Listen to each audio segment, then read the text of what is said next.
Come in. Welcome. I'm E.G. Marshall. Welcome to the world of terrifying imagination. The fear you can hear. This is the story of a natural-born loser.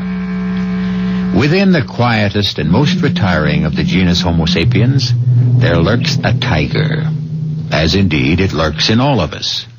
It takes only the right combination of intolerable pressures, unfulfilled dreams, and the opportunity to escape the first and realize the second to make even the worm turn. Which is just what happened to Henry Green. I do a lot of dreaming. When you're married to someone like Florence, you've got to do something. But I never figured any of those dreams to come true. Revenge dreams, you know, like, it is the decision of this court that you, Florence Green, be removed to a suitable place and hanged by the neck until you are dead. Maybe it's hung. I never remember, like, it's all right, Dr. Willoughby. I know you did your best to pull us through, but it's God's will that prevails in the end. Florence is gone forever. Someone yaks at you like Florence and steps on your toes everything you want to do and has to be on you every moment and won't let you out of the house alone. I'm telling you, it's simply murder. So I dream a lot about my wife just not being. But I never thought of actually causing her not to be. I never really meant to end up a murderer.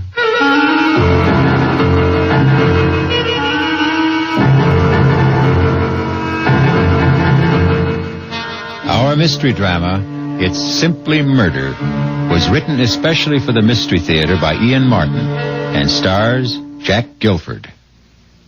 I'll be back shortly with Act One.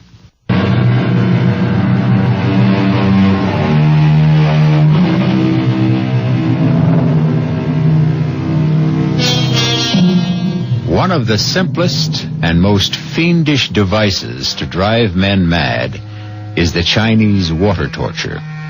The slow drip of water, second by second, minute by minute, hour by hour on the forehead. Unending, inescapable, inexorable. Henry Green's life was like that, both in his work and at home. Did you wash up all your breakfast dishes? Yes, Florence. You left the spoons up so they drain? Yes. Put out the garbage? Yes. And you cleaned out the sink? Yes, Florence. You wrung out the sponge? Yes. Look, I just... Don't you move until I'm finished talking to you. Now, look, I want you right straight home here after the bank closes tonight. Well, some of the boys... Oh, don't give me any, some of the boys. But just the drink to say bon voyage. Look, you'll have all the bon voyage on the cruise when we leave tomorrow. Although don't think there'll be any drinking going on there either. There's enough money being spent on this vacation now. It's the first real vacation we've taken since our honeymoon. And we wouldn't be having it if I hadn't made you save for it. I didn't start saving the money for the cruise. I know. You wanted to save it for a smelly, dangerous, noisy old motorcycle. Well, I wasn't having any of that. I always wanted one. All my life. Oh, stop it. You're too old for one now anyway. How do you know what? What was that? I said, now, do you know that I've got to leave or I'll be late for the bank? Well, don't forget to pick up the suitcase. What suitcase? Your old one that Travers Luggage is repairing. Oh, all right. And mine to come right home after... Oh, watch out for the cat! Ouch! You clumsy fool, you stepped on him. I didn't. He tried to run out of the door and he bit me. Serves you right. He knows you don't like him. Once I left the house, I always tried to put Florence out of my mind. And the best way to do that was to think about Sherry Woods. Not that I could do any more than think about her, because she was Mr. Mercer's day and night, if you know what I mean. But more and more, I guess I was getting to the dangerous age, because I sure did a lot of thinking about Sherry. Well, that's 10, 20, 30, 35, 40, 45, and 1, 2, 3, 4, 5 makes 50. Thank you, Mr. Robinson. See you next week. You haven't any more customers, Henry. Close your window. Why, Sherry, Mr. Mercer wants to see me? I want to see you. Meet me in the conference room. Of course, if you say so, but what's wrong? Everything, as far as we're concerned. Unless maybe we have the nerve to try to put it right. Anyway, it's something we can't talk over here. Meet me where I said.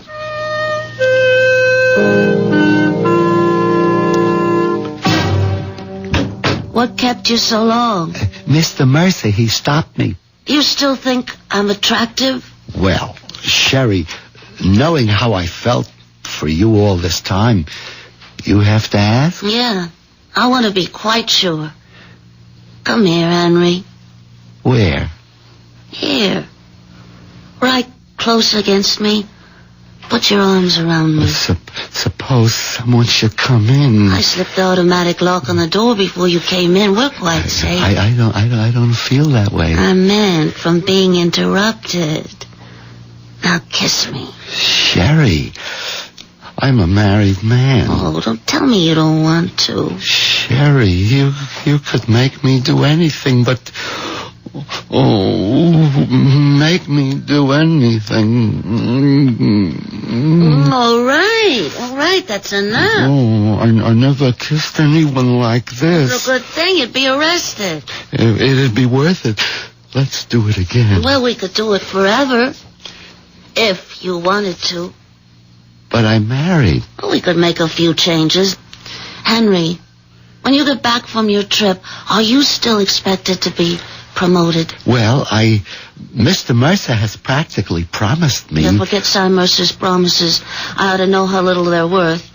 We, my darling, are out. My darling? Did you hear the other part? What do you mean, we're out? You know in your heart, you'll never be vice president. And I've been fired. He can't do that to you. Well, he already has. You mean Mr. Mercer has, changed his affections? I mean, that lousy, pot-bellied little two-timer has gone right off the deep end from Miss Fancy Pants. Gosh, Sherry, I am sorry. If there's anything I can do... Henry, love, there's plenty you can do to help. You and me are going to be rich. Together. You'd like that, wouldn't you? Look, I better get back to my cage. Is that where you think you belong? Well, I am head teller and... In a cage? Oh, you're a man, not a mouse. Now's the time for you to prove it. Grab the world by the tail. How'd you like to travel the world, live like royalty, never have to punch a time clock, get away from handling other people's money, have it be your own? Both of us. Just you and me. Us? But Sherry, I mean, even if there wasn't Florence, I don't have any money. She's got it all. Oh, then that settles it. I'm going to remake your life. How? Well, why don't we have lunch together, and I'll tell you. Where? The sandwich shop? No. Let's make it the Gourmet. At 12:30? But that's terribly expensive. Oh, Henry, love, that's the way you and me are going from here on in. If you go along with me. You know, I want to, but how? I'll tell you that. After the second martini.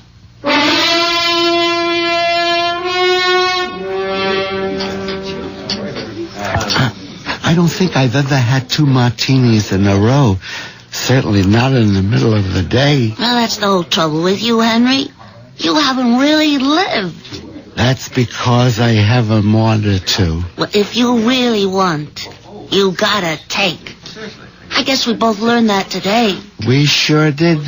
The boat sailed for both of us. Yeah, well, there's another boat sailing tomorrow that I'm more interested in. It's the one I wish I was taking with you. Oh, but what could I do with Florence? Yeah, well, that's what we're going to discuss. We are? The best way to get rid of your wife. It's what we both want, isn't it? Florence would never give me a divorce, and even if she did, she'd want a big alimony, and I just couldn't afford you, Sherry. Well, I won't deny I'm expensive, but you could easily afford me. How?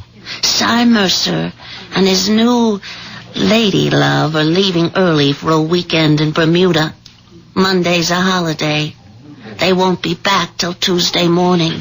It won't be till then that they discover the money is missing. What money? The money in the teller's drawers. How much do you think it adds up to? Well, it's the end of the month. Payday for most people. The deposits have been heavy, somewhere between $600,000 or $700,000. Why? What do you want to know? I just wanted to know how much we're going to steal. It's all right, dear. No one's listening to us. I'm not listening to. You must be mad. Steal it for what? For us to enjoy the rest of our life together. Together? What about Florence? Yeah. What about Florence? I just can't wish her dead, you know. Well, I don't see why not. You mean kill her? How many times have you wanted to? Almost every day. But that's different. I would never do anything about it. Not even for me? It isn't that. I wouldn't know how. Anyway, it's all impossible. Why? But it takes 2 keys to close and open the teller's vault. Mine and Mr. Mercer's. Oh, you mean this one? How did you... Well, I told you he was leaving early. He gave me his key to close the vault tonight with Mr. Schaefer. But Schaefer doesn't have the other key. I have. Yeah, but Cy thinks Schaefer's going to have it because he's instructed me to tell you to give it to Schaefer and tell him we'd be locking up while you're gone. So we have full access to the money. Yeah, until the outer door is closed with the time lock. And then the vault can't be opened until Tuesday. But I'd be trapped on the ship out at sea, and then Henry, after you've taken the money, you never get on that ship. I've always wanted to take a cruise, and Florence wouldn't... There isn't going to be any Florence, Henry. Remember? But where could we hide? With enough money, you can hide anywhere. You'd shave off your mustache, get contacts instead of those wire-rimmed glasses, a mod wig. I'd cut my hair short, dye it blonde, and get a nose bob, and put on a little weight in the right places. We'd be new people. I always wanted to have a beard. So, all right, grow a beard. Florence would never let me. Listen, Florence won't be around to object. Would I really have to kill her? What other way around is there? None. The trouble is, I wouldn't know how. Well, I've thought of that, Henry. Here. What is it? It's a bottle of sleeping pills. Just dissolve them in a nice hot cup of tea for Florence. What more do you want? I think I'll have another martini. I couldn't believe it was me sitting at an expensive restaurant, drinking in the middle of the day, and planning to murder my wife. Then I started in to think about the 20 years I'd already had with Florence, and the 20 or more I still might have to spend with her, and killing Florence began to make sense. Maybe. I stole a look at Sherry, who was powdering her nose. It looked pretty good to me like it was, and I didn't see where she didn't have enough in all the right places to start with. That's when I made up my mind. Florence had to go.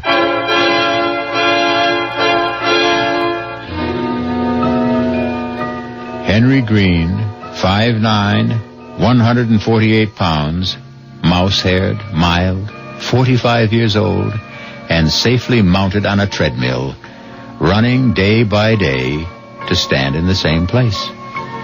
A man in a cage, both at work and at home, but now in the grip of the mating urge, a tiger. I'll be back shortly with Act 2.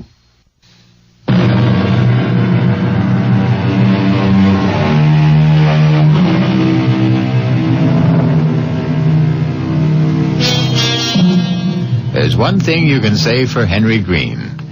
Once set loose, there's nothing small about his new way of life.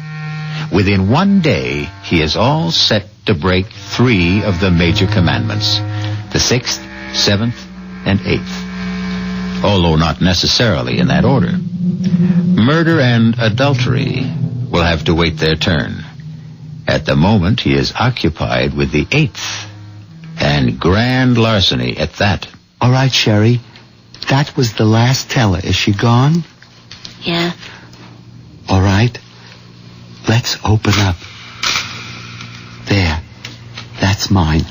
Now yours. That does it. Now get the suitcase from behind the desk while I open the vault.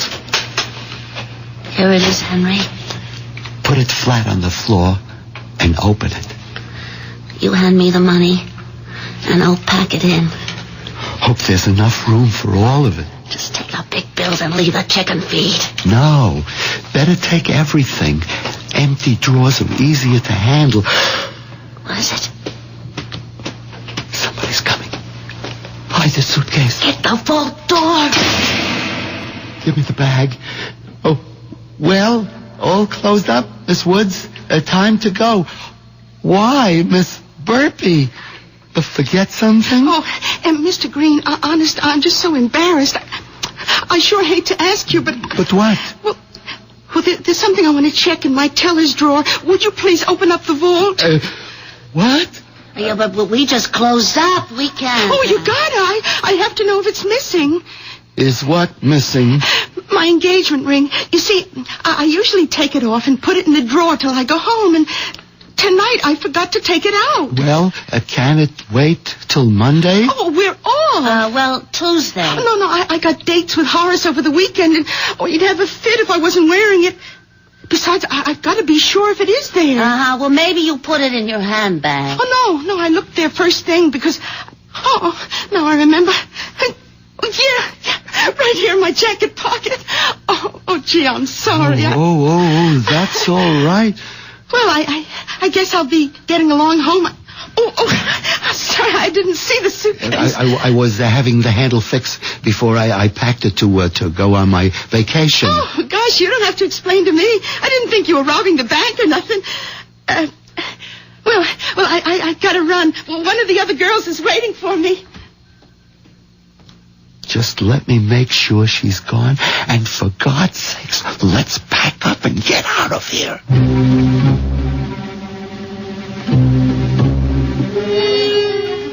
We were both shaking like we had a fever after that run-in with Bird Brain Burpee, but somehow we managed to pack the money in the bag and close the outside door with a time lock.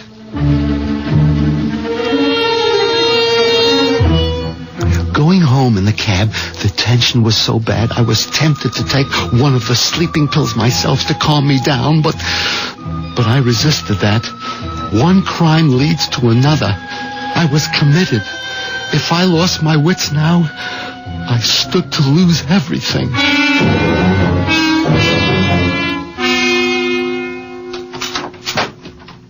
Well, it's about time you got home. I had to close up the bank. At least I see you remember to bring the suitcase. I'll take that. No, I mean, I'll do my own packing. You can't even fold a bath towel. Well, this time I'll show you. I want you to get a little rest, dear. I'll take care of myself. No, I'm not going to argue. Go ahead. Throw everything in. Higgledy-piggledy. You've been drinking. Well, just a sort of party because... I hope you didn't get too giddy so you can't manage to take your dinner out of the oven. Where are you going? Over to Mama's to leave Pussy. She's going to take care of him until we get back. Oh, okay. Will you be long? I don't know. Why?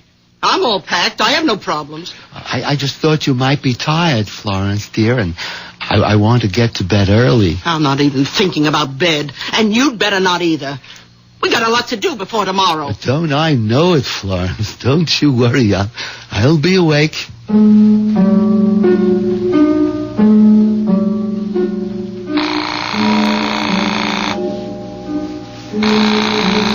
Hello? Sherry? Yeah? What's happened? Oh, nothing yet. I just had dinner. You mean to tell me you haven't got rid of Florence? Oh, yes. How? Well, she just took the cat over to leave at her mother's. Oh, you know that isn't what I meant. I know, it's just I'm Sherry, I don't know. Henry Green, you listen to me. It's now or never. But I don't know how to... Look, you take those capsules, empty the powder from them into a cup or mug or whatever, and coax Florence into having a nice relaxing drink before bed. What does she like? Chocolate, but... No buts, Henry. You can do it. Just put your mind to it and I'm finish just it. sorry I ever started it. Oh, Henry, when you know you're going to end up with me. Oh, okay, Sherry. You can trust me.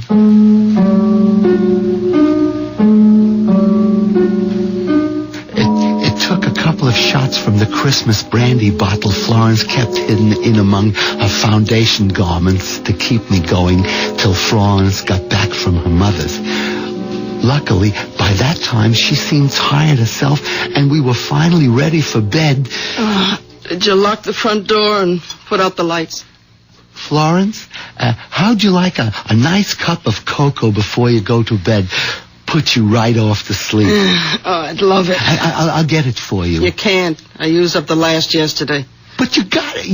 I mean, wouldn't you like something to drink? Oh, well, I did get a little bit of a chill coming home. I'll take some hot tea. Oh, yes. Hot tea will be just right.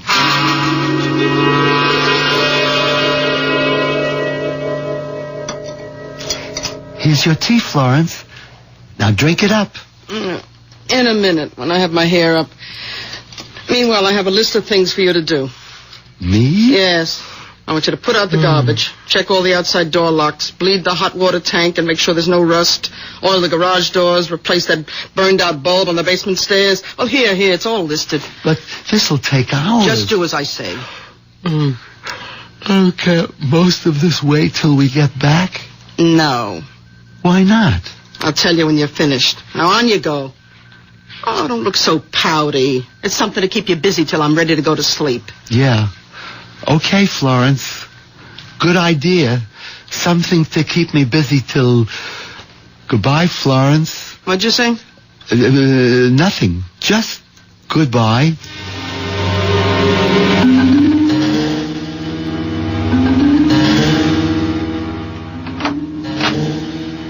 Florence? What is it? Oh, my God. What is it, Henry? Nothing. I just thought you were asleep. No, I just can't relax somehow. Too many things on my mind. What was it you were going to tell me? Oh, that can wait.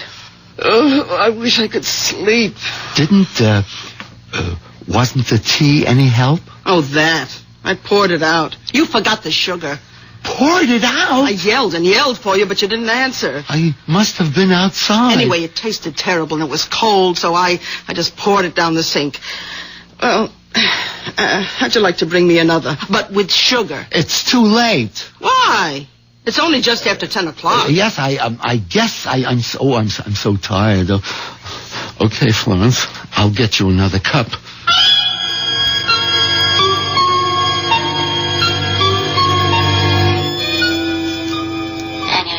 All of the capsules. Yes. Now, what do I do? There's gotta be a way. How? Tell me. I haven't got a gun. I wouldn't know how to use a knife. We haven't got a rope in the house. There isn't even any string. And I haven't got the courage to even consider a blunt weapon. Oh, why did I ever get into this? Look, if you had a razor, couldn't you? A razor? I don't even use a safety razor because blood makes me nauseous. Just electric. That's it. Electricity. Take out a fuse and... I wouldn't go near the fuse box. I'd probably electrocute myself. Gas. Have you got a gas stove? Oh, great. All I have to do is say, Florence, I just robbed the bank because I'm in love with Sherry Woods and we need you out of the way, so would you please just stick your head in the unlighted oven so I can smother you? What's that? The tea kettle.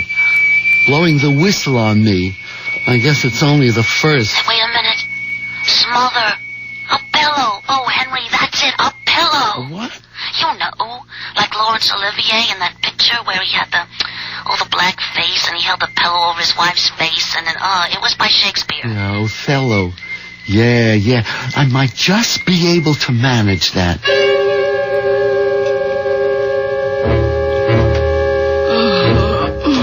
The tea was too weak, but at least it had sugar.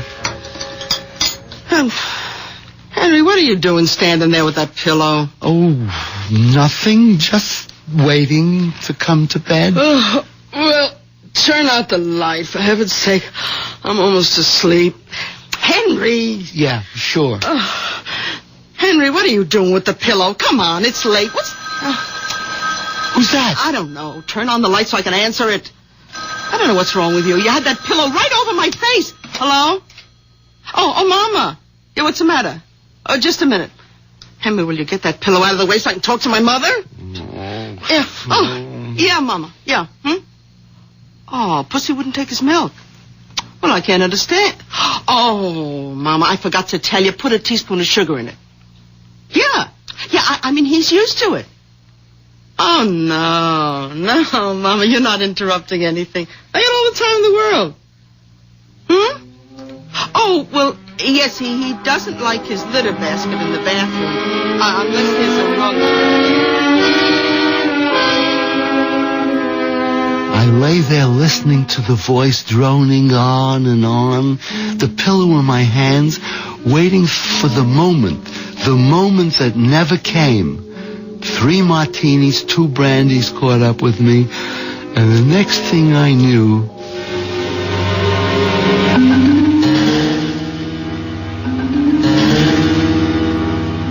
You fell asleep. Sherry, I was bushed. I was just knocked out. And when Florence starts talking to her mother, you just don't know. Oh, never mind that now, Henry. What are we gonna do? I don't know. Is Florence still in bed? No, she got up before me. She's in the bathroom. Oh, I tell you, Henry, I don't know what to say. I've been up all night, half out of my mind, waiting to hear. Hold it. Henry, where are you? What is it? It's Florence. She's yelling for me. I'll have to call you back. Henry! Okay, Florence. I'm coming. Henry, I declare I could shout my lungs out and be dying and I couldn't get you to help. I'm here, Florence. What is it? Open the door and come in. Oh, come right over here to the end of the bathtub. What's wrong? I have this terrible cramp in my foot. Oh, it's killing me. Massage it quick, please. Like that? Not the left when you pull the right. That's it. Oh, grab it and rub. Oh, be careful, idiot. Don't pull it towards you. You almost had my head underwater. You want to drown me? Suddenly, after all the trial and error, the hedging and the fudging, there it was. All I had to do was grab both feet, pull and lift up, and Florence was helpless and gone. Murder could never be made more simple.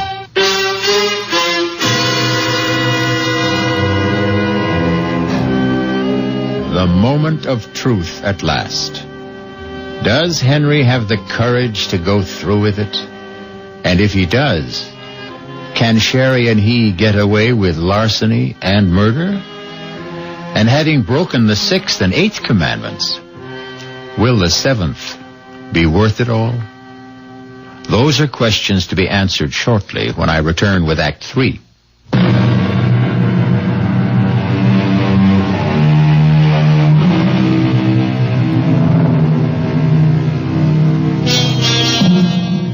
I don't suppose you'd ever want to try it. But in case you do, if your bathtub has an open end, coax any obliging friend to lie in it. Seize him or her by the ankles. Repeat Henry's actions, and they are helpless. Even if they are not obliging, and no matter how strong they are. If there's water in the tub, of course, they would drown. that would be surely up to you, as it is this moment up to Henry. How long I stood there frozen, unable to move, scarcely able to breathe. After I took the action, I'll never know. I suppose Florence must have thrashed and twisted. There must have been a sound of choking and bubbling as her head stayed beneath the water. I'll never know. I don't remember. All I do remember is what brought me out of my trance. Who's that? Doorbell. Who? Must be Sherry. Yeah, Sherry, you gotta answer.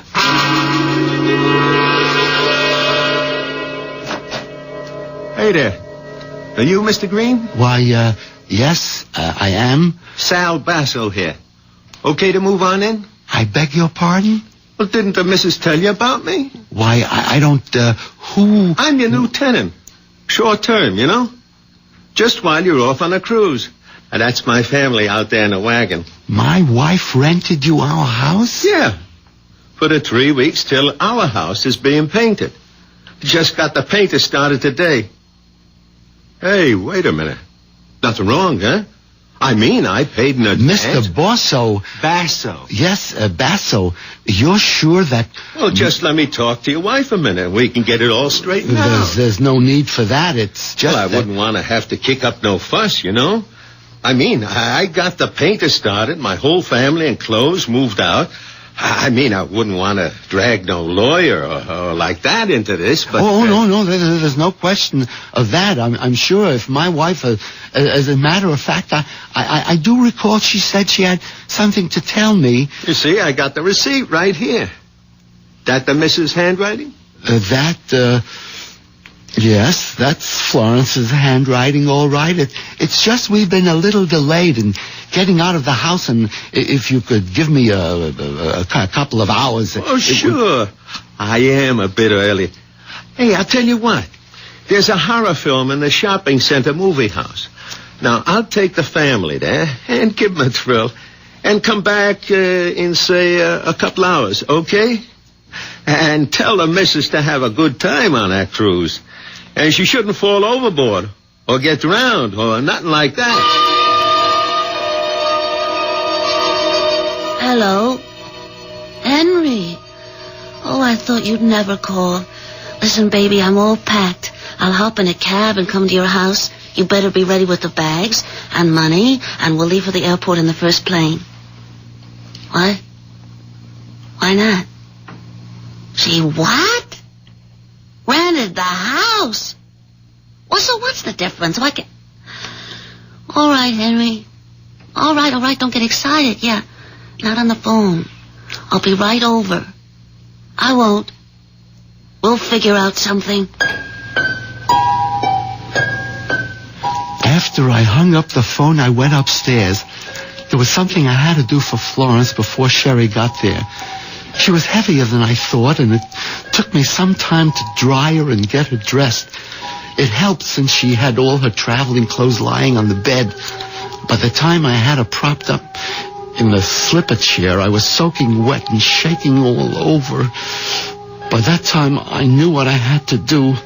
I opened the door to the basement, turned on the light, and went downstairs. Over in the back corner was what I was looking for. An old wardrobe trunk that used to belong to Florence's father.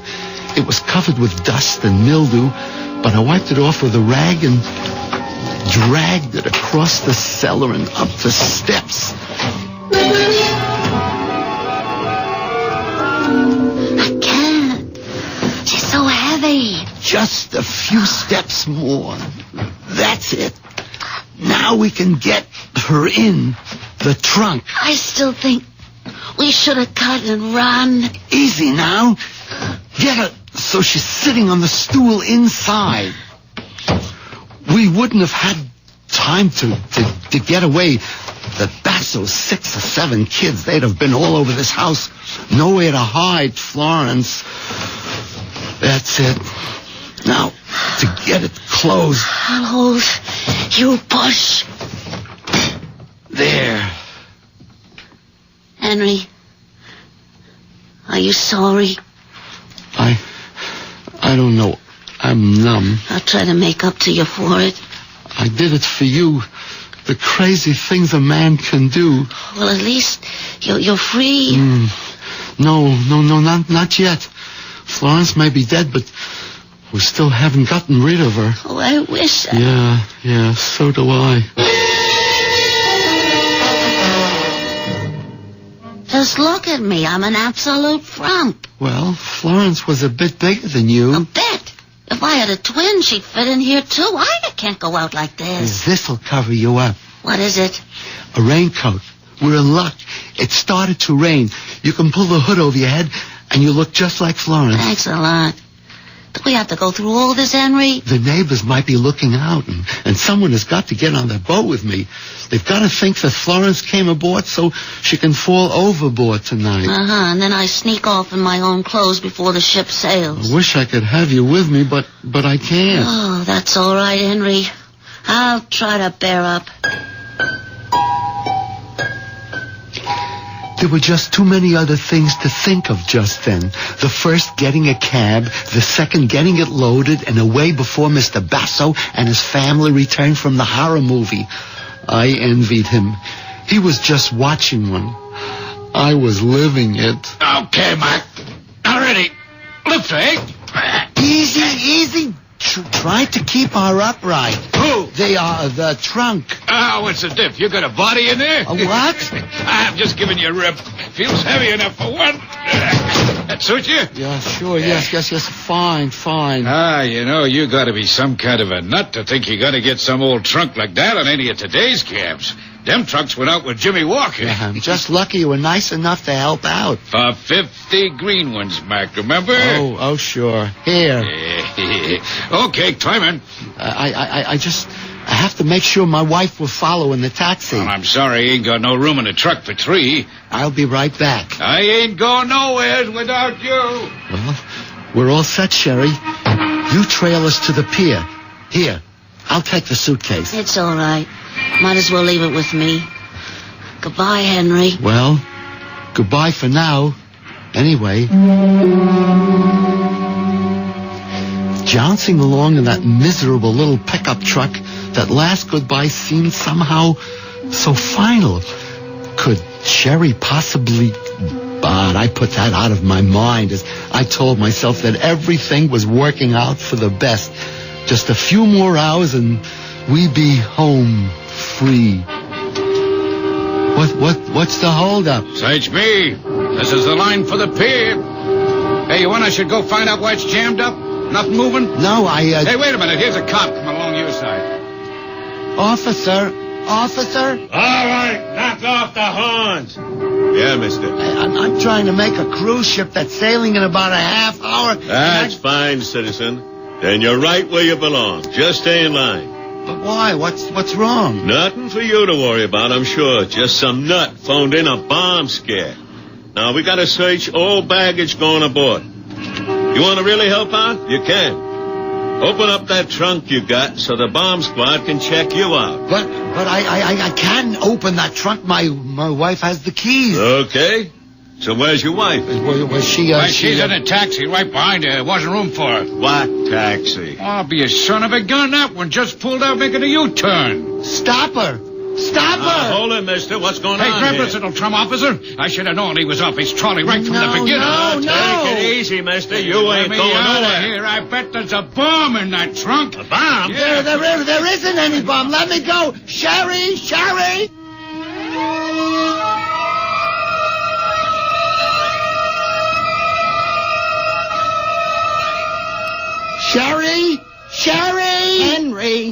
Henry, wake up. What? Where? Florence? Where am I? Oh, I'm not surprised you don't know.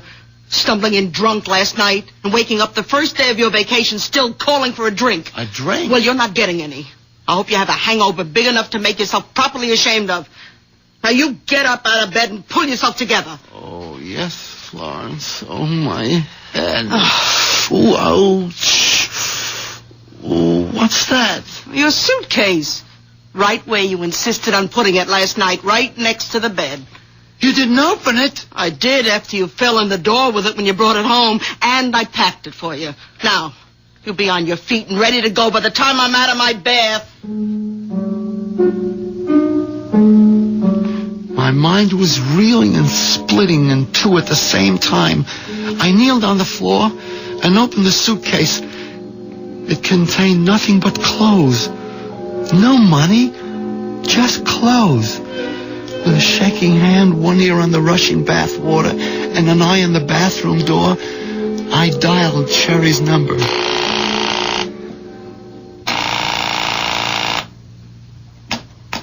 Yes? Sherry? Who's this? Henry. Henry who? Henry Green. Oh, hello, Mr. Green. I was going to call you a little later. I should think so. What happened yesterday? Oh, I wouldn't worry too much about anything. You were kind of cute, really, when you left the party, if a bit wobbly. Party? What party? Well, the party that Mr. Mercer gave when you were named vice president. I was named vice president? You don't remember much, do you? You even went off with the vault key you were supposed to give to Mr. Schaefer. I have to arrange for you to get it to him today before you leave on the cruise. Sherry, Miss Woods, did we have lunch together yesterday? Why, no. I didn't have 3 martinis with you? Well, not at lunch. At the party. Well, I don't know how many you had, but you were pretty looped. I called you home last night, and your wife said you'd gone straight to bed without any dinner.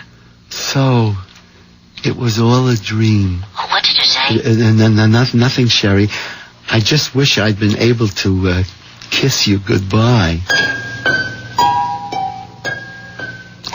I sit here hunched like a mouse, remembering the dream and facing the reality.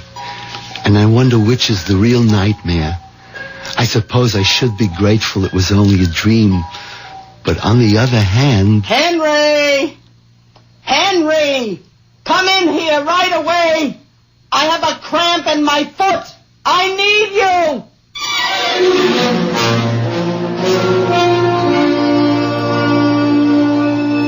Henry Green, paper tiger, as it turns out. Grand larcener, first-degree murderer, rapacious adulterer thirsting after a young woman's flesh, but all and only in the mind.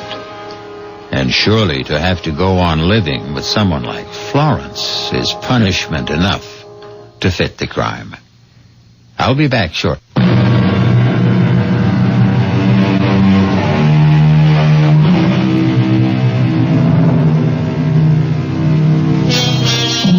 The wish is father to the thought. The thought is father to the deed. Henry Green only got 2/3 of the way along that path. Even in dreams, he never managed to break the 7th commandment. Poor Henry. But, as I said in the beginning, this was the story of a natural-born loser. Our cast included Jack Guilford, Marion Haley, Bryna Rayburn, Dan Ocko, Ian Martin. The entire production was under the direction of Hyman Brown. This is E.G. Marshall inviting you to return to our Mystery Theater for another adventure in the macabre. Until next time, pleasant dreams.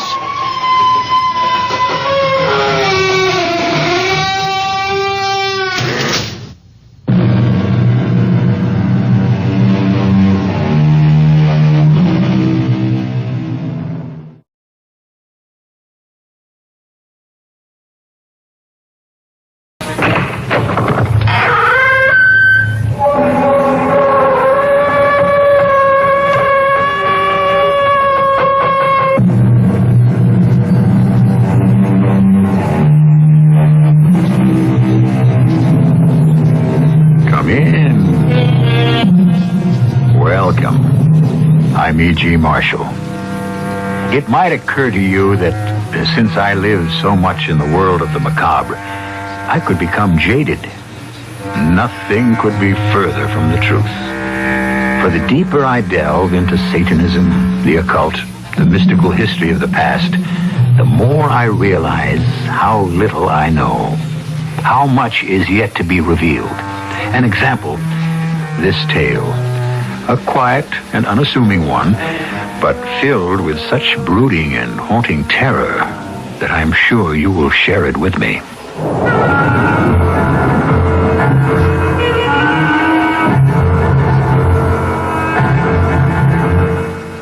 Our mystery drama, Never in This World, was written especially for the Mystery Theater by Ian Martin and stars Alexander Scorby.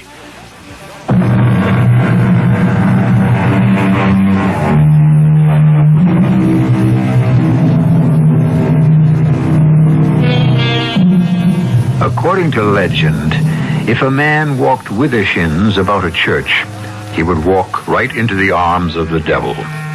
The word withershins is of Gaelic derivation and means to walk contrary to the path of the sun, or counterclockwise.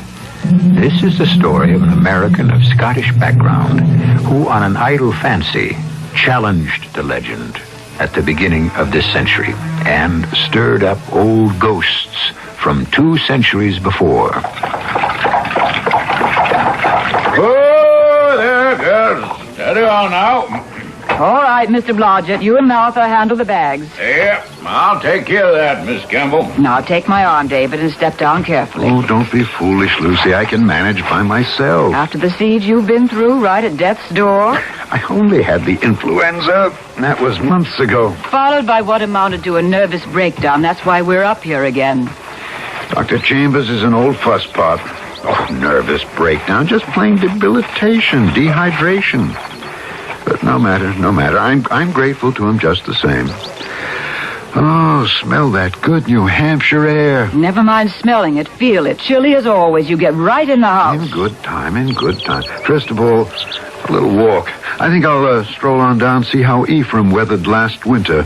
But that's nearly a mile's walk. Oh, just a stroll. Now I'm back in the country. It's good to stretch my legs after being pent up these last years in the city. You walk slowly, you hear? And be sure to be back here for dinner on time. You know I don't like to be kept waiting. Yes, dear, I know. Married 24 years to a good woman. No doubt about Lucy being that. She reminds me of it often enough. A placid, uneventful life. Successful business. 1 child, the delight of my life. The rest of it, floating along in a rut, like an autumn leaf on the muddy waters in a wheel track. 50-ish, fattish, and feverish after my first brush with death. Yes, I found I didn't have to be told to walk slowly. I had to. On my way to see my old friend, the Reverend Ephraim Bean. I'm coming. Come in. And behold, I come quickly. Revelations chapter 22, verse 11, I believe. The Right Reverend Ephraim Bean at your service. Don't tell me I've changed that much. Bless my soul, my sight is getting to be a caution. Now, where are my spectacles? Try your forehead. Oh, yeah. David Campbell by Toffet. Is it not? It is indeed. Well, come in, man. Oh, hey, I see. You look in the pink. Sit you down, and I'll refresh you with a glass of cider. And you must tell me all. Not much to tell. Long bout with influenza. 'Tis a plague on the whole country this year. Here now. You'll have a glass? It looks just the ticket. But tell me about your illness. The influenza epidemic this year, the good Lord knows, has been widespread and virulent. Virulent enough in my case. I'd like to have carried me off, but for some last moment's strength I gathered somewhere and so got my reprieve. Oh, tell me, when was its onset? The day after New Year's. Good heavens. Mm-hmm. And it's lasted all the way now into August? Well, the germ itself was brought under control months ago and finally washed from my system. But a curious aftermath, a kind of disease, or if you want, unease of the mind afflicted me. The medical term of choice, I suppose, would be a nervous breakdown. Well, my good friend, I'm glad you returned. We must shake these shadows from the corner of your soul. If they still persist. Well, I put as good a face on it as I can, but... Yes, Ephraim, they do persist. But something even more than that. Something, some inner voice called me back, here. Eh? For what? I don't know. Shall I tell you what haunts and tortures me? And why I was so glad that Lisbeth was not to come? Because I don't know whether it is for good or evil. I only know it must be. Remember Isaiah. Woe unto them that call evil good, and good evil. No, that's not what I said. Not in so many words. But look deep in your heart, David, and ask yourself if somewhere, somehow, the thought is not there. Walking back from the Reverend Bean's on that early August afternoon, I thought long and deeply, trying to find with his suggested key some door to unlock my long depression. But neither then nor on succeeding walks, longer and longer as I grew stronger, could I find an answer to the strange call which tugged at me, but gave me no intimation which way to follow and find the answer. But where do you go on these long rambles of yours? Oh, nowhere in particular. I just like to walk, to listen to the drowse of the bees and feel the wind in my face. The wind. Oh, yes, first thing we know, you'll be back with the influenza again if you don't stop exposing yourself to the chill. I doubt it. That's past. You're still determined to go off on this jaunt today? Well, yes. Now I feel strong enough. I've always wanted to go back up to the Devil's Glen. Oh, so many happy times there with Lisbeth when she was a child. Well, you have your lunch all packed up that Martha made for you. Yes, Lucy? Now, don't dilly-dally till too late. Martha says her rheumatism is acting up, and that means a thunderstorm is on the way. It was a glorious Sunday afternoon. And after lunching at the Devil's Glen and basking a while in happy old memories, I was tempted to walk just a little farther up a trail I'd never taken before. I followed the stream a little, and then the trail bent into the woods. All of a sudden, I broke from the trees into a clearing, in the center of which stood the ruins of an old church and a weed-covered graveyard beside it. After pottering around, reading some of the weathered headstones, this cursed whim struck me. I'd not been to church that morning, and on an impulse, as if obeying some order from beyond imagining, before heading for home, I was driven to circle the church twice with the shins. Perhaps recalling some ancient dare as a boy that I'd refused to take because of legend. No danger befell me, except that I was suddenly swept by a wave of exhaustion. With a sigh, I sat on a little bench, stretching out my legs, and I found that my feet were resting on the edge of a flat tombstone. I could barely make out the legend. Jose Ribeiro. These bones lie here in an alien land, the life struck down by mine own hand. With heavy-lidded eyes, I tried to trace the date etched in Roman numerals, but a great crack across the stone obscured some of the characters. And besides, by that time, I found myself asleep. Dear Jose, I cannot. Never.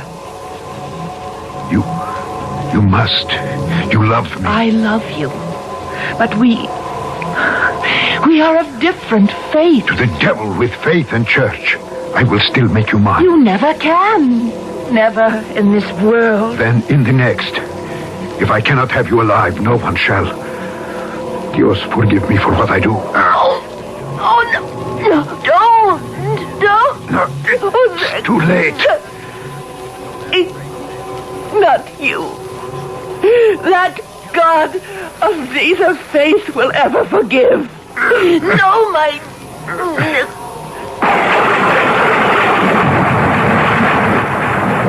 I was literally galvanized awake by a bolt of lightning which must have hit the tree. It was dark, and the thunder continued to grumble menacingly, so with what wits were left to me, I fled the dream and the storm and ran pell-mell for home.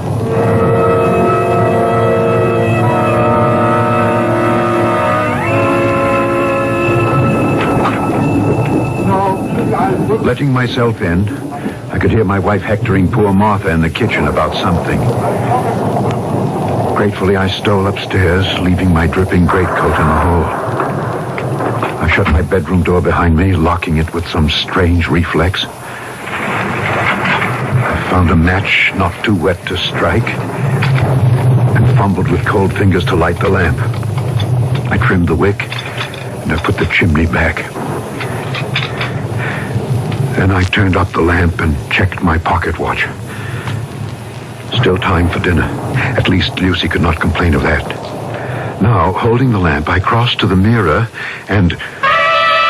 Oh, God in heaven! Who was that? That dark, fierce, lean, and saturnine face of a stranger whose eyes burned into mine as he looked back at me from the mirror.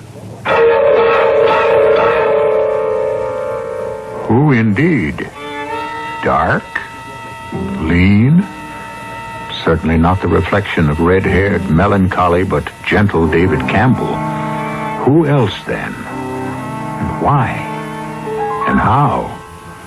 Can a childish superstition about rounding a church the wrong way really raise up the devil? I'll return shortly with Act 2.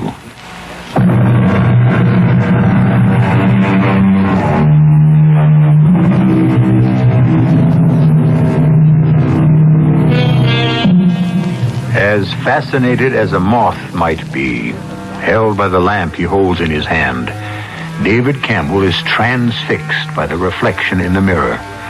The reflection of a man he has never seen before, who differs from him in every respect.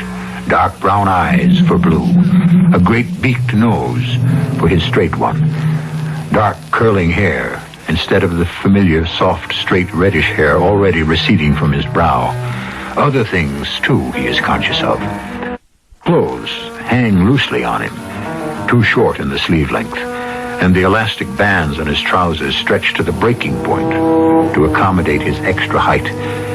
But far more than the physical shock is the profound terror of finding himself someone other than himself. David? David, are you in there? David, why have you locked this door? Why indeed, Lucy? Only thank God I did. Time.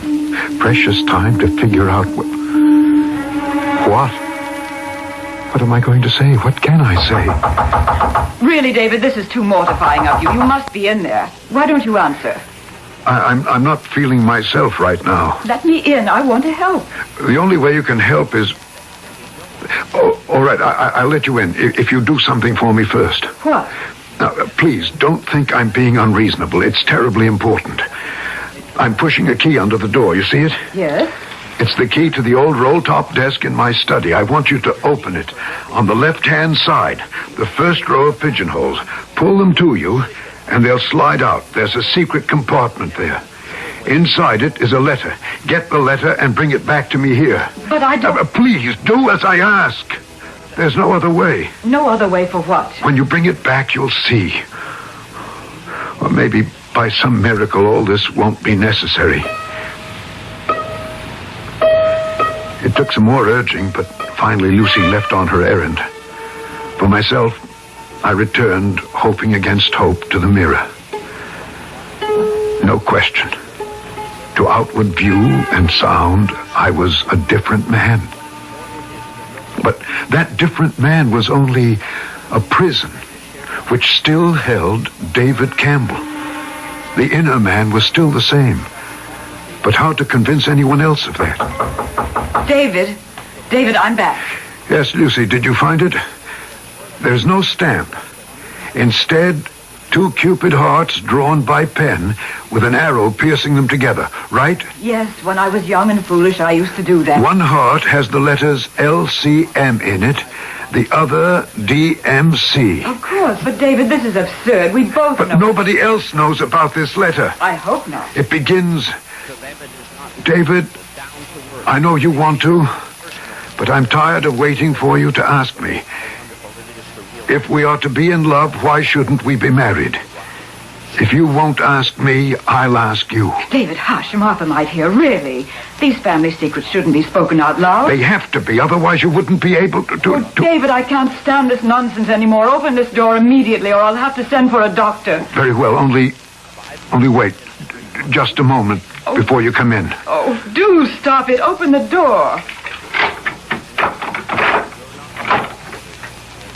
Come in, Lucy. Well, turn up the lamp, David. I can scarcely see. That's quite deliberate on my part. Come in. And close the door. Oh, very well. Now, would you mind telling me what all this fiddle-faddle is about? Keys, secret drawers, old letters? A matter of proof. I want to be sure you know who I am. What's the matter with your voice? Have you caught cold in the rain? I might say I've caught a devil by the tail. Though perhaps the other way around. I think I'd better get the doctor. I think you'd better wait first. For what? For what I'm about to show you. When I turn up the lamp, just remember that I am David as I turn up the lamp and let you see. Oh, no. No, David, no. Oh, no, David, what can I say? I don't know. Whatever you feel would be best. Talk to me as honestly as you can. Well, really, how can I? Why not? Because now that you face the actuality, you're not sure, are you? You're not sure it's me. Well, how can you blame me? I mean... Don't leave this room. Stay where you are. Don't you dare make a move toward me or I'll scream the house down. We're not alone, you know. Your brother George and his friends are all downstairs. And Mr. Blodgett, the gamekeeper with his gun... It's all right, Lucy. I don't blame you for being scared and very brave at the same time.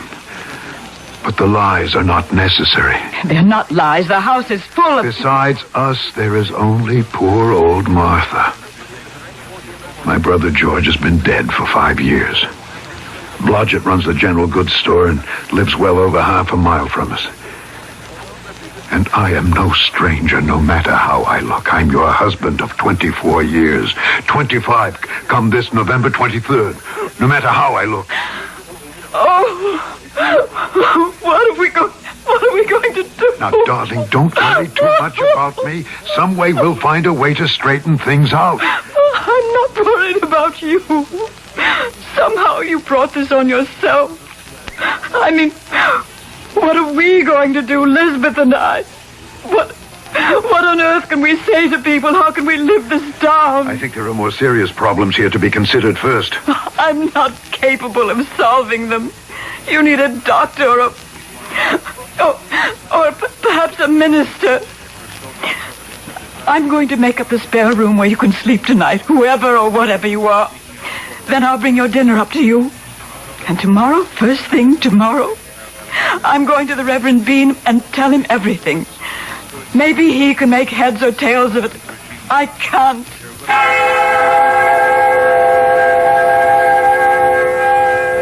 Lucy spoke about you suffering some sort of change that...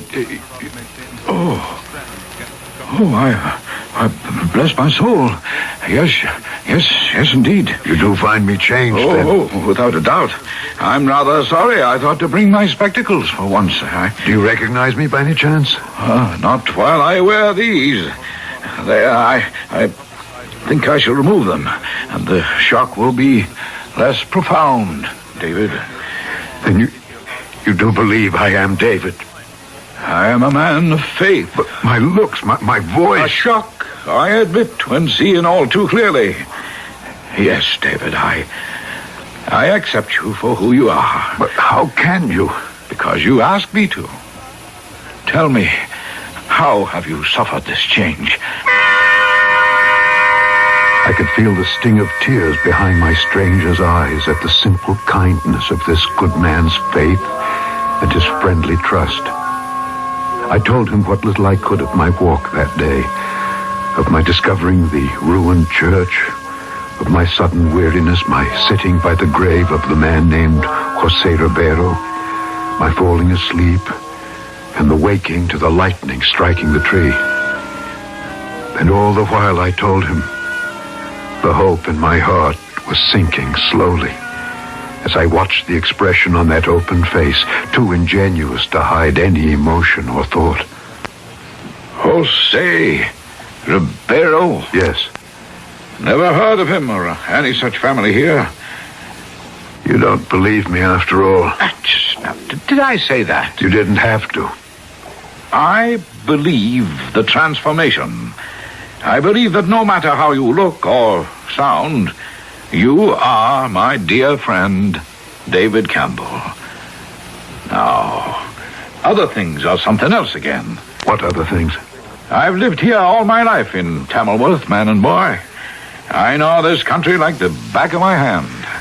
I've no doubt no one knows it better, Ephraim. But just what are you getting at? The church, ruined or otherwise, the clearing in the forest, the graveyard. A man named José Ribeiro. I tell you this solemnly, since I know every tree and trace of all that area. David, my old friend, there simply is no such place. Nor would any protestation of mine sway him from that stand. And I must admit, he had shaken me.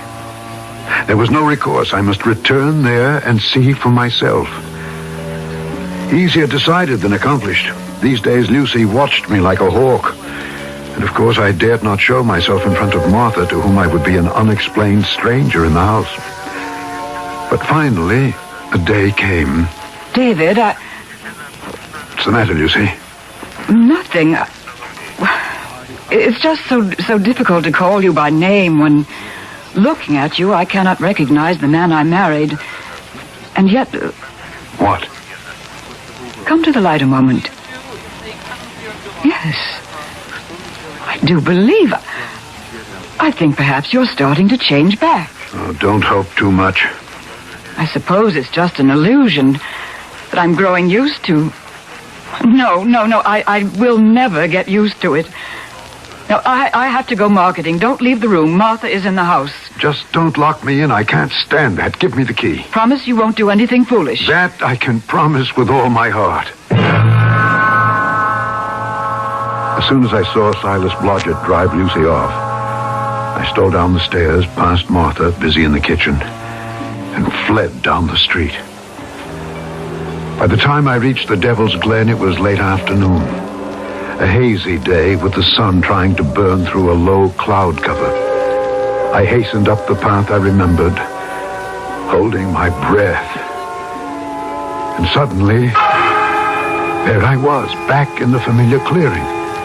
The ruined church, the graveyard, the shade tree, part blackened by the lightning bolt that had hit it. The tortured, broken tombstone twisted with a huge crack beside the seat I had sat in. Only one thing was different as I approached. On the seat, still as death, leaning on a stick as though waiting, was the figure of a woman whose pose suggested incredible age, but at one and the same moment, a timeless beauty. Her head was shrouded in a veil, so this was only an impression as I approached her. Am I intruding? Of course not.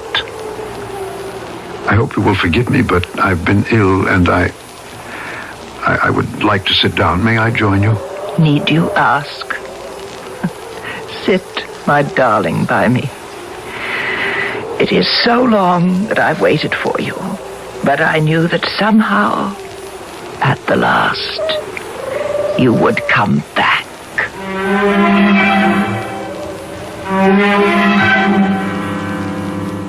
Fantasy or reality? An actual meeting in an actual place? Or some strange fixation of the mind? And if so, on whose part? David? Or the woman who turns, casting the veil aside, a face that is at once as lovely as it is ancient? A woman who, with eyes half shut, might appear to the beholder, as she does to David, the loveliest and most desirable thing in the world. I'll return shortly with Act 3.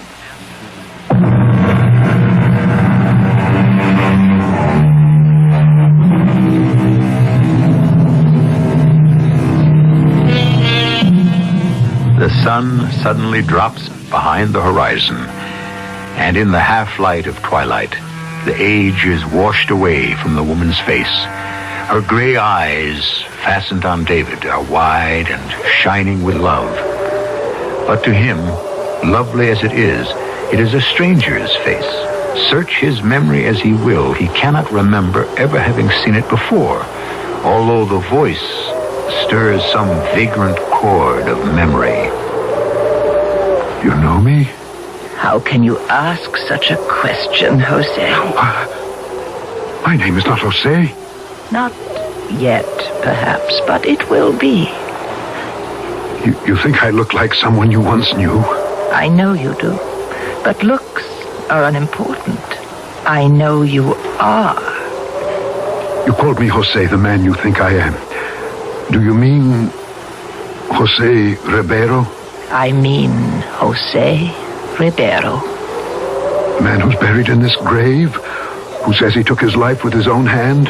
Who took his life with his own hand, but who is no longer in that grave. Where is he then? Sitting beside me on this bench.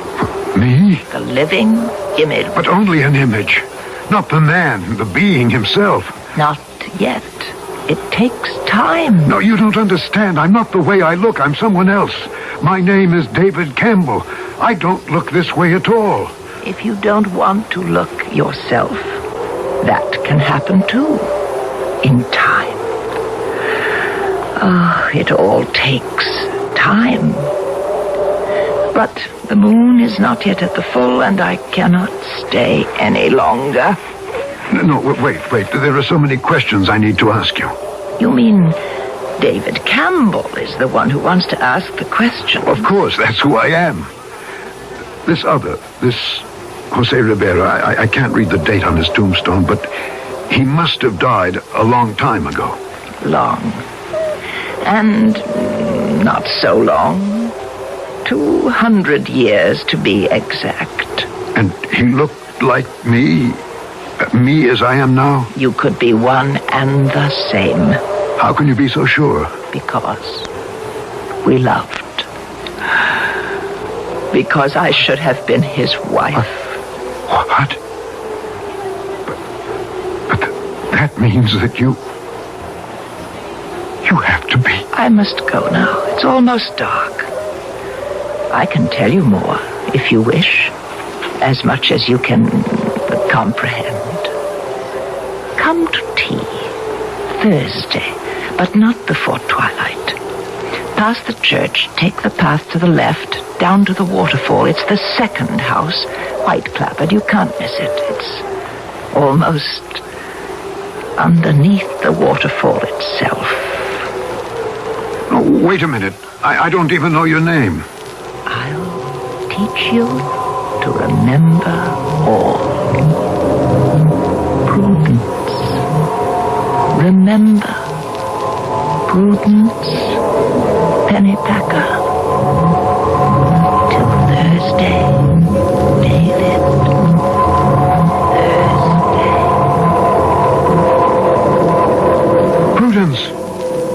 Prudence!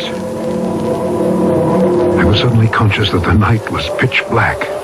Flecks of light floated behind my eyes as they might when closing the lids after watching a shooting star. A sudden idea crossed my mind, but in the dark, it wasn't feasible. Besides, I would be in enough bad odor with Lucy being late to dinner as it was. It could wait till Thursday. I was convinced I knew the answer anyway, to that one question. The others I could hardly wait to pose.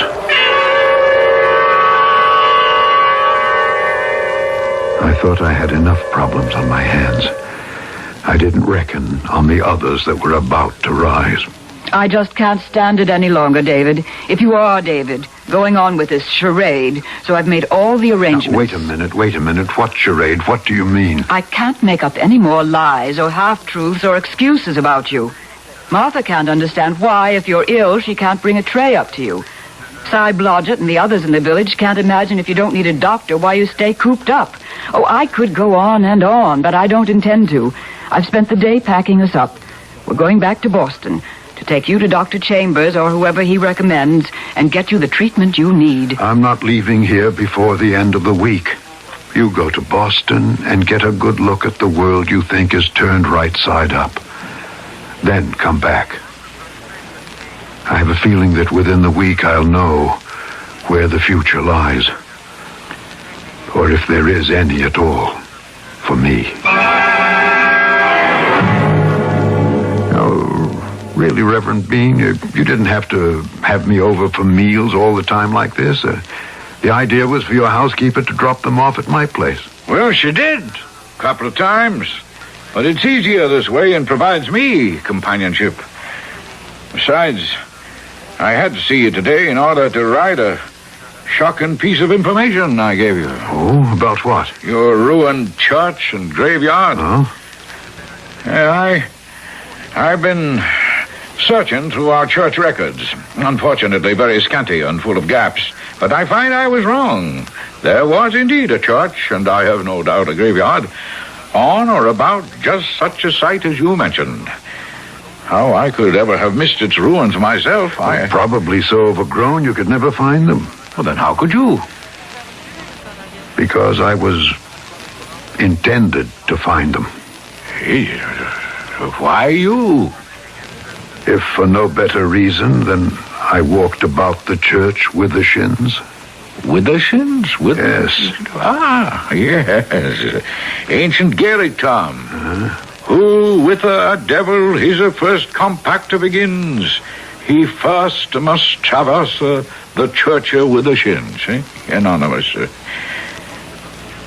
Do you believe in the devil, David? Do we believe in God? If there is one, there has to be the other. I believe I've made an unwitting pact with the second. No, even granting that, you can still be saved. If you were indeed a kind of reincarnation of Saint Oliver, if I remember his name correctly. You do. Then more and more you are throwing off his influence and returning to yourself. Oh, David, I declare, the sun makes your hair seem full red again. And you're getting back your own nice, comfortable, roundy look. So there's still hope for me? Always has been. You say there was such a church, though, as I have described. Oh, dear me, yes. Built and established in 1695 by one Hiram Pennypacker. Pennypacker? That's a curious old name. Very common about these parts once. Still, for that matter. Well, now, you'll join me for dinner. No, Ephraim, good old friend, I think I will make out for myself this evening. Will I see you later? I'm not sure. I may decide to take a long sleep tonight. Lucy's due back in the morning. Then I'll be trotting along. I have a feeling of something undone.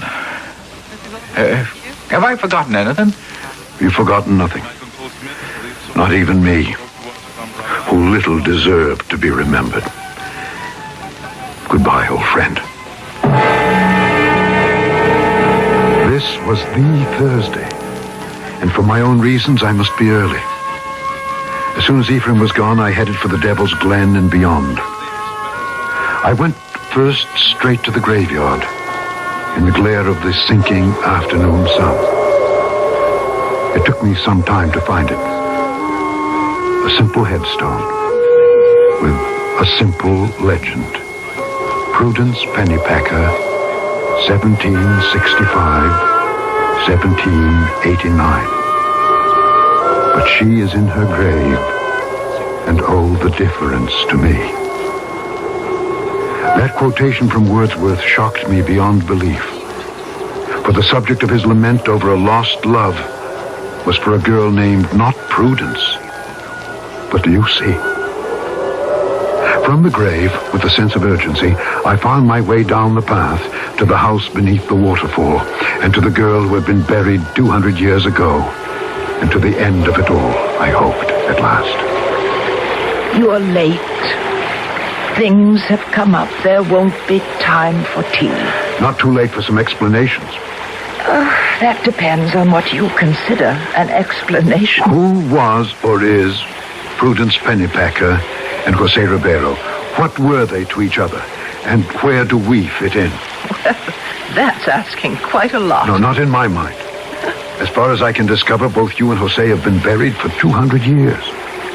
I'm still alive, even if I'm locked like a hermit crab in another man's shell.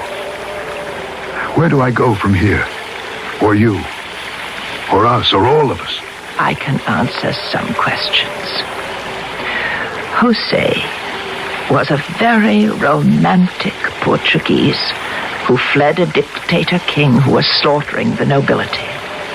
With his knowledge of languages and education, he became my father's secretary. Your father was the minister of the ruined church up the hill? Yes.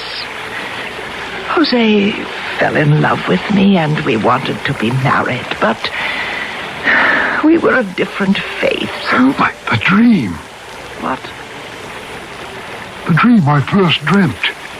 Sitting on the bench by your lover's grave, before the tree, and for all I know, I was struck by lightning. Did he really murder you and kill himself? If I could not have him, I wanted to die for him, just as he wanted to die for me. Because of my father and my faith, I was buried in consecrated ground, but because he took his own life and was an apostate, Jose was buried in unhallowed ground. He was forced to wander forever until he could find some other body not owned by the devil.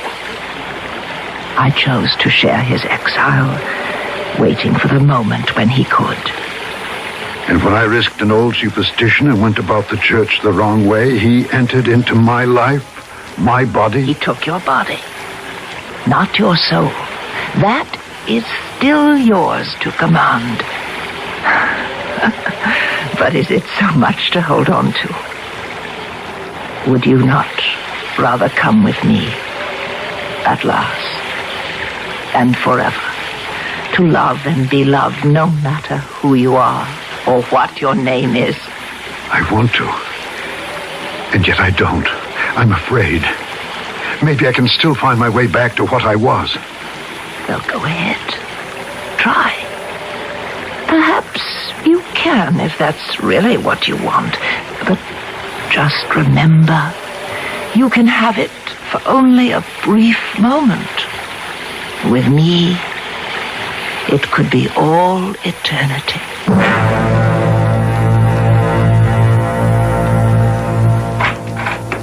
David! Oh, God, I've been so worried. Where have you been? To the edge of beyond. What does that mean? It doesn't matter. Oh, what brought you home so soon? Lisbeth, she was so worried about you. And I'm so glad now I came. Are you? Yes. You look wonderful. Your old self again, aren't you? Oh? Yes, Lucy. We must start building you up with right food and rest, right? Yes, Lucy. It's a positive miracle. You look exactly like yourself again. It's all over, isn't it, whatever it was? You're David Campbell again. Yes, Lucy. Just the way you always were. Yes, Lucy. Oh, I could look in the mirror, and there I was. Day by day, my looks had returned to exactly what I had been to begin with. What I had neither the heart to tell Lucy or perhaps even face myself was that as my physical form remade itself outside, so inside, my soul, my character, my personality, name it what you want, was bewitched out of itself. The passion, the anger and violent emotion that ran within me was almost more than I could restrain. And I knew it would never be satisfied till I had and owned Prudence. I would destroy everything for that. Lucy, Lisbeth, even myself. I was possessed. Damned forever.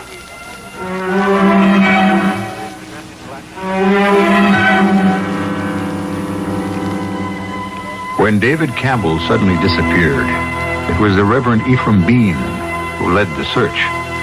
A deep instinct told the old man David had returned to the graveyard and the ruined church, but was never found. What was found was David's body, floating in a pool underneath a small waterfall not far above the Devil's Glen. The body lies buried now in one of Boston's most exclusive cemeteries. The body, where the soul has gone, is another question entirely. I'll be back shortly.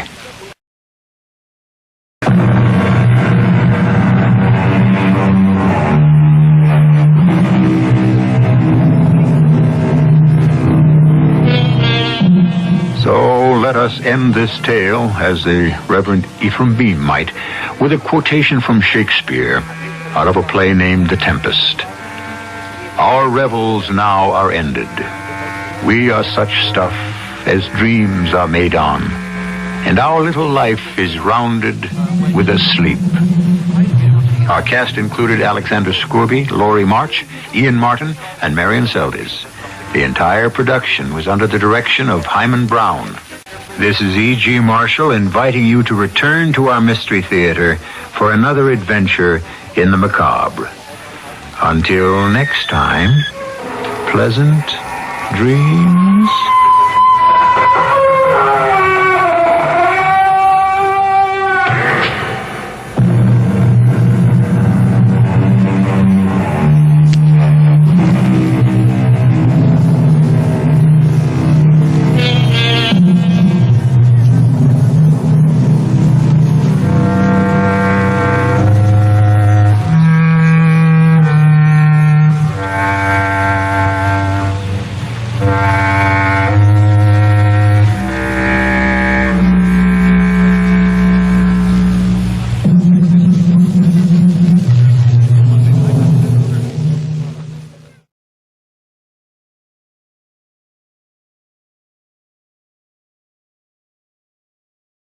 The CBS Radio Mystery Theater presents...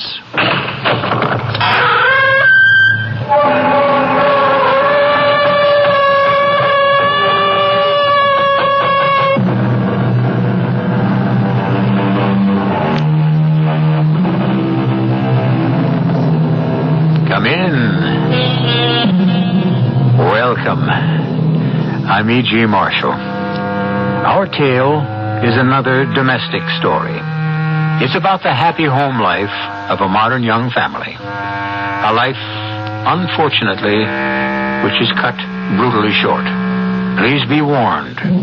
Some of the scenes may not make you feel safe and secure, even if your door is locked and bolted. It's a story about a family man named David Farmer. A family man brought to the point of saying these words to his closest friend. I'm going to kill him, Stan. That's all I can do right now. I have to kill that animal, or I have to stop living myself.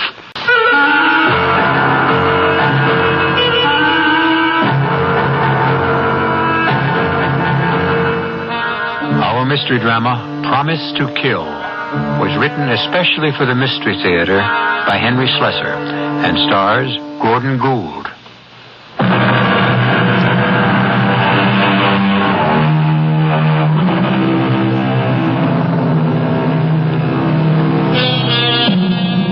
The scene is a suburban community called, appropriately, Park Pleasant. For that's exactly what it is. Pleasant and park-like, and very serene. A haven for the families of busy city executives like Dave Farmer. Dave is a lucky young man. He has a good job. He has a beautiful young wife named Connie. He has a daughter who promises to grow up looking just like her. But little Susan has plenty of time for that. She's only 5 years old. The day is Monday. The time is 8:15 a.m. The day is just beginning. So is the nightmare. Dave, will you please hurry up? Stan's going to drive me crazy with that horn. I'm coming. I wish you wouldn't fly down those stairs. I'm always afraid you'll break your neck. Listen, it's my neck that's the problem. I can't seem to tie my tie around it this morning. It's no wonder with Stan blowing his horn that way. What's the big hurry? It's only 1:15. He's got to be in court this morning. Well, that's his problem. You don't have to be at work until 9, and I insist that you have some breakfast. I really don't have time, honey. Yes, you do. Look, the eggs are all made. The toast is halfway done. No, it isn't. You haven't plugged it in. Oh, my. That's Susan again. She insists on pulling plugs out of the wall. You better keep her away from wires and stuff. She'll electrocute herself. Anyway, here are the eggs. Hey, what's going on here? Come on in, Stan. I've been intimidated into eating breakfast. Breakfast? Listen, I've got a case to argue this morning, and this carpool was your idea. It's okay. I'm all ready. That didn't take long. You didn't even taste those eggs. They were great. Terrific. I am sorry to rush him out so early, Connie. Daddy! Uh-oh. A new complication. Where's my Pooh Bear? That's right, my darling. You told Susan you were going to bring her a Pooh Bear last night. But I did. I just got home too late to give it to her. She was already asleep. Well, where is it, Daddy? Wait a sec. Oh, for Pete's sake. Come on, Dave. Am I going to hang up my client for a woolly bear, huh? I want my Pooh Bear. Here it is. Just as I promised. Oh, isn't he cute? Don't you love him, Susie? Oh, yes. Say thank you, Daddy. Thank you, Daddy. Dave, will you please... So long, darling. Bye. And will you call me this afternoon? Don't I always? Have a good day. You too, Stan. Thanks.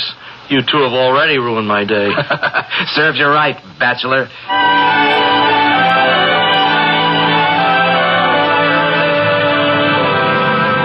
Well, I'll say one thing for married life. Hasn't hurt Connie's looks. Yeah, she really looks great, doesn't she? Yeah, I've almost forgotten how pretty she is. It's the first time I've seen her in more than a month. That's not my fault, pal. I told you what to do. Get yourself a date, and we'll make it a foursome one night. That's the trouble with being a bachelor. You've always got to scrounge around for a date. Okay, we'll make it a threesome. I'm sure you'd rather not. Three's a crowd, right? Not when two of them are married. Anyway, it's about time you made it a permanent foursome. Why don't you make up your mind which of your 55 girlfriends you want to marry? Tried it once. I didn't like it. If at first you don't succeed, try again. Yeah, that's what you say. You hit it right the first time. Just lucky, I guess. No kidding, Stan. How about going to the theater? The theater. What about it? I forgot to tell Connie to go to the box office. What for? Some tickets were left for us at the Park Pleasant Playhouse for tonight. But we have to pick them up before noon. Relax. We'll stop at a phone booth on the way.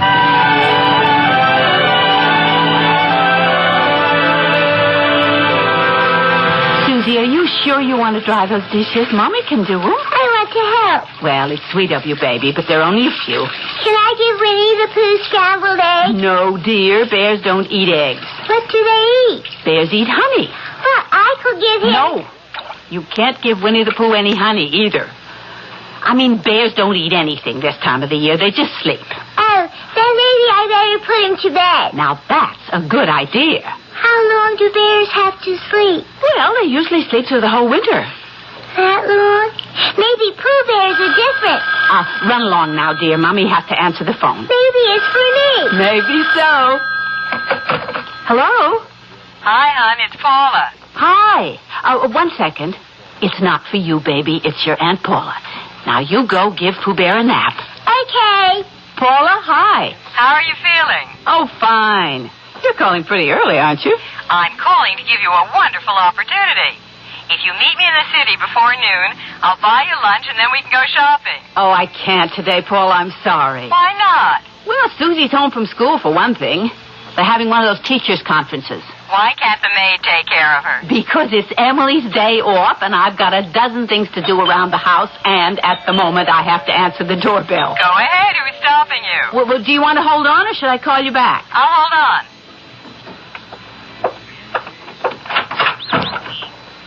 Oh, hello, Vernon. Hi, Miss Farmer. What in the world time is it? Oh, gee, I don't know. I don't have a watch, but, I thought it was the right time. Well, you usually deliver the groceries around 10, don't you? Well, sure, usually, but I thought, well, you know, they'd come early today. Well, all right. I suppose it doesn't make all that much difference. It does to me, Miss Farmer. What? Listen, what do you want me to do? I mean, should I bring in the stuff right now? Well, of course. I could leave them out on the truck for a while. No, I guess that isn't such a smart idea. I mean, you got milk and cream and stuff. They might get spoiled. Well, of course they might get spoiled, Vernon. What an idea. Bring them in right away. Yeah, sure, I'll do that, Miss Farmer. I won't be long. Okay. Paula, are you still there? I'm here. What's going on? Well, it's just the boy from the supermarket. Vernon, whatever his name is. Oh, yes, the blonde Adonis. All muscle, including his head. Well, there is certainly something wrong with his head today. He's talking so strangely. Anyway, listen, about the city. Thursday is absolutely the first day I can make it. Oh, here it is, Miss Farmer. All right, Vernon. Paula, what do you think about Thursday? Thursday's fine. I'll call you Wednesday just to make sure you don't chicken out. All right, Paula, bye. So long. Miss Farmer. What? Is it okay if I put everything here? Well, yes, of course, Vernon. Pretty big load today, but I can handle it. I mean, I'm strong, you know? Yes. Yeah, you want me to put the milk and stuff in the refrigerator? No, just leave them there. You know, it was really something this morning. I mean, the way I felt driving over here. Yes, it's a lovely day. You know what I mean?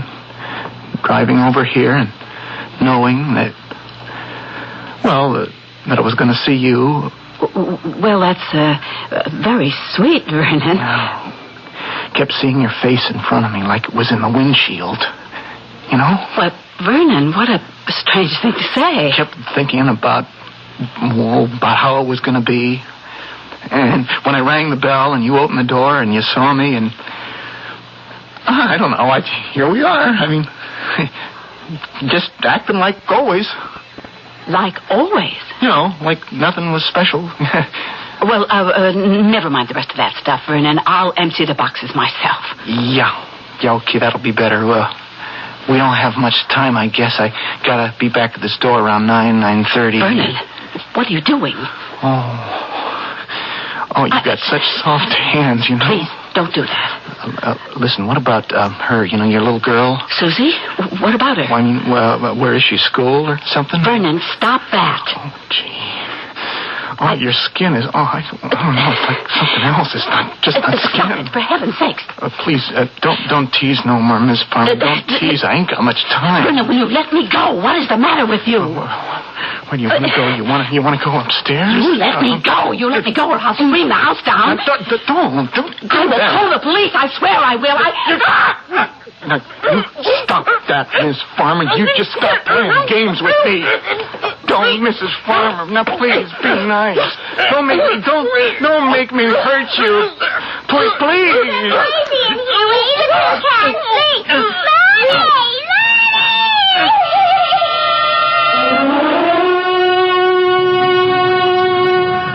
Are you sure you dialed the right number? Positive. Think I don't know my own number? A lot of people don't. Connie's got to be home. We left her only half an hour ago. Maybe she's in the bath. Susie picks up the phone when she is. I'll try just once more.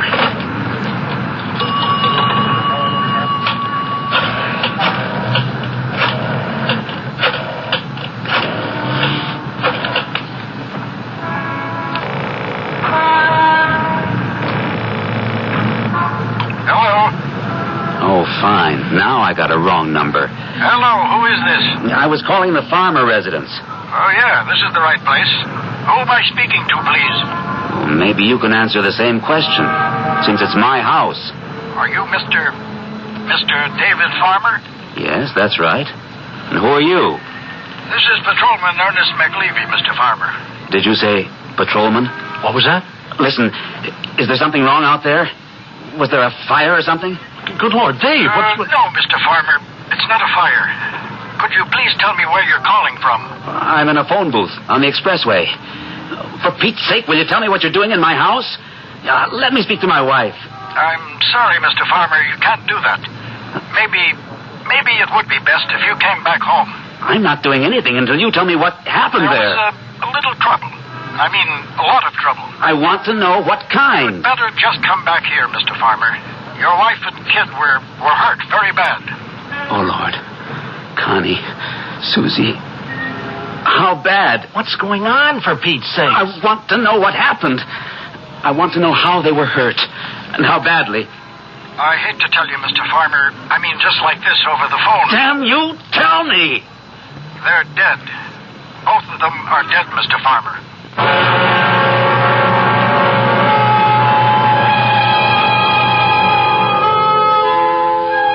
It's a strange place to find yourself in the middle of a nightmare. A highway crowded with cars and trucks, the bright midwinter sun shining in your eyes, hearing a disembodied voice telling you that everything you cared for in life is gone, vanished in one bloody instant, one terrible moment of madness, one meaningless action. But this nightmare isn't over for Dave Farmer, or for a young man named Vernon White. We'll be back in just a moment with Act 2.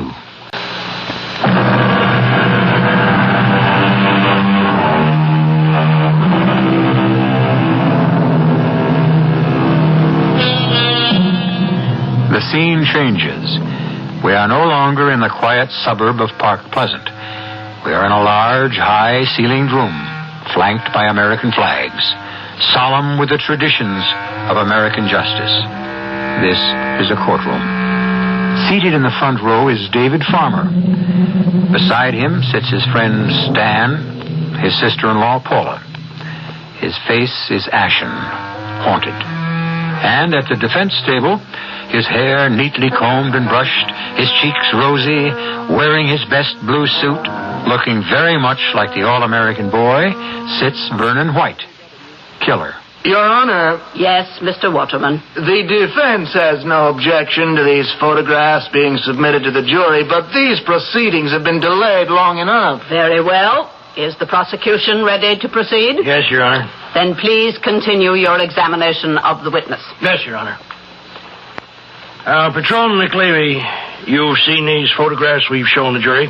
Yes, sir. Is it an accurate representation of the scene you discovered that morning at the Farmer house? Yes, sir. That's what I found. A young woman, brutally assaulted, strangled to death. Yes, sir. Evidence of a struggle. Yes, sir.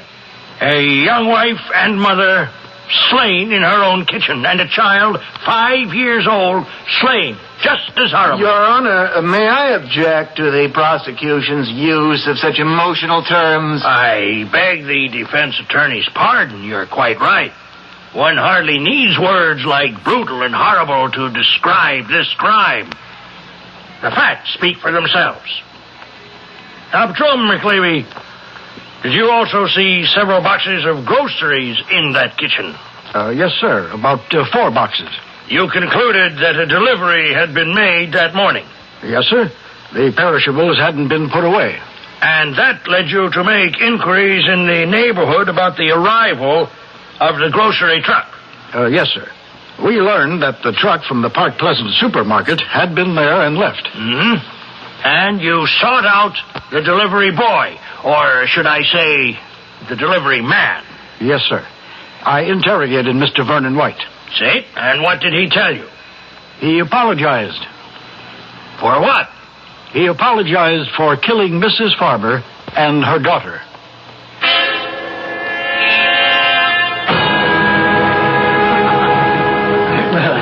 Dave, eat something, will you? Don't just stare at your plate. Now, come on, eat. No, I can't. David, this is ridiculous. No breakfast, no lunch. What good is that going to do you? No good. Talk some sense into him, Paula. Look at him. He's lost 10 pounds since the trial started. David, please. She was my sister. I loved her. I loved Susie. But I know that I have to stay alive. I know that. And so do you. Come on. Let's get back to court.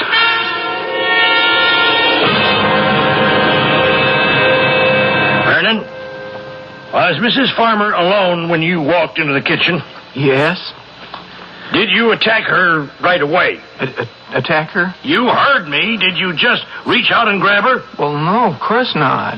Did you try to embrace her, kiss her, anything like that? Yeah, I guess I did, because... Because what, Vernon? Well, because I thought she liked me. Because I thought she wanted me to.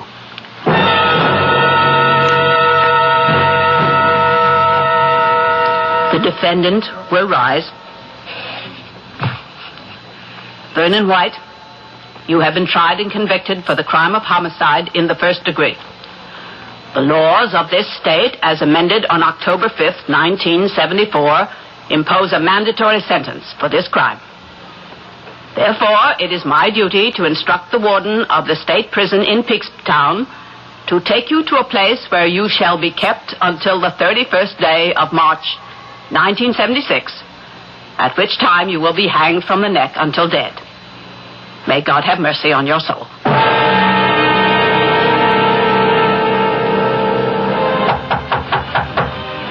Who is it? I said, who is it? It's Paula. Please let me in, David. All right. Well, will the real David Farmer please shave? How did you find me? If you must know, Stan told me. Stan has a big mouth. You look terrible. You look as run down as this hotel. What did you want me to do? Stay up there in that house? You could have found something better than this. This suits me fine. If you want to stay in a hotel for a while, fine. But the least you can do is get a decent room. This isn't a hotel room, Paula. This is a waiting room. What? A waiting room. A place for me to wait for the 31st of March. Oh, Dave. Dave, that's terrible. That's so senseless. What else have I got to do but count the days? But to do this to yourself. To hole up in this awful flea bag, staring at the calendar, thinking of nothing but that poor moron's execution. He's not a moron. He's Jack Armstrong, the all-American boy. Didn't you hear what he said in court? He thought Connie liked him, that she wanted him. Dave, listen to me. Vernon White killed something very precious to me, too. Dave, I have to tell you something. Tell me what? What you want to happen isn't going to happen. What did you say? There isn't going to be any 31st. There's always a 31st, 7 months out of the year. I mean, there isn't going to be any execution. Stanley called to tell me. I think that's why he gave me your address, so I could break the news to you instead of him. What are you talking about? The appeal was accepted because of Vernon's substandard intelligence. Oh, something like that. You're lying to me. Dave, they've commuted his sentence to life imprisonment. They can't do that. They can't. They did, Dave. Vernon White went through tests. He's not an imbecile, and he's not insane. But he's just not, smart enough to know the difference between right and wrong. They can't do that. He killed Connie. He killed my little girl. Good Lord, Paula. You've got to accept it, Dave. Don't let it make such a difference to you. No. Never. I'll never accept it. Do you think I can go on living with him alive and breathing and walking around and smiling and Connie and Susie dead? No. I won't let it be.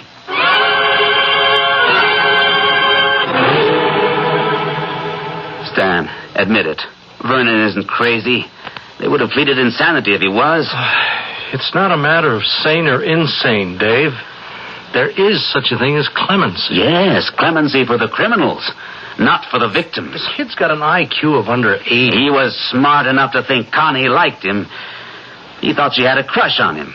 He was so used to having girls ogle him in the supermarket, juggling those crates with his big muscles. Dave, this is useless. The court has accepted the appeal. You just don't have any recourse. You're wrong. I do. Like what? I'm going to kill him, Stan. Huh? That's all I can do right now. I have to kill that animal, or I have to stop living myself. One or the other. That's how it has to be, Stan. You're crazy, Dave. I don't believe you mean that. I mean every word. I'm going to kill him. And you're going to help me. But the man's in prison. People get killed in prison. There's a way to do everything if you have the desire and the money. I have both. You haven't got that kind of experience. But you have, Stan. You were in criminal law once. You must know people. I'm sorry, Dave. You're supposed to be my best friend. If that's what you are, prove it. Help me wipe this germ off the face of the earth. It wouldn't prove anything. It will to me. I want his life for Connie's, for Susie's, and mine. Whose life do you want to save, Stan? Vernon White's or mine? Oh, no. I hope you're not talking about... Sure, that's what I'm talking about. You heard what I said. I can't live if he does. I'd just as soon stick my head into an oven. You are putting me in one hell of a spot. Find out what I have to do, Stan.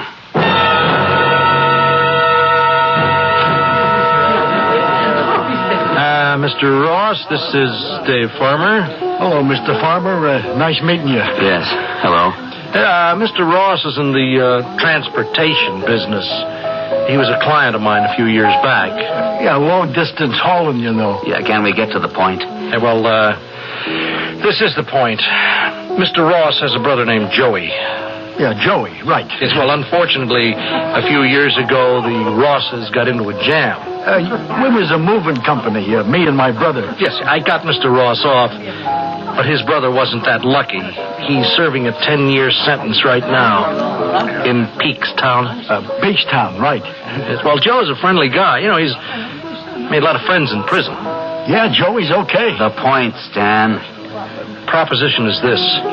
Now, Joey is a trustee at Peakstown, and even though he's made some, errors in his life, he doesn't like child killers any more than we do. Now, he might want to do something about Vernon White. We ain't talking about favors, though. No, not favors. What we're talking about entails a certain amount of risk. So it's only fair that we arrange some compensation. I'll pay anything. Name your price. We've already agreed on a price. It's $3,000. I'll make it $5,000. Wait a minute, Dave. I'll make it $5,000 if you kill him before the 31st.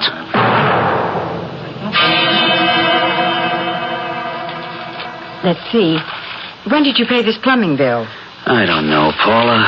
It's marked paid, but I don't see the canceled check. What does it matter? It does matter, Dave. You can't let everything slide this way. Half a dozen people are threatening to sue you for this or that. And I suppose you know that you let your insurance policy lapse. You went right past the 30-day grace period. What's the difference? You know why I had that policy. But it's ridiculous to let it lapse. One of these days you might Don't say that, Paula. Anyway, I called your broker and arranged to have it paid. I'm surprised Stan didn't do that for you when he had the power of attorney. Stan isn't a bookkeeper. He's a lawyer. Still, he could have been more helpful. He knew how spaced out you were. He could have hired a girl or somebody to pay your bills, keep your accounts in order. Paula, will you stop taking off on Stan? What have you got against the guy? What have you got in his favor? He's my best friend. He proved that. Maybe. I wonder how friendly he'd be if you were broke. Oh, cut it out, Paula. Oh, look at this checkbook. None of the stubs filled in. And you must have spent $1 zillion. There were expenses. I know that. But Stan sold those securities for you back in March. That meant a deposit of almost $100,000. Paula, I can't think now. Okay. But I just want you to know that there are expenditures I can't explain. Hello? Dave, it's Stan. Yeah? What's happening? Dave, don't get upset about this. But something went wrong up in Peakstown. What do you mean, wrong? I don't have all the details yet. Our friend Joey up there tried to fulfill his mission this morning, but he botched it. How? Vernon isn't dead. He's hurt. He's got a knife wound, but he's alive. We had a deal, Stan. I know. We won't pay until we get what we paid. I don't care about the money. It's just a delay, that's all. Well, for how long? We can't be sure. Vernon's in the prison hospital. It's a hard place to reach, Dave. But don't worry. Mr. Ross says he'll get the job done. He's got to. He's got to.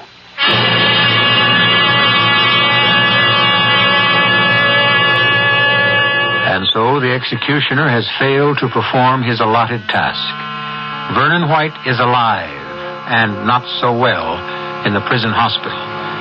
But the physicians who will treat his wounds don't know that he's suffering from what might well be a terminal illness, the disease called revenge. We'll see if Dave Farmer gets that revenge in a few moments when I return with Act 3.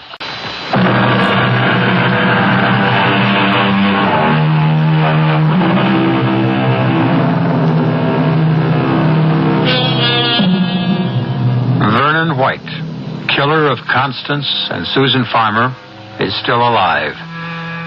David Farmer is alive, too. If walking, talking, and breathing are signs of life, as his sister-in-law Paula sits in a restaurant table and looks at his pale features, her eyes are clouded with pity. Dave, when I first met you, when Connie introduced us, I remember thinking you were sweet and kind, maybe a little vulnerable. Vulnerable? Seeing what you wanted to see in people, giving them nice, clean images, even if they were more complicated than you wanted them to be. I suppose you're talking about Stan.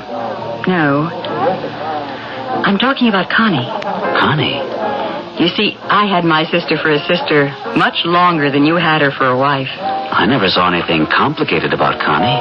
It was hard to see. She had such a bright, glowing surface. Paula, we were married 6 years. Do you think I didn't know Connie? She always wanted so much, Dave. That's what worried me when she told me she was getting married.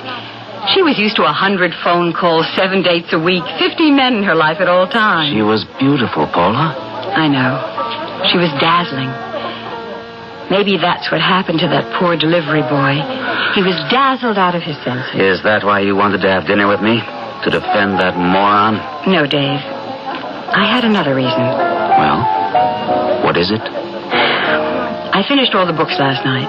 So? I did everything I could, Dave. I got everything to balance, practically to the penny. I knew you were a great bookkeeper. The only trouble is, I still can't explain some of the cash withdrawals that were made by Stan. Forget them. Forget? You heard me. Forget $25,000? 25,000? That's right. Well, now even you seem surprised. Oh, it can't be that much, Paula. It just can't be. It is. And I think you must know what that means.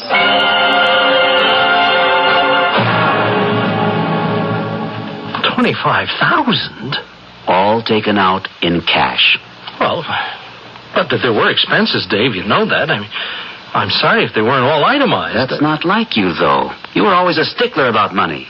You always said you were raised poor, so you had respect for the buck.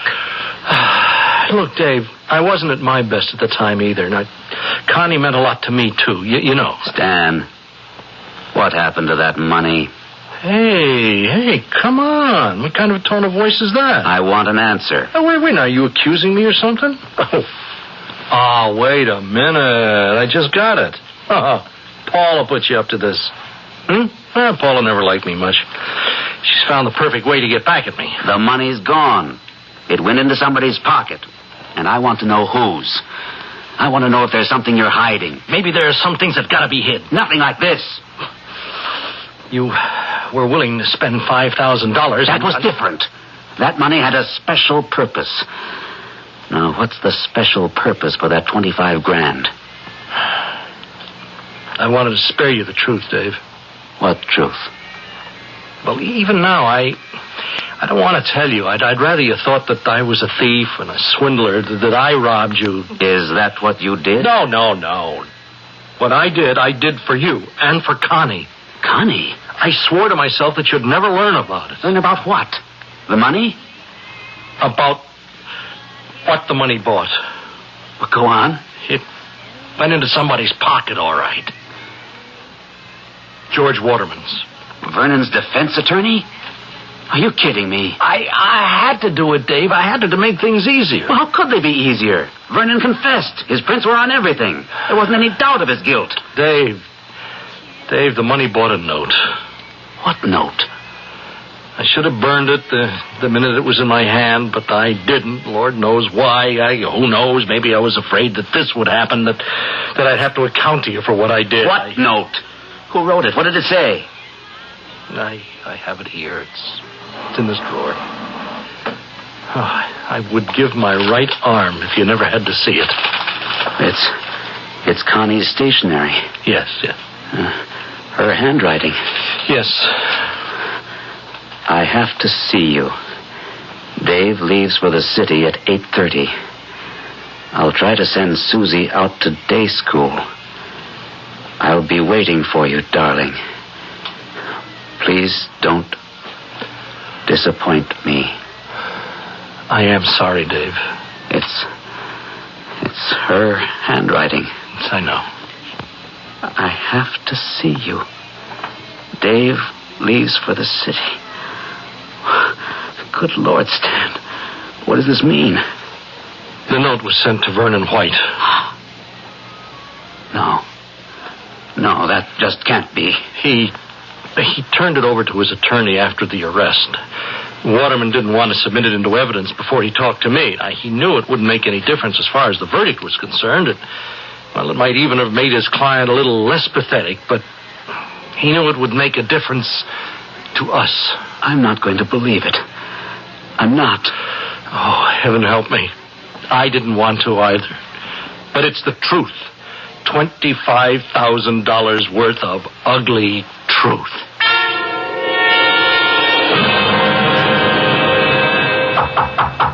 Who is it? Paula, please open the door, Dave. Don't worry. I didn't bring you chicken soup, just a couple of containers of coffee. Did you think I'd need sobering up? You do, Dave. I haven't been drinking. I thought you might be upset tonight. Why? Because of what happened. Have you been talking to Stan? No, of course not. I have nothing to say to Stan, and he vice versa. I meant about Vernon White. Do you still take your coffee black? What about Vernon? He was released from the prison hospital, but the authorities thought it would be too risky just to put him back among the same prisoners, so they transferred him. Where? Well, I guess they thought he couldn't be very dangerous after the knife wound and all that, but he must be a strong young man. Get to the point. He got away, Dave. Vernon's loose.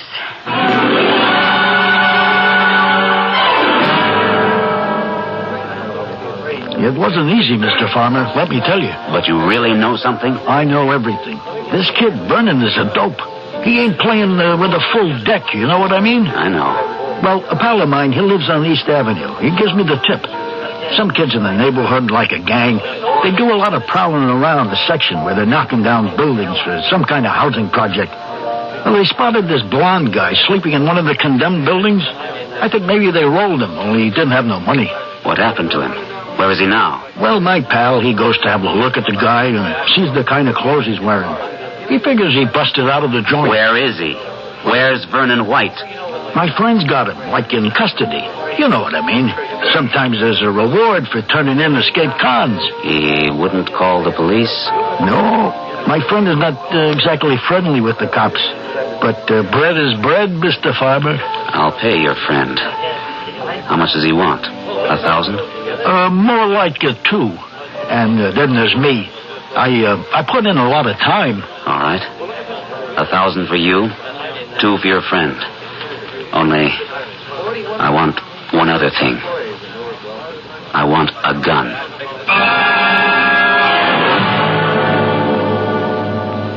Hello, Vernon. Oh, hello. Do you remember me, Vernon?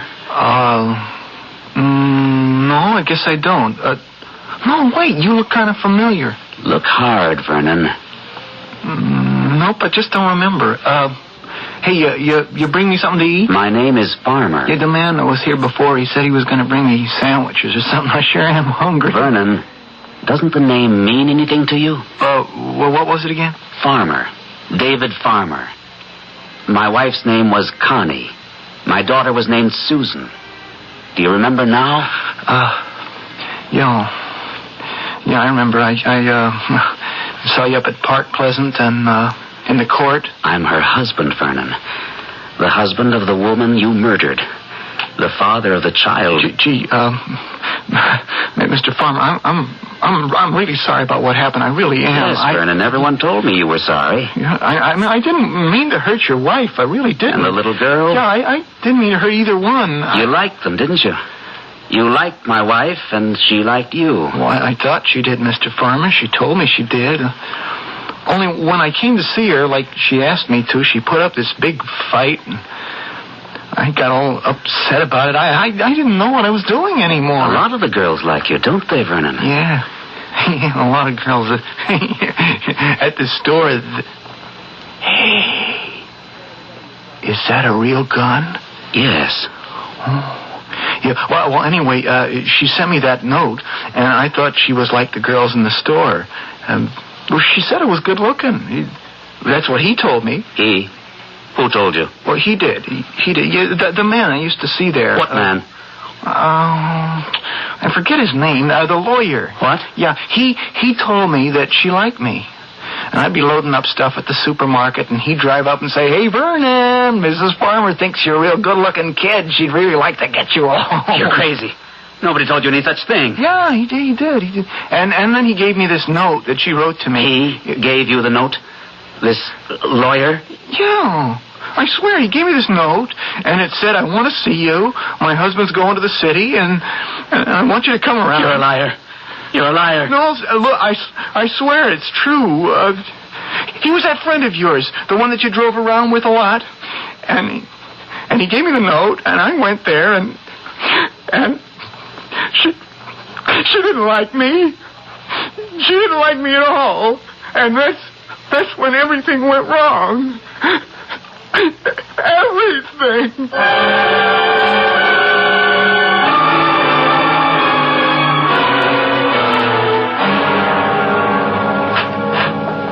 Come on in, Stan. Oh, thanks.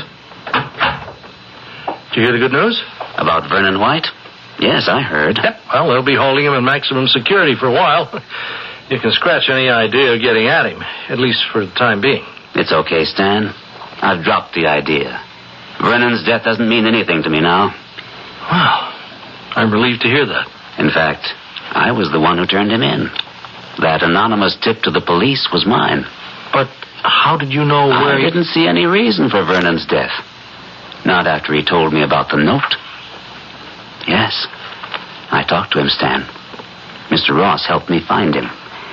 And we had a good, long talk. I hope you didn't take him too seriously, Dave. You know the kid's a moron. He's dim-witted, not a moron. Dim enough to think that Connie liked him just because you said so. Dim enough to believe that note was meant for him when it was really sent to you. No, wait a minute, Dave. I couldn't understand it at first. Then I remembered how it was between you and Connie before I came along. I had a little more to offer, so she picked me.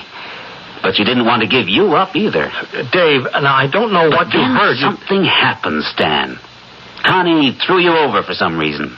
I remember when you stopped coming around to the house. Dave, I swear to you that she must have hurt you pretty bad. So bad that you wanted to hurt her back. So you picked Vernon. Please, let me say something. He told me all about it. What you used to say to him, to goad him on, get him all excited. And then you gave him that note.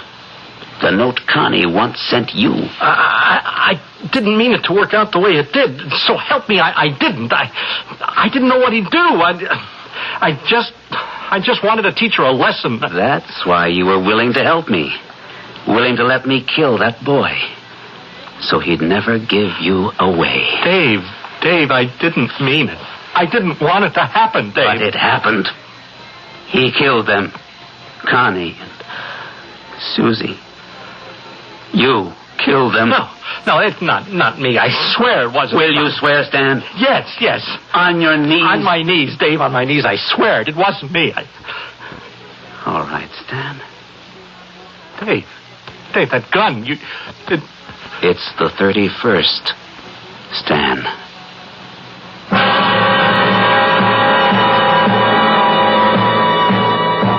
An execution has taken place on the 31st of the month. In the mind of David Farmer, justice has been done. But now, the executioner himself must face the bar of justice for usurping the privilege only the law can have. Only the law must have. I'll be back shortly.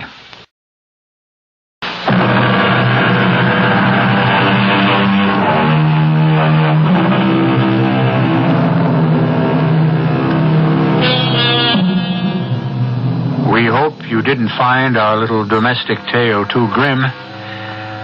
When violence strikes close to home, it's always more upsetting. If you are disturbed, why not sit back now, have a nice warm drink, go to bed early, and take tomorrow off. Then you'll be all ready for a little more terror and suspense when we return with another episode of Radio Mystery Theater. Our cast included Gordon Gould, Earl Hammond, Russell Horton, Hetty Galen, Leslie Woods, and Roy LeMay. The entire production was under the direction of Hyman Brown. This is E.G. Marshall inviting you to return to our Mystery Theater for another adventure in the macabre. Until next time, pleasant dreams.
Come in.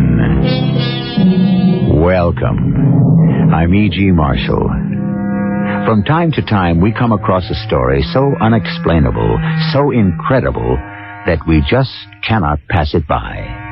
So today, no mystery to challenge your powers of deduction, for there is no rational explanation of what happened.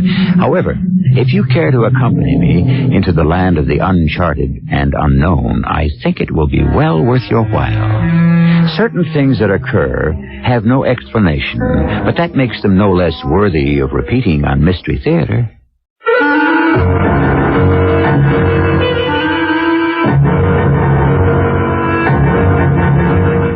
Our mystery drama, Second Sight, was written especially for the Mystery Theater by James Agate Jr. and stars Michael Tolan. I'll be back shortly with Act One.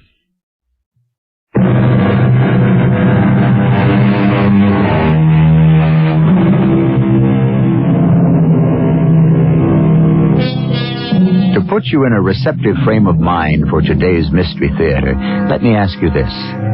Suppose you looked into the mirror but didn't see your own reflection. Or suppose you opened a newspaper and there was your own obituary. Or suppose you saw in a flash something that had not yet happened. Would you feel you were responsible if the following day it did come to pass and it was a murder? Questions like these are not answered easily, if at all, by scientist, doctor, or psychiatrist. Certainly not by Dr. Marvin Kingsley. Dr. Kingsley, it's good of you to see me on such short notice. I'm happy to work with your Air Pilots Association. Your full name, please. Alan Harvey. And you're an airline pilot, correct? I was an airline pilot, but... You don't have to say any more. I'm aware of your problem. But I want to say more. If you're going to help me, Dr. Kingsley, I've got to tell you everything as I see it, not as my airline sees it. Go ahead. I've been on international flights for 10 years. I've flown around the world I don't know how many times. I'm a million-mile pilot several times over. And then, one day on my flight to the Caribbean, it happened. I'll never forget it. We were making good time, in spite of headwinds and visibility zero. Are you still on automatic, Alan? What'd you say, Charlie?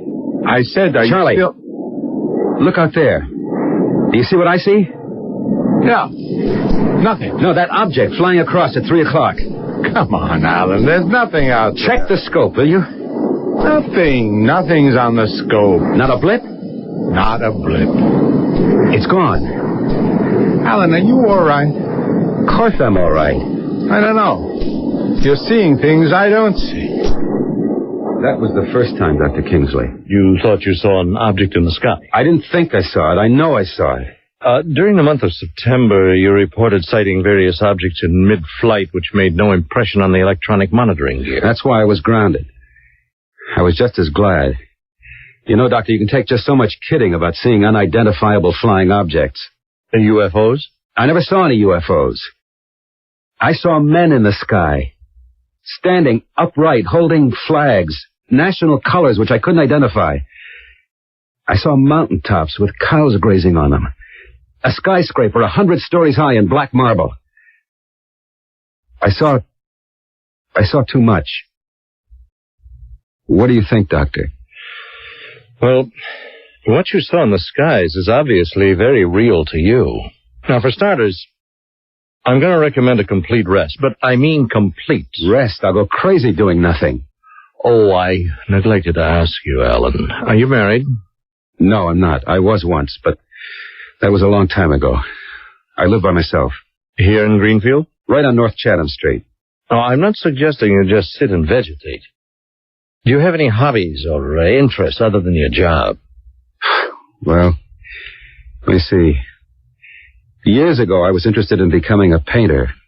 Even now, I've sort of kept up. Sometimes I'll take a sketch pad and draw. Oh, good. What kind of things? Lately, I've been drawing the objects I've observed from the cockpit. Well, why not enroll in some art class? That would occupy you and challenge you. You know, the university I teach at has a very fine art department. Would that appeal to you? What good would it do me? I'm a flyer. I'm never going to make it as an artist. Well, it would give you another outlet for your energies. Let me put in a call to Jacob Greer, who runs the department. He teaches a few classes also. See, I know Jacob personally, and I'm sure he'd take you in. I don't know. How long should I do it? Well, let's not set any limits for the present. See, there's one thing you need more than anything else, and perhaps drawing in a class with other people will help you achieve it. What one thing? What do I need? Peace of mind, Alan.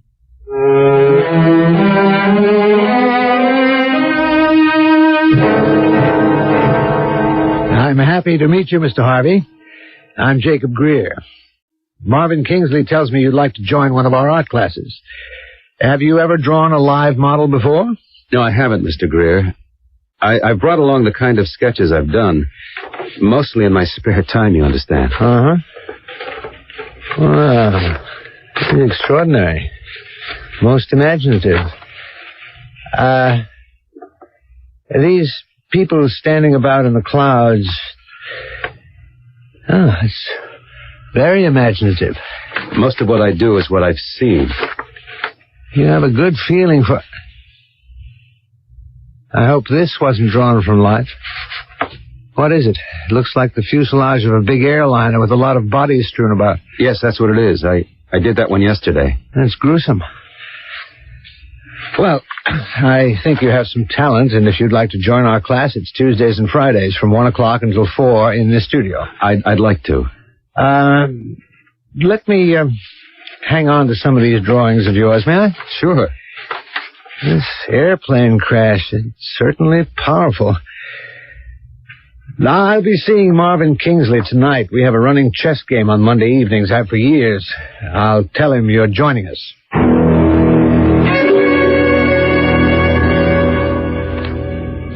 Checkmate, Marvin, old boy. I saw it coming, Jacob. You know, you're going to qualify as a Grand Master one of these days. You're off your game. I know you, Marv. You're right. I wasn't concentrating. Marv, that fellow Alan Harvey you sent me, he's a strange sort of man. Quite gifted. I've seen his portfolio. Have you known him for long? Well, as a matter of fact, I haven't. See, he came to me because he was having some problems in relaxing. Oh, I didn't ask you what his problem was. You know, I don't discuss my patients, Jacob. Let's say he may have some guilts, and I prescribed your art course as a vacation from those guilts. Well, I'll say this, he has a lot of talent. There was one drawing he showed me that... Hey, do you mind if I turn this up? I'd like to catch the evening news. No, I'll go make us some coffee. Oh, I forgot to get cream, darn it. Don't worry, I can take it black. A jet airliner carrying 200 people crashed into a corporate plane at 6 o'clock tonight after traffic controllers radioed conflicting instructions. This is the scene behind me. One of the worst air disasters to strike this area in the history of aviation. According to... What is it? What happened? Oh, something with the TV set. They've still got the picture, but there's no sound. Do you see that shot of the field? Wait, it can't be. Good Lord. Oh, no, I'll turn it off if it upsets you. It's all those bodies. No, that's not what I mean. Turn it off. No, they'll get the sound back in a minute. They still got the picture. Turn it off, please. Okay. I want to show you something. Here. This is one of the drawings your Alan Harvey left with me. What do you see? Grisly, almost photographically detailed drawing of a smashed airliner. And smashed people. Well, what are you trying to tell me, Jacob? Doesn't this drawing look exactly like what we just saw on the tube? But exactly? Yes, I suppose there is a similarity. Oh, I forgot to tell you. You see, Alan Harvey was an airline pilot, so I suppose he drew that from some experience he had. Marvin, my mind deals in pictures. I would say there's not just a similarity. The real accident and what this man has drawn are identical. Oh, but how could they be? You said you saw him this morning. He couldn't have drawn it at the airport. It just happened at 6 o'clock tonight. He said he did it yesterday. Well, I'll bet if you went through the files and matched the photographs, there's a sameness about most air crashes. I hope you're right. I don't understand why you're so upset, Jacob. What else could it be? It got me to thinking, that's all. Well, what's your problem? If Alan Harvey can draw a future occurrence before it happens, I'd say we all have a problem.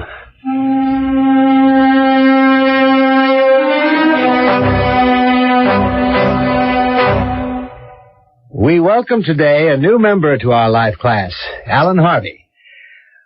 Miss Johnson, we'll have 2 minutes of warm-up poses, and then we'll begin the longer poses. Arthur, why don't you put your easel beside Alan so that if there's anything he doesn't know, you can fill him in? All right, Miss Johnson. I'm new to this. What are warm-up poses? You'll see.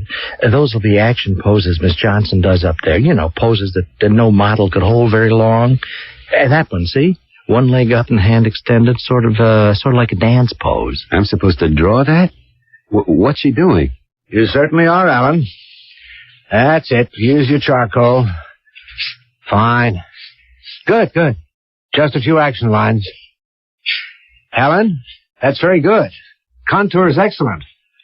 Well, fine. What did he say your name was? Arthur Really Lewis. excellent. I'm Alan Harvey. Say, hey, you're not bad. That's good. How can she hold that pose? Try a little bit more. Leaning over, one hand way down and the other way up. Because Miss Johnson is a professional model, Alan. And now suppose we have less talk and more drawing, okay? Good. Yeah. Just a couple of contour lines, Alan. We're not projecting the model's complete form. Do you mind if I stand behind you, Alan? Oh, no. No, not at all, Professor Greer.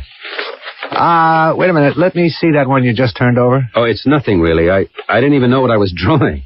Alan, one of the things you've got to learn about our work, no one can afford to be shy or modest.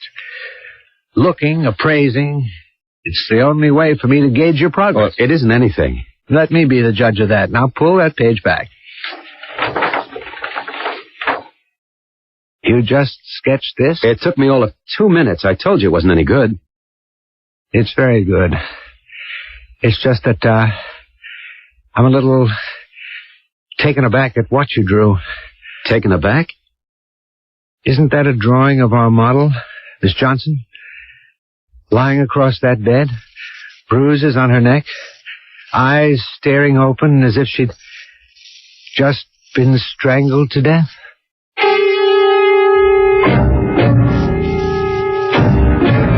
I warned you, didn't I? This would be a story hard to explain. If you like, let's begin by believing some events are coincidence, or, as the phrase goes, a strange coincidence.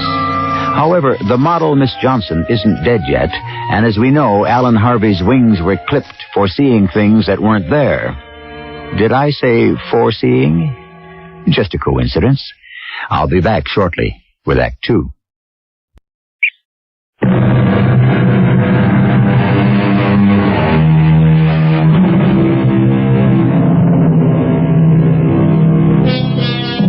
Do you remember the old story of the 3 blind men who were asked to describe an elephant?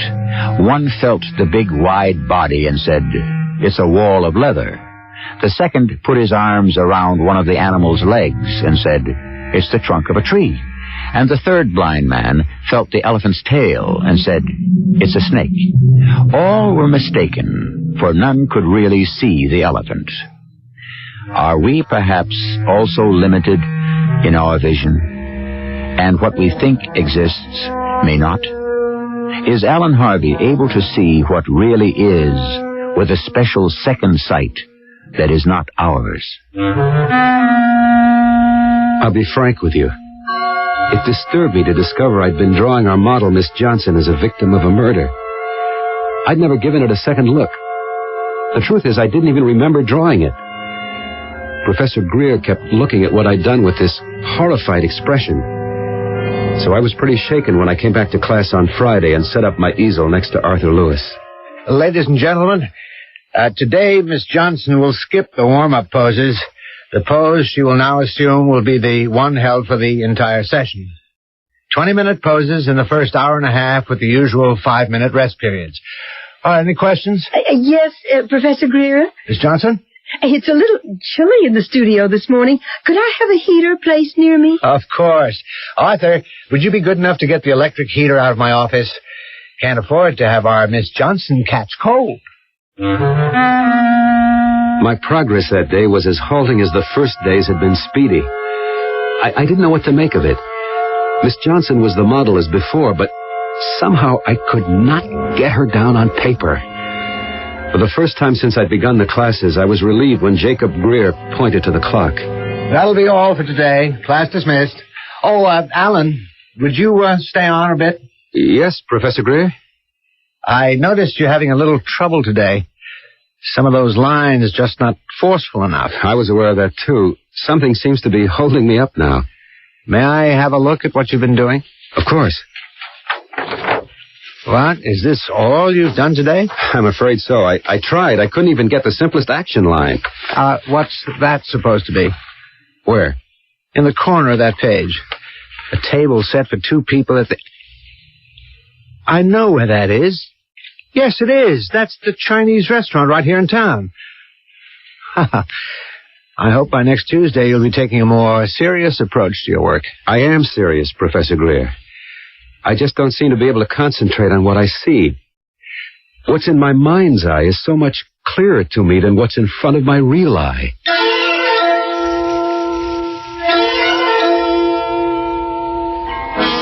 I can't think how you happen to know I just love Chinese food. I just guessed, Miss Johnson. I wasn't doing anything particular this evening, so I took a chance you might be free. It so happens this is my one night off in the week. You mean you've got a regular job as well as modeling? Well, I just model for extra money. I'm studying piano at the music school.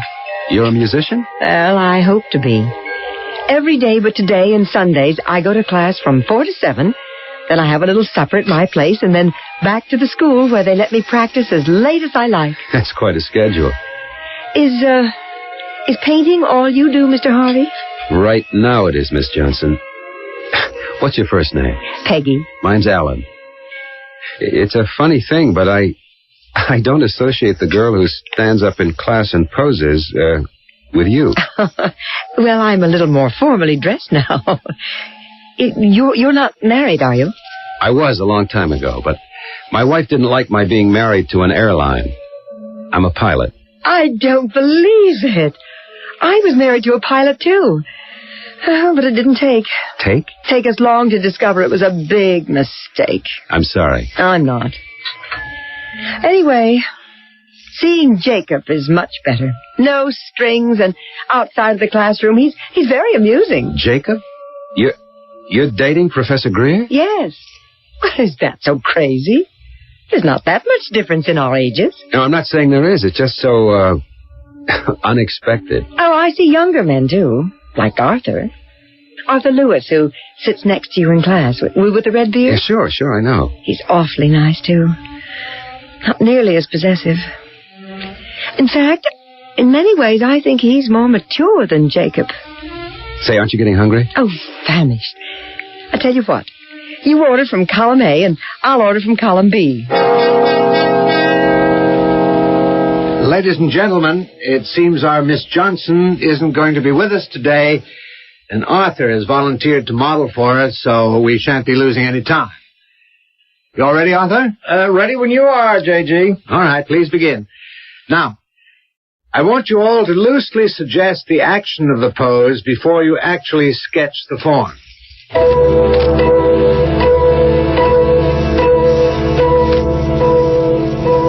Very good, Alan. You don't seem to have any block when it comes to drawing the male form. It was only that one time, Professor Greer. I'm sure I could do Miss Johnson next time. Keep drawing. Good. What are you doing now? Putting in a face. Well, that's not Arthur's face. It's more like mine. And, Alan, what's that you're drawing in the subject's right hand? Right hand? I don't know. I wish you'd stick to what's before you and not try to dramatize things as though you were doing an illustration for a mystery magazine. You've got me holding a pistol. Now I see a doorway and some other body crumpled up against it as though he'd just been shot.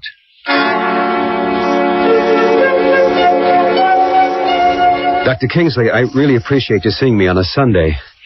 What I want to say is, how can I say it? I don't think these life classes are doing me any good. Well, why do you say that, Alan? I went nearly crazy yesterday, Saturday. I tried to get out of the house, take a walk, but I found myself always coming back to my drawing board. Well, I think that's a good sign. But it's not. Nothing's changed. It's all as it was before. I'm seeing things that nobody else sees, only now I'm drawing them. Here, look at these, please. Some I've done in class and some at home. Yes, I see what you mean. Do you? Do you really? I'm terrified. Oh, you draw very well, Alan. It's what I draw. Here, this one, for instance. Now, look, you will work your way out of this. Don't worry. It's the mind's way of healing itself. Doctor, I think you've got it all wrong. Here, look here. I drew this just this morning before I came to see you. I sat myself down, and this happened, like automatic writing. Well, the drawings are for Jacob Greer to criticize. Now, what do you expect from me? Just tell me what you see. All right. It's a young man, about 25, I'd say, stretched out on a slab in the morgue. When were you at the morgue last? Never. I've never been there. But, well, you've seen pictures. I tell you I haven't. But you must have. And you've forgotten.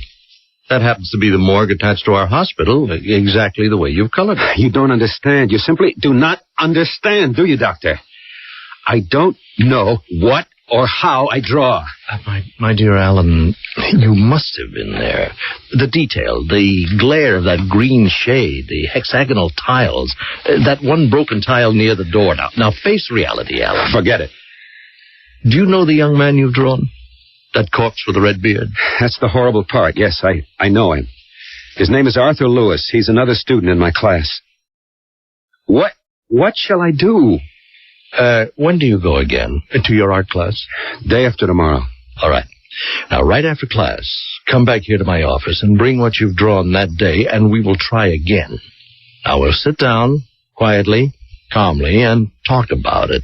This sort of thing happens more often than not, Alan. We transfer and transpose people we know into the most unlikely situations. See, most of us do it in dreams, but you're doing it on paper. You don't think it's any more than that, Dr. Kingsley? Just bear in mind, Alan, you and I are mortal. We can do no more, see no more, know no more than our 5 senses tell us. You mean there's no such thing as a 6th sense? Or a second sight? Well, arithmetically, perhaps. But in fact, no.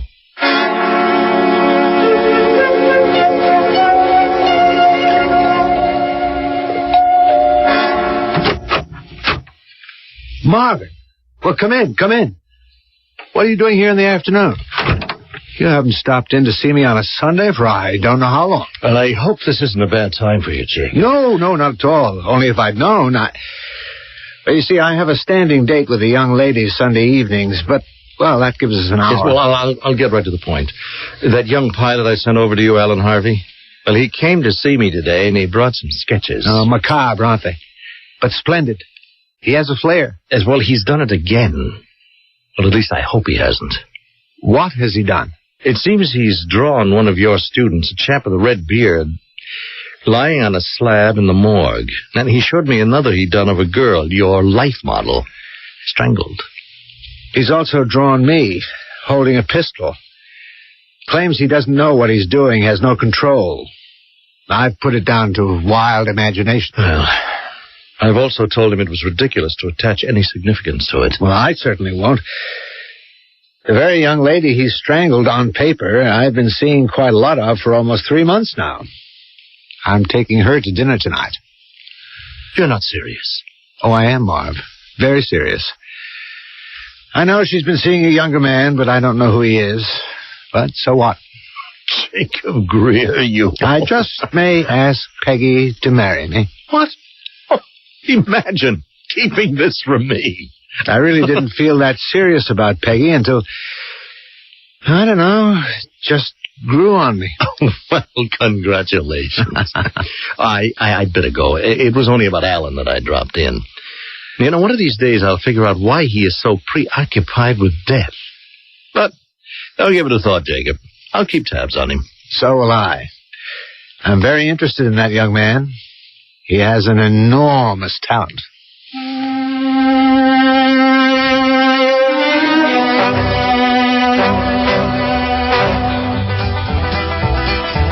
Alan, I feel so wicked, I can't begin to tell you. Why, Peggy? Half of America goes to the movies on a Sunday night and has a soda afterwards. Oh, it's not that I'm having a soda in a drugstore at 10 at night with a man I've only known for a few days. It's because I've stood up the 2 guys I usually date. Who, Jacob? And Arthur. I generally see Jacob for dinner Sunday nights. He gets me home about this time, and then half an hour later, Arthur stops by, and we go listen to music somewhere. You're going to get yourself into trouble. They enjoy themselves. So why did you go out with me? Because I love going to movies, and nobody ever asks me. Well, you'd better beat it home. At least you can keep one of your 2 dates.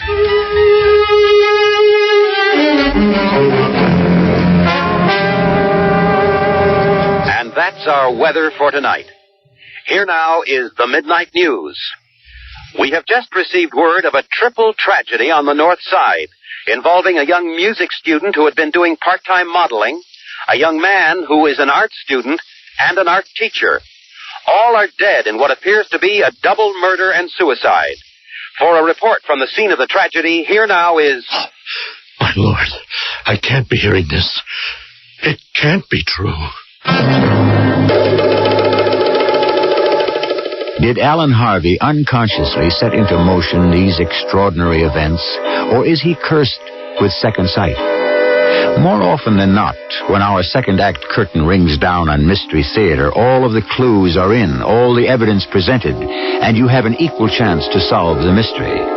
Not this time, for we appear to be dealing in an enigma wrapped in a secret, contained in a sealed book, written about a strange, uncharted land. Come back with your compass when I return shortly with Act 3.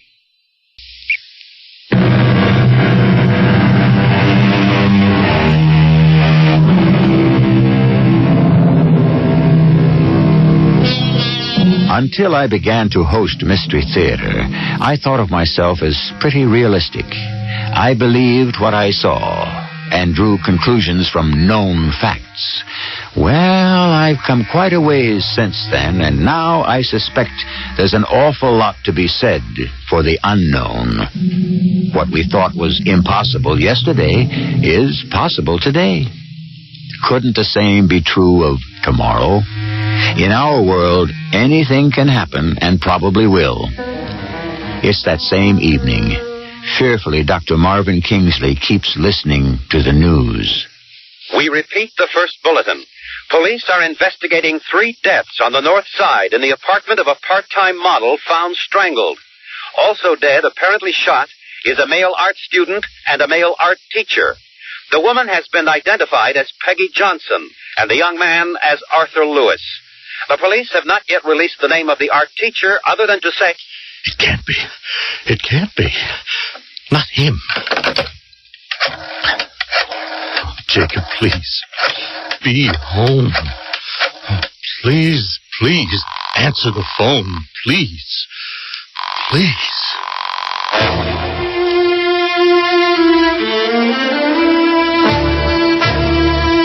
Today is Monday. I feel peculiar. I keep trying not to think of tomorrow in another life class.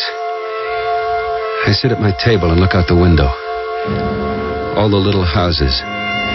Ours is not a big town. All the capitals of the world I've flown to, Rome, Paris, Amsterdam, London, it all seems like another lifetime. I look down at my drawing pad. I've drawn a heavy-set man standing in a courtroom before a judge. I better call Dr. Kingsley right away. Alan, I'm glad to hear your voice. I've done another one of those mysterious drawings. Have you sketched someone you know? Not this time. Someone I've never seen before, I know that. A big hulk of a man standing in front of a judge. From the look I've drawn on the man's face and the look on the judge's, I'd say the judge was about to pass a sentence of death. I'll tell you what you do, Alan. Why don't you walk over here? It'll take you no more than 3/4 of an hour, and by the time you get here, I will have cleared the decks. Bring that drawing of yours, Alan, and we'll talk. I've lived in Greenfield all my life. Every time I'd come back from some round trips for my week off, I'd found the town pretty much the same. So why I got confused going across town to Dr. Kingsley's, I can't imagine. But I did. Turned up the wrong street, and before I knew it, I was lost. So I cut through an unfamiliar alley, and there it was. A fence about 9 feet high. I couldn't see over it. Over the gate was written J. Murty, Tombstones, Monuments. I opened the gate and looked inside. A yard full of gravestones. Come on in, young fellow. Don't stand out there. Oh, thanks. May I? I'm glad to see you. You're very expert chipping words into that stone. Marble. I also do granite. This is quite a large place you got here. I bet you keep busy. Well, the work gets kind of lonely. Not many people like to be around gravestones. Makes them think. Oh, let me introduce myself. Julian Merte. Oh, yes, I saw your sign. I'm Alan Harvey. You looking for someone? I'll tell you the truth, I turned down the wrong street. Did you say your name was Merte? Yes. Why? Do you know me from somewhere? I don't know. Mr. Merte, have we ever met before? I don't think so. Of course, I have seen a lot of people in my day. Why? You think we have met? Well, everything about you, I don't know how to say it. It's uncanny. Hey, look at this, will you? A drawing I did today. That is quite good. You did that? This morning. I have always admired the man who could sit down and draw straight off like that. Now, why did you want me to see this, Mr. Harvey? The man in the drawing, it just came to me. He looks just like you, Mr. Murty. Oh, that man there standing in front of the judge looks like me, you say? Why, so he does, Mr. Harvey. So he does. Julian? Julian, where are you? Here, my dear. Oh, you have company. Mr. Harvey, Mrs. Merte, my wife. Oh, please. Did you? Mr. Harvey is an artist, Mary. Julian, go along and wash your hands. It'll be time for supper shortly. Supper? I had no idea it was that late. I must be going. No, sir. Please don't go. I've got something to show you. Or perhaps some other time. I'll come back. No, it wouldn't take long. 5 minutes, I promise you. Just 5. All right. Certainly. I'll be right back. Young man, I don't know who you are, but I advise you to leave right now. There's a storm coming up. I should go, and late as it is, someone's expecting me. Then go. I'll explain to my husband. But he seems so anxious to show me something. It's only those gravestones. He's so proud of them, but they won't run away. I advise you, young man, for the sake of your well-being and health, leave now. My health? And your peace of mind. Does the name Julian Murty mean anything to you? Julian Murty? Yes. Yes, I have heard that name. Arizona? No, California, the Rock Bridge. And the Wyoming stone faces. Is your husband that Julian Murty? Yes. Why, he's one of the great sculptors. What's he doing in this back alley making gravestones? He fell out of fashion. It's as simple as that. But it broke his heart. He has never been the same. You mean no one commissions his works anymore? For 20 years, no one. And that isn't the worst of it. You had better go. Well, can't you tell me why I should go? Because sometimes he is not responsible. Not anymore. All washed, all clean. Oh, say, we are in for a storm, Mary. I am taking Mr. Harvey into the studio. Well, if you'll excuse me, I'd better go right away. What? In all this rain, you will get soaked. Come along, follow me. Let's run for it.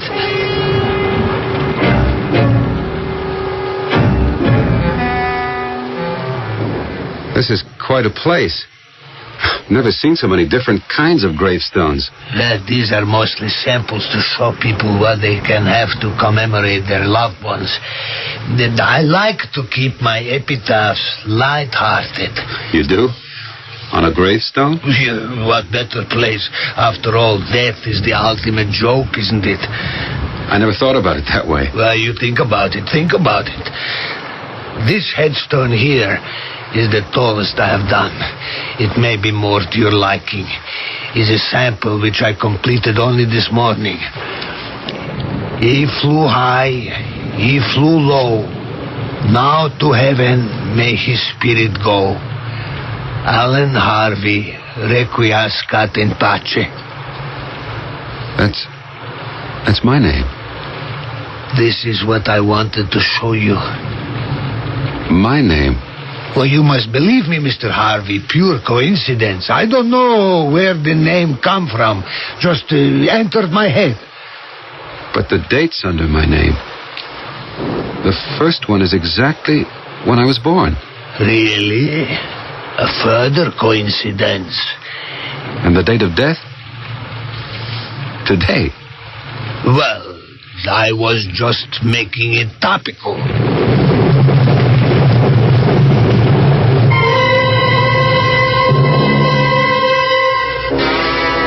You go right ahead, Mr. Harvey, and use the telephone. Supper will be on the table in a moment. Oh, thank you. I had this appointment, and I just better call.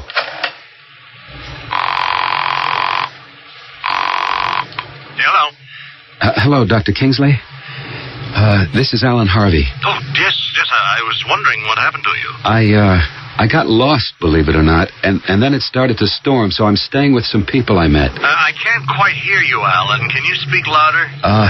No, I can't. This man insisted I stay for supper. Are you all right, Alan? Alan? I hear you. Yes, I'm all right. I'll try and come by later, Dr. Kingsley. Goodbye. You know, I told you, Harvey, I don't get many visitors, especially people from the world of art. And that is why, after supper, I asked you back here in my studio. Mrs. Merte, funny thing, but she's not that interested in art. I really ought to be on my way. Nonsense, I wouldn't hear of it.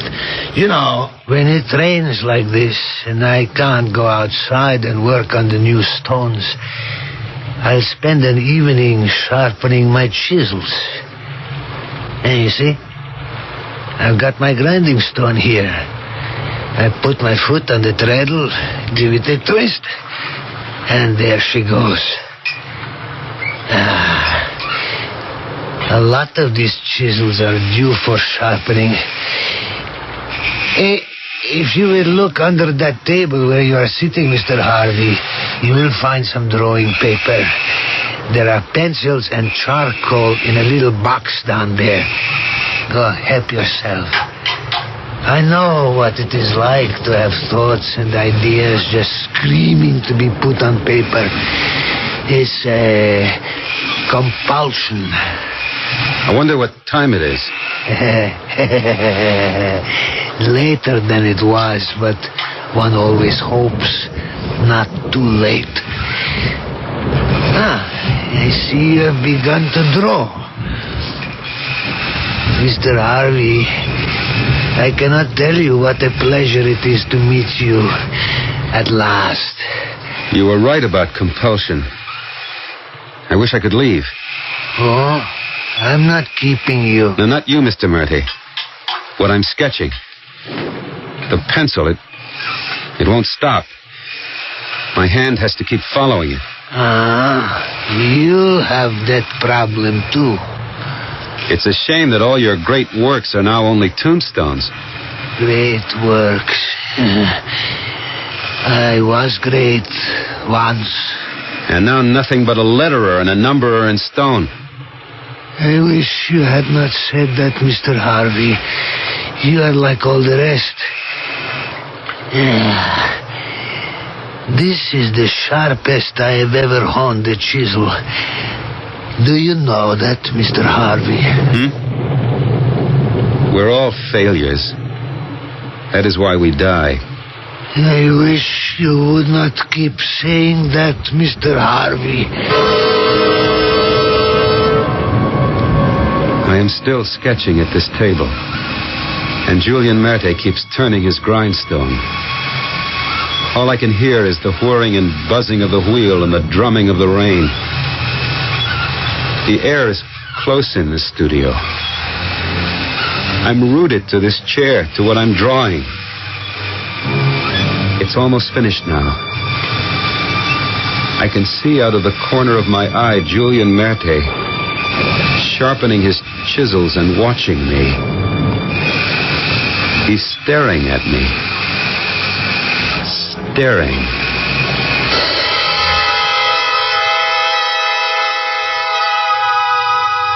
They found the sketch Alan Harvey was making. It depicted the supreme moment of agony, the final gasp of a man in the last throes of life. The figure in his picture lay sprawled across a table where it had been drawn on a sheet of paper.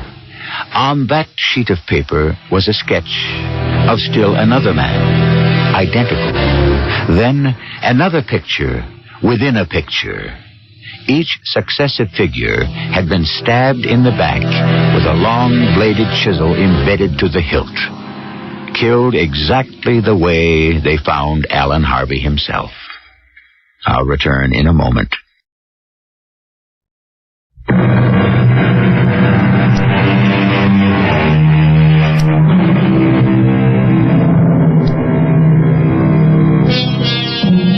We accept certain rules of existence on our planet.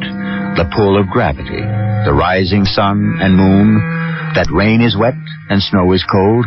We feel wind, which we cannot see. You accept the sound of my voice, although you know I'm speaking from miles away. We accept from experience and habit.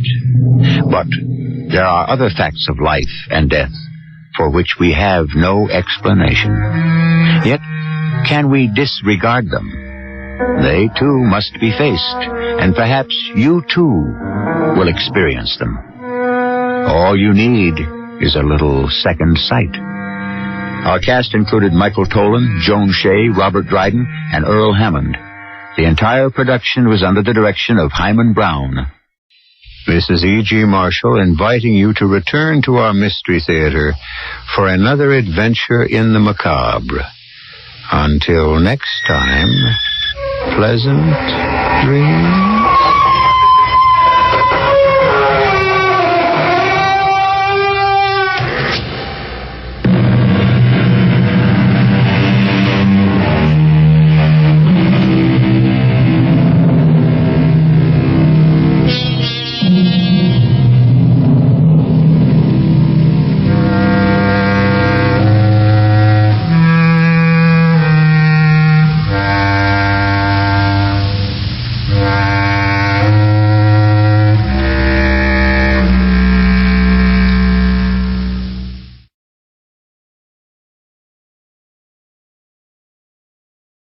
The CBS Radio Mystery Theater presents...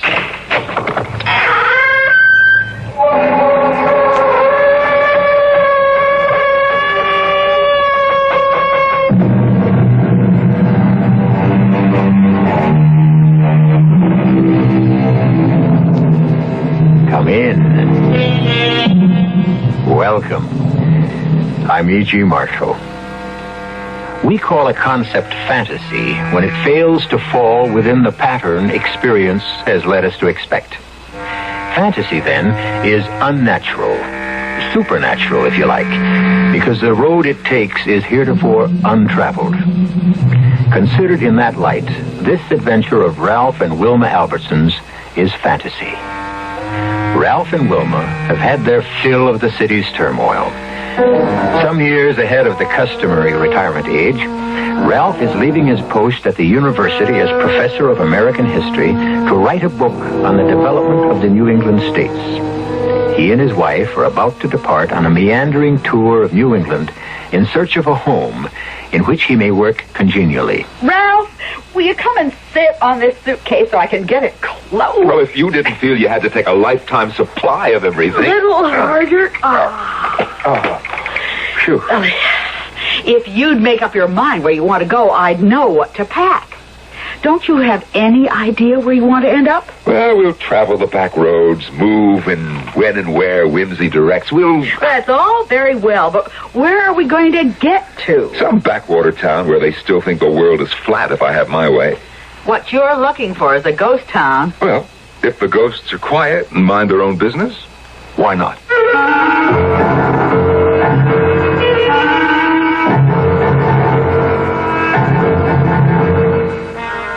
Our mystery drama, Sleepy Village, was written especially for the Mystery Theater by Fielden Farrington and stars Norman Rose and Martha Greenhouse.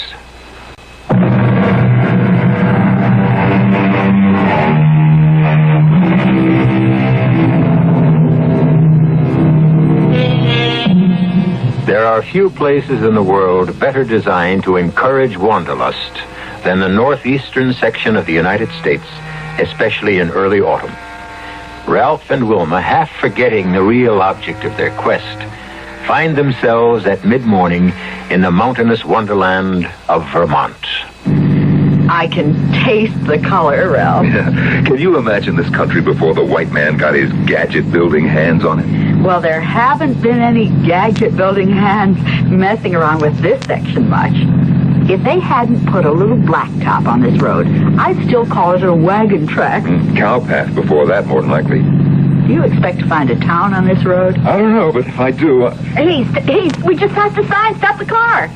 If there's a town around here, we don't want to miss it. Well, I'll back up. Now, what's it say? It's half hidden behind that bush. Sleepy village. Population 364. I'd call that small enough, at least. Well, if there's anything at all in a name, you've found what you're looking for. Can't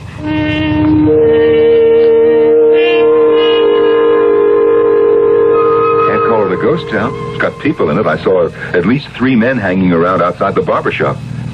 Oh, yes, and they saw us, too. I think it's just about the most beautiful little town I've ever seen. Well, now, I'll remind you that you said that. Wow, that must be the town hall. You know, I don't see a real estate office. Are you serious? It's a perfect little gem of a town, Ralph. Let's park and ask somebody. The town's only about 4 blocks long. I'll wait here. You go ask one of those men in front of the barber shop. Okay. Oh, you know, you look like an awful city slicker. I am a city slicker. Excuse me, I wonder if you might tell me where to find a real estate dealer? Fella sells houses and all? That's right. Man you'd want to see, I expect, would be Ellis Perkins. He's the mayor. Oh, where would I find him? This, right over yonder in the village hall. It might be there. Might not. Well, I'll have a look. Thank you very much. We have to see the mayor. The mayor? He must sell real estate on the side.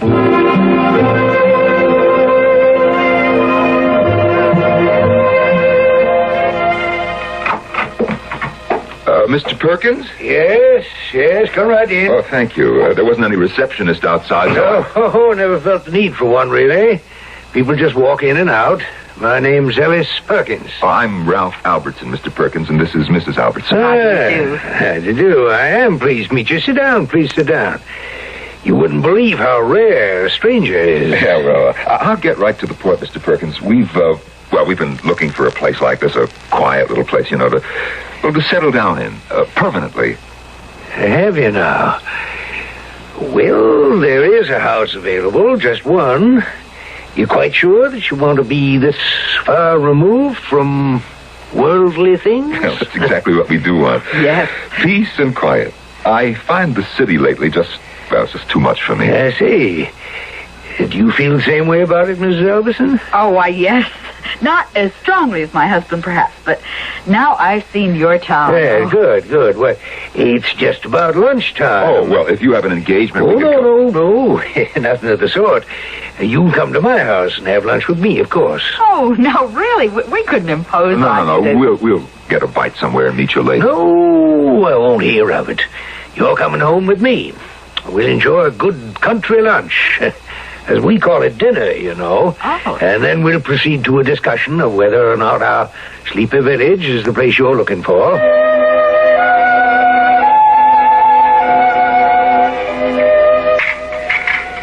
Oh, dear. I may not eat again for days. Do you always eat like this at lunchtime? Ham steak, home fried potatoes, green beans. Well, it's really the main meal. Supper isn't quite as elaborate. Except on occasion. Well, it certainly was delicious. I'd be fat as a pig if I had a lunch like this every day. Everybody ready for the apple pie? Oh, my goodness. Too much? Oh, yes. No, Lucas. I guess you better save the pie for supper. Want me to bring the coffee in here, Mr. Perkins, or in the sitting room? In the sitting room, I think, Lucas. Where should we go in? More comfortable talking in there than around the table. Now, if Lucas does everything else as well as he cooks, he's really a gem, Mr. Perkins. Does he live in? Oh, yes, has for 10 years or more now. Take that chair, won't you, Mrs. Alberson? Thank you. Yes, used to be my dear wife's favorite. Want me to pour, Mr. Perkins, or just leave the tray? I put it on the coffee table here. I'll pour. You go have your dinner now, Lucas. Want anything, just holler. Yes. Lucas is the only family I have since my wife passed over. He gets restless sometimes, talks about leaving me, but I don't think he ever will. I don't know what I'd do if he did. Cream and sugar, both of you? Real cream? No, thanks. We both take it black. What a pity. Well, now, let's get down to the business of finding out whether or not you and Sleepy Village would suit each other. Well, the town suits me fine. We'll have to look at the house, of course. Oh, yes, of course. What is your profession, Mr. Albertson? I was a college professor, American history. Oh. But I decided to leave that and, work on a book I've had in mind. Good, very good. The village could use a good historian. Interesting history this place has. You'd be fascinated. Yes, I can imagine. Lucas makes good coffee, too. Well, now, I don't mean to pry, but are you people who have a great many friends? That is, to whom old friends are terribly important? Oh, well, we have an average number of friends, I suppose, although I can't see what... Well, living in an isolated place like this might be... Well, if we miss them, we'll ask them to come and see us. Yes. But you are looking for a place where you can get away from people, and I assume that includes friends as well as strangers. Mr. Perkins, I don't understand what difference all this makes to you. Oh, I'm sorry. I hope I haven't offended you. It's a very small village, Mr. Albertson, and, the relationships are very close. Intimate, you might say. We find we have to make sure we're getting the sort of people who will blend. Oh, I see. A sort of gentleman's agreement. Is that what you mean? Oh, no. Nothing like that at all, no. Nothing whatever.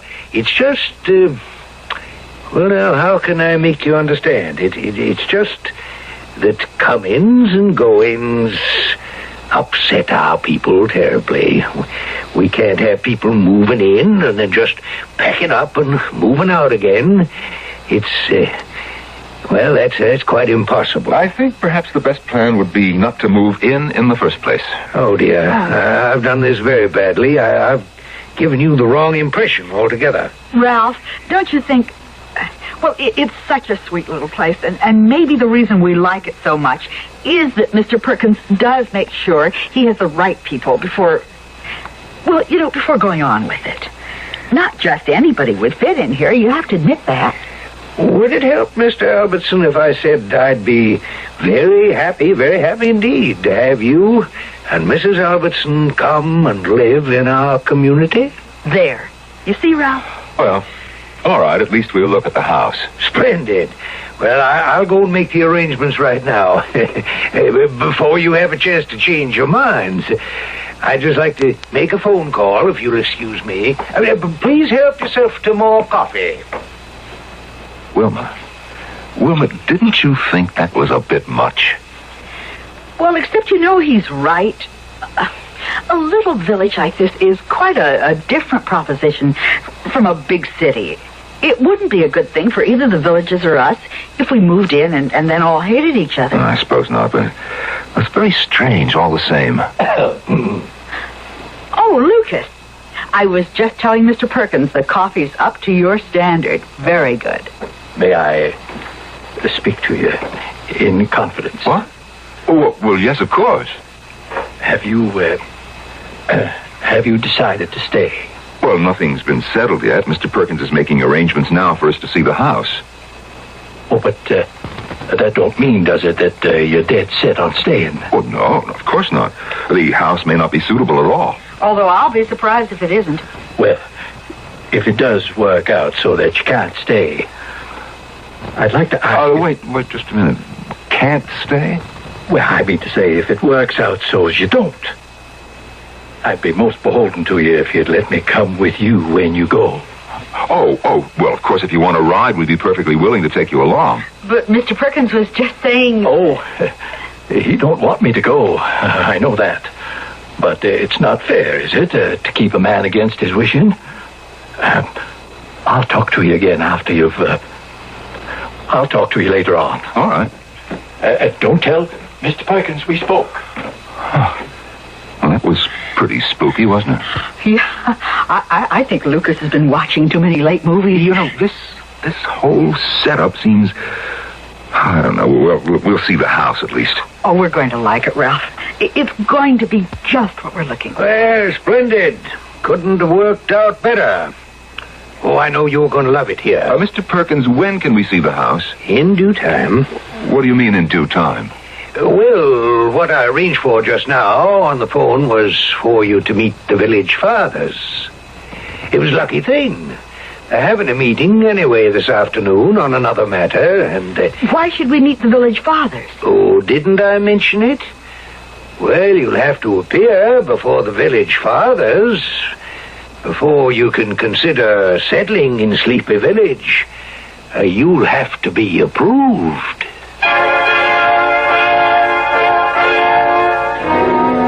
If a man wants to buy a house in a town that he finds attractive, if he has the money to pay for it, even if one house comprises the entire market, doesn't it seem odd to ask him to appear before the town's governing body and establish his worthiness? But Sleepy Village is a place of many, many odd characteristics. We'll encounter more of them when I return shortly with Act 2.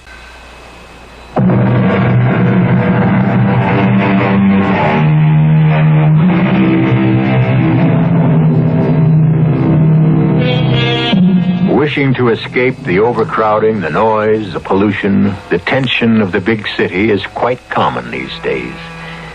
But perhaps there is such a thing as going too far in the other direction.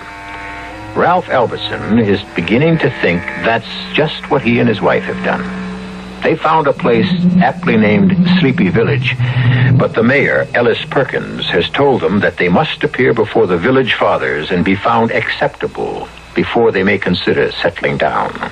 Of all the nonsense I have ever been subjected to, this has got to be the most ridiculous. Unusual, perhaps, Mr. Albertson, but not ridiculous. There are elements involved here that I'm not free to explain to you at this time. Wilma, let's get out of here. Oh, Ralph, not before we see... Before we what? Appear in supplication before a bunch of small town... No, I won't do it, Wilma. You'll be treated with the utmost dignity, Mr. Albertson. Please believe me. What have you got going on here, Mr. Perkins, that you're so careful about? I mean, you don't screen people like this unless there's something going on that you can't afford to let become generally known. Well, you're quite wrong about that, Mr. Albertson. We're very proud. I don't see why you have to be so suspicious, Ralph.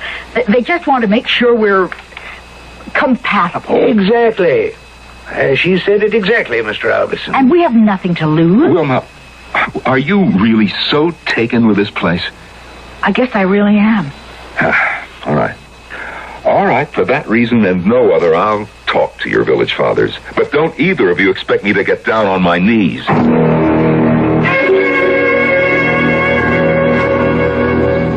Meeting starts promptly at 3:30. Oh, Ralph, surely you don't think... I think we're damn fools for having any part of this, if you really want to know what I think. Mr. Perkins. Yes, Lucas? Feller on the telephone wants to talk to you. I didn't hear the phone ring. Who is it? Wouldn't tell me his name, just said it was almighty important. I told him I'd tell you that. Oh, dear. I mustn't be late for the meeting. Well, I won't be a minute. Wasn't no call on the telephone, you know. I just told him there was. Lucas, why did you do that? Want to have a word with you. You ain't really figuring to stay in Sleepy Village, are you? Well, we're going to see the village fathers. We don't know yet whether we're going to stay or not. Why, I wouldn't. Indeed, I wouldn't, Mr. Albertson, if I was you. Why not, Lucas? Lots of reasons. Well, if it turns out you don't have to stay, you promised to take me away with you, remember? What do you mean, if we don't have to stay? Well, the way it works out sometimes. Oh, here he comes. I better get... Lucas, there wasn't anybody on that phone. There wasn't? No, there wasn't. Was when I talked to him, that's all I know. Well, no time to worry about that now. Are you ready to go? As ready as I'll get, I guess.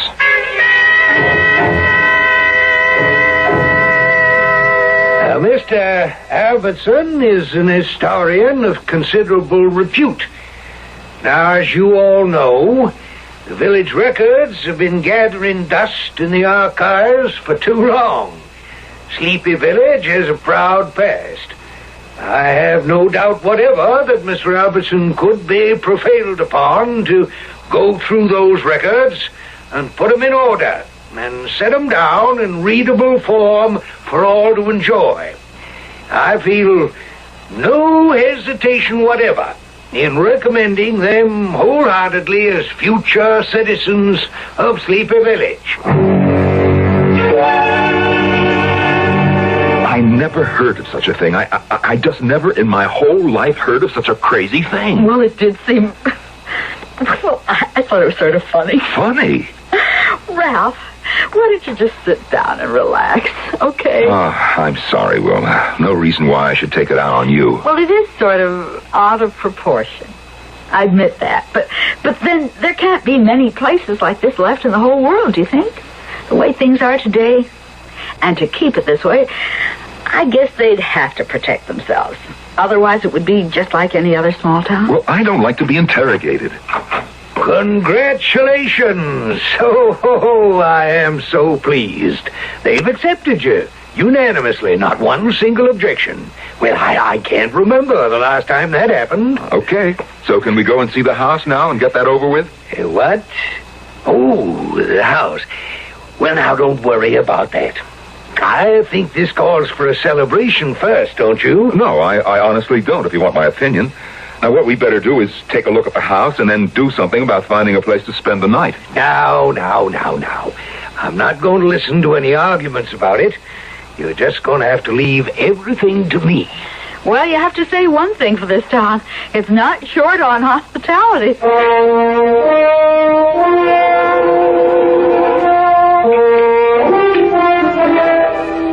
Mr. Albertson, I know that today has been an upsetting experience for you, appearing before the village fathers and all, but that's all in the past now, don't you see? You're one of us now, or same as. You and Mrs. Albertson belong here. It's been decided. Oh, decided. Now, look, you and your village fathers have spent the day checking us out. Has it occurred to you at all to wonder how you look to us? I'm as fussy about who lives next door to me as my next door neighbor is. Ralph, please, don't you think... And I don't like people prying into my business. I don't like people sitting in judgment, deciding whether or not I'm good enough to mingle with. You use the word neighbor, Mr. Albertson. That's not quite the right word. We're closer than neighbors here. We're more in the nature of a family. Let's say you were considering adopting a child. Now, you'd want to know something about him, wouldn't you? His background, what it'd be like living in the same house with him. Mr. Perkins, I did not come here to be adopted. I came here thinking that maybe, just maybe, I might want to buy a house and settle down here. But at this moment, it doesn't seem like a very good idea. Oh, dear. Mrs. Albertson, you don't feel the same way your husband does, do you? Not as strongly, I guess, but I can see his point.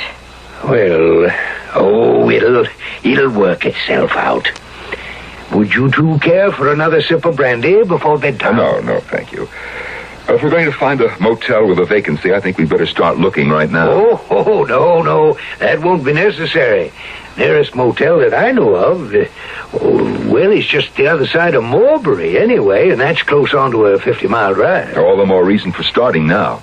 And my guest room upstairs is a good deal more comfortable than any motel room you're apt to find around these parts. Mr. Perkins, I really do appreciate your hospitality. I don't want you to think that I don't, but... Look, I'm sorry, but this is nonsense. This just isn't the way things are done. You'll find that things are not done in Sleepy Village the way they're done outside. Really, Mr. Albertson, we're exactly what you came looking for. And now you're resisting it. Why? If you can believe that such a place might exist, believe it strongly enough to set out on a journey looking for it, why do you find it so difficult to believe that it does exist once you found your way to it? You know, he's right, Ralph. There's just something creepy about it. All right, we'll spend the night here. Mr. Perkins, I'm sorry if I've seemed rude, but... No, it's very kind of you, I'm sure. Yes, thank you. We'll stay.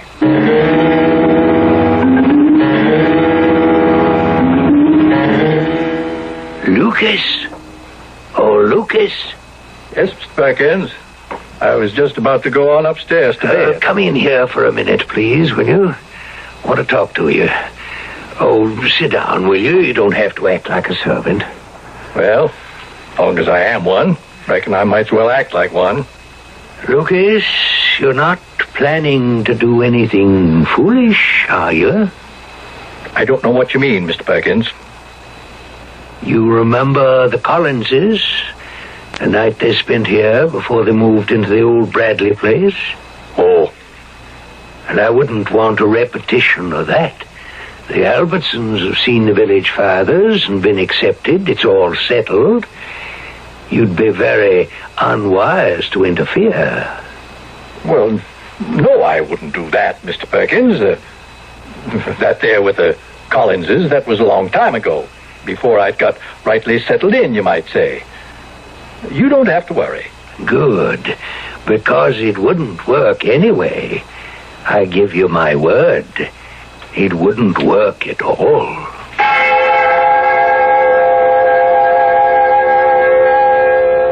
Wilma, I suppose you think I've overreacted, but this is the damnedest thing I ever heard of. Yes, but it's kind of sweet. Don't you think, Ralph? I might think so, yes, if it weren't for the village fathers and their interrogation. I didn't like that, Wilma. No, but once we're part of the village... I still won't like it. I'm not at all sure yet that we're going to be part of the village. I have a feeling, though. No, there's more to this than old Perkins has told us. I don't know, there's some kind of a catch. I get a wrong feeling. What was that? How settling. Or somebody knocking at the door. Somebody knocking? I'll see who it is. Oh, yes, Lucas. I have to talk to you. Well, we're all ready for bed. Can't I wait until morning? Oh, I got to get it settled tonight, Mr. Albertson. If I can, I got to. Can I come in and shut the door? It's okay, Ralph. Okay. All right. What is it, Lucas? You folks don't really want to stay in this place, do you? Well, we haven't decided yet. We haven't seen the house. We like the town, all right. But, of course, we can't decide anything definite until we've seen the house. House ain't got nothing to do with it, Mrs. Albertson. Nothing whatsoever. Of course it has. We'd be living there. Lucas, do you have something to tell us? Is there something about this place that we ought to know before we make up our minds? There sure as shooting is. But I don't know if you're going to believe me when I tell you. The Collinses didn't. Collinses? Last folks come looking for a house to live in here before you. Been, 8-10 years now. 8 or 10 years since anybody's been here asking about a house? Out of the way place, this. More'n you know. You don't just stumble onto Sleepy Village. You got to be, I don't know, led, I guess. I told the Collinses that, but they wouldn't believe me. No, wait a minute, Lucas. Led by whom? Well, I couldn't say. I asked the Collinses to take me away with them, too, but they didn't go. They stayed. Still here. Always will be now, of course. I can't understand why you keep asking people to take you away with them, Lucas. I mean, if you want to leave Sleepy Village, why don't you just leave? Oh, no. Wait, it wouldn't work. It wouldn't if I tried it all by myself. I think you ought to make up your mind to get out of here, Mr. Albertson, not just so as you can take me with you, but for your own good. Maybe they'll still let you go. Let us go? Well, damn well let us go if we want to go. I sure hope so. We could still leave tonight. Better chance to get away after dark than in the daytime. Now, look, you're going to have to explain that, Lucas. If you want us to take you away with us in case we go, well, you're going to have to tell us what is going on here. Well, they're all dead, you know. Not me. I don't think. But all the rest of them's dead as dead can be. Been dead for years. A village full of dead people? People who walk the streets, speak with a down east accent? Overeat at dinner time? Quarrel? Behave, in other words, as we expect living people to behave? Well, to clear that one up, it would be necessary to define death, which would involve defining life. Would you care to try? Perhaps the definitions will be forthcoming when I return shortly with Act 3.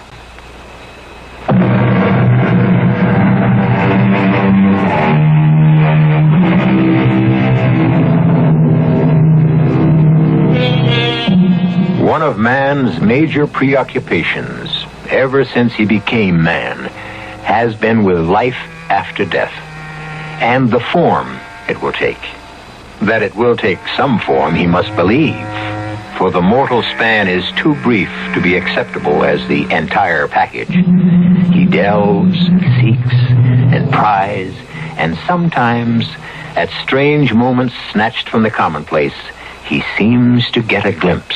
Oh, but you can't possibly go. It's never happened before. Then this will be the first time, Mr. Perkins, because we are going. Well, now, I'll tell you what we'll do. We'll go and have a look at your house and then come back here and discuss it over a good, hearty breakfast. How does that strike you? Well, frankly, it leaves me cold. We'll get our breakfast along the road somewhere. Oh, dear. Mrs. Albertson? I have to agree with my husband. It seems a shame, but I don't see how we could possibly be happy here. Not that I believe what Lucas says for a minute, but... What does Lucas say? Oh, that's not important. We're grateful for your hospitality, Mr. Perkins, and we both agree that you have a beautiful little village here, but, well, it's just not for us. Now, we're all packed. We'll be out of here in a few minutes.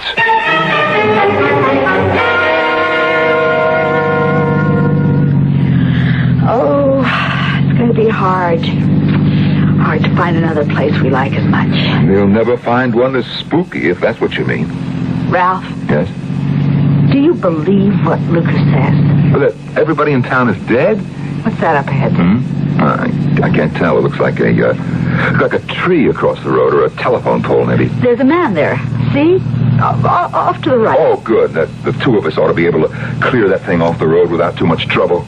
Ralph, he's got a gun. What the hell?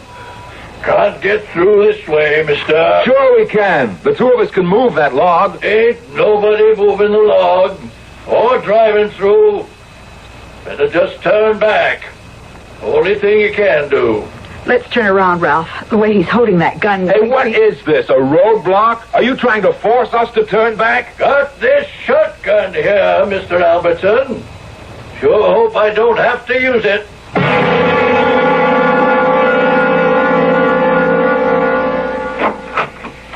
I was waiting for you to come back.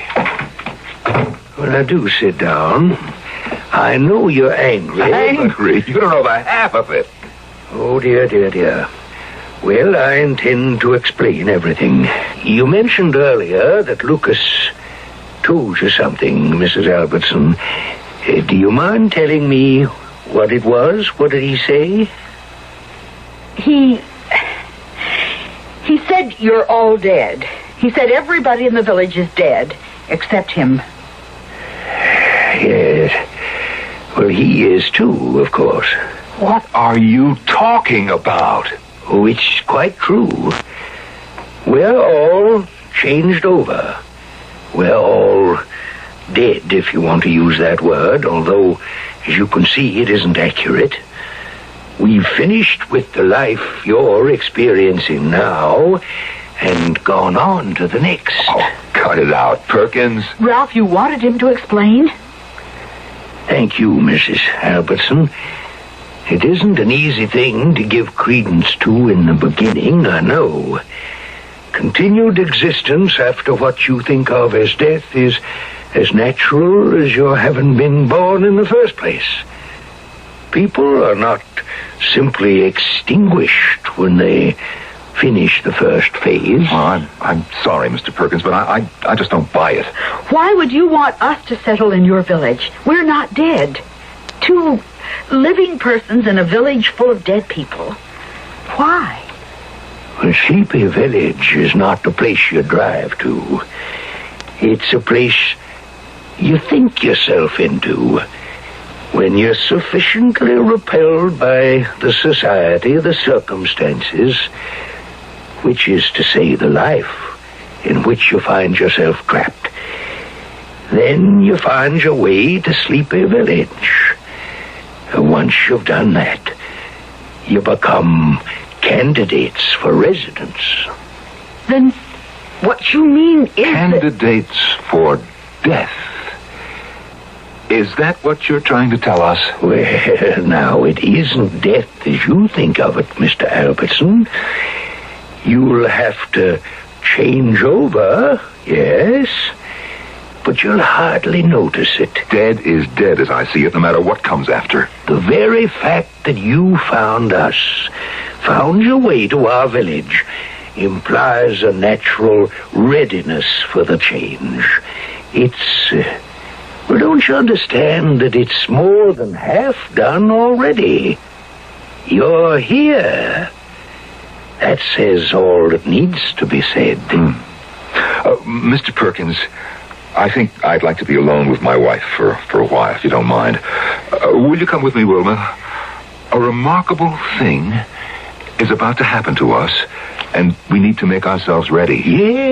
Yes, that's very good.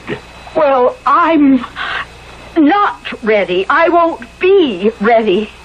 You know, I don't understand you at all, Ralph. Why do you suddenly... No, please, Wilma. We want to make the change gracefully, don't we? We need to prepare ourselves.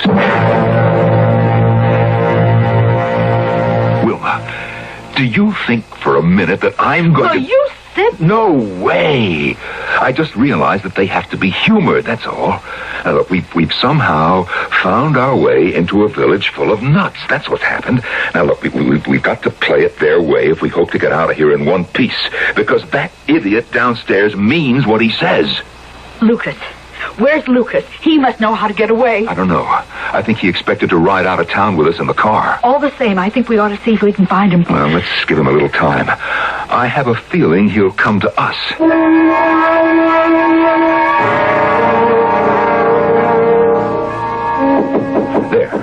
There, that'll be Lucas.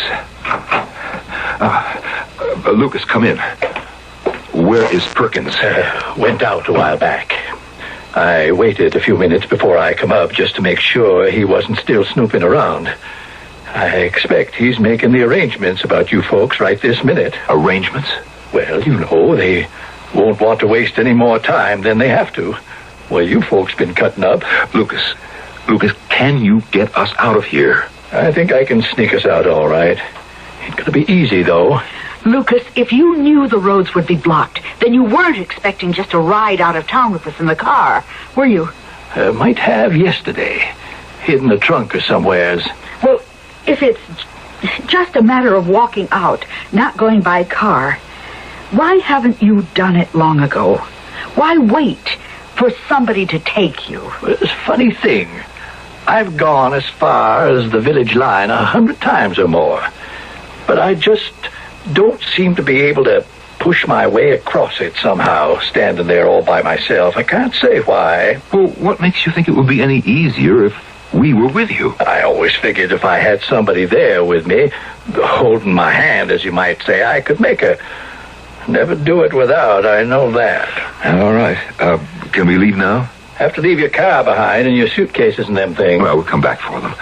I intend to come back here with the police and clean this place out. Yep. Well, I wouldn't count on it if I were you.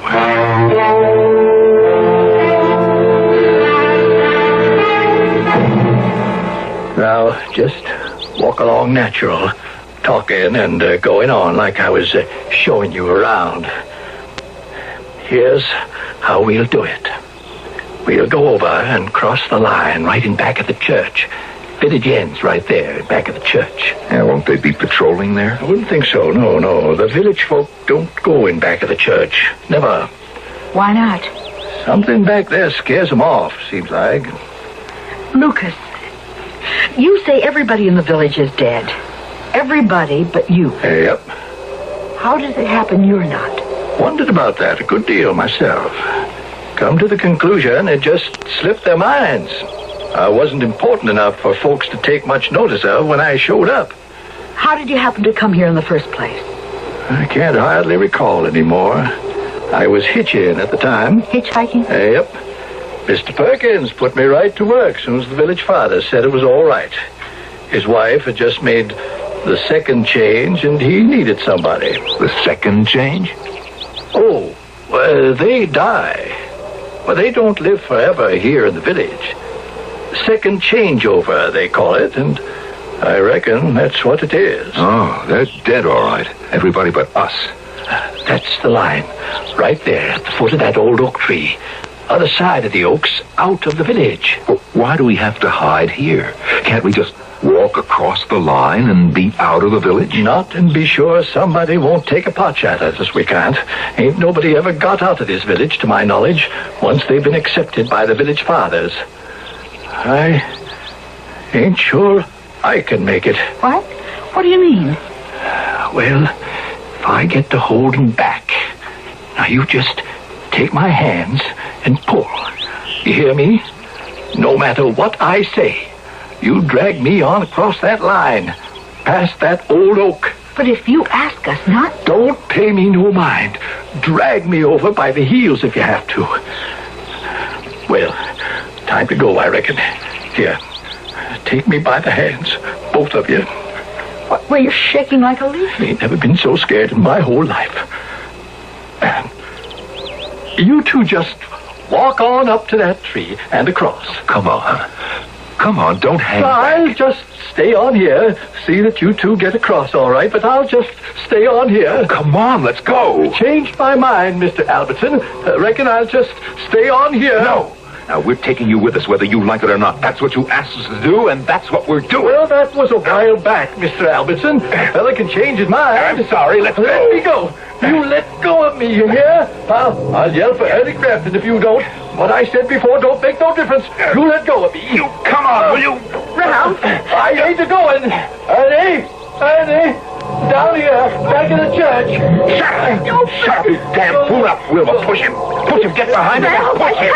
if he doesn't want to. All he's been talking about for the last 24 hours is wanting to get away. Now, come on, you. Lord, help me. No, please. There. We're out of their miserable village. We're across the line, Lucas. Lucas. Ralph. He's not here. Of course he's here. Lucas! Ralph. Look around you. For heaven's sake, look around you. Damn. Where the devil did the idiot get to? I don't mean that. Look what this is we're standing in. Just a minute ago, it was a vacant field, and now... It's just a... Oh. It's a graveyard. I didn't notice it before. It wasn't here before. Ralph. Read that. On the headstone. Go ahead, read it.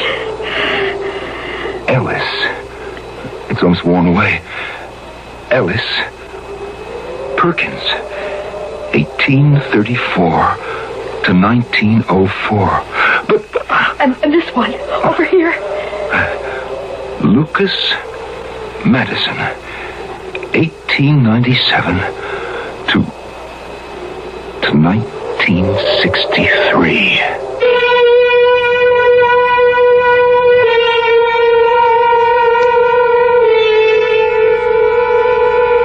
Ellis Perkins died in 1904, and Lucas Madison in 1963. Well, that's what it said on the headstones. And when Ralph and Wilma looked for it, the village wasn't there. They found nothing but wasteland and an old church, crumbling from age and disrepair. I'll be back shortly.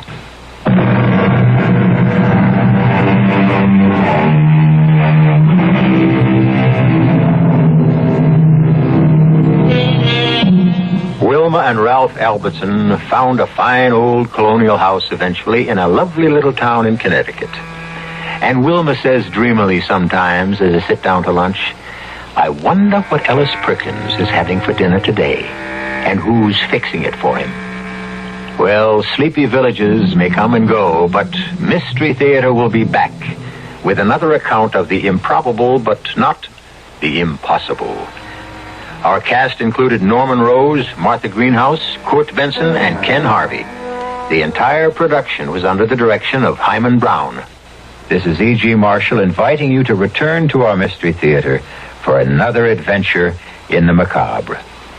Until next time, pleasant dreams.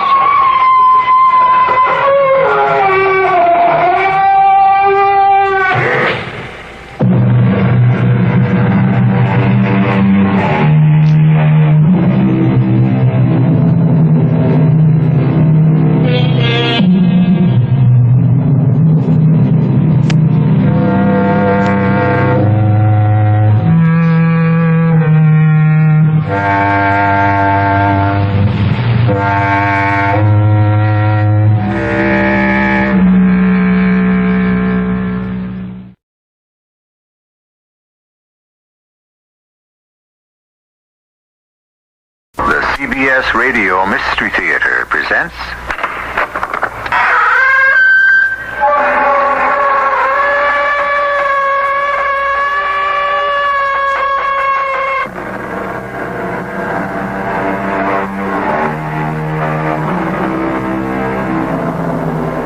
Come in. Welcome. I'm E.G. Marshall. We're back again with that master mystery storyteller, Arthur Conan Doyle. Today's tale is the story of a secret. Who of us does not have some skeleton in his closet, unwanted, unwished for? As an ancient proverb tells us, a secret is your slave if you keep it, your master if you lose it.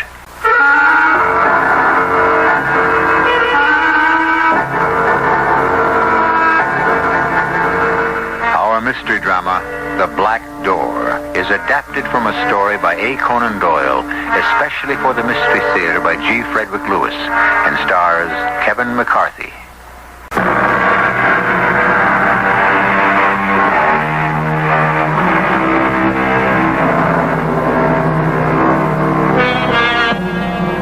Much has been written about the London fog, the pea souper, the blinding kind, the kind that keeps you from seeing your hand in front of your face.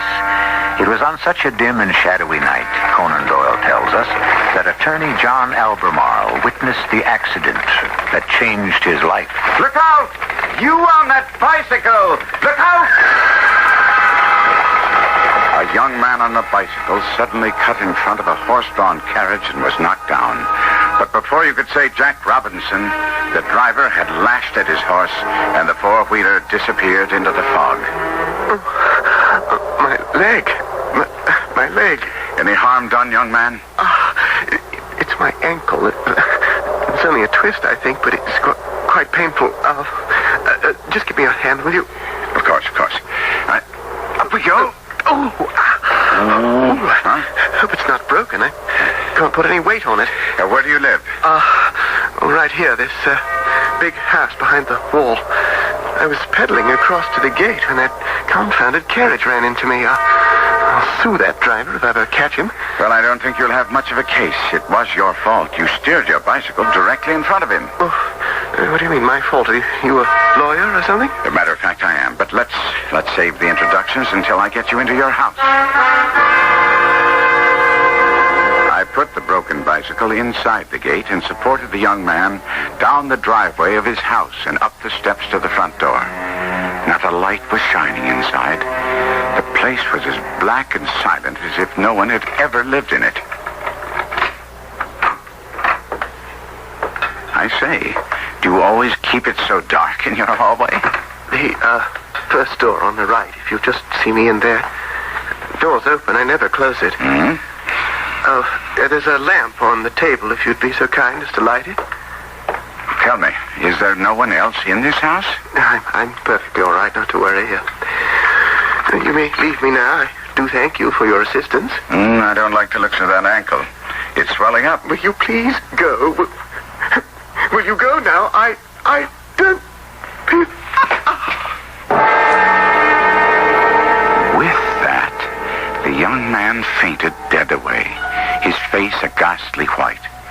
I lifted him onto the bed, seized the lamp, and ran from room to room to get help. The entire house was deserted, thick with dust, hardly a stick of furniture. The kitchen, there must be someone there. No one.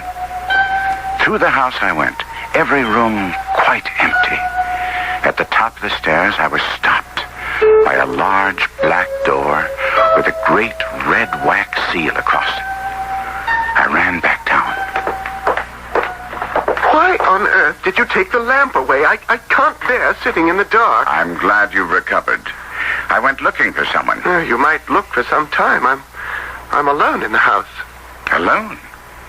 Devilish awkward if you got sick? It was foolish of me to faint. I inherit a weak heart from my mother.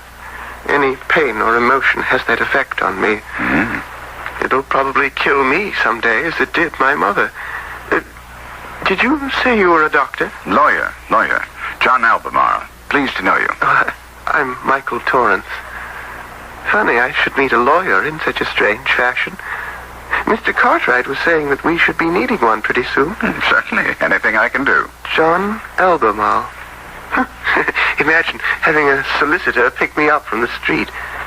You, went about the house to find someone, you said? Did you go into all the rooms? I think so. Upstairs as well? Oh, yes. The house is quite deserted. All the way upstairs? As far as I could. Then you saw it? Saw what? At the top of the stairs. The black door. Yes, I did. I didn't try to open it because of the wax seal across the keyhole. Weren't you curious to know what was in that room? I was, rather.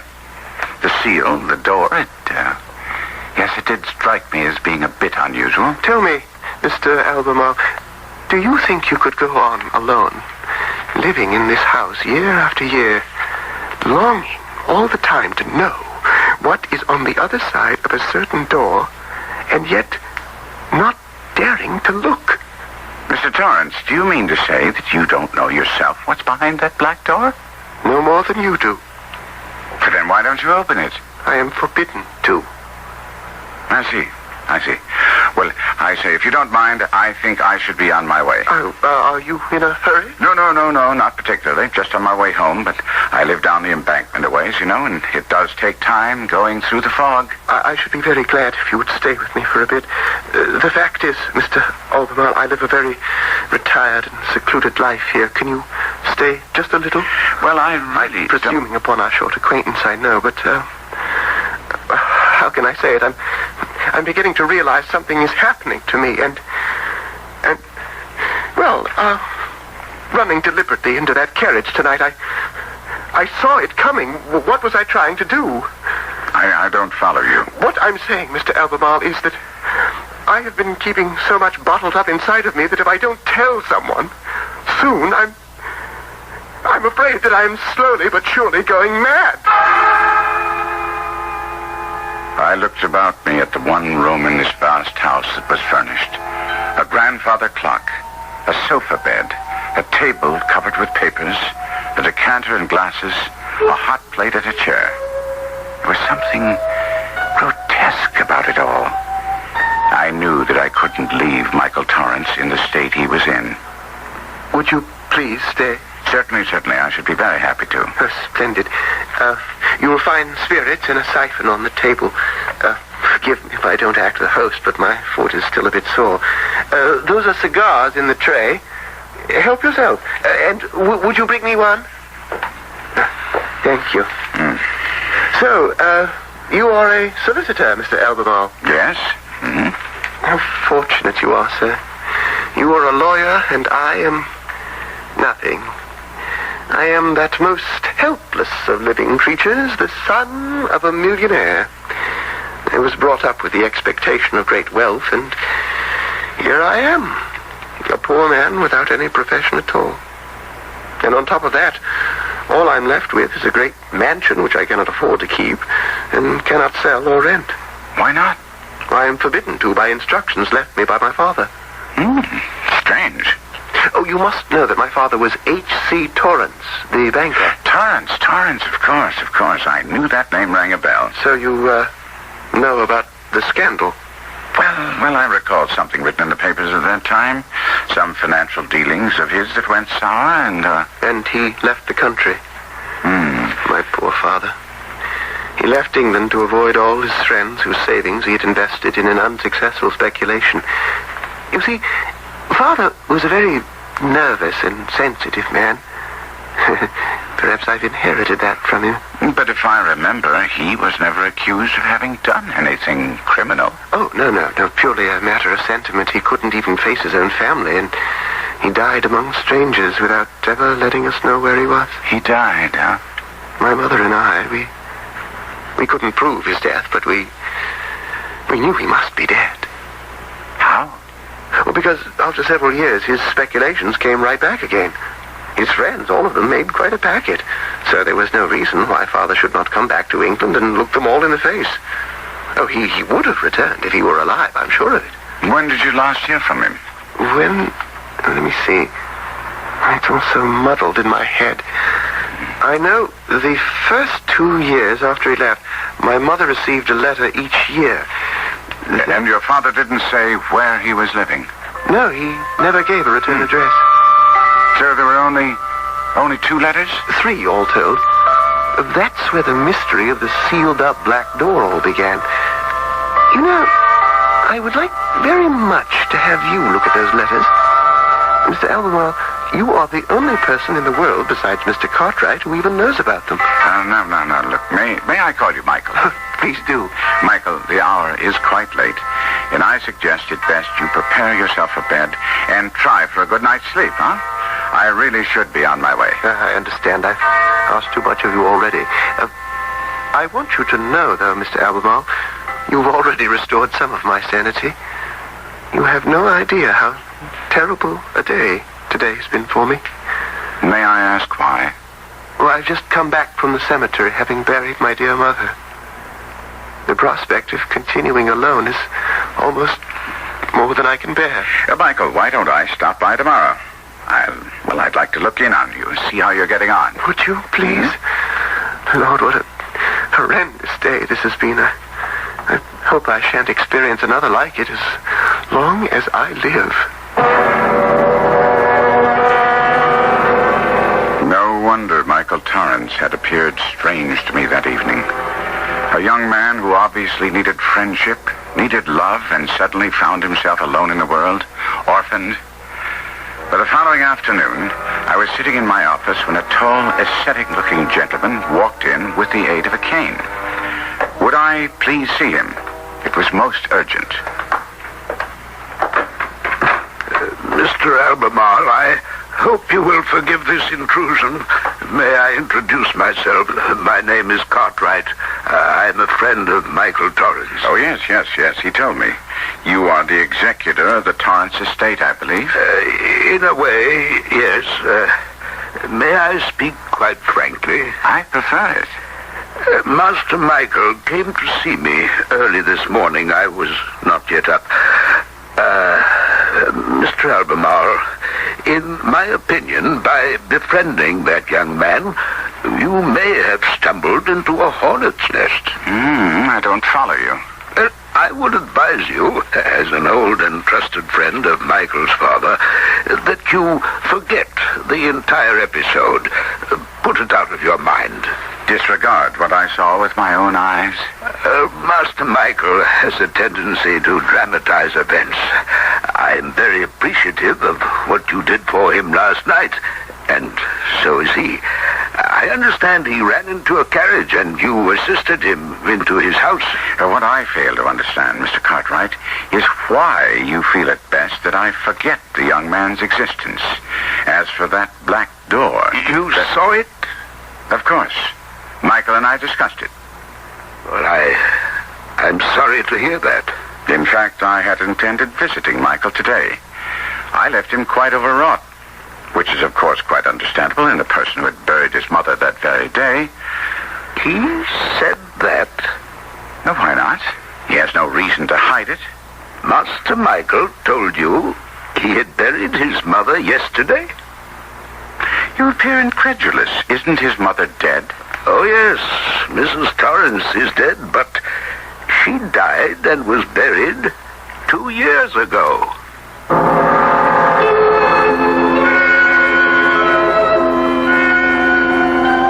Somewhere, Michael Torrance has mislaid 2 years.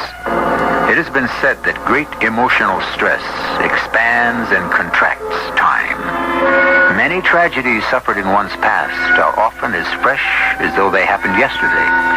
Conversely, what happened yesterday could already be forgotten.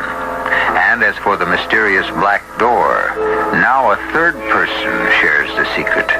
Mr. Cartwright, the man with a walking stick. More will unfold when we return shortly with Act 2.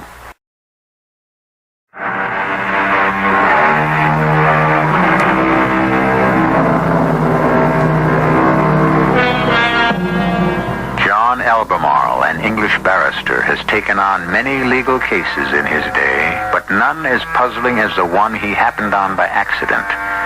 That of the son of a millionaire banker whose memory appears disturbed and whose nights are spent in a mansion of empty rooms and a sealed door painted black.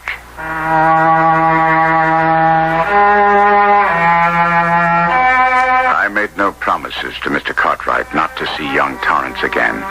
He gave me his card, and as soon as he had gone, I hailed a cab, giving the driver Michael's address. I rang for a long time. Finally, he came to the door. The glassy look in his eyes had disappeared. He seemed genuinely pleased to see me, and as we sat over whiskey in his one room, I told him of Cartwright's visit. Oh, that is strange. He asked me who you were. Naturally, I told him. He gave him your address, but I never dreamed he'd go see you. I wonder why. Michael, just who is he? Cartwright? Oh, he was my father's confidential clerk. More of an assistant, really. And he continued to be both friend and advisor to my mother and then myself. I don't know what I should have done without him. I hope, Michael, that he is as good a friend as you say. I was wondering whether you'd come back to see me, so I dug out a letter I felt you'd be interested to see. It's the very first one which came from my father 7 years ago when he left England. It was written to my mother. I haven't looked at it in years, but I can still almost remember it word for word. I'll confess to you, Mr. Albemarle, just to hold that letter in my hand disturbs me deeply. Oh, I understand. I don't think you do. The paper, the ink, the very shape of the words in his handwriting, they spring out at me. I can almost hear his voice as I read it. Let me, then. No. I must rid myself of this constant feeling that my father is watching my every move. It's an obsession, I know. I must face up to it. Now, this is what he says. My ever dearest wife, since the doctors have told me quite privately how weak your heart is and how harmful any shock might be, I can no longer refrain from telling you that things have been going badly with me. This will cause me to leave you for a little time, but it is with the absolute assurance that we shall see each other very soon. Don't let our parting impair your health, for that is what I want above all things to avoid. I can't go on, Mr. Albemarle. Do forgive me. I cannot bring myself to read anymore. May I look at the letter? Thank you.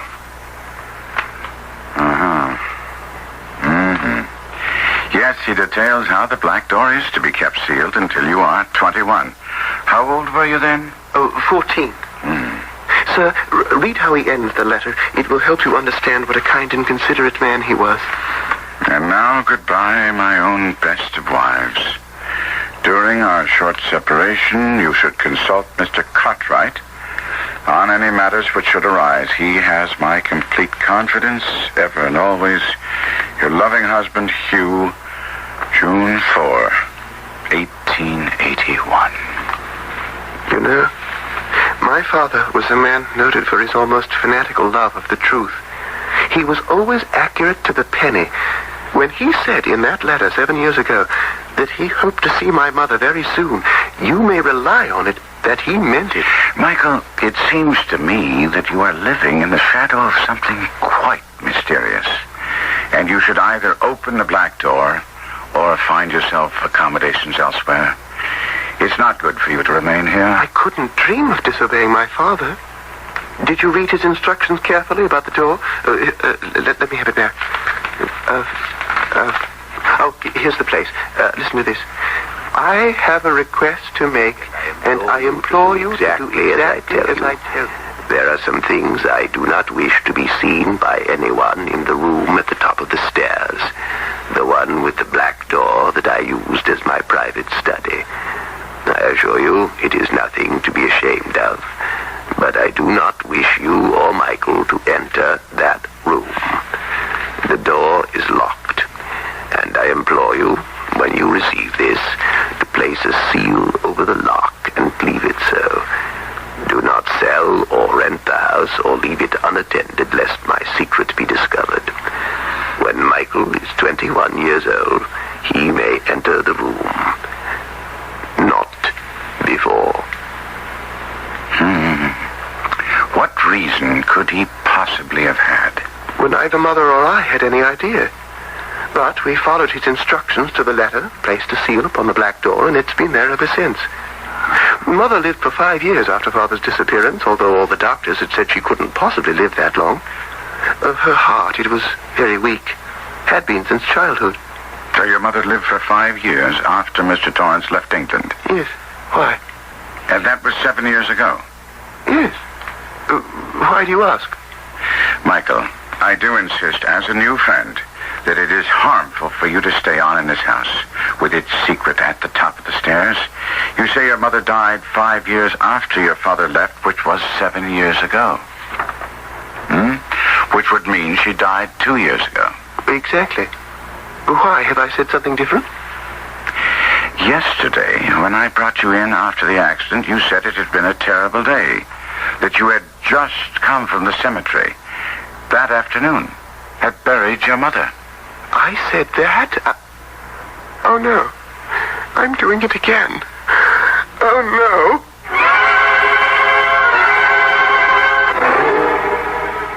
I'm no doctor or psychologist whatsoever, but I do know that to extend the hand of friendship when it is needed can be the best medicine there is.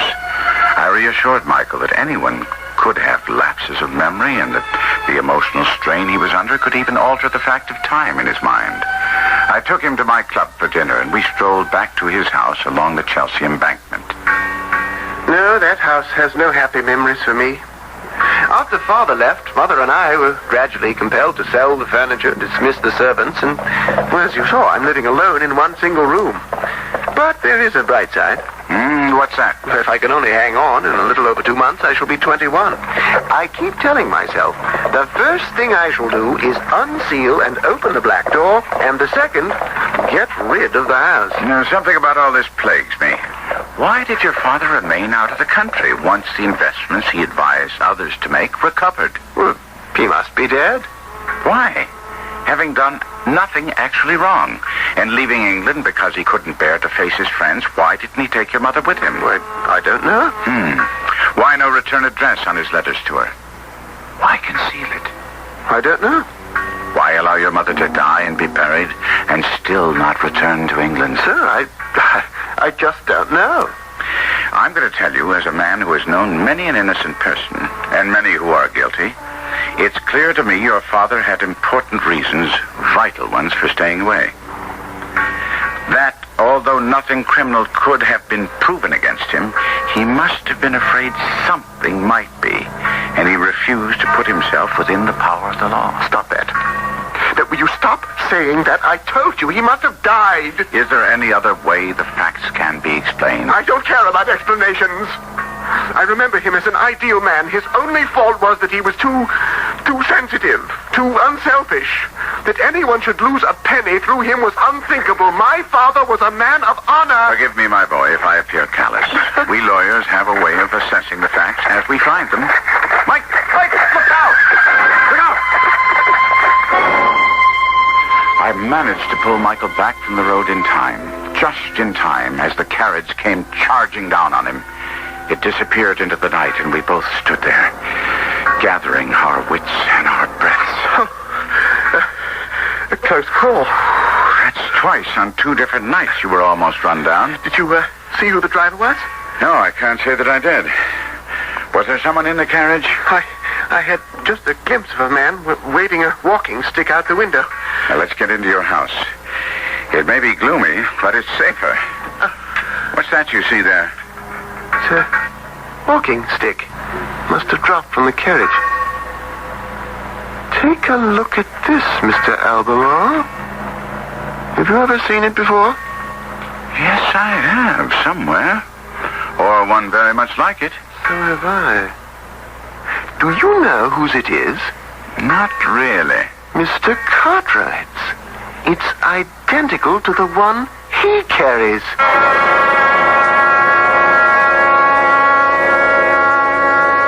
I saw less and less of young Michael Torrance as the days and weeks went on. He had no more lapses of memory or alteration of dates and seemed quite cheery at the prospect of his approaching birthday. And then one day I was in my law offices in Lincoln's Inn Fields when someone knocked at my door with a cane. Why, Mr. Cartwright, what brings you here? The day of the month and the month of the year. Are you being cryptic on purpose?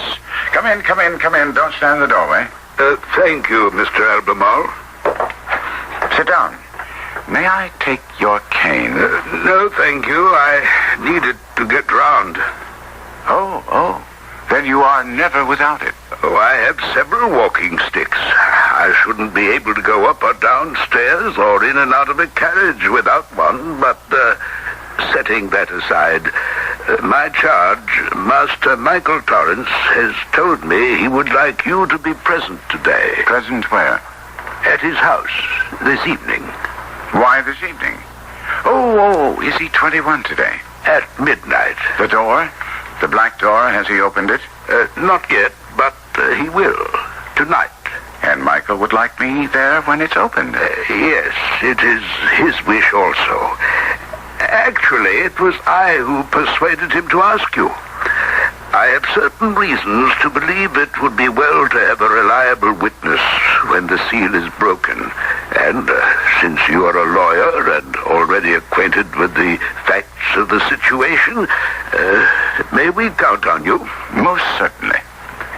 Mr. Cartwright? Yes? I seem to remember your last visit here. You were warning me to stay out of this affair.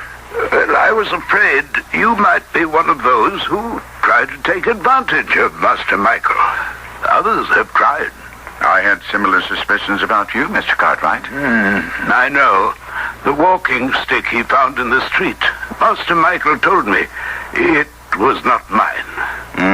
Sometimes what we think is evil intent is nothing more than coincidence. I wish all things evil were mere coincidence, but I'm afraid not. Be good enough to hand me my cane, will you?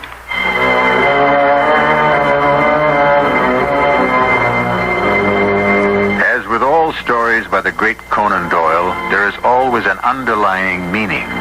Not that we wish to give this tale more weight than it can carry. It is, after all, first and last, the story of a secret. Somewhere, however, runs the thread of honor and dishonor. Hang on, for Act 3 will begin shortly, and that is the act that usually has all the answers.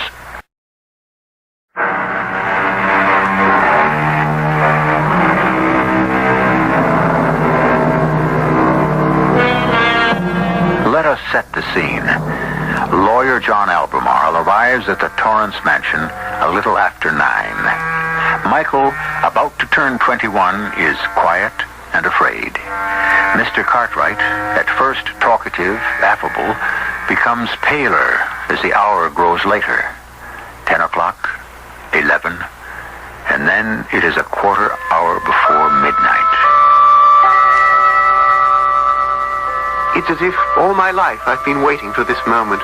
It seems only yesterday Father went away. Then Mother got one letter from him, and the next year she got another. Did I ever tell you, Mr. Albemarle, they were both postmarked Paris? Yes, you did. Funny, they both said practically the same thing, even though he sent them a year apart. That he and Mother would soon be reunited. Was that 12:15 that struck? Yes, it was. We haven't long to wait now. Then, when Mother died, there was the last letter I received from him. Did I ever tell you about that one, Mr. Albemarle? You may have mentioned it, Michael. You never showed it to me. Oh, I've put it away. I'll keep it forever. Such a sweet and wonderful letter it was. So typical of Father. Begging me never to think evil of him, as if I could. Saying that sealing up the black door wasn't as important now as when it was when Mother was alive, but that I should be a good boy and wait. I was 19, and he wrote to me as if I were 15 or 16. Funny, the feelings that come over you, as if all my life I've been waiting for the clock to strike 12. It's what comes, I guess, of being born at midnight.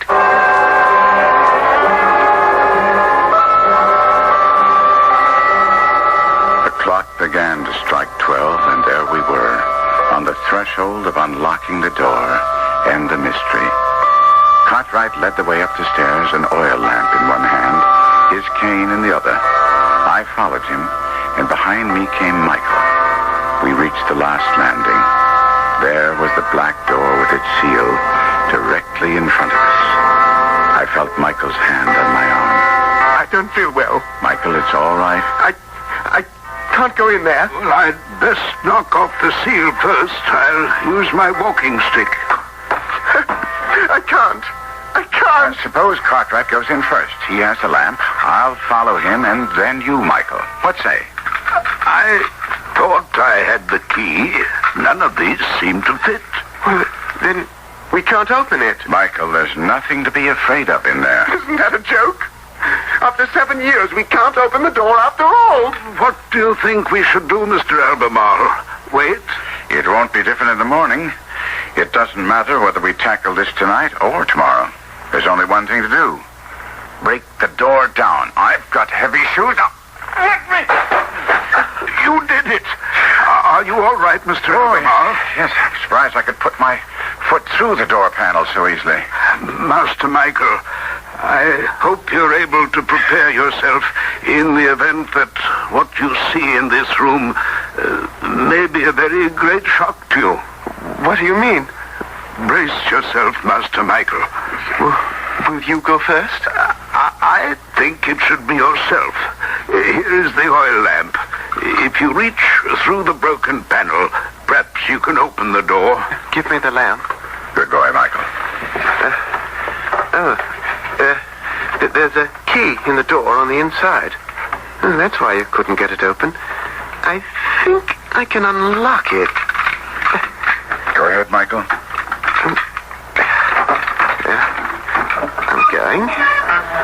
I'm going. Oh, my dear God in heaven! The lamp. No, it's on fire. He's spilling oil all over the floor. Cartwright, come in here. Help me beat out these flames. Michael, drop the lamp. There's a short rug here, Mr. Albemarle. Grab that end of it. Pull, here we are. There. We have it off the floor. Let's get it over here. Right. No. Slap it down over the lamp and the flames. Good. That does it. Oh, so much smoke. The flames are out, though. That smoke it. Oh, it's the dust and everything dry in here. Ooh. Where's Michael? I can't see. It's so dark. Smoke. He's lying on the floor over here. I'm afraid he's passed out. Michael, wake up. Come on, Michael. What is it? What happened? You dropped the oil lamp. It caught fire. It's all right now. Where's Mr. Cartwright? Gone to fetch another lamp, I expect. What happened to you? Did you trip? I saw him sitting there. Who? My father. What? Found another lamp.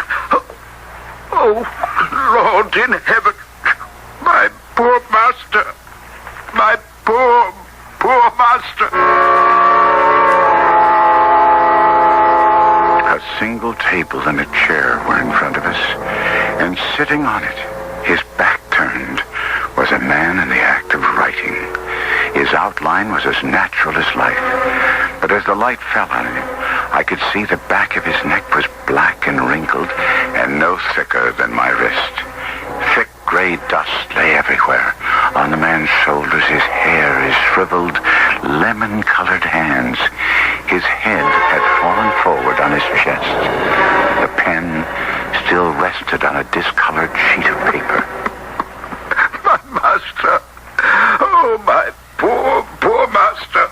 Is that Mr. Torrance himself? There he has sat for 7 years. Why did he do it? I begged him. But he would have his way. He locked the door on the inside and then sat himself down. He was writing something. I can make out the words.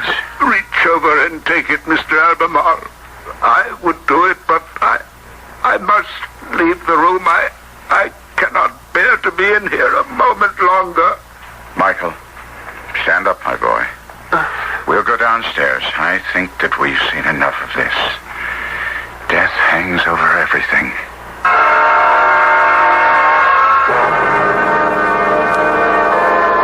My father. It was he in that room sitting dead in that chair. You knew he was there, Cartwright. You've known it all along. Yes, I knew it, Master Michael, but you must believe me. I have acted for the best all along. It's hard for me to accept. For 7 years you've known my father was dead behind that black door. You never said a word to my mother or myself. Well, how could I say anything? Oh, don't be harsh with me, Master Michael. Make allowances for a man who has had a hard part to play. Oh, my head is swimming. I can't grasp it. Those letters to my mother and myself, they were forgeries? Oh, no. Your father wrote every word, and he addressed them and left them in my keeping to be posted. Oh, believe me, I followed his instructions to the very letter. He was my master, and I obeyed him. I've calmed down some, Mr. Cartwright. It's all right. Now, please, tell us about it. I can stand it.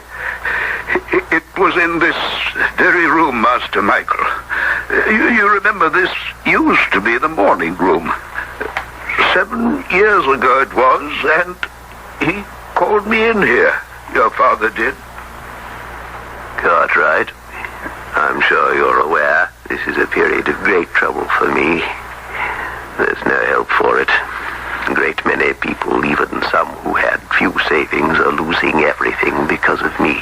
Well, it's not your fault entirely, Mr. Torrance. It is my fault entirely. Every person I advise knows I've betrayed them.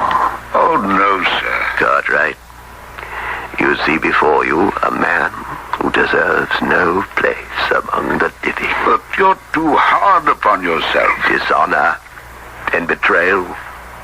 What is there left for me? What do you mean, sir? I shall tell you. To leave this world, it's not as easy as one would wish. What I tell you now is in secret confidence, Cartwright. You have my word.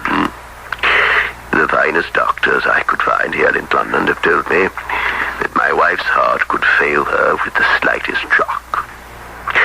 How can I do away with myself, then? You must not, sir. There's the answer. I have made up my mind. Now listen. My wife has been given a few months to live at most. I shall write 2 letters. No, 3. You will go to Paris, Cartwright, and mail each to my wife a month apart. Then, on that unhappy day, when she passes away, you will mail a 3rd letter which I shall address to my son. In that way I will be thought still alive.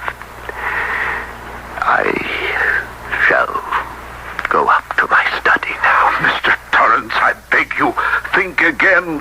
For the sake of all those you love, for those who love you. Please, no more. Pray for me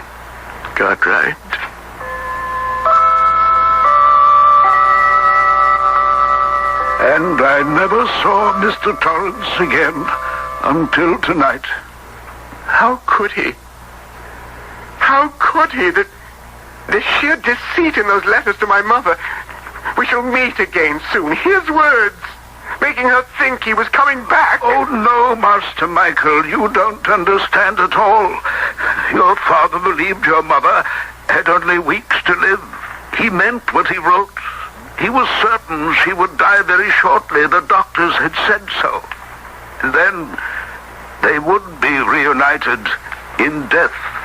Don't you see? But your mother lived on for 5 whole years. I had only 2 letters addressed to her to send. Michael, how could Mr. Cartwright do otherwise? He promised your father and sent the 2 letters. He gave his word. And then 2 years ago, he sent your father's letter to you. I see it all now, but it seems so useless, his death, so wasted. Well, how could your father have known?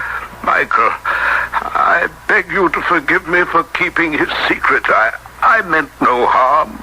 Believe me, every day I spent under this roof with your mother and yourself, every day was torture for me. I knew he was up there, and many times I felt he was watching me. Yes. Strange you should say that. I did, too. I promised him. What could I do? I gave my word. I don't blame you. Spared my mother a very great shock, that I'm sure of. Had she the slightest inkling what was behind the black door, it would have broken her heart. So she died, believing he was still somewhere alive. What is that paper Mr. Albemarle is giving you? It is what Mr. Torrance was writing. Do you wish to see it? Please. It's very faded, isn't it? Mm. Yes, I can read it. I have taken the poison, and I feel it working in my veins. It is strange, but not painful. When these words are read, I shall, if my wishes have been faithfully carried out, have been dead many years. Surely no one who has lost money through me will still bear me animosity. And you, my dear son Michael, you will forgive me this family scandal. I lay down my pen and pray, may God find rest for a sorely wearied spirit.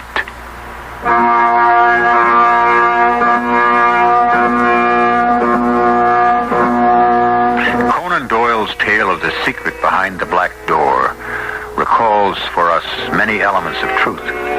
In a number of lands, a man will place his reputation before his life, paying the supreme penalty as a matter of honor. As the saying goes, death before dishonor. To us, here today, life is so precious and valuable, it would be hard for us to do the same. Or would it? I shall be back to give you my opinion shortly.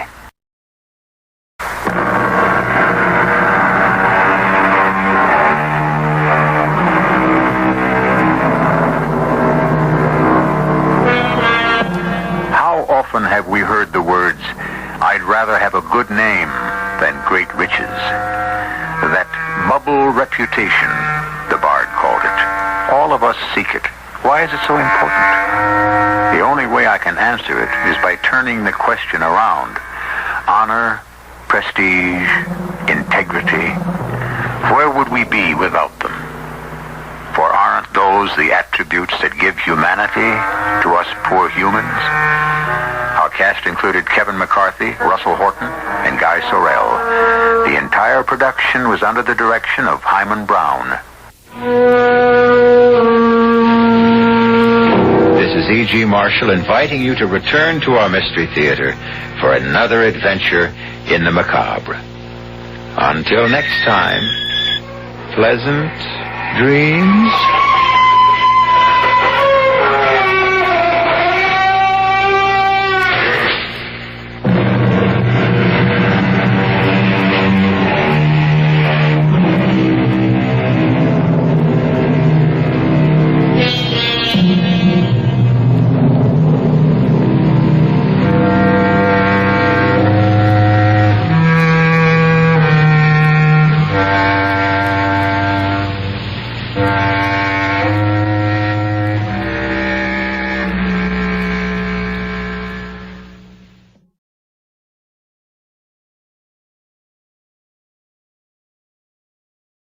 The CBS Radio Mystery Theater presents...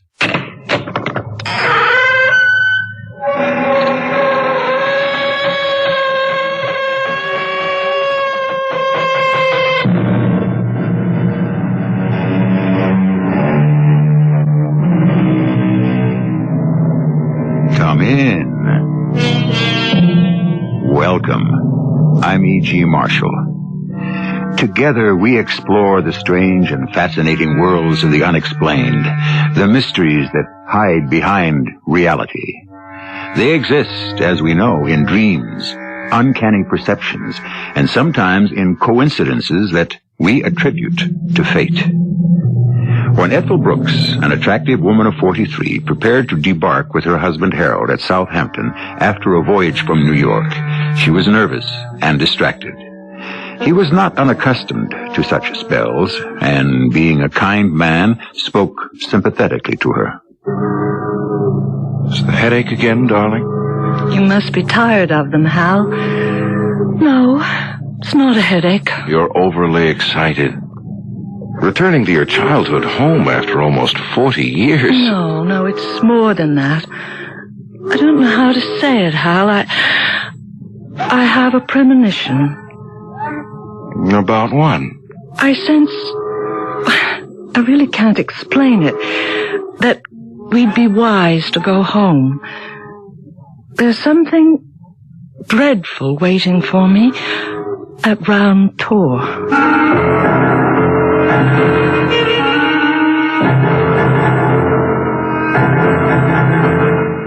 Our mystery story, The Empty Coffin, was written especially for the Mystery Theater by Roy Windsor and stars Tony Roberts and Carol Teitel. I'll return shortly with Act One.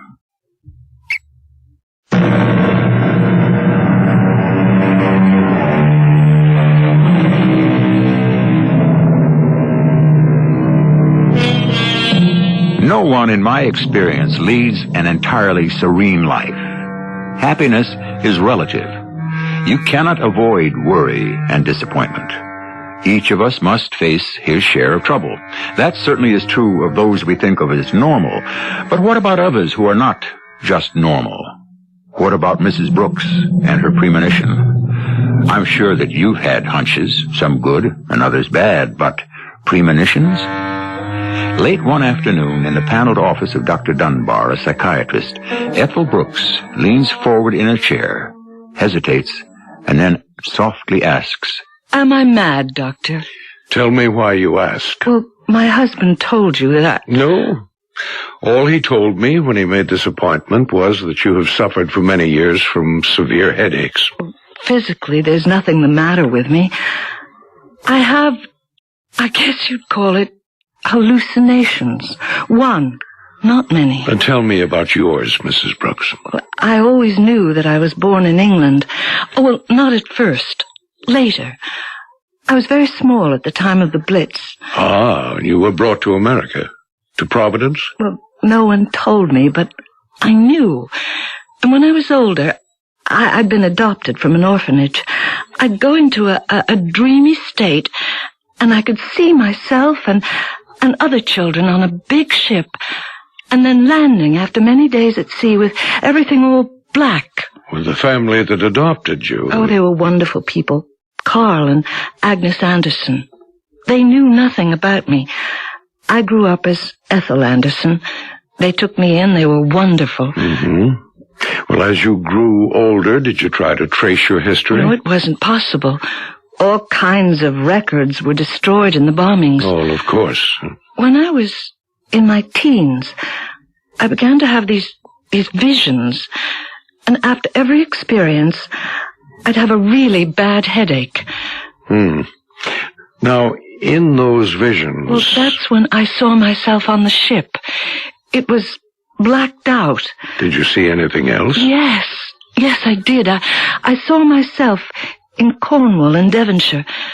And I lived in a great house near Camelford. Oh, that's near Camelot, you know. I didn't know. That's interesting. Did you ever return to England? No, I've lived in Providence since the time I was 4. If I ever really knew my name, I don't now, and neither do the Andersons. But what about the orphanage? Closed. I didn't want to hurt the Andersons by inquiring about me through whoever ran it. Anyway, the woman who ran it died years ago. Well, that's a remarkable story, Mrs. Brooks. Your hallucinations are real. I can tell you one thing. They will persist until you drive them from your mind. And so will those headaches. My advice is go to Camelford and satisfy yourself about your roots. Once you've done that, you'll be well. Read this, Doctor. Well, for heaven's sake, the past has come to you. Yes, first in my visions, and now in fact. Interesting, Mrs. Brooks. This letter from Camelford about your real father's death. I'm tempted to tear it up, Doctor.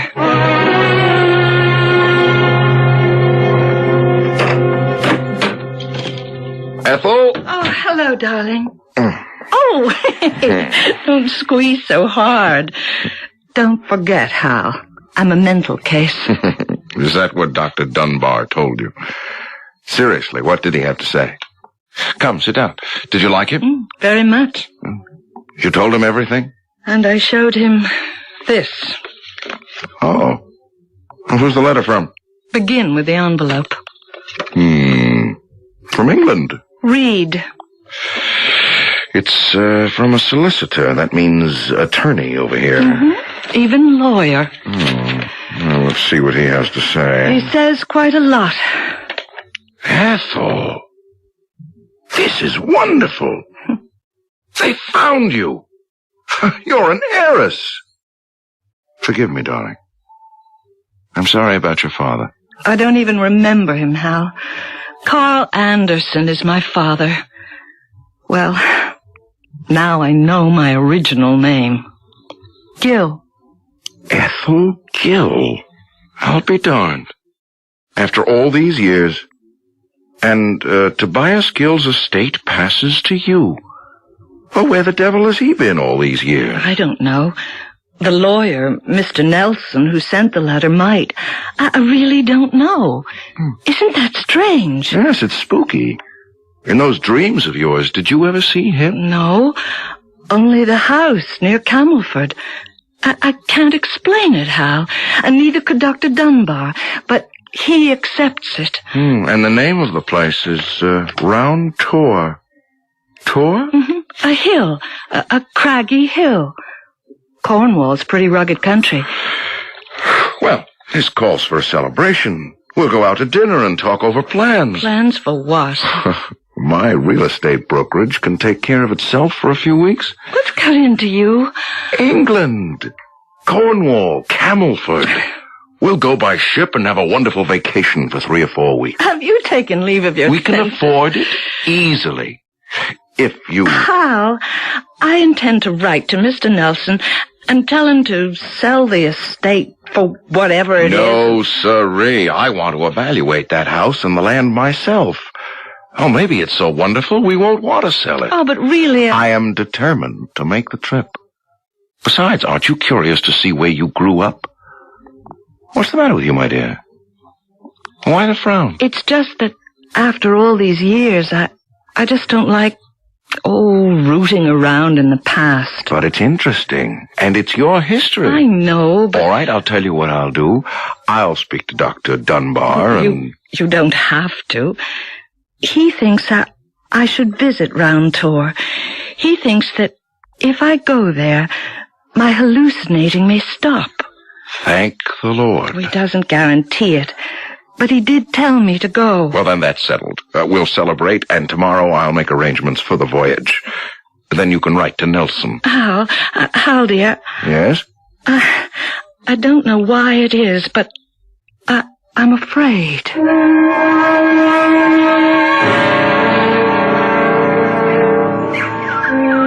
Good morning, Ross. Hey, that'd be Mr. Nelson.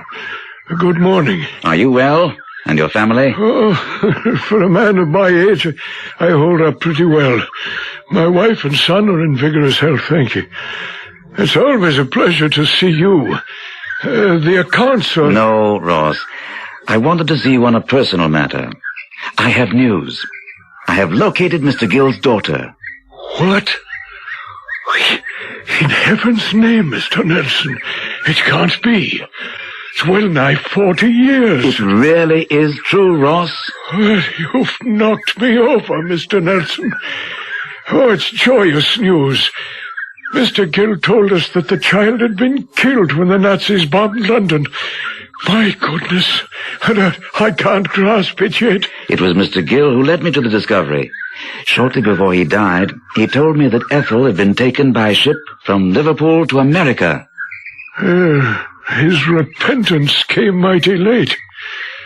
It's a sad story, isn't it? Tragic. Wife and child. Mr. Gill and his lady and child left for London when the warning about an invasion came, and later he returned with her body. We buried it in the family plot, killed during a raid. I heard the story from my father. But the child escaped. How, I don't know. Mr. Gill said that the child, along with many others, was taken by lorry to Liverpool. There they embarked for the States. The ship docked in Providence. A correspondent of mine consulted the British consul there, and together they managed to trace a number of English children who had been placed in an orphanage for adoption. But why was Gill's daughter considered an orphan? I don't know, Ross. I asked Gill, but he claimed that the child and the mother had been killed. There are no records. Then if I might ask, how did you ever find Ethel Gill? From records in Providence pertaining to adoption. We found out that the child had been adopted by a Carl and Agnes Anderson. And there's no question that the woman who is returning here to Round Tor is Ethel Gill? None whatsoever. And her married name? Brooks. Mrs. Harold Brooks. Brooks. I wrote to her when I was pretty certain that she was Gill's daughter. I received a reply late yesterday. She and her husband will land at Southampton in a few days. I don't know what she plans to do with the estate. Oh, well, I welcome her return. I've been caretaker and tenant farmer for almost 50 years. Round Tor has been my home. And if it's sold, I might be kept on. If not, I've provided for myself and family. May I ask you something of a personal nature, Ross? I don't mean to be impertinent. Aye, ask away, Mr. Nelson. My father, he's retired, you know, told me that Gill took his wife and child to London for 2 reasons. He feared that Cornwall would be invaded, and he wanted his child, Ethel, to be enrolled in a proper school in or near London. That's what he gave us to understand. Did that strike you as peculiar? It was peculiar, Mr. Nelson. You might say it was leading lambs to a slaughter. London was not safe at that time. Gill returned alone? With his wife dead and the casket ready for burial. Oh, it broke my heart. She was a fine, gentle lady. When he returned, what was Gill like? Grim. More worried than sorrowing. The casket was placed in the parlor where the corpse could be viewed, so I was told. You didn't pay your last respects? I wanted to remember the lady living, not dead. Well, I did attend the funeral 2 days later. Interesting. You sound puzzled, Mr. Nelson. What is it that would be troubling you? Their history doesn't altogether make sound sense. Does it to you, Ross? Isn't there some element missing in this mystery? I'm content that the child is returning. The past, Mr. Nelson, is like a funeral gone by. Well, whatever it is that still hangs over the life and death of Tobias Gill will lift. Then we'll know the entire truth, Ross. The entire truth.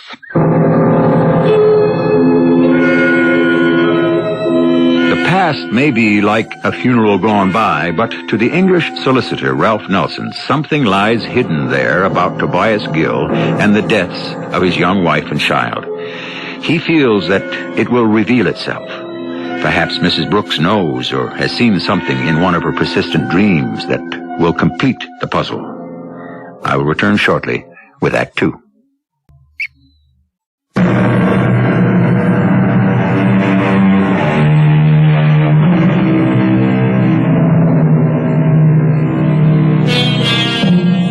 The awful Battle of Britain killed thousands and maimed more.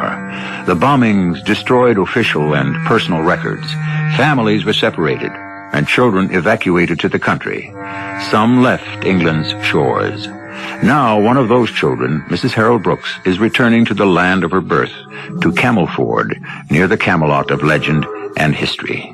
She and her husband are in their stateroom as the liner is being docked. We should be on deck, Ethel. This is exciting for me. You go ahead, Hal.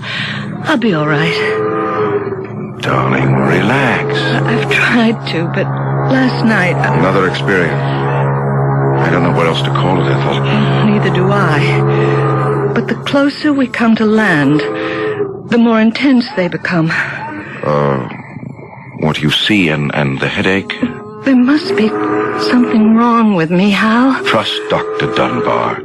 He said that you'd be cured if you actually saw what you've envisioned. Round tour, Camelford, the countryside. I know. I wish that somehow I could shake you out of your... whatever they are. Your depression. I won't brighten up until we're on our way home. Ethel. Darling, you're crying. I'm sorry. It's the ship. The ship? Now, what in the world? It reminds me of what happened when I was almost 4. Sent away from my home, sent to America. It's so long ago, Hal, but I can see it now in my mind's eye. Well, of course. That was a bad time, Ethel. But this is a good one. A happy time. You've come back to claim your birthright and a piece of your land. Before you persuaded me to make the trip, I told you I was afraid. And now, Hal, I'm more than afraid. You'll see that I'm right. There is something about my past, about Round Tour, that is evil. There's something wrong about it.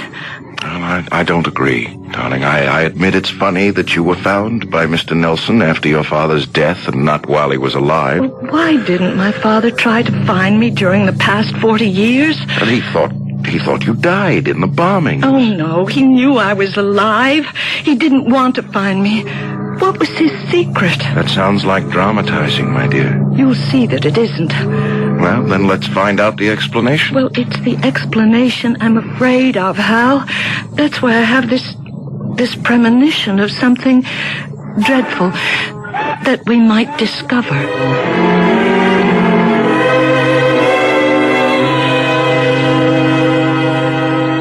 Good morning. I'm Ralph Nelson. I'm Ethel Brooks. This is my husband, Harold. How do you do? Much better, now that you're really here. I'm very glad to see you. Did you have a nice crossing? Just fine. And the drive here from Plymouth was very interesting. Do sit down. I must say I had the devil's own time trying to find you, Mrs. Brooks. I'm very happy that I did. Do you know why my wife's father didn't try to find her until you found her after he had died? That has troubled us. I can understand that. I really do not know the answer. Is it okay to ask if he knew that Ethel was still alive? I don't know that, Mr. Brooks. Well, this is like pulling teeth. Pardon me? Well, was it assumed that Ethel Gill died with her mother in an air raid? That is what Mr. Gill gave my father to understand. I took over his legal practice many years after the war, you see. Well, then what caused you to initiate a search after Mr. Gill's death? He was a dying man when he spoke to me. He whispered that his daughter might still be alive. Why? Because she was boarding at a school outside London. I managed to learn that some of the children were taken by train to Liverpool. After considerable checking, I did learn that a ship had sailed with children aboard to America. I remember that voyage. You do? How was that possible? Well, I have this ability Ethel, we can talk about that later. The fact remains that your father knew or suspected for almost 40 years that you might be alive. and didn't lift a finger to find me.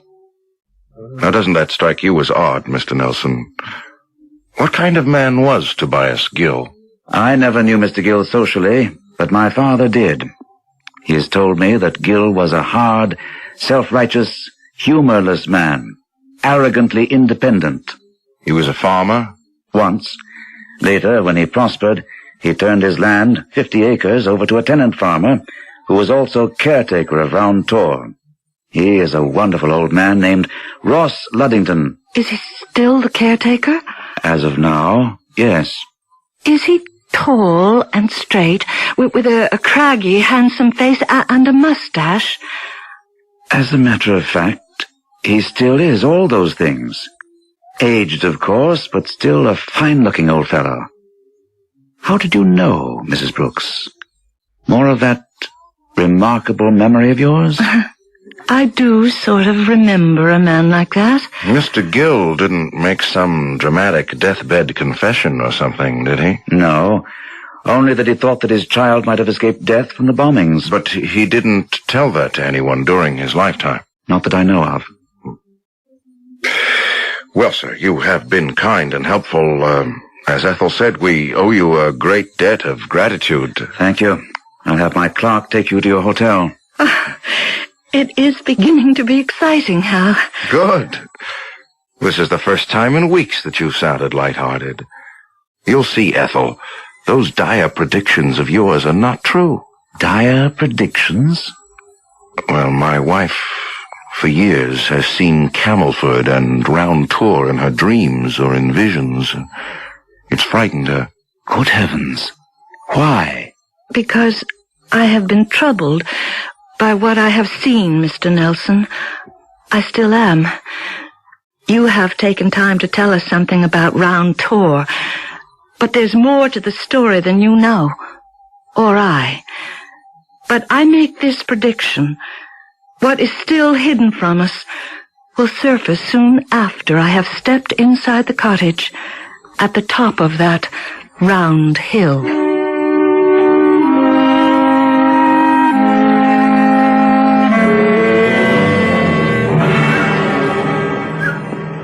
It's beautiful. This is quite a piece of property, Ethel. I love it. It is lovely, isn't it? Mr. Gill clung to the thatched roof. Round Tor. If I could only remember everything. Perhaps more will come back to you after you visit with Ross. Well, there he is now. Well, bless my old soul. It's the child returned.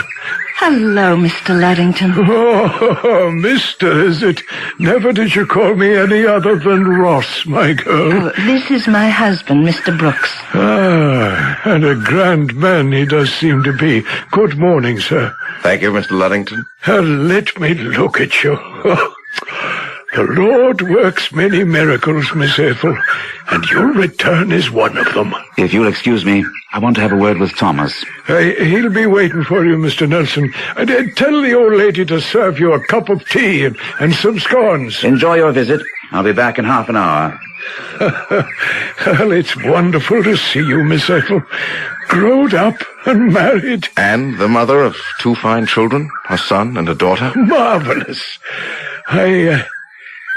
You'll excuse me staring at you, Miss Ethel, but... Oh, look, the first thing, Ross, is to forget Miss Ethel. Just plain Ethel will do. Aye, direct like your dear dead mother, buried yonder in the family plot. Well, come into the house. With Mr. Nelson's permission, I've brewed a pot of tea for us, and I have some fresh scones. Then I'll show you around. Come along. The door's open. Come right in. Oh, it's charming, Ethel. What a childhood you had. Would have had, dear. Aye, you were close on 4 when he took the 2 of you away. Well, now, come into this sitting room here on the right. Oh, sit here by me, Hal. Ross, shall I pour? Oh, if you would, lass. Is that, Mr. Gill on that wall, Mr. Luddington? That'd be Tobias Gill himself. He's a stern-looking man. I don't remember him at all. Well, you had no reason to, child. There was a nanny looking after you. Mr. Gill had no time for you. Or his wife, for that matter, poor thing. What happened, Ross, 40 years ago? Well, Mr. Gill had heard that the coast might be invaded by the Nazis. He hired a car and took his lady and you to London. They placed you in a boarding school. Your nanny had left for reasons I won't go into, and stayed the night in a hotel. He returned alone in a small lorry. In it was a coffin, and in it lay your sweet mother. How terrible. It was a blow from which we have not recovered. Have you a picture of my mother, Ross? Well, it so happens that I do have. I placed it face down on that little round table. Here it is. Beautiful. Oh, isn't she lovely? Ross, where was this picture taken? Oh, in this very parlor. Yes, but where's the fireplace and the mantel? Eh? Oh, Mr. Gill had that boarded up years and years ago. Why? It looks like a wonderful fireplace. Well, a frugal man he was. He said the fireplace wasted heat. With all his money? The same. Huh. You know what strikes me, darling, if I might say so? What? Well, there's your father's grim portrait hanging on the wall. And here's your sweet mother. Yes. Go on. Well, I'll ask Mr. Luddington. Aye? Mr. Luddington, do you see any resemblance between Ethel and her mother and father?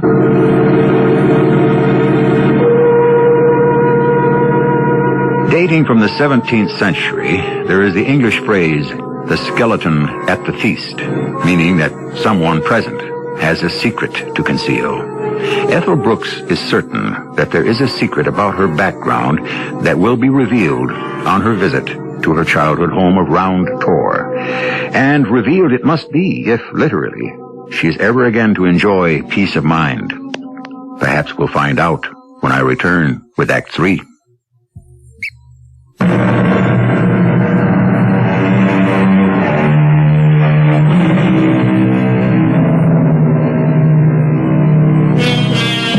I'm almost certain that at some time in your life you have experienced the sense of an event which you seem able to foreshadow. It might be vague, maybe it's just a hunch. Whatever it is, you're not entirely surprised when it happens. Isn't it strange that Ethel Brooks, orphaned to America as a small child, has persistently been able to picture Round Tor in Cornwall, England, where she was born? Well, she and her husband are asleep. It is 10 o'clock. Hal. Wake up, Hal. What time is it? Ethel. Listen. Listen? Listen to what? Are you having another whatever it is? No, it's someone sobbing. Let me switch on the light. I'm not dreaming, Hal. I hear it. It's someone downstairs crying. Oh, there is no one downstairs crying. There is. Well, there isn't, but I'll step downstairs and check if that'll satisfy you. I'll go with you. All right. Come along. Put on your slippers. It's cold. Switch on the stairs light. Okay. Hal. Yes? Hal, it's coming from the parlor. Why, nothing's coming from anywhere. Are you really awake? Don't be nasty. Well, I hear nothing. Look, Come into the kitchen and I'll pour you a glass of milk. And then you're going back to bed, all right? It's gone. Uh-huh. Oh, darling, I'm sorry. Really, I'm all right now. Forget the milk. I'll go back to bed. Are you all right? I am now. I think I know. Are you coming up? In a few minutes, darling. A bit of fresh air might be good. Don't be long, Hal.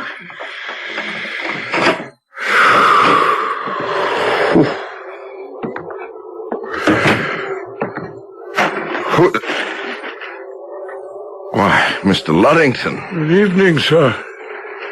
Just making my last round. It's early, only a little past 9. Is the lady asleep? Well, she woke up suddenly with, well, she was frightened. She claims she heard sobbing and that it came from somewhere in the parlor. I didn't hear anything. It's nerves, probably. Aye, could be. Huh. You think she could have heard anything, Mr. Luddington? Well, if she says so, it is possible. Mrs. Brooks told me how in America she could see Round Tor, and how as a child there she voyaged on a dark ship. That's hallucinating. I don't doubt it. Your wife's a Cornish woman, and there may be persons hereabouts who have that gift. You believe in that stuff? Ghosts, visions, messages from the dead? There may be some that do, yes, sir. But do you? I don't disbelieve it, Mr. Brooks. Well, sir, I'll be wishing you good night. Good night. Crying, sobbing, and the old man believes that Ethel might have the gift. I'd better have something stronger than a glass of milk.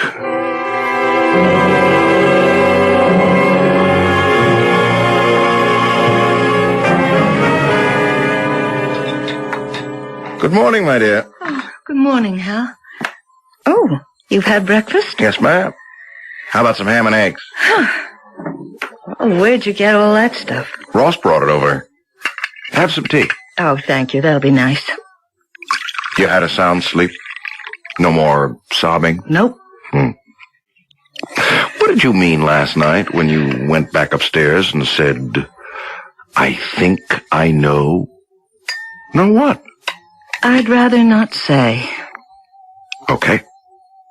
Just so you're all right. Hal, I want to leave Round Tor. Hey, we just arrived. We'll need a week. No, we can leave everything to Mr. Nelson. Meaning what? Oh, nothing much. I just don't want to sell the property. Huh? You're disappointed? You're thinking of Luddington and his family. No, it's not a matter of Ross being dispossessed. It's that Round Tor is where his roots are. When he dies, we'll return and sell it then. Ethel, I like this place. Why don't we stay just a few more days? The Luddingtons have been extremely kind. Let's not be rude and rush off after just one day. Will you indulge me? Of course. 2 more days, and then I must put this past behind me forever. I'm going for a stroll. I'll go with you. It's a beautiful morning. No, please. I want to be by myself. I want to visit my mother's grave.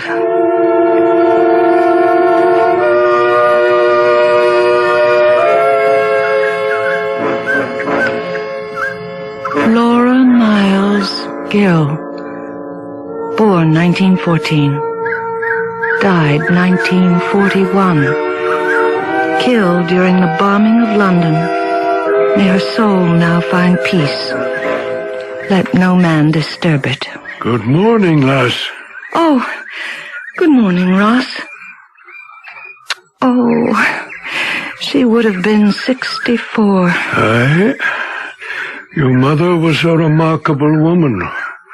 A lovely and a kind lady. And this is where she is interred. I dug the grave myself. Ross, if my mother was killed in an air raid, how could my father have escaped? I don't know. They were together in London at the boarding school where they left me. So we were given to understand. It could happen, I suppose, but I don't believe it. Well, it cannot bring her back from the grave, lass. I wonder. I heard her sobbing in the house last night. So your husband told me. You believe me? I can, that. What does it mean, do you think? I think it means... No. I'd better not say. And it's better for me not to ask. It will shock you, Ross. I think that this is an empty grave.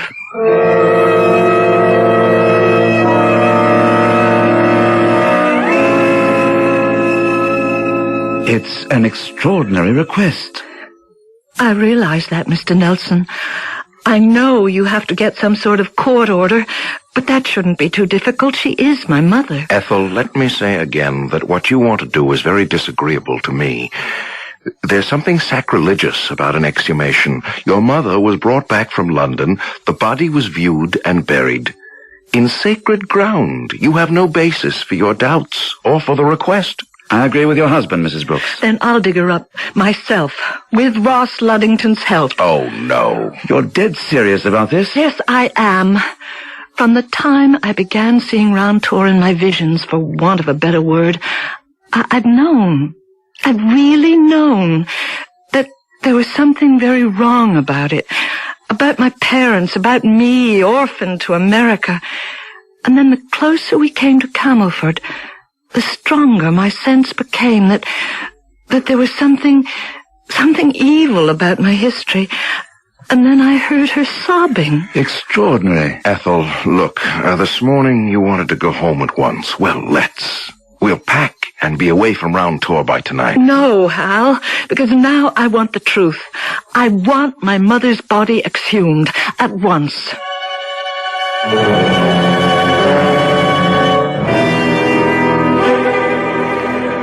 Pry open the casket, Ross. Oh, Lord, forgive me. I cannot. Then I'll do it. No. I'll do it. Give me that wedge, Ross. You're determined, Ethel. Please.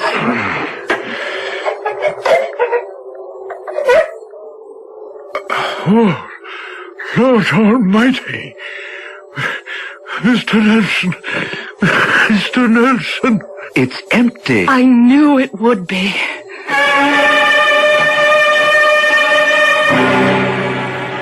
Sit down, Mr. Nelson. I'll boil water for tea. Well, I'll do that, Hal. I won't be long. What a gruesome experience, Mr. Brooks. An empty coffin. Unbelievable. It's positively weird that your wife seemed to know it all the time. What could have happened? I haven't the vaguest. The body was viewed in this very sitting room, so Ross told us, and it was confirmed by the undertaker who prepared the body for burial. It's a terrible shock. Except to your wife. Well, what do we do now? You and I do nothing. This grotesque discovery does not affect the inheritance. It's simply a nasty mystery. I have no advice for you or for me. The problem is your wife's. What problem? Well, here are some tea cakes. The tea is steeping. Problem? Well, we're stumped, darling. We can't explain what we discovered or what to do next. Well, we have to find out what really happened. I don't see how we can. I don't either. Not at this moment. But I have the beginnings of an idea. Do you remember last night when I said, I know, and didn't want to tell you what it was? Yes? Well, it was the sobbing, Hal. I really heard it. You didn't. I no longer doubt it, Ethel. Go on. It meant, well, to me, it meant that some poor soul was in limbo, if that's the right word. A soul barred from heaven through no fault of its own? Exactly. Now, who could it be? I knew that it was my mother, and that meant that she had died without Christian burial. Perhaps that she had died in the air raid, but there is another possibility. And what is that, Mrs. Brooks? She was murdered. Ethel, lass, you cannot mean it. But I do, Ross. We're going to break down the wall where the chimney be walled up. It's her house, Ross. We'll do what she says. Well, I don't understand at all, not at all. Was I wrong about the empty coffin? Was it empty, Ross? Except for several huge stones. My father placed those stones in the coffin to give it weight. Aye. And disposed of the body elsewhere. If that be true... It has to be true. But the chimney, lass... I covered it myself with laths and plaster because... Because he said the chimney wasted heat. So he said. Let's get to work, Ross. It'll make an awful mess, Mr. Brooks. And solve a worse one. How? Well, here goes.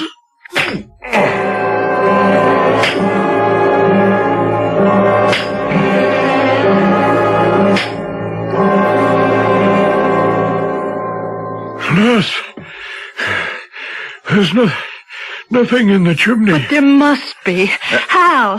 Let me take a look. Reach up and into the chimney. I'm doing my best. Oh, there is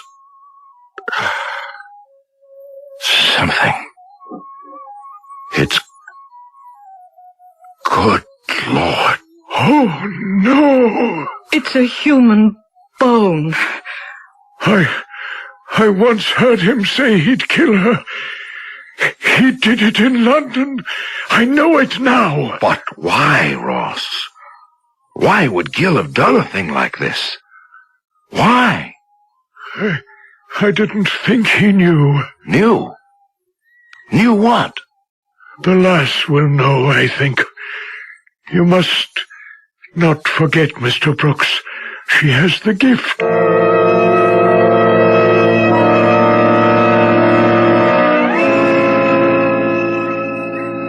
You wanted to see me, lass? Yes, Ross. Do you know, my dear? Yes. I loved your mother very much. I believe you. Gil abused her, tainted her, crushed her spirit. Like stepping on a wildflower. I often felt like killing him. And when she came to me, it's better that I say no more. He broke her spirit. In his methodical way, he suspected. And then he acted. I think I've known it since I first met you. Father. Forgive me. In God's name, forgive us both. You loved her, and I love you, Father.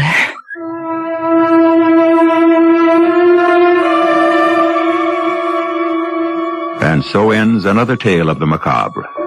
A skeleton at the feast, indeed. Insight, the intense kind that certain persons possess, sometimes reveals a secret buried for years. A premonition can reveal it. A very small world, isn't it? When an English orphan in America can question a death and expose a murder. I'll be back shortly.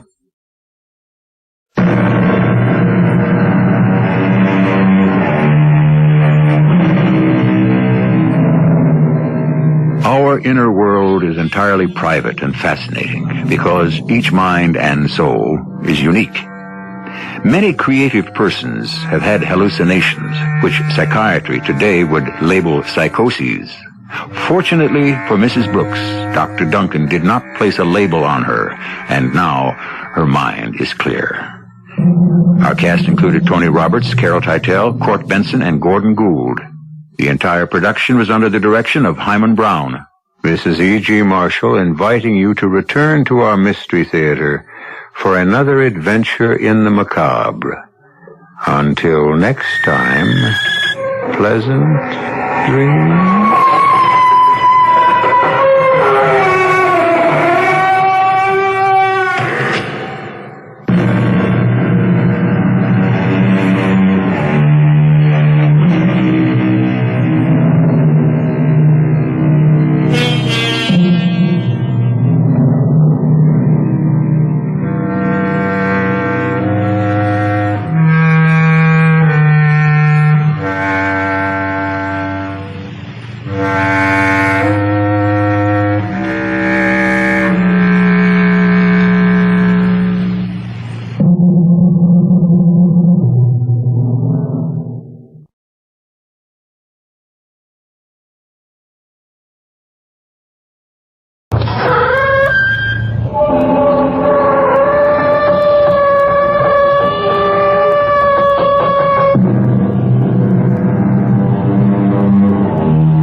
Welcome.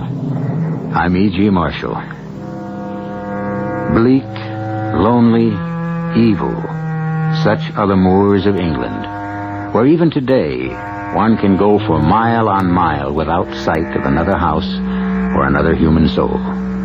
Where death-dealing quicksand bogs and mires wait to trap the unwary walker. Where many who enter are not seen again. And where some of those who are seen again are strangely changed. For example, Sandy and Jack Burton. We didn't see it, Jack. Wrong, Sandy. We did. We couldn't have. Sandy, we saw what we saw. No, we saw what our nerves saw.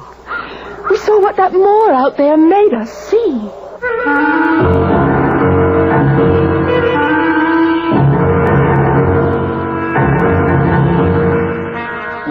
Our mystery drama, The Executioner, was written especially for the Mystery Theater by George Lothar and stars Tony Roberts.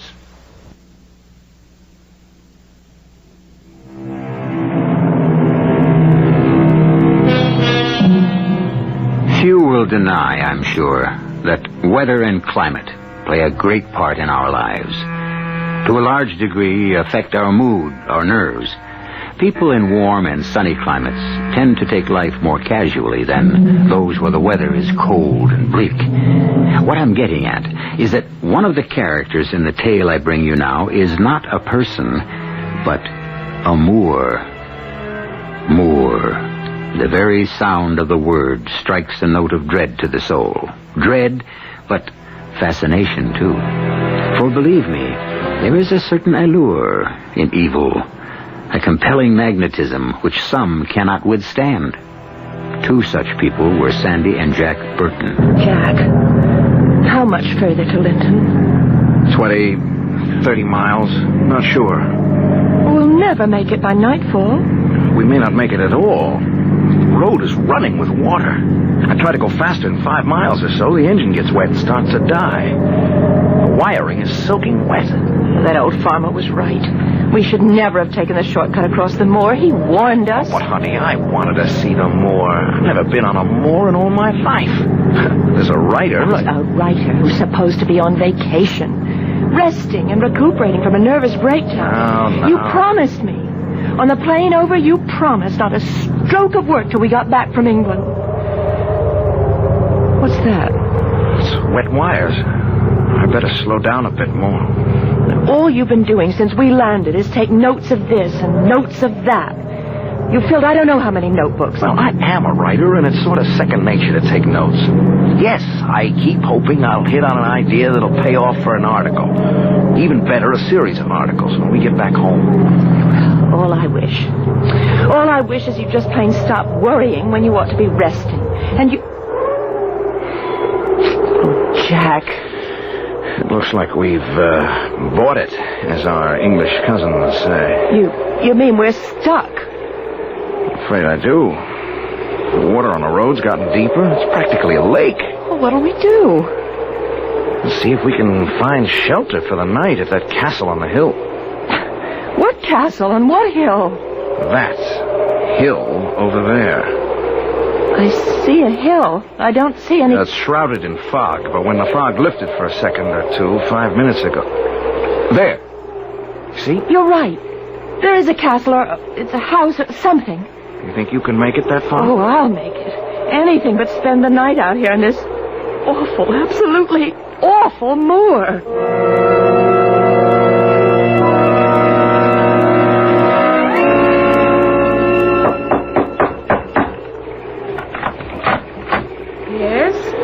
Sorry to trouble you, ma'am. My name's Jack Burton. This is my wife, Sandy. Our car broke down on the road below, and I'm afraid we need shelter for the night. Not here. But, ma'am... I said not here. Oh, now, just a minute. Jack, don't argue. That man... I see him, but big as he is, well, never mind. Ma'am, we're in a serious situation. Our car is stalled in what's practically become a lake. In common decency, you gotta let us come in. Dunning? Jack, look out! That man... Now, hold it, chum. All I'm asking... Hey, wait a minute. Get your hands off me! Dunning, don't hurt him. Just put him out. Put who out? In weather like this? Never mind, Dunning. Too late. Mrs. Drood, what's going on here? Who are these nice young people, and why was Dunning putting them out? Sir, our car is stalled on the road below, and with night coming on and all, we were hoping you could put us up until morning. Well, of course we can. Come in, come in. Dunning, close the door. Permit me to introduce myself, Sir Leonard Hastings Brooke, and this is my home, Bodmore Manor. My housekeeper, Mrs. Drood, with whom I shall have a few words later about her lack of hospitality, and this is Dunning, man of all work. He cannot speak. He's a mute, but he can hear well enough and carry out orders. And you, sir? Jack Burton, and this is my wife, Sandra. We're Americans here on vacation. We were taking a shortcut across the moor to Linton. Yes. You can fill me in on the particulars later. Right now, you both look like drowned rats. A very pretty rat in your case, Mrs. Burton.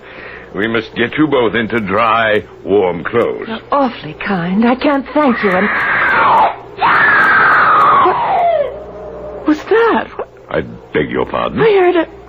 I thought I heard... I heard it, too. Someone screamed. Oh, just a trick of the wind, that's all. The wind? Yes. Howling about these old manor houses, it can sometimes make the strangest and most nerve-wracking noises. Well, I shall look forward to seeing you again at dinner. Give you... Yes. Oh, yes. Thank you, Mrs. Drood. Jack, that wasn't the wind. That was a scream. It sure sounded like it. Oh, Jack. Jack, let's leave. And go where, Sandy? Where?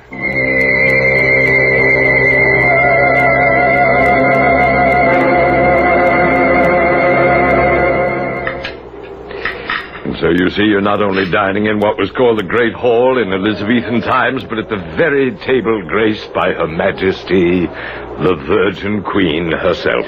Then, if I follow you, Sir Leonard, Bodmore Manor was owned by Elizabeth I? Her Majesty Elizabeth I. Her Sovereign Majesty. Oh, well, yes, of course. Did she use it for any special purpose? She? Her Majesty used it as temporary quarters while one castle or another was being renovated. How did it come into your family, Sir Leonard? Well, it was a gift from Her Majesty to the first Sir Leonard Hastings Brooke when he was knighted in 1584. For performing some worthwhile service, I'm sure. Worthwhile? Special might be a better word, or distinctive, or peculiar. Peculiar? My ancestor, the first Sir Leonard, was special executioner to Her Majesty. Executioner?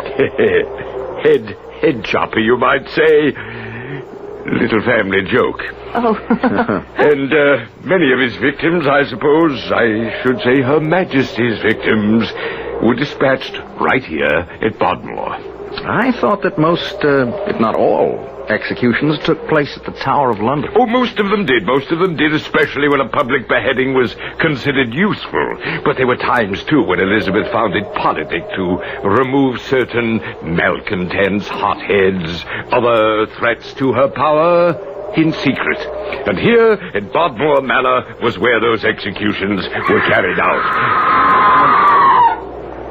Oh, but scream! There it is again! That was a scream, Sir Leonard. Not the wind playing tricks.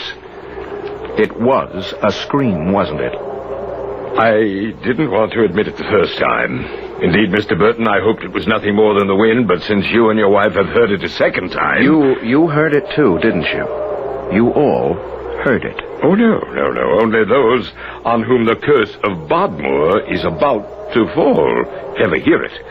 It's the scream of someone about to be beheaded, just before the axe falls.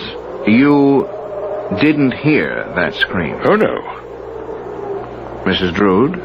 I didn't want you to stay here. The curse of Bodmore, what happens? Nothing, if you follow orders. What orders? There is a room, the room at the far east end of the corridor where your own bedroom is, that you must never go into. Okay, but why not? Do not go into it, that's all I tell you. The room is locked, but there have been those who forced the lock and came to a sorry end. I warn you, Don't try to enter that room. What's in the room, Sir Leonard? Believe me, Mr. Burton, it's best you not know. Can it be that horrible? Oh, my dear, horrible to you is but a word. On my 21st birthday, my father took me to that room and showed what is in it, and horrible became to me actuality. I beg you, as you value your sanity, as you value your life, stay out of that room.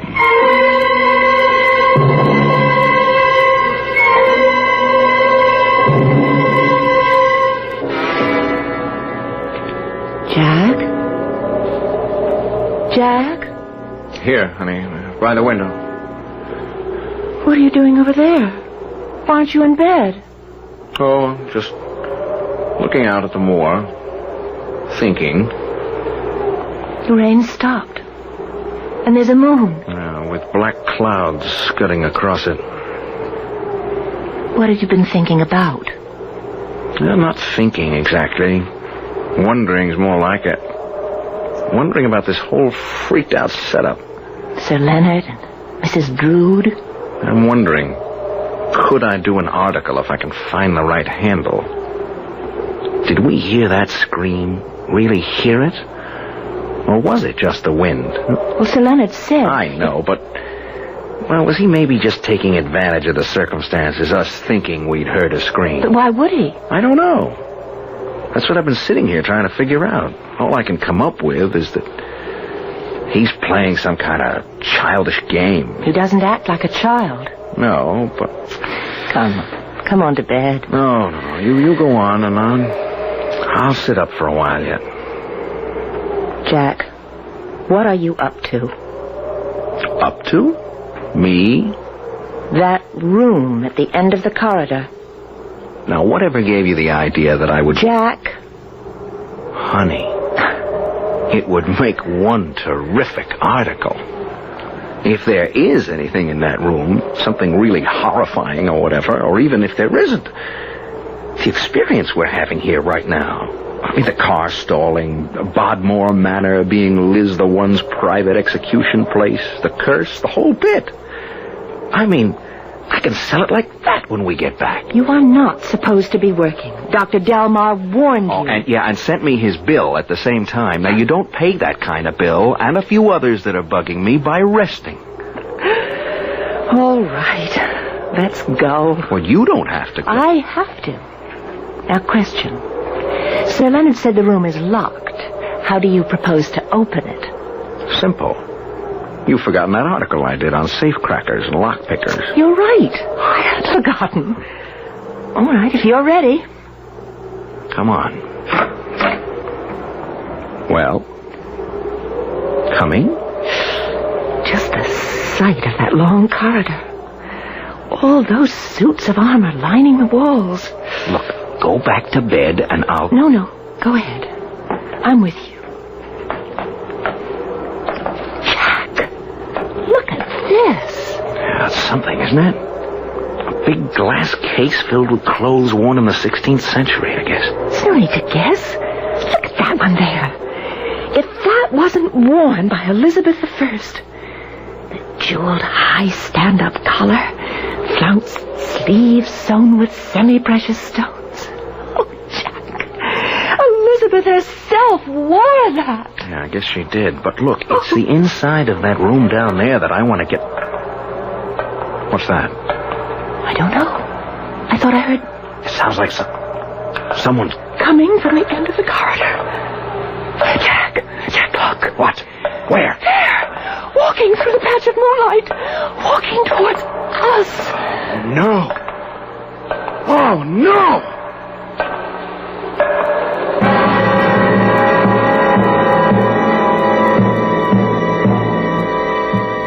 What is it that Sandy and Jack see? Wish I could tell you. Matter of fact, I could, but there's a place for everything. And everything in its place, I say. I'll return shortly for Act 2.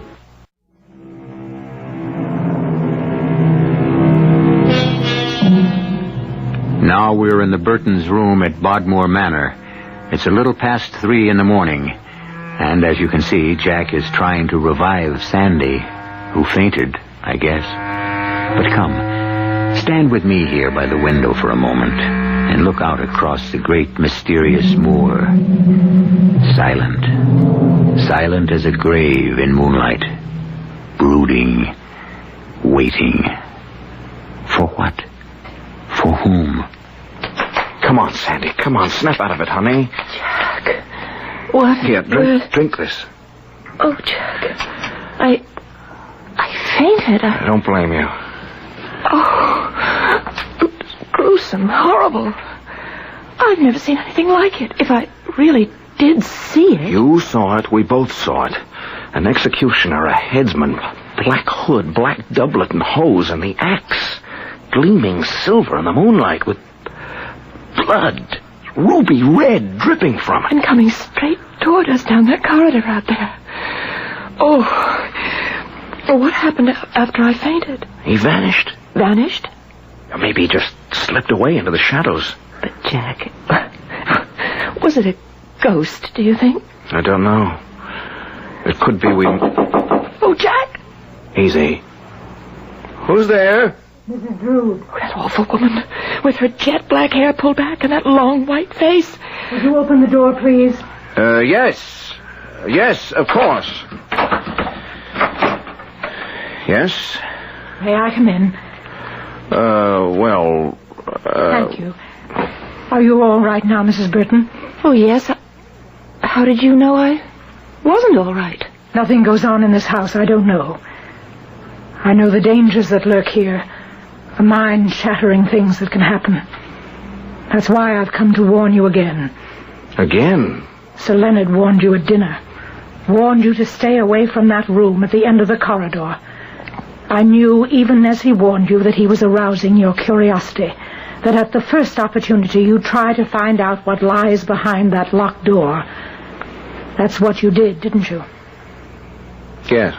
Take care. Don't do it again. If you do, you may not leave Bodmore Manor alive. We are in danger of death? Nothing less.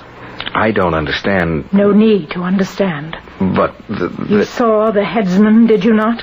The headsman with his axe dripping blood? Yes. Count yourselves fortunate that you only saw him. That you still bear your heads on your shoulders. Are you saying there's a murderer in this house? Am I telling you something you didn't already know? Didn't already feel? Haven't you felt its loathsome presence? Who? What are you talking about, Mrs. Drood? The moor. The moor, child. It more than surrounds this old manor house. This house that reeks of blood. Its poisonous fog slipping under doors, through cracks. Smell it. The dampness, clammy and moldering as the grave. Bolt your door, and do not leave this room till I come for you in the morning. Under no circumstances leave it. The dame is spaced out. A yo-yo. Bolt the door. Okay. But if she thinks she can keep me from finding out what's in that room... She doesn't have to. What? I'm keeping you from that room. I'm keeping you in this room until morning.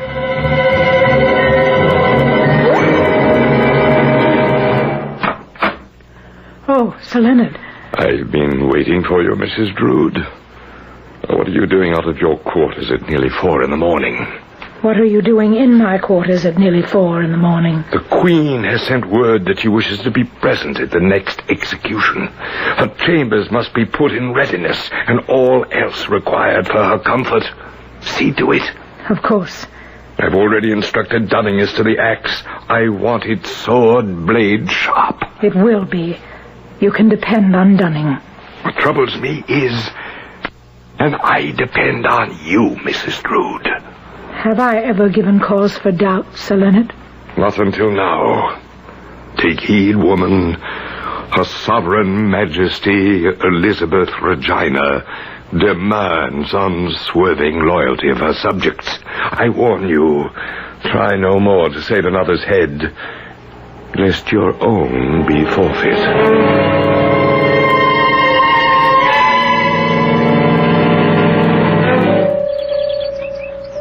Well, here's your car, Burton. None the worse for wear, I should think. If the wires have dried out, Sir Leonard. See if it will start, Jack. Right on. We figure Linton to be about 30 miles away, Sir Leonard, according to our map. 30, give or take a few. You should be there in an hour. Oh, less than that. 30 miles? It's more like 60 on this road, Mrs. Burton. I say, Burton, your car sounds a bit sick. It certainly doesn't sound good. I'm going to have a look under the hood. The hood? Oh, the bonnet. I can't find anything wrong under the bonnet. I'll give her another try. You know, Mrs. Burton, I'm rather hoping your husband won't get the car started. Why? I lead rather a lonely existence out here, and I shall be sorry to see you go. More than delighted to have you stay, you know. That's awfully kind of you, Sir Leonard. I wish we could, but we do have a schedule to keep to. In fact, we'd better. We're booked on a flight out of Heathrow next Monday. It's no go. She just won't start, and there's no sense in wearing down the battery. These wires have got to dry out. Well, schedule or no schedule, Mrs. Burton, looks as if I'll have the pleasure of your company at least through luncheon. And if my stars are right, perhaps through, dinner, too. Well, it seems that way. I'll hurry on up to the house and tell Mrs. Drood she'll have preparations to make. You two can saunter along at your leisure. Enjoy the morning. All right, Jack. Level. Level? What did you do to the car? Me? To the car? What do you... I know you, husband mine. I know you all too well. You're going to find out what's in that room if it's the last thing you do. Sandy, I have to. There's something really hairy going on here, and I'm going to get to the bottom of it, because if I don't, no editor will buy the article I intend to write. I don't care whether the editor... I do. I've been out of circulation too long. Lord knows how many contracts I've lost, and heaven knows we could use the dough. Now, I've got a hot article in the palm of my hand, Sandy, and I mean to play it for all it's worth. Now, no more talk. That's the end of it. I hope you're right. What? I hope it isn't just the beginning. The beginning of something I'd rather not think about.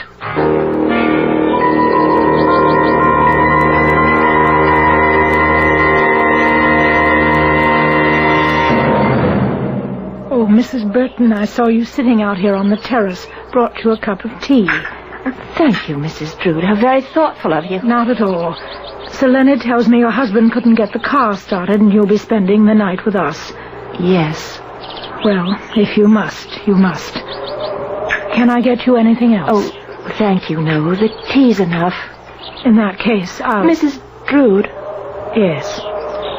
What you said last night, in the middle of the night, about the moor, what exactly did you mean? If you need ask the question, I cannot answer. I don't understand. Some things in life can't be put into words.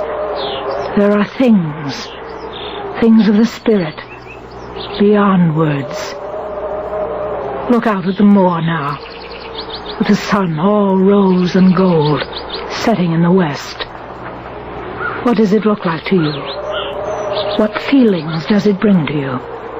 Why, it looks quiet, beautiful, serene, lovely. Yes. But within the hour, when the sun is gone, and the mists begin to rise from the boglands, and the moonlight plays strange tricks, it will be anything but quiet and beautiful and serene. It will be pure evil. Mrs. Burton, I strongly suspect that if your husband wanted to, he could get your car started. Take my advice. Persuade him to do so. And then leave Bodmore Manor. Leave as quickly as ever you can.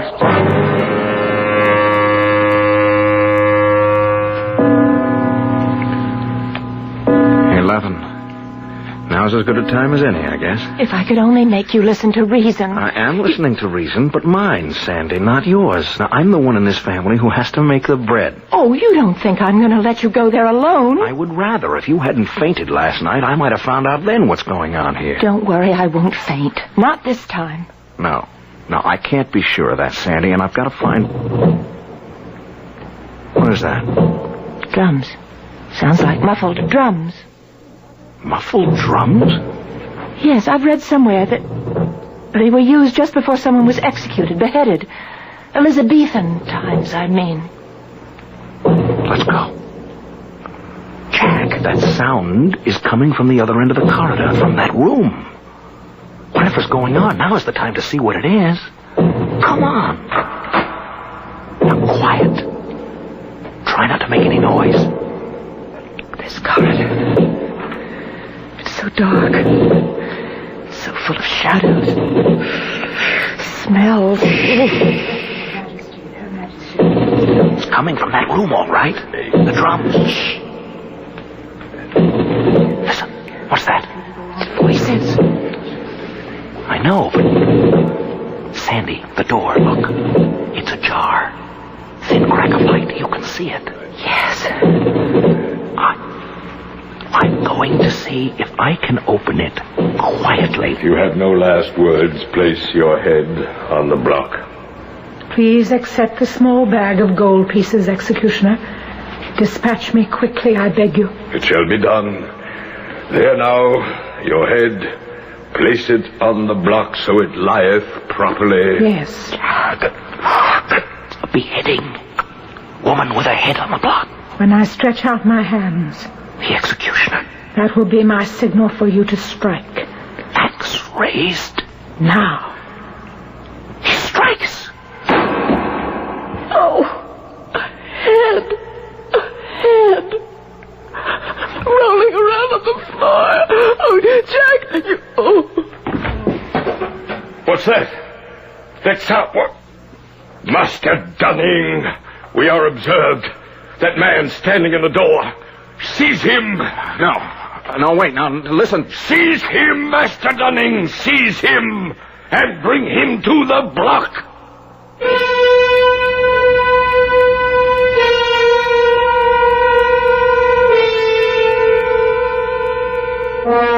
I don't want you to worry. Jack and Sandy Burton are going to come out of this all right. What intrigues me, and should intrigue you, is not that they will escape, but how will they escape the headman's axe? The truth is that if it hadn't been for some quick thinking on Sandy's part, some of the quickest thinking on record, well, back in a minute for Act 3.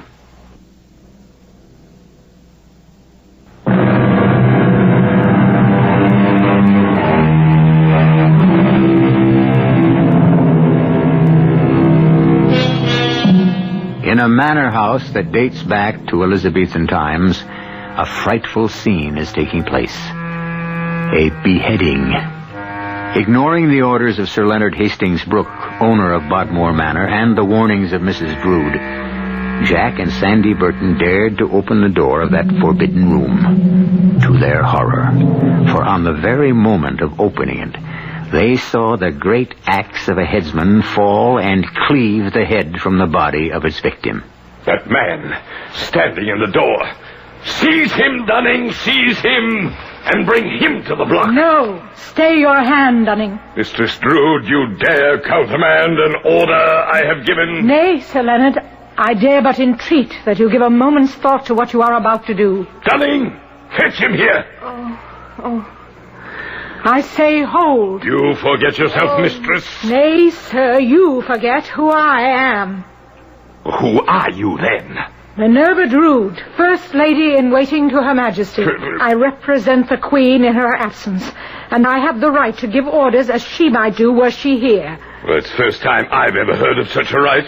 Your ignorance, sir, will not protect you from Her Majesty's wrath, should you dare take my entreatment lightly. But there stands Sir Jonathan Burton, a traitor to England and to Her Sovereign Majesty, if ever one lived. Jack, he's pointing at you. Not proven. Not proven? He has not even been put to the question. Yes, but I thought... Well, never mind. I shall look into this at once. Come, Dunning. We must consult the records. You, Mistress Trude, remain here with the prisoners. But, Sir Leonard... Do as I bid you, madam. Dunning, come. Mrs. Trude, what in heaven's name is this all about? Use your eyes, Mr. Burton, and I think you'll have the answer for yourself. Jack, that figure kneeling at the block, it's a dummy. As you can see, a storefront mannequin dressed in Elizabethan clothes. The head, just a dummy's head. The executioner, the headsman in a long black hood. That was Sir Leonard? Yes. Is he crazy? Again, yes. Oh, good Lord. Nothing to be alarmed about, Mrs. Burton. In any case, not until now. But I'm afraid he's begun to take a turn for the worse. Yeah, but what's just happened here? I don't get it. Let me explain. Bodmore Manor was, as Sir Leonard told you at dinner last night, a secret place of execution used by Elizabeth I. Sir Leonard, of course, knew this when he inherited the estate on his 21st birthday. You see, he had never been what you might call mentally stable.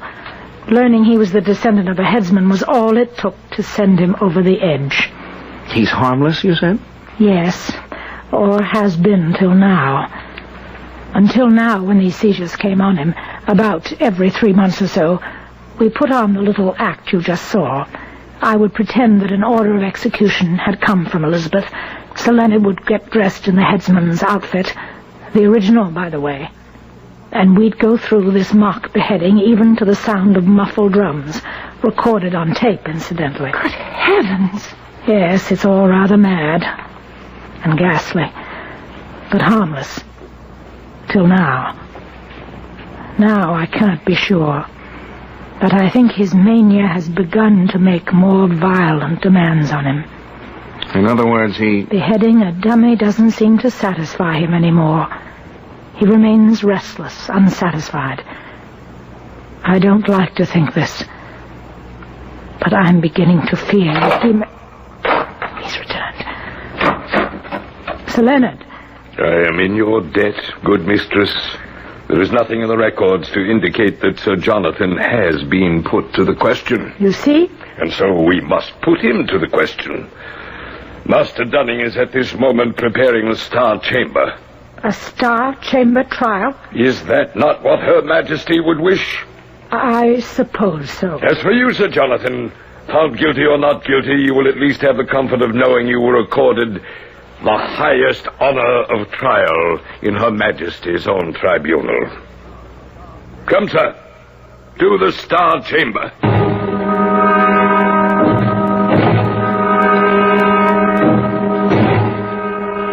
Is it not true that you, Sir Jonathan, allied yourself with my Lord Essex in his abortive attempt to seize the reins of government?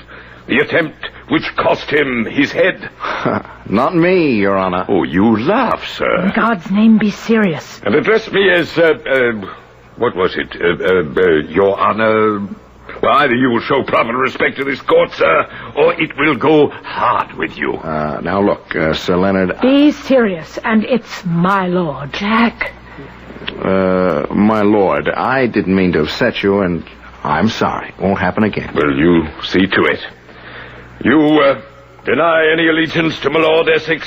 I do, my lord. And what of your association with Sir Mortimer Shawcross? Sir Mortimer Shawcross? I've never heard of him. You've never heard of Sir Mortimer Shawcross? Why, you serious man, or are you again showing contempt for this court? My lord, I assure you... This court has heard enough. I pronounce you guilty. Well, okay. I'm guilty. And such being the findings of this Star Chamber, you are hereby sentenced to be executed at dawn tomorrow morning. Dunning, take the prisoner to the place of execution there to wait the headman's axe at dawn. I shall retire to rest until that time. Look, wait a minute, Dunning. Come on, now. Dunning, no rough stuff. Play acting is play acting. This is going too far. Mrs. Drew! Warned him it isn't play acting anymore. Look, if it isn't play acting, damn it, Dunning! Let go of me! What is this? The real thing, you foolish man. The real thing.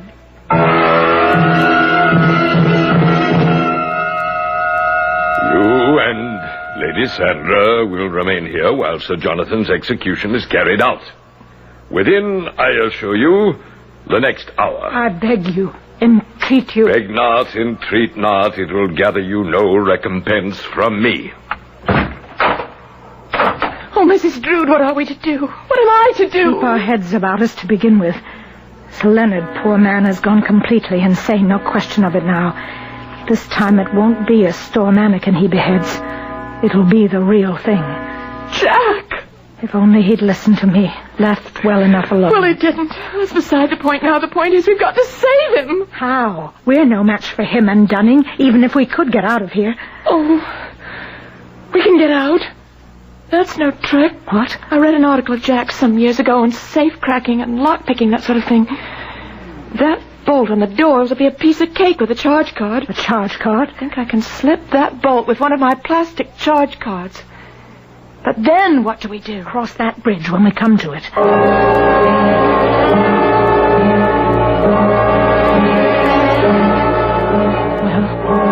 Well, it's coming.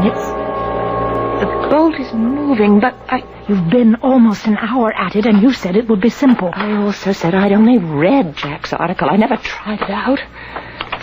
The bolt's slipping. We'll get this door open all right. The drums. The muffled drums.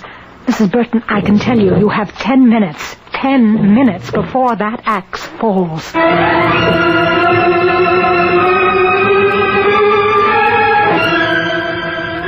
Now, look, you two, this joke has gone far enough. But Dunning, take it easy, will you? The straps are biting into me. Listen not to him, Dunning. Bind him tightly, tightly. You're crazy, Sir Leonard. You have gone stark raving mad. No, Sir Jonathan. My name is Jack Burton. I'm an American, a writer.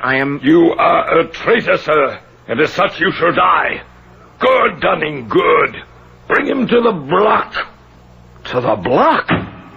Sir Leonard, open the door. Who knocks? Miss Drood.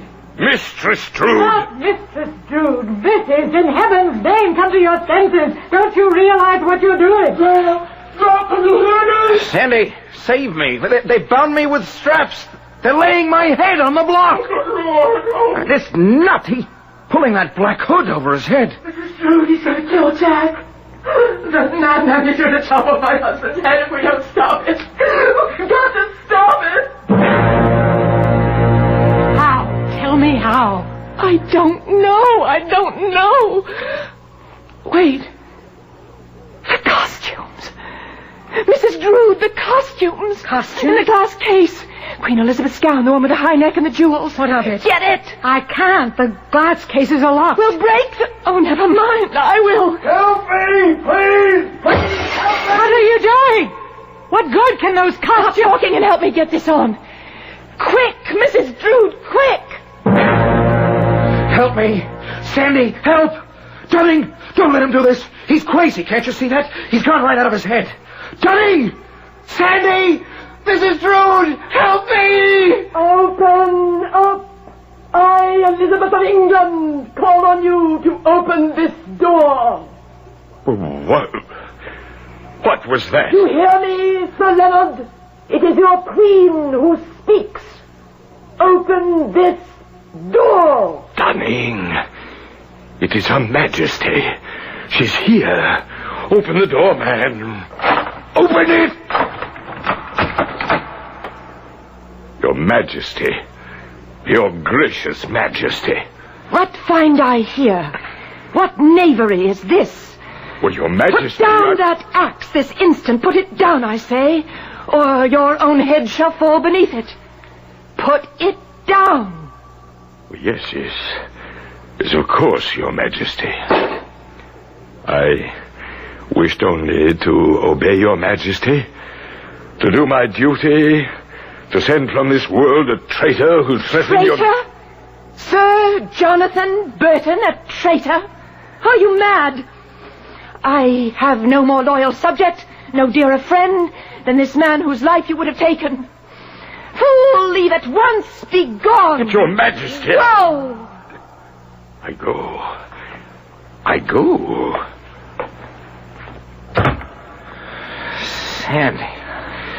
You saved my life. But that costume... It's the one in the glass case, Jack. The one Elizabeth herself wore. And it suddenly struck me. No, God gave me the idea that only Elizabeth herself could stop Sir Leonard. It was as simple as that. Simple, perhaps. Brilliant, definitely. Mr. Burton, your wife has told me that you are a most accomplished writer, but somewhat inclined to have things your way. May I give you a word of advice? Right now, I'll take anything. Have things your way if you must, but listen to others, especially your charming and decidedly practical wife. A bit more than you have in the past. Otherwise... Otherwise? Otherwise what, Mrs. Trude? You may indeed lose your head.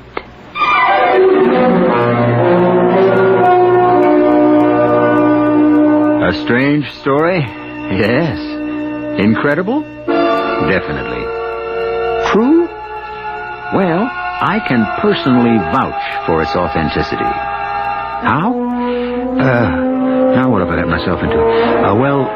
You see, the truth is that before I became an actor, I was a writer. No, wait a moment. I didn't say I was Jack Burton. I didn't say that at all. I'll be back shortly.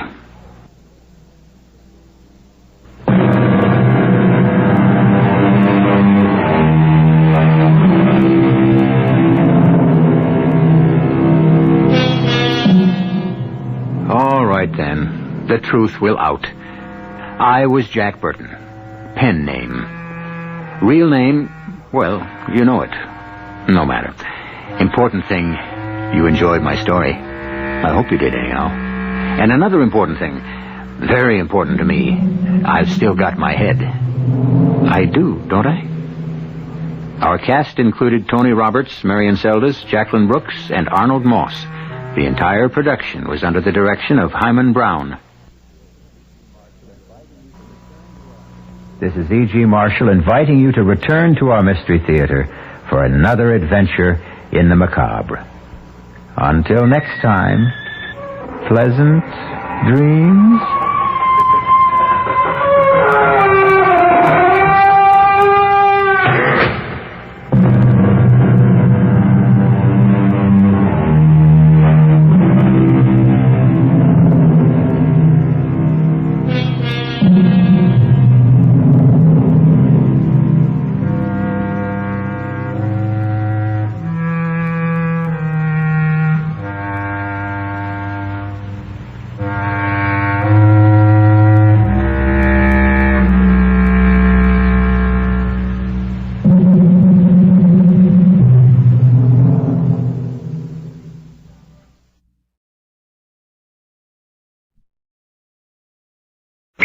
The CBS Radio Mystery Theater presents...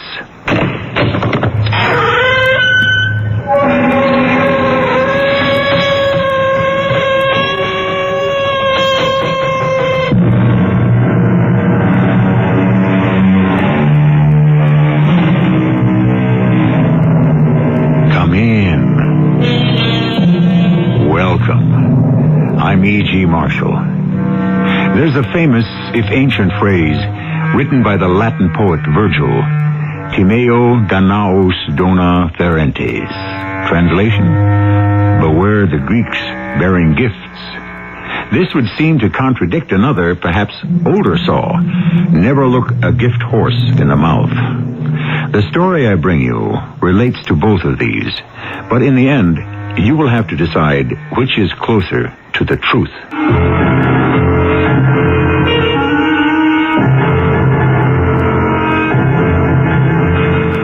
Mystery drama, The Gift House, was written especially for the Mystery Theater by Ian Martin and stars Joyce Gordon and Paul Hecht. I'll be back shortly with Act 1.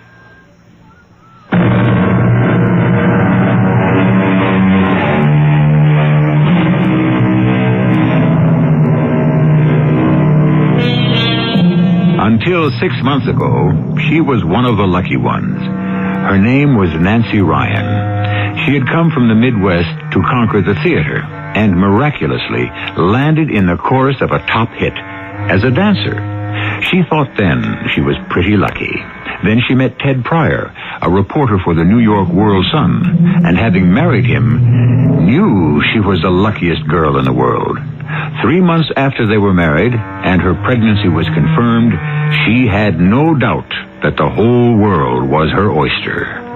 Then, life decided to redress the balance. Oh, what? Oh, where are we? Oh, turn it off, Ted. What? The alarm, honey. Oh, yeah, sure. Oh, I'm sorry about that. I love you. Good morning. I love you too, but... Oh, dear. What is it? Oh, same old morning problem. Comes with being pregnant. I'll see you later. Oh, Nancy, what have I done to you?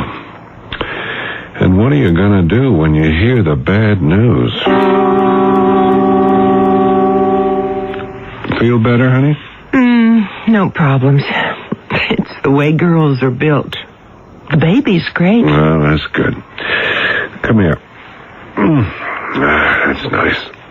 Let's snooze a little, huh? Oh, Ted, we can't. You'll be late at the paper. Oh, that's all right. They're not expecting me this morning.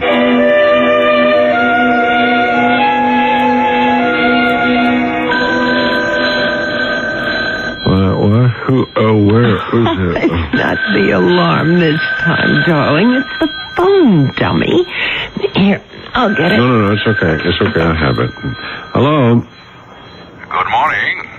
I trust I didn't disturb you. No, that's all right. Who is this? My name is G. Wellington Montgomery. I am a solicitor.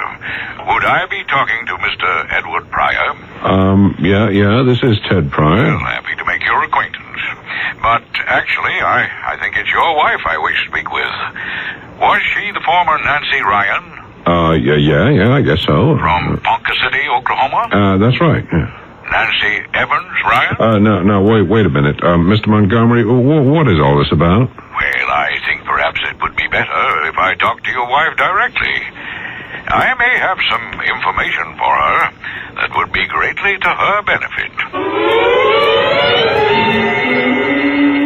Yes, Mr. Montgomery, I understand. Oh, I certainly will. Just let me talk it over with my husband. Oh, of course. I'll get back to you as soon as I can and let you know our plans. Thank you. Well, can I know just what this is all about? Oh, but didn't you hear? Well, yes, some uncle of yours or relative or whatever he was died and left you something? That's right. Oh, I forgot he was even around. He was a cousin or something of my mother's. I never even met him. But, honey, he's left me everything as his sole heir. What's everything? Well, just an old house, I guess. Mr. Montgomery said there was only a couple of $100 in cash. Where is the house? Kuguntuck. How's that again? Kuguntuck. It's an Indian name. Oh. It's not that far away. It's right out on Long Island near Montauk. Is that where this Montgomery lawyer is at? Yes. I mean, he lives in Montauk. Oh. So, what happens now? Well, there are papers to sign giving us title to the house and all that. And once that's all cleared away, it's ours to do whatever we want with. Yours. Well, what do you mean mine? Everything we have, we share. Yeah, well, that's the trouble. What do you mean, Ted? I haven't anything to share as of now. Honey, I still don't understand. No, of course you don't. You see, darling, I don't have a job. I mean, I haven't had one for almost 2 weeks. The paper fired you? Well, it's just that circulation's fallen off. Last in, first out. That was me. I mean, how do we swing this apartment with no one working, afford a baby, and come up roses? I think we better do what the lawyer suggested. Like what? Like, rather than try to do all this by mail, we drive out to Kuguntuck and take a look at the house I inherited. Sure. Great. What are we driving? Well, a rental car. Okay, honey. Pack your fancy duds. We're on our way. Hey, this is the life, eh? Oh, Ted, it's beautiful. Too bad it isn't real summer. Well, it's Indian summer. That's even better. Just look at all the trees. They're a riot of color. Uh-oh. What is it? Looks like your color is going to be blotted out. Patches of fog ahead. Oh, dear. I hope it doesn't get any thicker. Where are we now? Well, we just went through Amagansett. We should be there in half an hour. Oh. What's wrong, honey? Oh, I don't know. You cold? You want me to roll up the window? No. No, I'm not cold. It's just... Just what? Oh. My mother used to call it a ghost walking over your grave. Oh, Ted, I just had this nutty premonition we shouldn't go any further. We should turn back and run. Without even seeing the house? Well, I told you it was nutty. Guess you'll just have to excuse a pregnant old lady.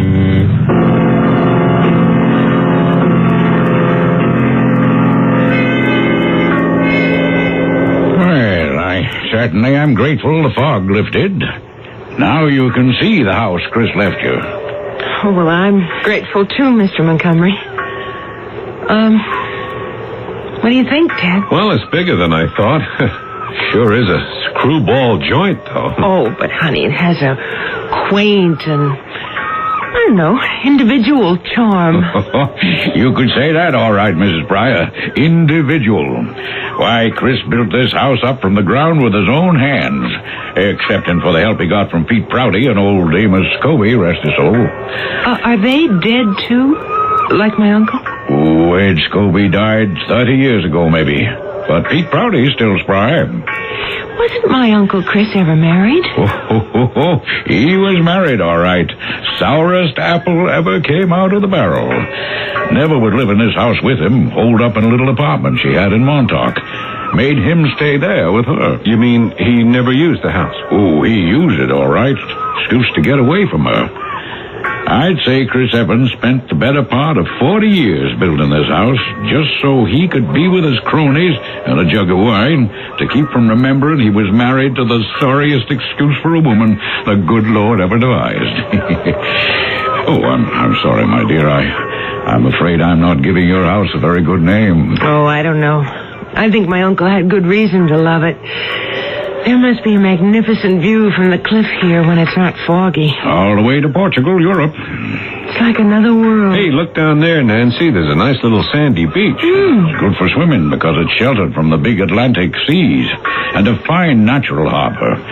Chris used to moor a catboat down there, and he...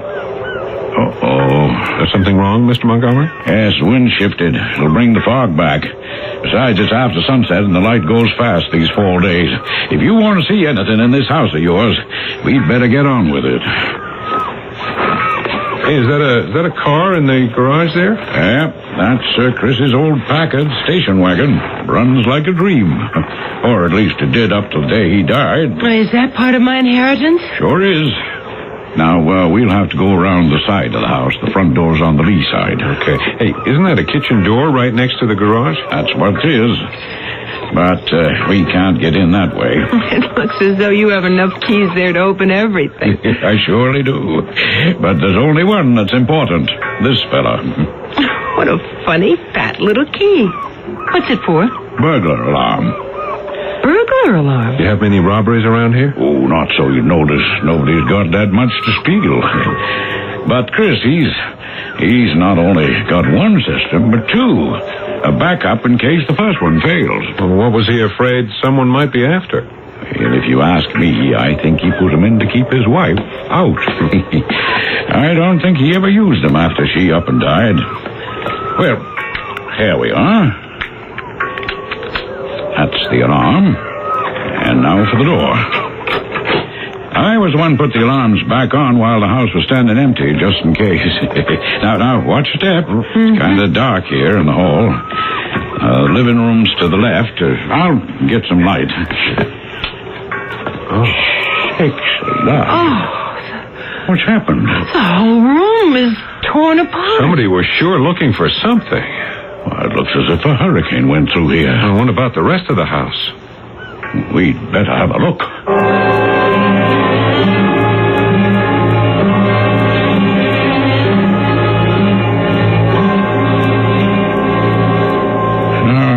I am mortified at all the damage. Fortunately, there is some insurance.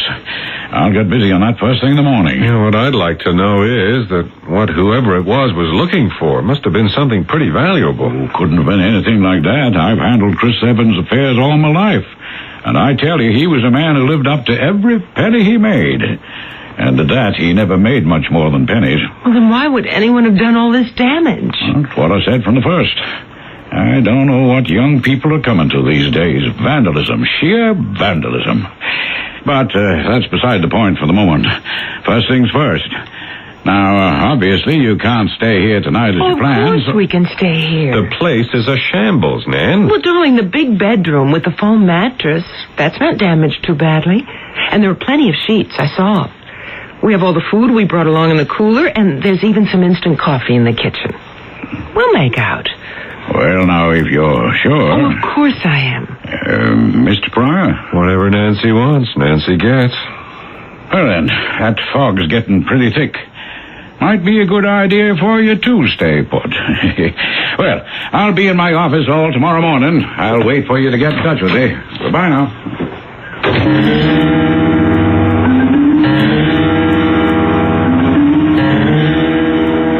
Nancy, are you awake? What is it? I thought I heard something. Listen. Holy cow, it's the alarms. Well, where are you going? I'm going to turn off that racket. Oh, no, you're not. Are you crazy? You've got nothing to defend yourself with. Those alarms didn't go off by themselves, Ted. There's someone else in the house.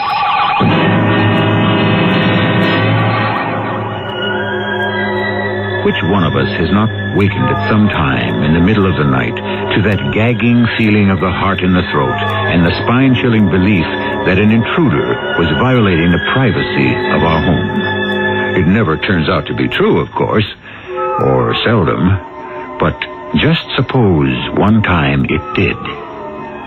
I shall return shortly with Act 2.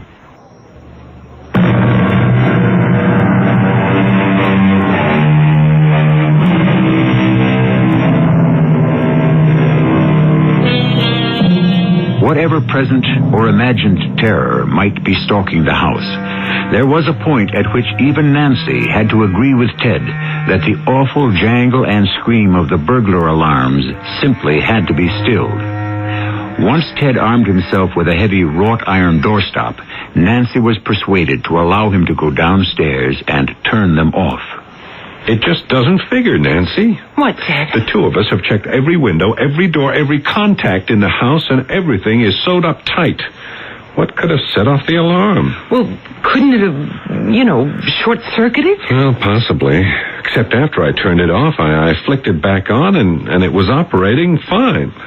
Well, what does that mean? Well, I don't know, maybe a speck of dust, a leak, a bird flew against the window too hard. I don't know. I don't want to speculate on anything else. Oh, Ted, you mean like someone really tried to break in? Well, if he did, he didn't make it. We've searched this house from top to bottom. We know there's only the two of us. Well, now what do we do? Well, we have no phone to call for help, but we do have a nice stout bolt on the inside of our bedroom door. Hey, let's go crawl back into bed, Lock the door, pull the covers over our head, and cross our fingers we can get what's left of a good night's sleep.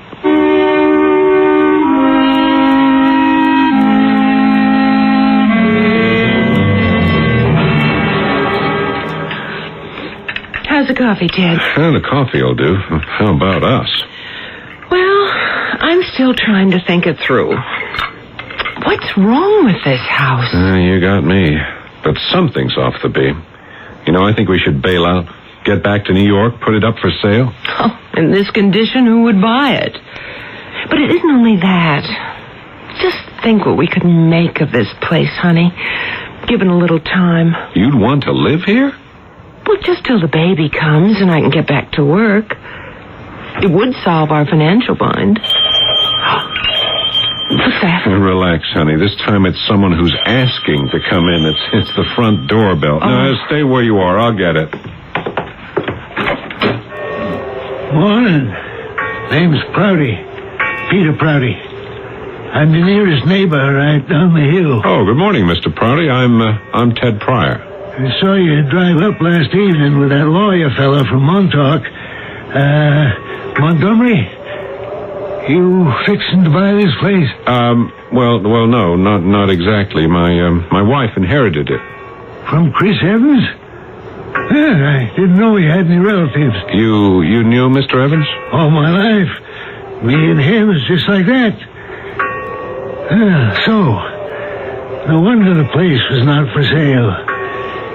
You thinking of selling? Well, I don't know. We just got here. I got some worried last night when I heard the alarms go off. I got my shotgun, came up the hill, but then the noise stopped. And I just checked you out this morning. All right? Oh, sure. I don't know what happened to the alarm system. Maybe some animal set it off. It was kind of weird. A lot of weird things been happening up here since Chris passed on. I don't understand. Well, anyway, would you care to come in and meet my wife? Perhaps join us in a cup of coffee? There are some questions you might be able to answer for us.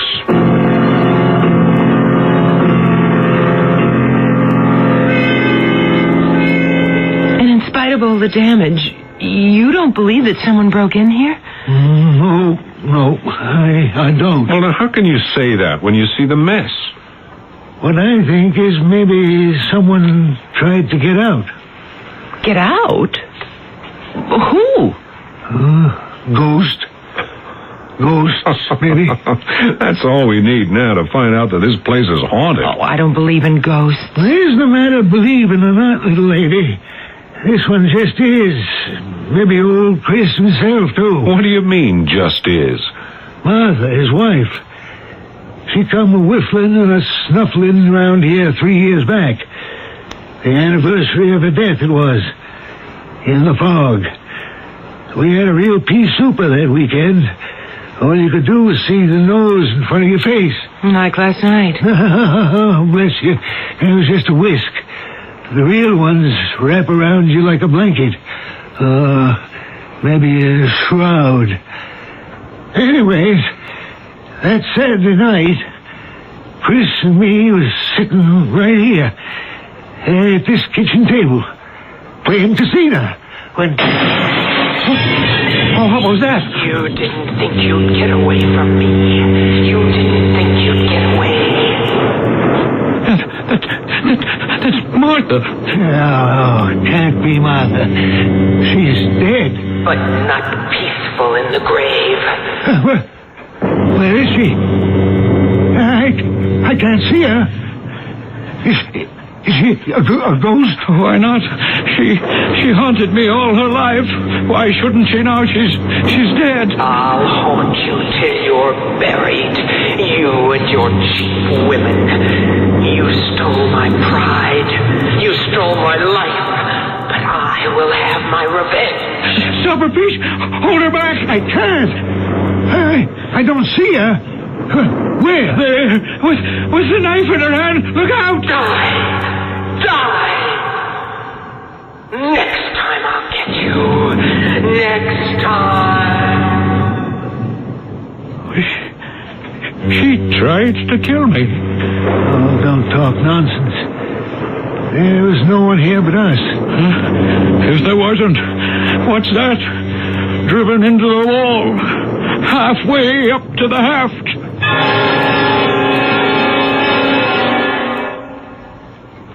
It was the big kitchen knife from Martha's old apartment in Montauk, still vibrating from the force that drove it deep into the paneling. But you didn't actually see this ghost. No, not that time. But other times I saw her, floating in the mist, her hair hanging down her back. And nights when the fog would blow in, I'd hear her voice on the wind and see the lights dimly flashing from room to room till Chris would come up pelting down the hill to my place to hide. He put in the alarms to try to shut her out, but it didn't do any good. How did Mrs. Evans die? In her bed. Of what? Heart congestion, they called it. She was all alone? Yeah. Oh, where was Uncle Chris? Lucky thing for him, the fog was so heavy that night, he stayed over with me. Else he might have been accused of helping her along. Although no one would have blamed him if he had. But he was with you all that night. That's what I told the police. And Chris, my uncle, how did he die? He cut his throat. Oh, I had it cut for him. Oh, good heavens. What a lot of bosh. Peter Prouty is the town drunk, and he's a bigger gossip than most women. Well, then how did Uncle Chris die? Well, now, I'm afraid there's some truth to the bloody details. I must confess to you that Chris was always eccentric. But during his last years, he had crossed the border into senility. The drinking didn't help. He and Pete were always a few sheets to the wind. And the Lord knows what wild fancies they hallucinated between them. But you still haven't told me how he died. Well, I'm afraid he cut his wrist, my dear. Oh. So no one could have been responsible for his death except himself? That's right.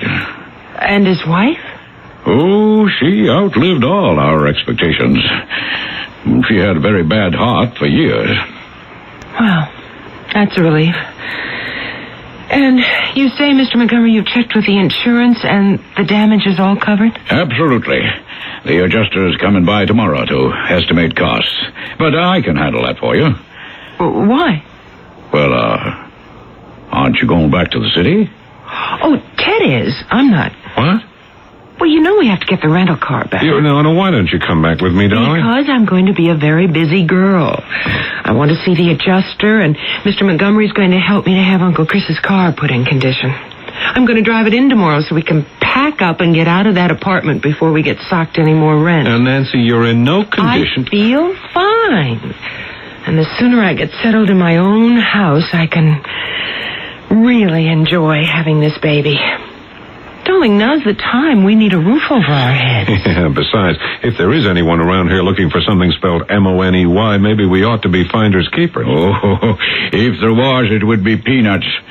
Oh, Chris used to make some $2 bets on the horses, and if he won, he had the habit of folding a 10 or a 5 into old newspapers in the cellars and forgetting all about it. I helped him find many a one. You think that's why the house was broken into, huh? Well, now, I was mulling it over in my mind, and I thought that could be the reason. You know how stories grow, particularly with a solitary person like Chris. But if money is the motive, which is tying you to the house, I beg you to forget it. You'd only be disappointed. I still don't feel right about it, Nancy. Oh, don't be silly, darling. I'll be safe as a church with my double burglar alarm. Oh. Anyway, if anyone is looking for anything, it's not for me. Well, that's where you're wrong. I am. Oh, hey, that's my line. I'm going to find what I'm looking for when I drive to New York tomorrow afternoon. Now, I'll see you at the apartment, and if there's any hang-up, I'll phone you. You don't have a phone. Well, not tonight, but Mr. Montgomery's arranged for them to connect it in the morning. Now, come on. It's beginning to get dark. Goodbye, darling. Goodbye. Go to bed. Get a good rest. I'll do that, little thing. Drive carefully. Well, not to worry. I wish I was as brave as I'm pretending to be. Hello, Miss Pryor. Oh, you gave me a start, Mr. Prouty. Where did you drop in from? Well, I was out for a walk, and I thought I saw you preparing to leave. No, only my husband. You planning to stay a while? More or less permanently. In spite of what I told you? Pete, you are a big teller of tall tales. I think you get carried away by your own imagination. It could be. Still in all, I wouldn't like to see you in any danger. Me? What danger could I be in? Are you trying to chase me away from here? Oh, perish the thought. I was just concerned about you. A little woman all alone with no one to protect her. I can manage by myself, thank you. Of course you can. But you batten down all the hatches and hold snug. Looks like we're in for a real northeaster.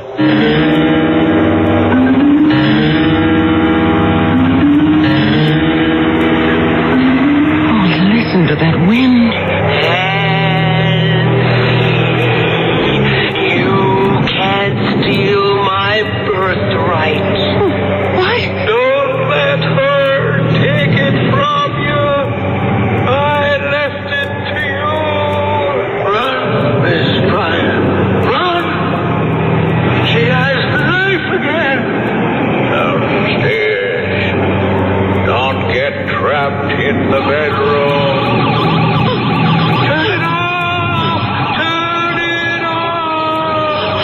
Turn off the alarm. Oh, why did I stay here? Too late. Stay where you are. Martha! What are you doing with that knife? I said that none of you Jezebels would have him. No. Not my Chris. I'll kill you. No, please, no! I'll kill.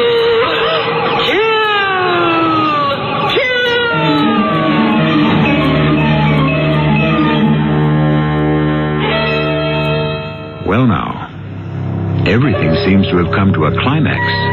If we had not allowed ourselves to become involved, we might pretend to be totally disengaged and say, how does the heroine of such tales allow herself to become so involved? But since we have followed her this far and permitted her to be involved, the question is, how does she escape? We won't know that, of course, until I return with the conclusion in Act 3.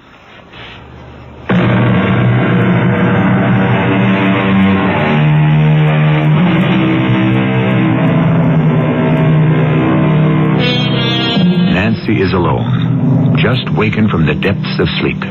The wind roars around the exposed house on the heights above the raging waters, and everything is filtered through the miasma of the drifting fog. Through its half-light, a menacing figure, long hair streaming, looms the reincarnation of Chris Evans' long-dead wife, a kitchen knife held high to strike down at Nancy. And as the voice cries out, I'll kill!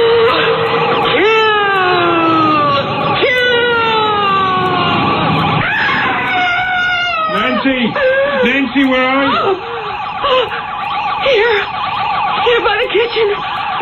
Oh, Ted. Well, I was just coming in and I heard you. What happened? I don't know. I don't know.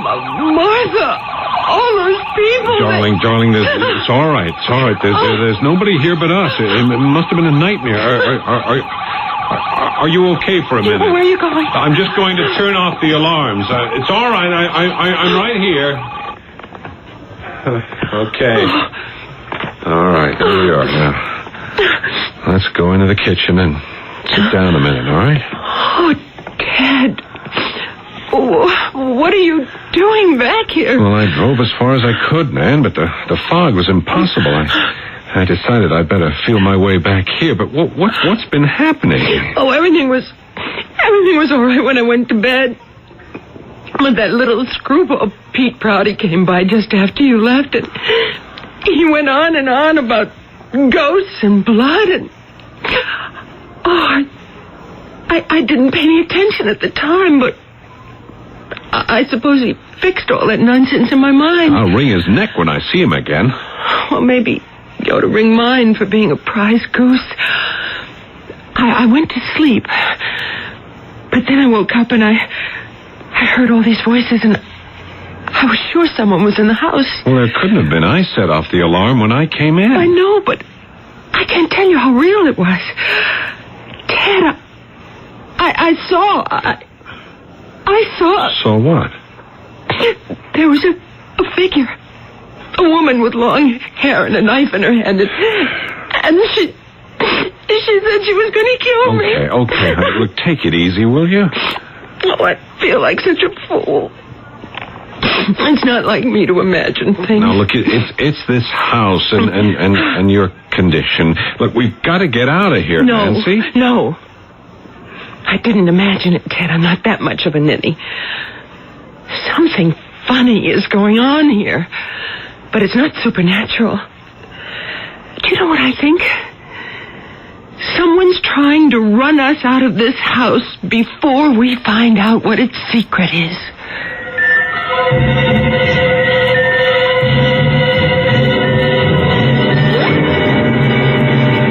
Ted? Ted? I'm downstairs, darling. I didn't know you were up. Oh, what are you doing? Well, I woke up this morning. I couldn't get back to sleep. I didn't want to wake you, so I thought I'd sort of scout around. Well, scout around for what? What I finally found. What? Come on, let me show you a couple of things. All right. For openers, let's take a look at this on the hall linoleum. Oh, it's a footprint. Yep, somebody's shoe. But see all those squiggly marks inside the outline? Oh, neither of us have anything like that. Right, go to the head of the class. That's the kind of print a Storm or a Wellington boot might make. Now, look at this. Mm-hmm. Nothing shows up on the rug, but right here, beside this back hall closet, there's a heel mark with the same pattern. Someone was hiding in the closet. No, because there was no dampness or trace of mud on the rug. Well, then it all doesn't add up. Well, it didn't until I turned back the rug and looked underneath. Like this. A trap door. Mm-hmm. Well, where does it go to? Let's open it. No, I've already checked it out. It leads to a short staircase down to a long, twisting tunnel that descends into a cave that lets out onto the beach. So that's how they were able to get into the house without tripping the burglar alarm. They or he? You mean Pete Prouty? Or Mr. Montgomery or persons unknown. Anyone who didn't want us to settle in this house. Why? Because of whatever they were looking for. But what? Oh, now, who is it? Oh, I think that's Mr. Montgomery with the insurance man.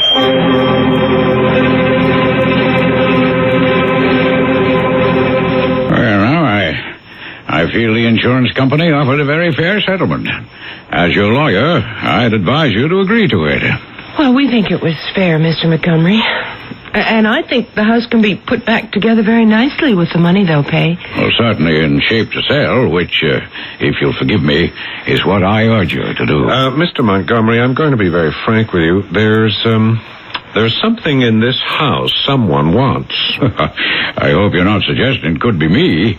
Oh, I give you my word, I had no idea there was any other access to this house than through the keys that were left in Chris Evans' effects. And I can't imagine what he could have had that was of any value beyond the house itself. Even knowing about the secret passage? Now, what was it for? Oh, my guess is it was built in the 30s when everyone was doing a little mild rum running during Prohibition. But I don't imagine there was a fortune in that. And then you don't think Uncle Chris could have amassed any money? My dear, I knew Chris Evans as well as my own brother, and I assure you there's no way he could have amassed any secret amounts of money. Unless he'd won the Irish sweepstake, and you can't exactly keep that a secret.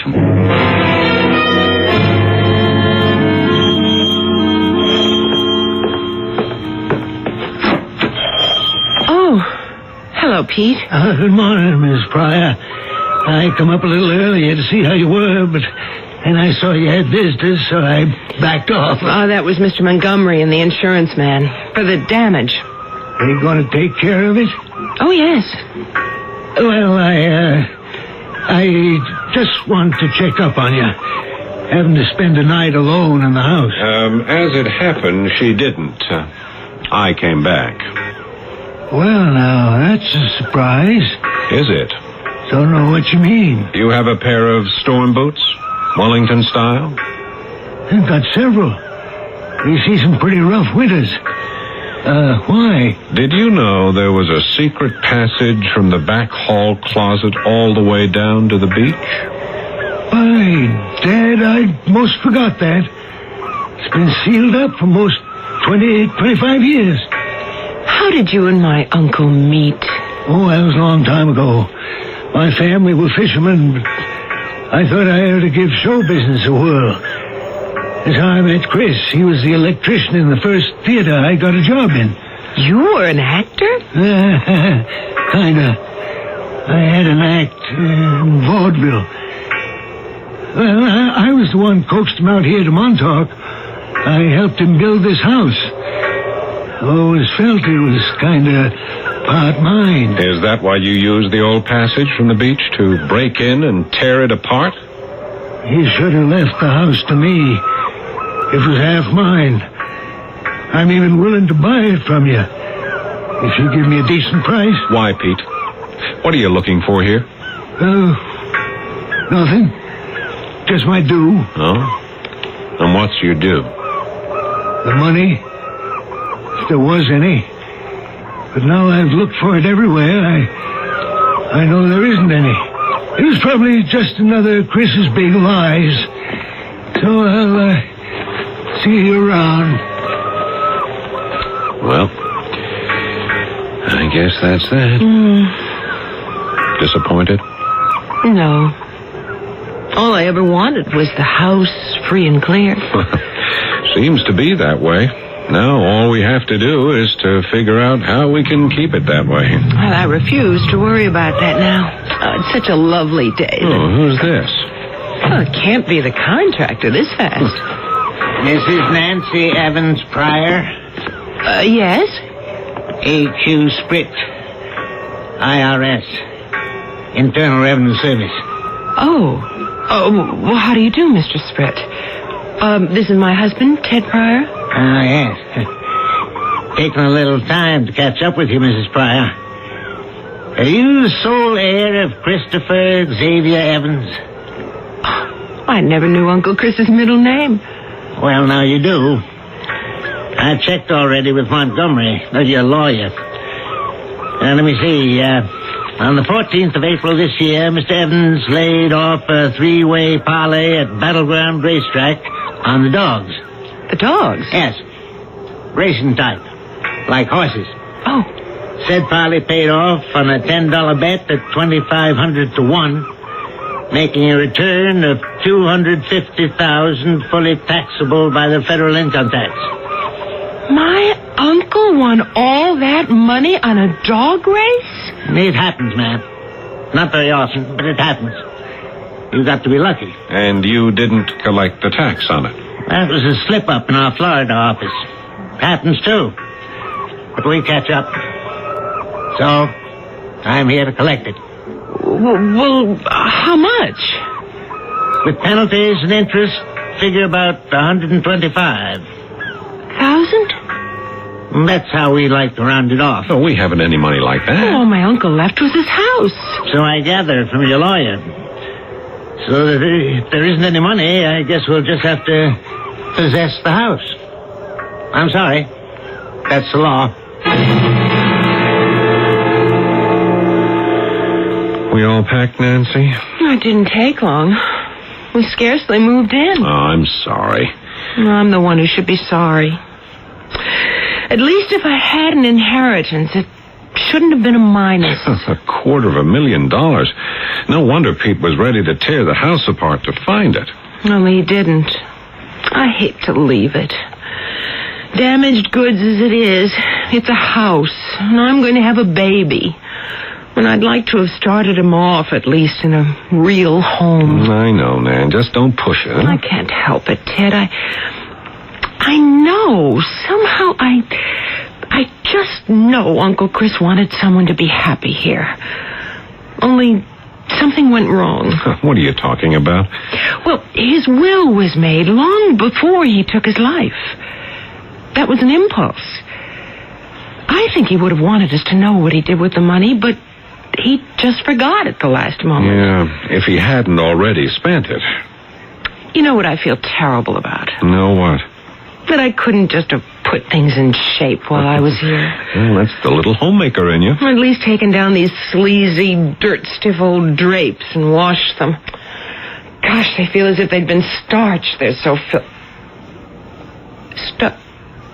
starched. What is it? Ted. Yeah? Get me a kitchen knife, quick. Okay, what for? Mr. Montgomery said that Uncle Chris had a habit of stashing away his racing winnings between newspaper pages.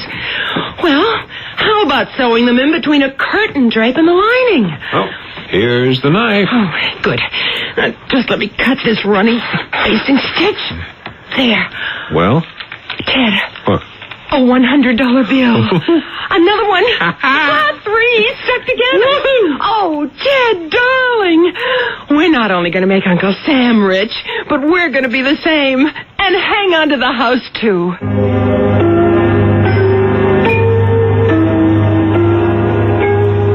So, at the end of this tale, we can return happily to the positive proverb, never look a gift horse in the mouth. For a while, it seemed as if Nancy Pryor had stumbled into misfortune, but instead, she came out with the luck of the Irish. I'll return shortly.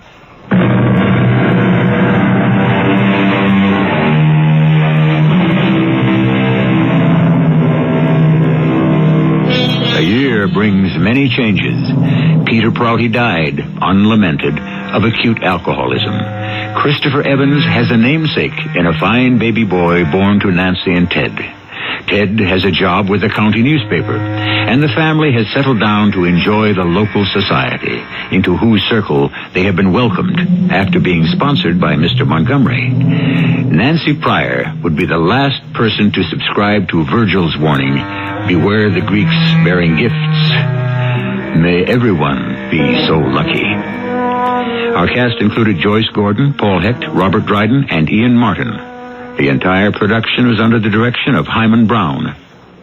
This is E.G. Marshall inviting you to return to our Mystery Theater for another adventure in the macabre. Until next time, pleasant dreams.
I'm E.G. Marshall. Place not your trust in princes. The great and good book tells us, and sound advice, indeed. It would appear to be, especially since we are also told, uneasy lies the head that wears a crown. Royalty, nobility in general, isn't as popular as it used to be. But at one time, almost every little girl wanted to marry a prince, or a duke, or an earl. And if her rich American daddy had the money, he could always buy her one.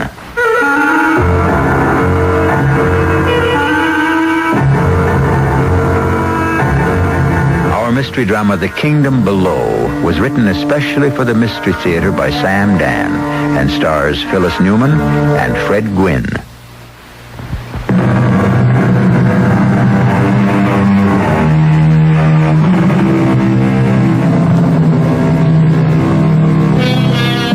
They transformed the face of the nation. History refers to them as robber barons. Most of them were born poor and died rich. They devoted their lives to amassing money, and then, when they had more than they could ever spend, they realized they had missed out on something very important, something which could be described as culture. And so they pursued culture as avidly as they once had chased after money. And where was culture? Why, it was in Europe. And what was culture?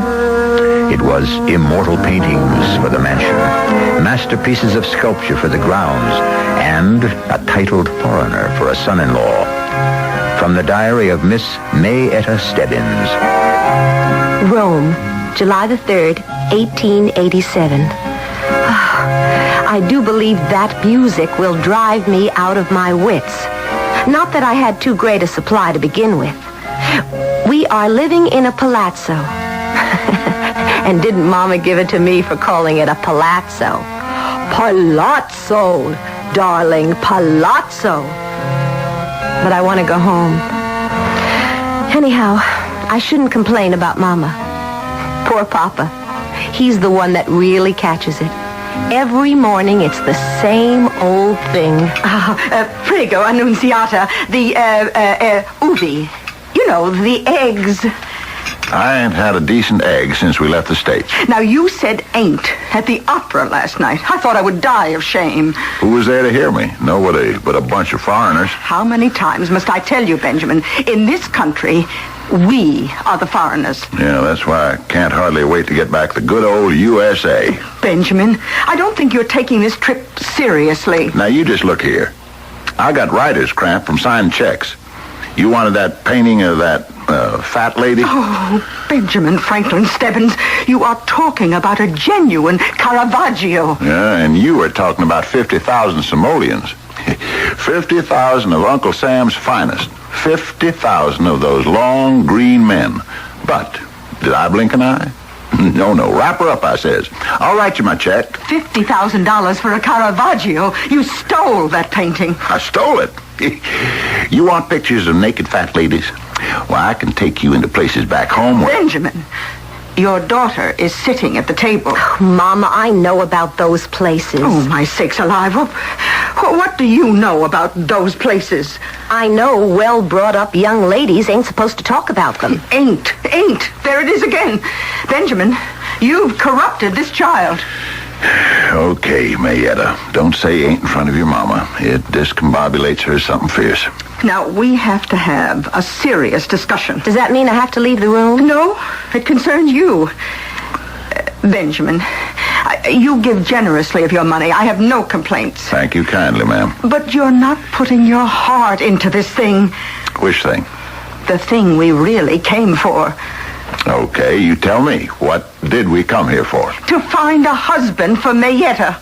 Well, why can't Mayetta find her own husband? Benjamin! Did anybody have to find you a husband? No. You found one yourself. And look at me. Yeah, look at you.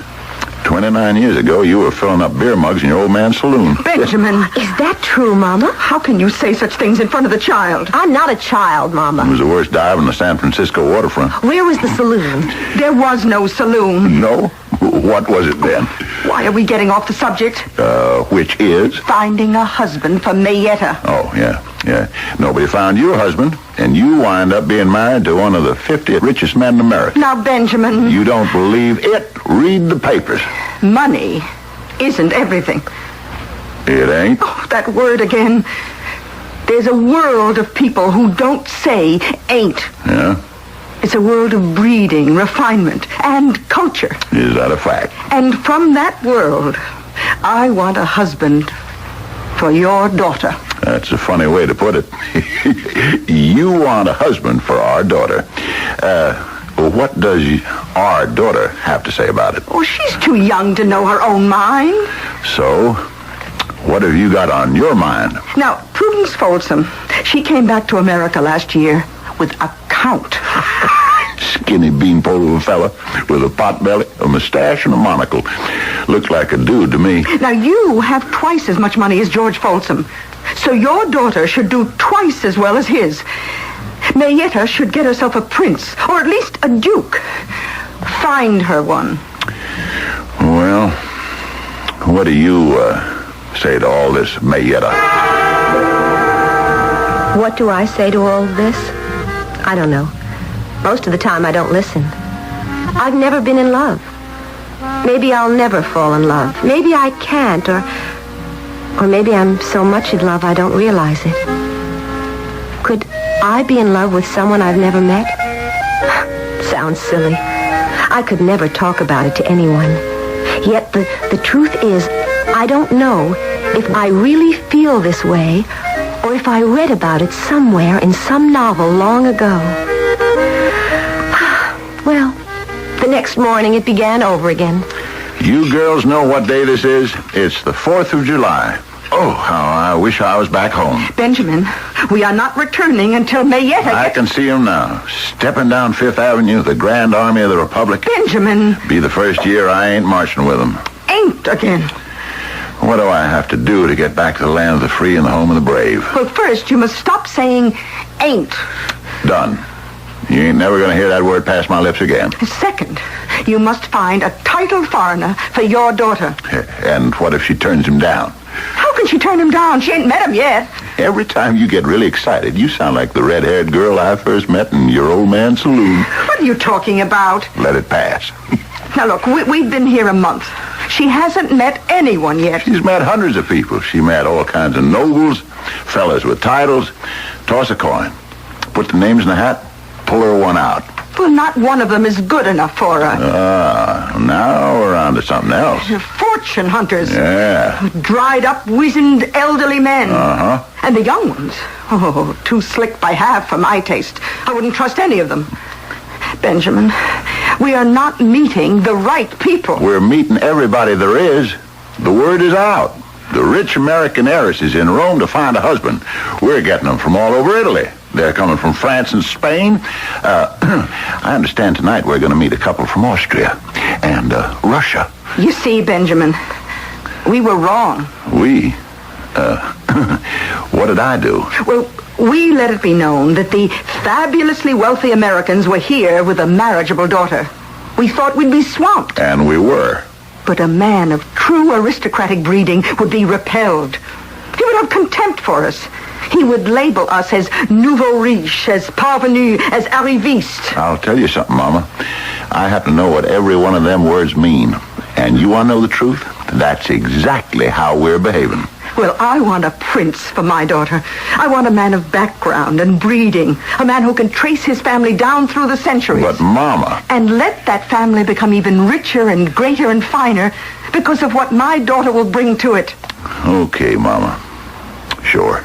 That's what I want. Do you know why? It don't matter, Mama. As long as you want it. The old man here will see you get it. Somehow. Well, now, you talk about the saloon my father owned on the waterfront. Look, I won't bring that up no more. My father didn't own that saloon. What? What are you saying? I happen to know Patty Morgan was the one and only sole proprietor. That's true. But Patty Morgan wasn't my father. What? And Katie Morgan wasn't my mother. They adopted me. They took me in. I was one of those kids you read about. A newborn baby that's found on the doorstep. Mary, you... Now, who was my mother? My father? I'll never know. Who am I? Where do I come from? I'll never find out. Well, now, is it so important? Yes. All right. Well, find me a prince, a real prince for my daughter. You can do it. Sure. I mean it. You can do anything. What were you? A stevedore, a roustabout. Today you're one of the 50 richest men in America. You performed a miracle. Now make another one. Find her a prince. I wasn't supposed to hear that conversation. But one thing about Mama and Papa, they spoke loudly. There were no secrets. I didn't want to say anything to Mama or Papa, but I wouldn't marry anyone they found for me. Unless, of course, it was the person I was in love with already. But how would they know who he was? I didn't even know myself. Papa disappeared right after breakfast. I found out later he'd gone to the American Embassy. My name is Thurman Trueblood. What can I do for you, Mr. Stebbins? Who are you? I'm the third assistant secretary. Yeah. Well, young fella, I didn't ask to see the third assistant secretary or the second or even the first. I asked to see the ambassador. The ambassador is out. Not to me, he ain't. My name's Benjamin Franklin Stebbins. I know that, sir. I'm a personal friend of President Grover Cleveland. I'm aware of that. So, you march right back in there and tell the ambassador Ben Stebbins wants him. Sir, I can't do that. They've all gone home to America to celebrate the 4th of July, and they won't return for another 2 weeks. There's no one here, only me. Yeah? Well, then I guess you'll have to do. Well, yes, sir. What's to be done? I want my daughter, Mayetta, to find a fine, handsome, young Italian prince from a noble family that goes back to, maybe old Julius Caesar or any of that crowd. Mr. Stebbins, I'm not sure that lies within the province of the embassy's activities. Son, what's the purpose of your job here? It's to foster closer relations between the Americans and the Italian people. Well, now, ain't that exactly what I'm asking you to do? Yes, but... Never mind, but. Son, it's a losing battle. Who's the most blue-blooded prince they got? What's his name? He's the Prince de Portocorvo. Trot him around. Oh, you don't understand. He never goes to see anyone. Well, then we'll go see him. But the prince never sees anyone. Is that a fact? Now, just who does he think he is? Well, there are those who say... Yes? Who say what? Well, it's all old wives' tales of superstitious peasants. But there are those who say he's the devil himself.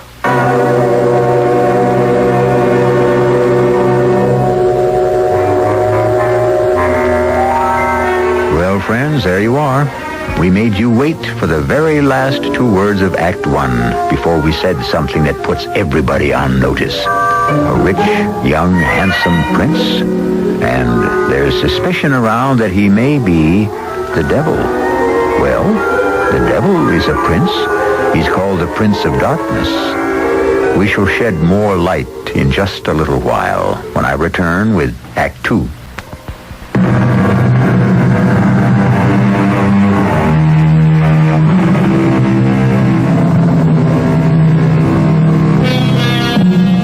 They say money talks.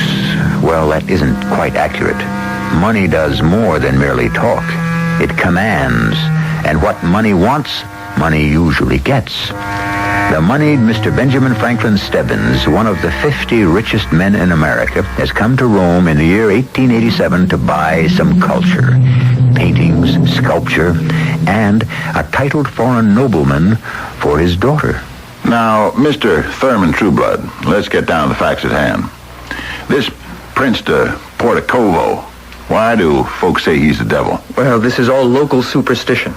Isn't there even the tiniest little bit of fire in all the smoke? I couldn't say. I really don't know anything about the Prince de Portocorvo. Why not?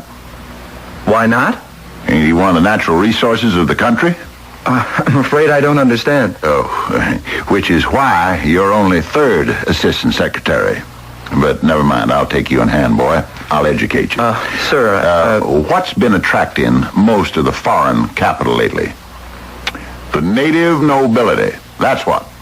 Look at how many American millionaires have been investing in princes and dukes and counts and no accounts and whatnot. Well, that may be, sir, but... Now, I'm coming here as a legitimate American businessman. I'm here to buy a prince for my daughter. So when I make an investment in a foreign country, which this is, I have the right to ask investment advice from the American embassy. I'm not sure there's a precedent. Well, if there ain't, we're going to set one. Now, you say this Portocorvo is the goods. I said only that he comes from the oldest, most aristocratic family. Then we'll settle for him. But I know nothing about him except his name. Just rumor and hearsay. Why don't you invite him to a party at the embassy? Send me the bill. But nobody invites the Prince de Portocorvo to a party. He does not accept invitations. I don't even know him. Then we'll go see him. You just don't go calling on the Prince de Portocorvo. Why not? Well, it just is not done. That's why we're going to do it, boy. We're going to go out there for a drive this very afternoon. Oh, no, I couldn't leave my post here at the embassy. Embassy's closed for the holiday. It's the 4th of July. Where does this prince live? Well, I understand, I think, they say he has a villa some 10 miles north of the city. We'll pick you up at noon and get to the prince's palace in time to be invited for lunch. Oh, but Mr. Stebbins... Stick with me, son. I'll see you get made an ambassador yet. Mama didn't know whether to faint with joy or dance with happiness. I think she did a little of each. She couldn't stop kissing Papa. She screamed in positive raptures of delight. Oh, Benji, you can. You will work miracles. Nothing to it. And this young man from the embassy arranged the whole thing. Like shooting fish in a barrel. Hey, Mr. Stubbins, he said, you want to meet a genuine Italian prince? Let me give you a knockdown to my pal, the Prince de Portocorvo. Oh, Portocorvo. Oh, that name. That name alone sends romantic visions through me. Let's drive out this very day, he says, and have lunch. Oh, Benjamin, you're the most wonderful man. Maybe I knew what I was doing when I come out for Grover Cleveland. Oh, yes, indeed you did. Next time, don't tell me who's going to win the election. Women aren't qualified to. Oh, you can say ain't, Benjamin. Go ahead, say ain't as much as you want. Mayetta, dear, have you heard? We're to have lunch with the Prince of Portocorvo. I heard. And the moment I heard that name, I had a sudden feeling of what? I felt dizzy. But it wasn't an alarming dizziness. It was more of a delicious, out-of-this-world feeling. I seemed to be lighter than air. I seemed to float in space. Everything was so wonderful. I remember we got into the carriage.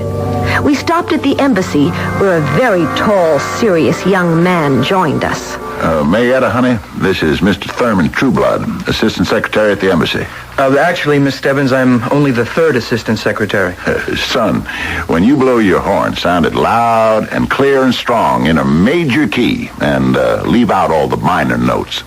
I'm very pleased to make your acquaintance, Miss Stebbins. But I hadn't the eyes to see him with, or the ears to hear him, nor the voice to answer. There was only one thought that filled my entire being. The Prince of Portocorvo. And the name. I began to remember the name, Portocorvo, but from where? Why? For some reason, this was not the first time I had heard it. Portocorvo. Oh, Prince of Portocorvo, I love you. I love you. I have always loved you. We drove through the beautiful countryside, and soon we came upon a villa. It was small, but perfect. A small, flawless diamond. It was neither big nor ostentatious. It was the kind of home I had always dreamed of, set in the middle of what appeared to be a park. There were streams and gardens. It was altogether a place of rare delight. I had read that phrase somewhere, but that's what this palazzo was. We drove in through the gate. A footman held the horses. A butler ushered us into the house. What a charming palazzo. Oh, Mayetta, darling, come here. Look at this painting. How did you work it, sir? How did I work what? How did you wangle this invitation from the prince? How did I... Son, I was about to ask you. You mean you didn't? Now, Thurman, what are you trying to tell me? That you didn't arrange it? No, sir, I did not. Well, then why did the dude in the short pants and the velvet coat with a silver button say the prince was expecting us? Oh, Mr. Stebbins, you're having a little joke, aren't you? Darling, this cup, it must be It is. It's a Cellini. Now, son, I'll be hanged for a horse thief if I can tell you what's going on here. Mr. Stebbins, what the local people say about the prince being the devil? Now, son, remember, you're an American. Hold the line. But to know we were coming, he had no way. Suppose he is the devil. What if he is? He don't scare me. I've already been to hell. 25 years ago, son. Yes, sir, I was with General George Henry Thomas, the Rock of Chickamauga. There was hell for you. Sir, I'm not sure that I did the wise thing. Ah, ladies and gentlemen, welcome to this humble dwelling, but it is all I have to offer. Consider it yours. Mr. Stebbins, the celebrated Mr. Stebbins, so kind of you to come. I am your obedient servant, the Prince di Portocorvo. How do, Prince? Shake hands with the missus here. Honey, this is the prince. Oh, your Royal Highness. And our little girl here, Mayetta, name for her two grandmothers. How do you do? Is this how it happens? You look into his eyes and you see... What do you see? I don't know. You're lost. You're lost in space and lost in time. Nothing matters and no one else exists in the whole world. You know your fate is sealed. Luncheon is served. May I offer you my arm, Miss Stebbins? Yes, of course. This way, please. Mr. Stebbins, Mrs. Stebbins, Mr. Trueblood. I know you will enjoy our little repast. Mr. Stebbins, how did he know my name? You didn't introduce me. He knows you're from the embassy. How does he know I'm from the embassy? Well, ain't there the seal of the United States of America on the carriage? We're not using the embassy carriage. We're using yours. Yeah, well, son, don't sweat about it. There's an explanation for everything. So explain this. Yeah, I said there was an explanation. That don't necessarily mean I can tell you what it is. Dear Diary, luncheon was a dream. The food was, how can I describe it? It was everybody's favorite. Was there ever such a host as the Prince of Porto Corvo? Now this is steak. Steak? Well, I'm having shad. And I have scrapple. Strawberries and cream. I have to tell you, Prince, this steak could only come from Kansas City. And shad like this must be from the Hudson River. Nobody outside of Philadelphia knows how to make scrapple. Strawberries aren't in season, are they? My good friends, a host must live for his guests. Please enjoy your lunch. Yes, but how did you know how partial I am to shad? I guessed it. Oh, you did nothing of the sort. Benjamin must have told you. Didn't you, Benji? Who, me? Oh, confess it. I did nothing of the sort. Oh, you men, you must have your little mysteries. Shall we begin? Is it customary to say grace in this country? Of course. For what we are about to receive, good Lord, we give thanks. Benji, this is really shad. Wait a minute, Mama. What is it, Benjamin? Mayetta, put down your spoon. Benjamin! I have to talk with the prince here. My dear Mr. Stebbins, is something wrong? I'm not sure. Papa. I want you to tell me. Tell you what? What's going on here? Papa, are you feeling well? I don't know. But when I was a little kid at school, I remember reading a story about all them heathen gods and goddesses. Oh, really, Papa? Is this the time to start Now, the devil... Okay, he wasn't exactly the devil, but he was the prince of the underworld. So I guess that's just about the same thing, huh? Oh, you must permit me to apologize for my husband, Your Highness. He does choose the oddest moments to tell his long-winded stories. Now, Benjamin... As I recall, this prince of the underworld kidnapped the daughter of one of the goddesses. And he took her down to hell with him. Don't anybody else remember that story? Everyone remembers, Benjamin, but I'm sure no one is really interested. So the kid remembered that she shouldn't eat, because if she ate as much as one bite, or took as much as one swallow, she'd be stuck there forever. And, so, Prince, if you'll excuse us, we're gonna skip lunch. How dare you insult this man in his own home? This generous gentleman of the highest... Oh, please, Your Highness, you must find it in your heart to forgive him. Mrs. Stebbins, sometimes the heat in my country is upsetting to those who are accustomed to a more moderate climate. May I suggest... Prince, I want to thank you for your hospitality, but we really have to be leaving. Mama, Mayetta? I shall do nothing of the sort. I intend to have my lunch. The shad. How tender. What a heavenly taste. Mama!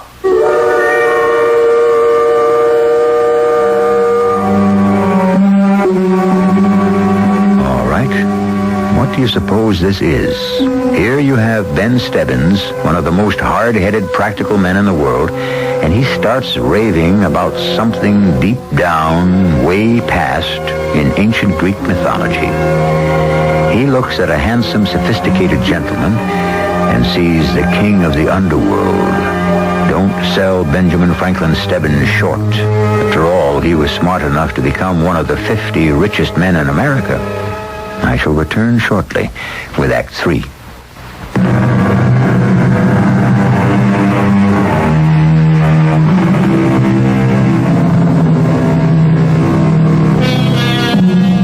The word is perception. It literally means to see through. One man can look at a desolate, barren piece of land and see buildings and factories and stores, a great city. This is how men become rich. They see through, right through to the heart of the matter. They are not distracted by the cover or the color or the shape or the form. They see through to the essence, to the money. This is the kind of man we have in Benjamin Stebbins, and he accepts what he sees, no matter how fantastic or far-fetched or impossible. Dear Diary, that was quite a lunch. Poor Papa. Why was he having such a hard time at the table? Mama was so embarrassed I thought she'd die. And that milk and water Mr. Trueblood wished the floor could open up and swallow him. After all, he had to uphold the dignity of the United States government. Well, both of them began to eat. Papa refused to touch a bite on his plate, and I know how he loved his steak. I ate my strawberries. Papa yelled at me. Don't, Mayetta, don't. It's all right, Papa. Young lady, you come along with me. Benjamin, we have all been embarrassed enough. I want to talk to my daughter alone for a minute. Now, you listen to me and step this way, Mayetta. Your Highness, I must keep apologizing for my husband. Mayetta, don't you get up from your chair. My dear Mrs. Stebbins, surely a girl must listen when her father commands. Is it not written, honor thy father? Come in here for a minute, Mayetta. Mayetta, honey, you gotta believe me. You just gotta. I believe you, Papa. Then we're getting out of here right this minute. No, Papa, I want to stay. But you said you believe me. I do. There's something about it. I don't care. You didn't listen to what I was saying. It doesn't matter. Mayetta, I'm taking you home.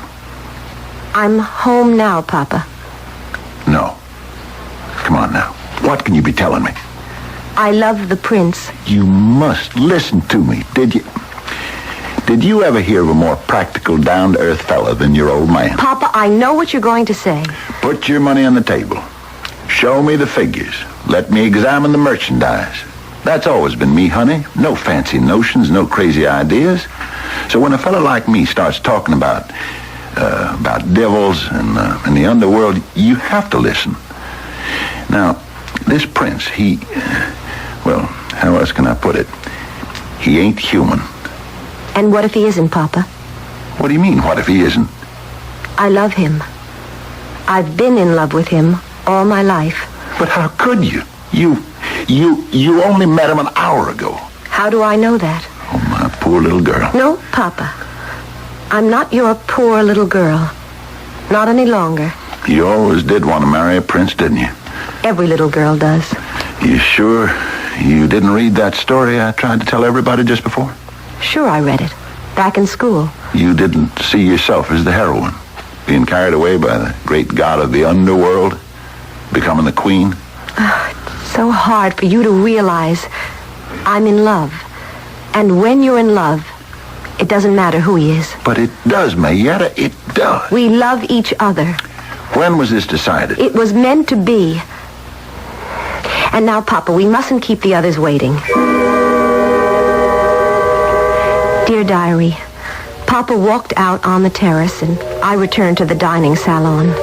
The prince, my prince, was so charming that soon everyone was smiling and having a wonderful time. When lunch was over, the prince took my arm and we went for a stroll. Who are you? You know. I know? Your father has told you. Well... You don't believe him? Yes. You believe him.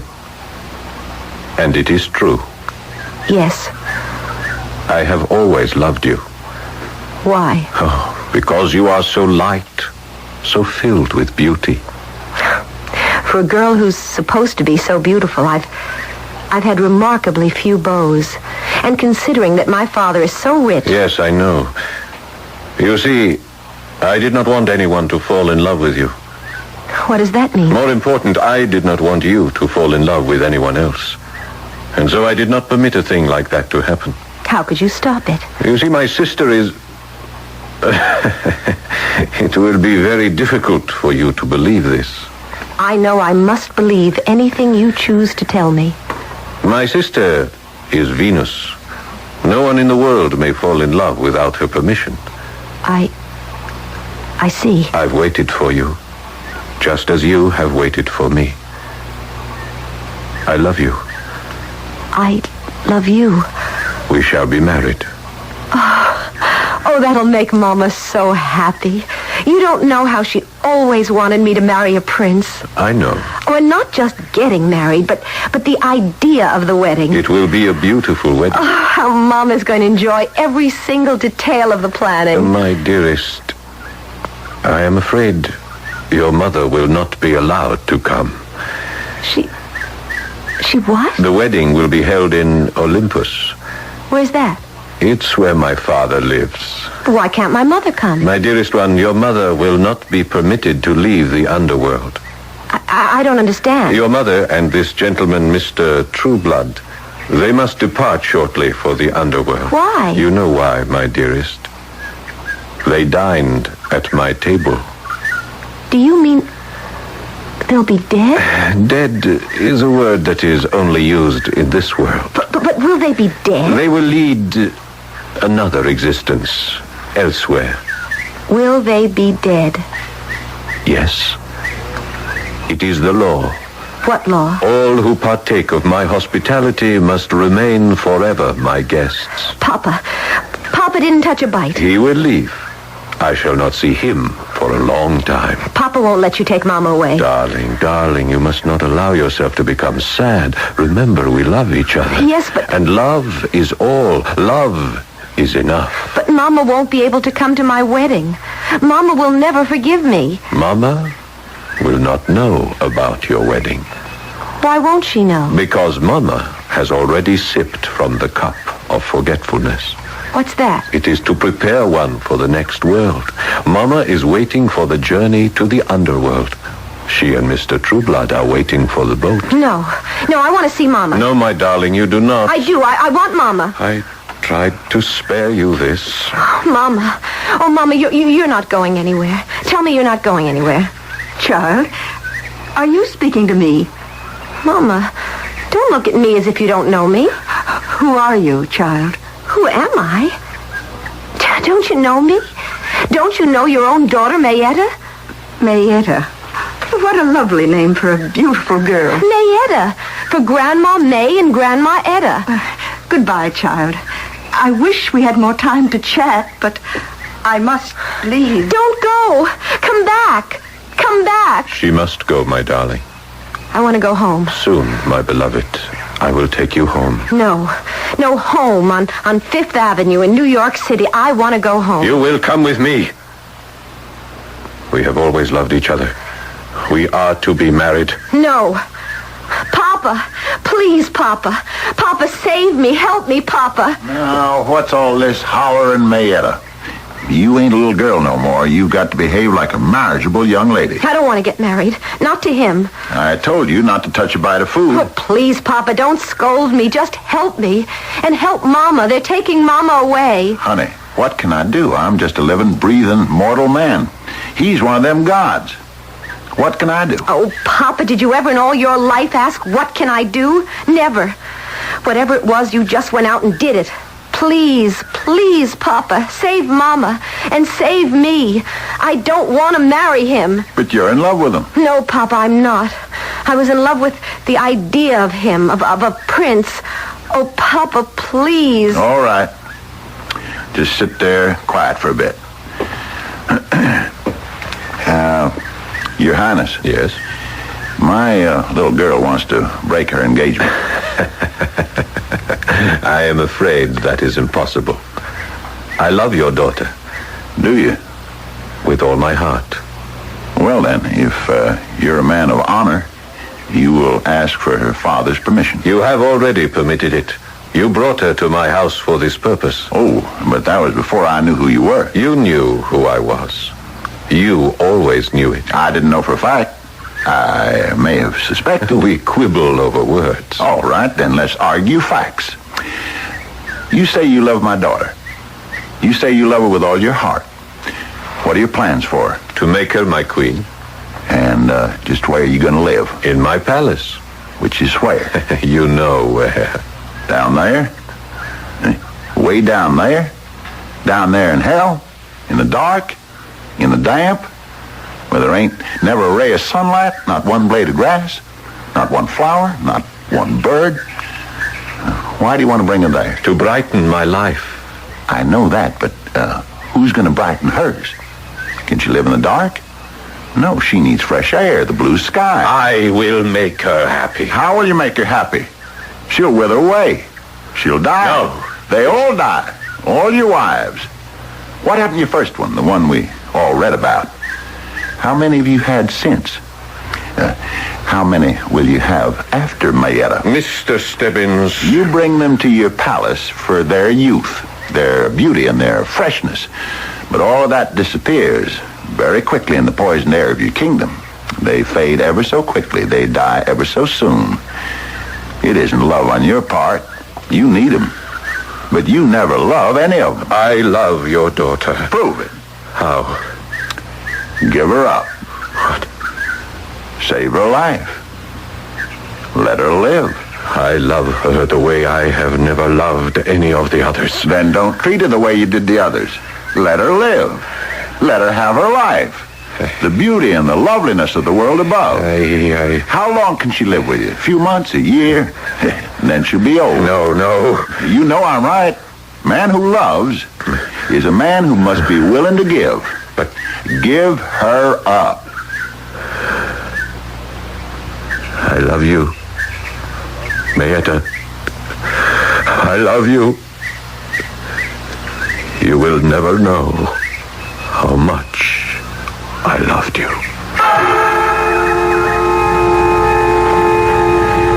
Dear Diary, I'll say one thing about this country.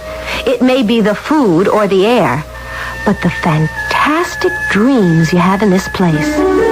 If I ever told anybody what I'm writing on this page, who would ever believe it? We were supposed to visit this prince, and poor Papa. Did he ever catch it from Mama? It seems we got to the place where he was supposed to live, and what do you think? This can't be the place. It's a heap of ruins. But nobody's lived here for hundreds of years. Everybody said it's where he's supposed to live, right, Miss Trueblood? Yes, sir, as far as I know. Yes, but you said we were invited for lunch. Somebody must have played a practical joke. Oh, I dare say. I was told a titled foreigner lived here, Mrs. Stebbins. In a godforsaken place like this, only the devil would live here. Well, ma'am, the devil's a titled foreigner. He's the Prince of Darkness. July 5th, 1887. Dear Diary, I've come to a certain conclusion about princes. More than ever, I intend to marry one. But I have an idea that the best possible prince is the one you make for yourself. Now, Papa was just a day laborer until Mama took him in hand and made a millionaire out of him. That's because she saw the possibilities. Now, I look at Mr. Thurman Trueblood, and I wonder what I can do with him. Well, it'll be fun to try.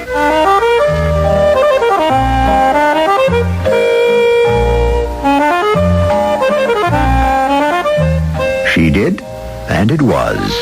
Well, now, little girls dream of princes. What do little boys dream of? This whole business of dreams now, it can get us into more trouble than it's worth. Dreams. Some of them are so real. How do we know they're only dreams? Do you ever get the feeling that one day you'll wake up and find yourself where? Asleep or awake? I shall return shortly.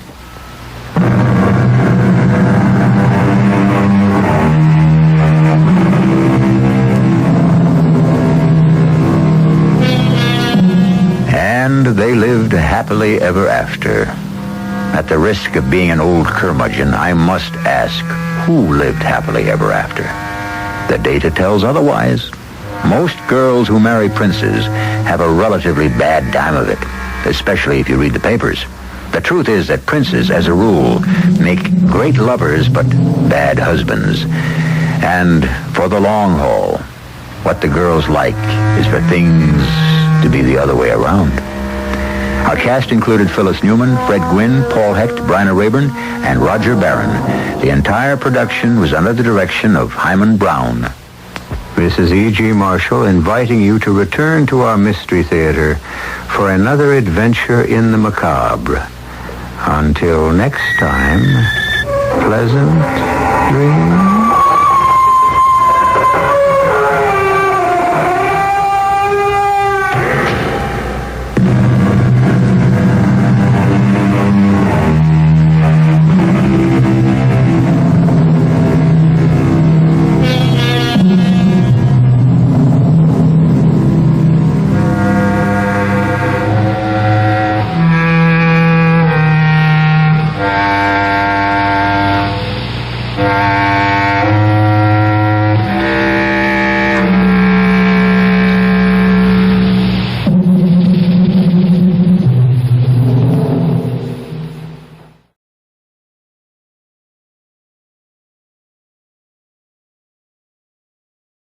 CBS Radio Mystery Theater presents...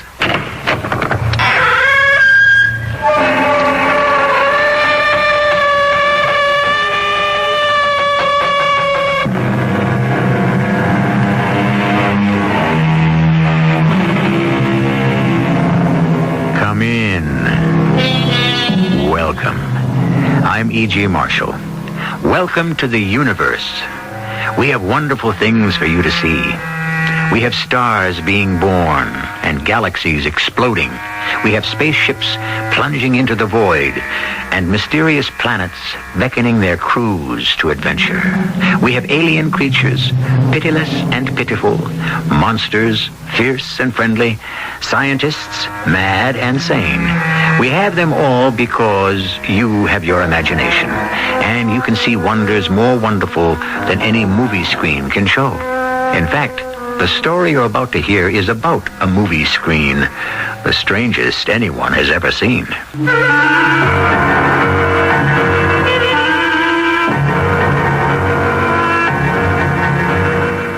Our mystery drama, The Movie Makers, was written especially for the Mystery Theater by Henry Slessor and stars Marion Seldes and Norman Rose.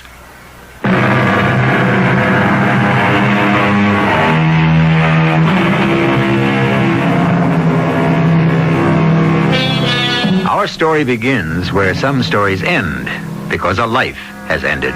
The life of Dr. John Saville, a world-renowned physicist.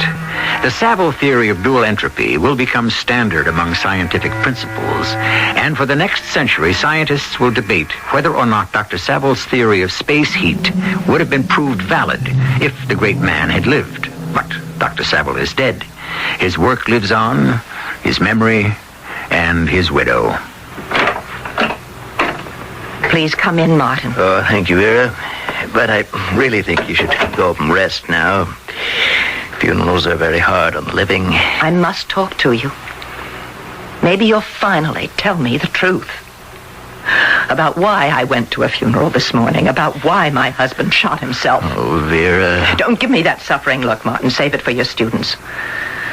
I know you'd like the whole world to believe it was nothing but an aberration on John's part, a momentary act of madness. He was overworked. John has been overworked all his life. But he loved being alive, and now suddenly he's dead. Oh, Vera, why trouble yourself? Death is too solid a fact to question. I question this fact. Vera, your husband was approaching the end of one of the most significant theorems in physics.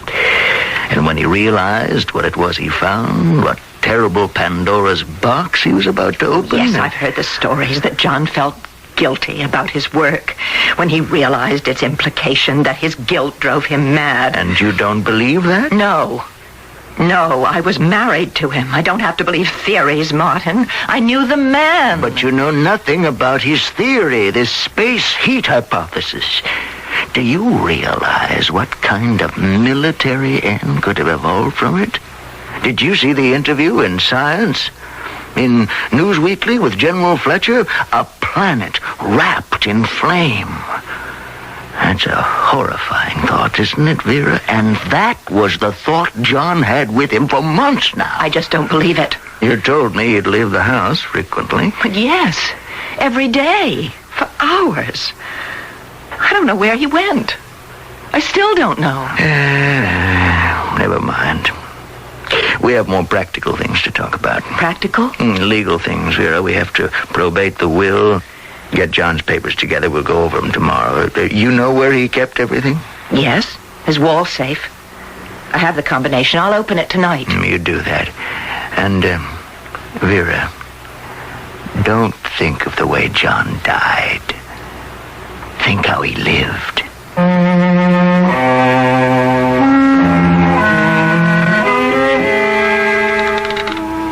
Right 35. Left 15.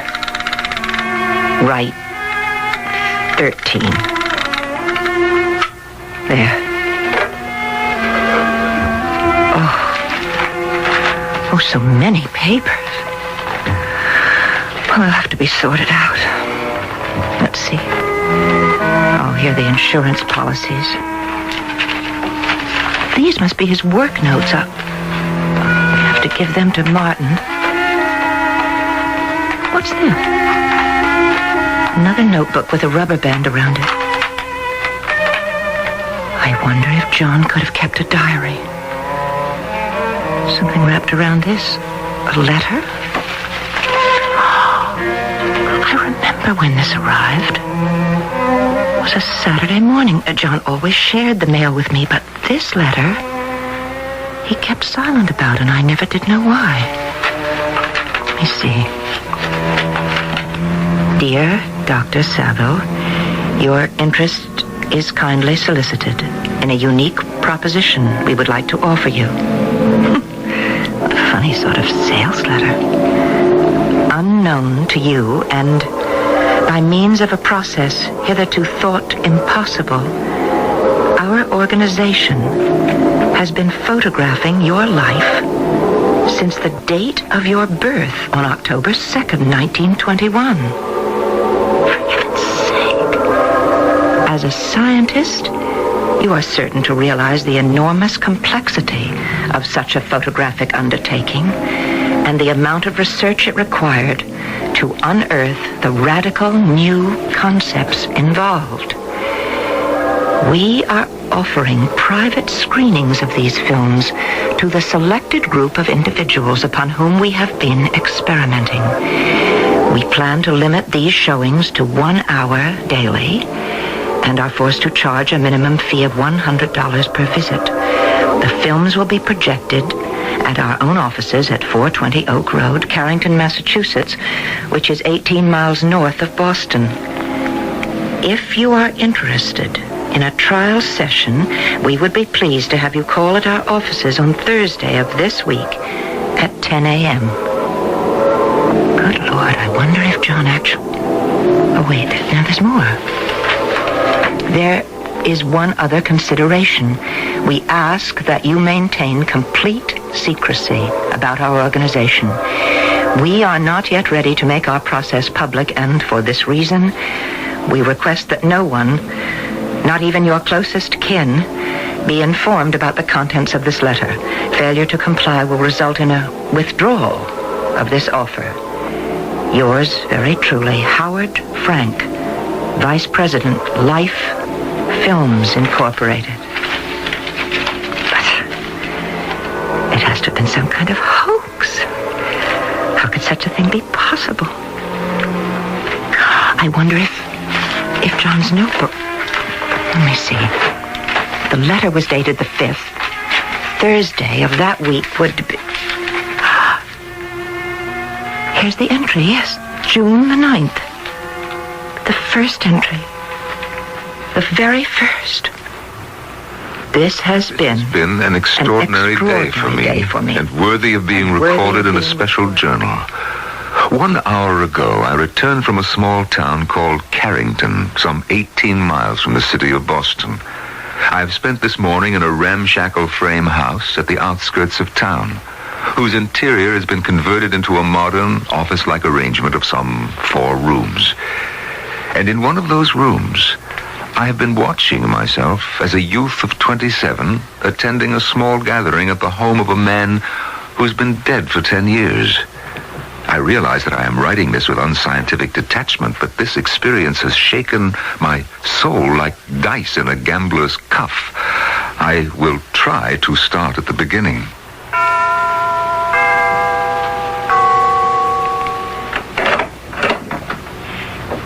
Yes? Hello, my name is Saville. Would that be Dr. Saville of the university? That's right. Am I talking to Mr. Frank? No, Doctor. My name is David Morrison. Mr. Frank is in his office. He's been expecting you. Dr. Saville, how nice of you to be so prompt. Please, sit down. Thank you. Well, what did you think of my letter? Well, let's say I found it very intriguing. Yes, but of course, you're also skeptical. I'll have to admit that I am. I really cannot see how it's possible to photograph a man's life without being observed. Well, I can think of only one way to prove that our offer was genuine. We'll have to demonstrate. This way, Doctor? Oh, yes. Now, this is our projection room. If you'll just take a seat. Oh, I'm sorry about the darkness. Oh, thank you. But I'm afraid I don't see any screen. Oh, you'll see it on the facing wall, Doctor, just as soon as we leave. Now, just make yourself at home. All we need to know is what period of your life you'd be most interested in seeing. Are you telling me seriously that you have movies of my life? Yes, Dr. Saville. Movies of your life. Your whole life. Would you like to start in childhood? Oh, but that's impossible. Watch the screen, Dr. Saville.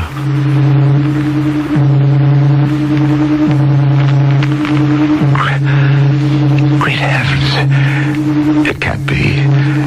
It's my father, but so young. It just can't be. Please. Now try to think of some specific event you'd like to see. The more specific, the better. All right, but I don't know the exact day. It was around the middle of May in the year 1946. It was the day I first met my wife, Vera. Do you think that you could locate that exact film? Of course. It won't be any trouble. It was a small party at the home of a Mr. Hugh Donato, a colleague of mine at the university. Dead now. It will take just a few minutes. Now, just relax. I'm sure we'll have no trouble finding the exact film. They left me alone then. I still was not certain that I wasn't the victim of some elaborate student prank. And yet, I could have sworn that for one moment I saw my father's face on that screen before me. And then the screen started to glow once more, a brilliant whiteness painful to my eyes. But then, the colors began to appear. The screen held a picture of a room I hadn't seen in 30 years. It was Hugh Donato's living room. Beyond any doubt, the same room. I couldn't fail to recognize that big, ugly, square room with its incongruous walls of wood paneling and flowered wallpaper. There were people in the room. Old Hugh himself, looking not a day over 30, and his wife Deborah, and Professor Mills, the old windbag, and Jane Anderson. What a handsome woman she was before. And then I realized I could actually hear their voices. I leaned forward eagerly to hear them, but I heard nothing. Because suddenly I saw her standing by the bay window, standing there quietly in isolation. A young girl in a gray cashmere sweater, looking lost and lovely and supremely wonderful. My eyes filled with tears when I saw Vera, my wife, unchanged by time's treachery. And then I saw myself. I was speaking to her, and she was replying. I know. You're Professor Saville.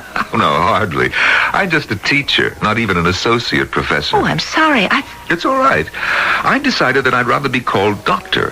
Who ever heard of an absent-minded doctor? Doctor as in MD? No, as in physics, actually. By the way, did you tell me your name yet? It's Peterson. Vera Peterson. I'm in vocational guidance. Do you know that you're squinting, Vera Peterson? What? You are definitely squinting at me. Well, I don't know what you mean. Look, I've seen you around the university, and I happen to remember that you wear glasses. Where are they now? Well, they're in my purse, if you really want to know. Well, I think you ought to wear them. You do? Certainly. How else can you know what I look like? I might be a veritable Mr. Hyde, for all you know. Instead of Dr. Jekyll. Go on. Put your glasses on. I might have just the impudent charm you like. All right, I will. There. You know something, Miss Peterson? You should never worry about wearing those glasses. I mean all the time. Nothing in the world could hide the beauty of your eyes. Can it really be true? Did John really see these things? Let's see what's on the next page. It wasn't until I was back on the highway, heading for home, that the full impact of what had occurred struck me. I knew that I had just witnessed a great scientific mystery, a secret which my scientist's mind should have coveted. Yet all I could think about was the personal side of my discovery, and even as I write these words, I am trembling with impatience for my next visit to Life Films Incorporated. Well, everybody loves the movies. But can you imagine what it would be like to star in your own life story? Would you see yourself as hero or villain? Your life as a comedy or tragedy? How did Dr. John Saville see himself? And what was the effect of his strange movie-going habits? We'll find out when we return shortly with Act 2.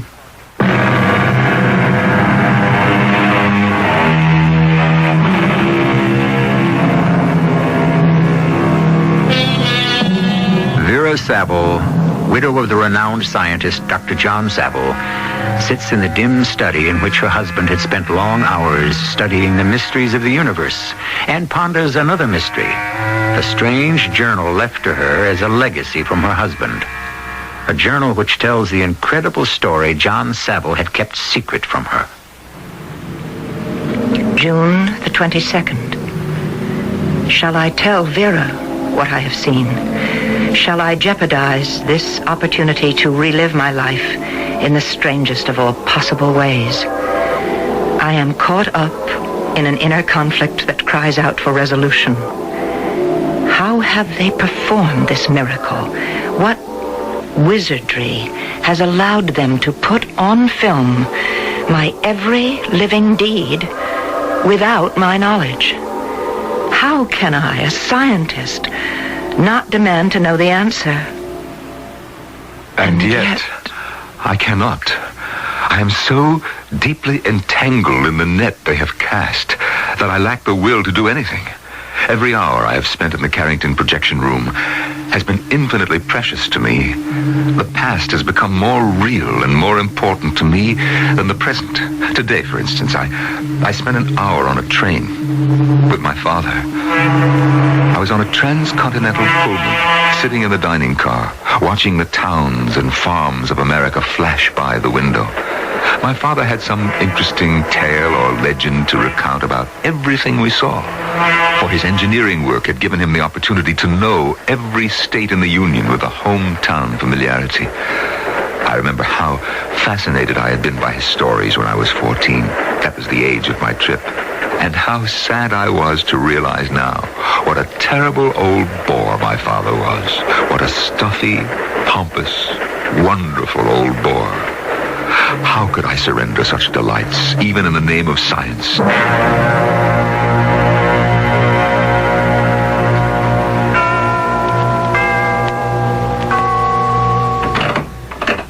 Well, come in, Dr. Saville. How are you today? I'm very well, thank you. Mr. Frank, Dr. Saville is here. Well, hello, Doctor. Come right inside. We've been waiting for you. Yes, thank you. I've located those films you asked for. The dinner at the Waldorf Astoria. You did say the award date was September the 10th? Yes, that was the date. Now, I admit I feel a bit foolish about wanting to see myself given tributes. I didn't realize I had so much ego. But it's perfectly natural, Doctor. To receive such an honored prize, you must have been very proud. Oh, no, I didn't feel pride at the time. I felt embarrassed having all that attention showered on me. I would have much rather been at home in my study or in a classroom. But for some reason, now I would like to see it all again. It must be old age. You are not an old man, Dr. Seville. There are many things in your life yet to come, I am sure. But you're not photographing me now, are you? The process isn't continuing. No, Doctor. Our experiment is over. Now, all you have to do is enjoy it. And I did enjoy it. I have to admit the truth. I sat in the darkness of that projection room and watched the world pay me tribute. And Lord help me, how I relished it all. How Vera would have laughed to see me. Poor Vera. I know that my movie-going days are causing her great worry. My unexplained disappearances. And even worse, my diminishing interest in my work. The space heat theory is so close to completion. It would be unforgivable to allow my efforts to lag because of my need for pictures of my life. John, you must see a doctor. You haven't seen one for months. I don't need a doctor, Vera. There's nothing wrong with me. John, I talked to Dr. Kahn about you. Kahn? You know what kind of doctor he is, Vera. Yes. I see. You think that I'm going a little funny? No, of course I don't think that. But you know yourself that, well, you've changed. Your habits are different, and you're having problems at the university, aren't you? Well, yes, I suppose I am. Some problems, nothing serious. Well, Martin tells me... Well, go on. What did Martin say? Something about a disability you have.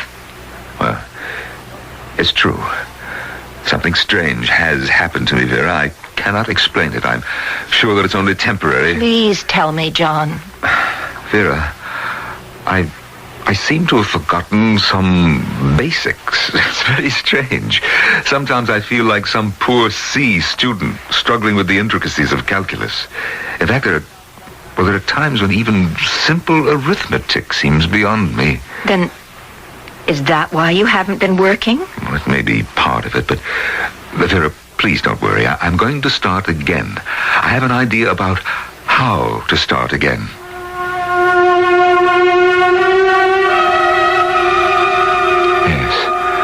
I had an idea. You might call it an inspiration. Didn't the files of Life Films Incorporated contain every waking hour of my life? Watching the films, why couldn't I quickly reorient myself to the foundations of my work? It would be a refresher course, and I would be my own instructor. This morning, I viewed the scene in my study when I had first glimpsed the secret of space heat. The blackboard covered with equations was a friendly sight, and as I studied it eagerly, a sense of elation came over me. But when I arrived home and made myself a makeshift lunch at 2 p.m., the terrible truth struck me. It had all been so clear on that screen in the projection room, but now, sitting in that quiet kitchen, the film seemed like a long-forgotten dream, a hazy memory from the distant past. The cosmic sense of all I had seen on that blackboard had become meaningless. I could recall nothing, absolutely nothing. September 13th. I did not go to Carrington today. The effort was monumental. I left the house as usual, not wanting the change in my routine to be noticed by Vera. Instead, I drove the car through the countryside in an effort to clear my clouded brain. The attempt was unsuccessful. I could think of nothing but that narrow room at Carrington. I craved the comfort of that armchair and screen, the way an addict must crave his narcotic. Those hours now are essential to my existence. I must have them at any cost. September the 14th. My mother was a beautiful woman. I've always thought so, and now I'm sure of it. She was like some golden angel with long blonde hair and gentle hands. She died when I was only 5, but I've spent an unforgettable hour with her on this, my birthday. Even now, locked in my study, while Vera pleads with me on the other side of the door, my eyes are full of tears. Why can't they leave me alone, my so-called friends? Martin, it's the only way. I asked Dr. Kahn to come to the house tonight, just to observe John, to tell me what he thinks. Well, it won't work, Vera. You can't treat an unwilling patient. Oh, I don't want him to start treating him. I want him to tell me what's wrong. No, Vera, no doctor will make a diagnosis on this basis. Well, I'm surprised Dr. Kahn agreed to all this. Oh, he doesn't really know. I just asked him for dinner. He's met John before, you know. He's met him at least a dozen times at those award dinners. I still say it's the wrong way to solve the problem. You must convince John to see someone. Convince him that there's a need. But I've tried that, and I've failed. I've got to try something else. Well, what are you two conspiring about? Evening, John. How are you feeling tonight? I feel fine.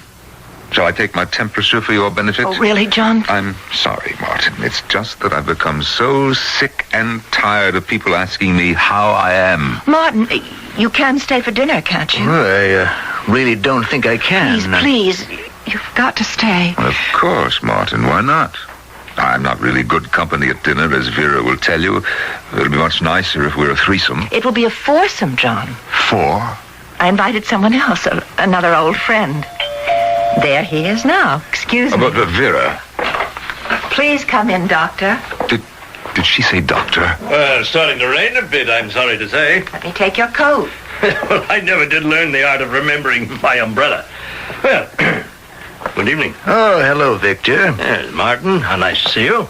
And you, John? John, you remember Dr. Victor Kahn, of course. No, I'm afraid I don't. Well, something tells me you're surprised to see me here, John. I heard my wife say that you're a doctor. Well, you know Dr. Kahn is a psychiatrist. Well, in fact, the two of you shared the same award last year, remember? No, I don't. I don't remember anything about it, and frankly, I don't see why I should share my dinner table with a stranger. John, how can you say that? I'm sure that you have regular consulting hours, Doctor. I don't intend to consult you on my dinner hour. Now, if you'll excuse me. John, wait. I think there's a misunderstanding. I thought we'd become friends. Friends? I never saw you before in my life. October the 6th. It's the last entry, the last page. October the 6th. My hand is shaking. I can barely write these words. Today I have had terrible news. I cannot believe it. I'm sorry, Dr. Seville, but I'm afraid we cannot show you a film today. Not show me? But why? I have the money. I am really very sorry. You see, the projection room has been dismantled. What? But why? Is there some problem, something that has to be repaired? It's been dismantled, Doctor. What does that mean? I'm afraid that you will not be able to continue your visits here. This business has become, well, unprofitable for us. Oh, but I'll pay you more. It doesn't have to be only $100. I can raise more money, I promise you. It isn't that simple. But why are you doing this? Tell me. We're very grateful for your patronage, Dr. Seville, believe me. But our experiment is over. It isn't fair. It's just not fair. There are 1,000 things I want to see. Please, I beg you not to do this. I beg you.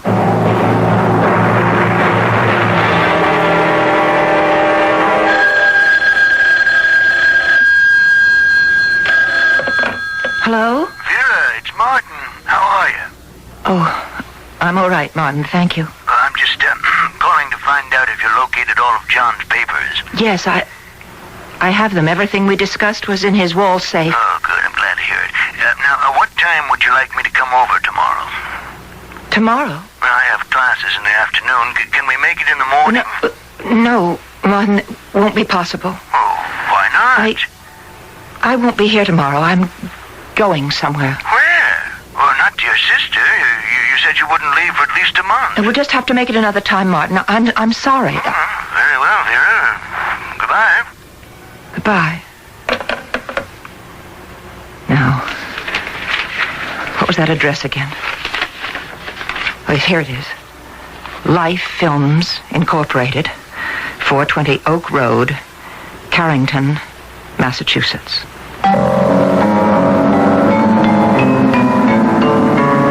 And so Mrs. John Saville has decided to follow the same trail her husband followed. What will she find there? An answer? Or perhaps more tragedy? We'll find out exactly what happens at 420 Oak Road when we return shortly with Act 3. It's a cold, crisp day in autumn. A day for visiting the countryside, to see the blazing colors of the leaves before their fall. But the eyes of Vera Saville behind the wheel of her car seem to see nothing but the road ahead. Even as she drives, her mind is full of doubts that she will find anything at all at 420 Oak Road, either because its occupants have moved on or because those occupants had never been there.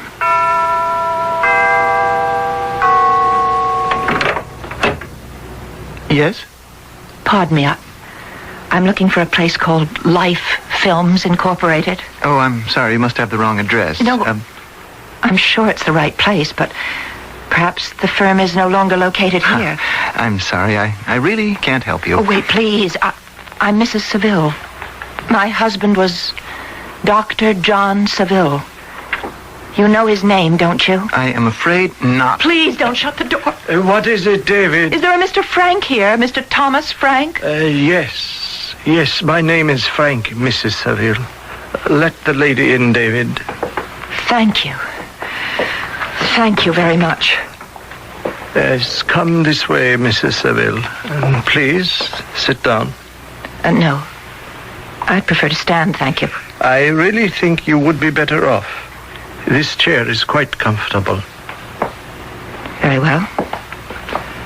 Now, tell me what we can do for you, Mrs. Saville. I know what you're thinking. Pardon? You're thinking that John disobeyed your instructions, but you're wrong. He never told me about you or about this place. He kept a journal, a record of his visits here, and I found it after his death. You have our deepest sympathies, Mrs. Saville. Your husband was a great man. Thank you. You should know, of course. You should know everything about John. Mrs. Saville. I've read about your movies. It's difficult to believe that such a thing can be done. But as the wife of a scientist, I have more liberal ideas, perhaps, concerning what is possible. Yes. Many things are possible, Mrs. Saville. No one knew that better than your husband. He was a brilliant man. But what he accomplished in his lifetime was no greater than your own achievement. Oh, we did not invent the life film process, ma'am. We are merely, salesmen. Ah, well, you have an amazing product to sell. Truly amazing. A filmed record of one's own life. Very ingenious. But in this case, your ingenuity killed my husband. Oh, we cannot believe that, Mrs. Saville. You did. Read his journal. Read it and you'll see. These films of yours destroyed him. They destroyed his will. They were like a drug to him, like an addictive drug. And then you cut them off. You stopped them and he couldn't bear it and he killed himself. That wasn't the case. It's the truth. Read the last entry. The pain he felt, knowing that he could no longer visit his past, see his life relived. Mrs. Saville, you must hear our side of the story. I know you're overwrought, but we deserve a hearing. Yes, that's why I've come. I want to know how you can justify what you've done. Very well. The first thing you have to know is that there are no films. What did you say? We are not movie makers. There has been no photographic record of your husband's life. But his journal... Things are not always what they seem. Our people have learned many things, but this is not one of them. Your people? Who are they? It is true that your husband saw his past, Mrs. Seville, just as he says in his journal. But the method was something different from what he thought. It had to be. And we couldn't tell him the truth for fear that he would reveal our purpose. What purpose? The purpose of life, Mrs. Seville. Your husband was on the verge of an important discovery. A discovery that the people of our world have been aware of for many centuries. Your world? Oh, no. Oh, no. I'm not going to believe this. You're going to sit there and tell me that you're from some other planet, that you're aliens? It will be the truth. But that's not possible. I want the real truth, not some idiotic fairy tale. It is only the truth. We are from a planet of a sun, not too distant from yours. Someday, perhaps, your people will reach us just as we have reached you. And when that day comes, if you come in peace, we will greet you in peace. But what has this to do with my husband? We are given to the long view of things, Mrs. Seville. That's why we were sent here. To prevent your husband's theory from being born before its time, before the people of your world were able to cope with its dangers. We had to stop him. You mean to kill him? Is that what you were planning to do? Kill my husband? No, Mrs. Seville. We are forbidden to take life. There are laws in your world which also forbid it, but those laws are only in your preachings. Our law is integrated in our minds and bodies and souls. Oh, I see. So you arranged for him to kill himself? No, that was not our intention. We deeply regret this tragic outcome. Please believe us, Mrs. Seville. All we wanted to do was to make your husband forget. But how? By destroying his mind? We hope to have him forget only enough to make completion of his work impossible. Yes, come with me, Mrs. Seville. I want to show you our projection room. Come in, Mr. Seville. Well, it's just as he described it. Yes. This is where your husband watched scenes from his past, but not on films, Mrs. Seville. We have evolved a method for producing from one's own mind the stored images of memory. I can assure you, the principles involved are more complex than your husband's space heat theory. Memory? Then John only remembered what he saw. Oh, the mind forgets nothing. There is a storehouse in our brains that keeps its treasures until some outside force brings them to light once again. We have discovered that force, that light, if you will. And through it, Dr. Seville rediscovered his past. It was a wondrous experience for him, but we expected to be repaid. And you don't mean money? No. We were repaid in another kind of coin. The coin of forgetfulness. The effort of extracting the past is a great one. The price is memory itself. Each hour your husband viewed in this room would later be forgotten by him in its entirety, no matter how hard he tried to recall it. Then you did destroy his mind. In the interests of peace, Mrs. Saville. And then when you were through with him, you tossed the empty shell aside. We did what had to be done. And what will you do now? We will return home. Our task on Earth is ended. For now. And what will I do now? John was everything to me. To you, he was nothing more than an assignment. Something you had to attack and destroy. But he was my husband, my life. Oh, believe me, Mrs. Saville, we wish there was something we could do. Well, there is. There is. Anything, Mrs. Saville. Just tell us what you wish. I want to see a film.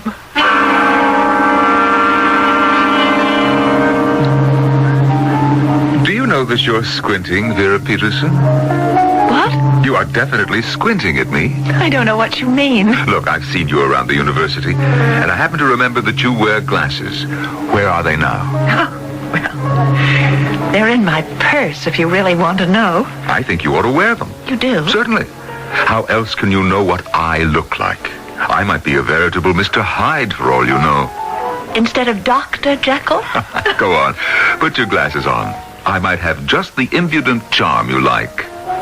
All right, I will. There. Well, what do you think? Well, you're not Mr. Hyde. But I don't know about the impudent charm. You know something, Miss Peterson? You should never worry about wearing those glasses. I mean all the time.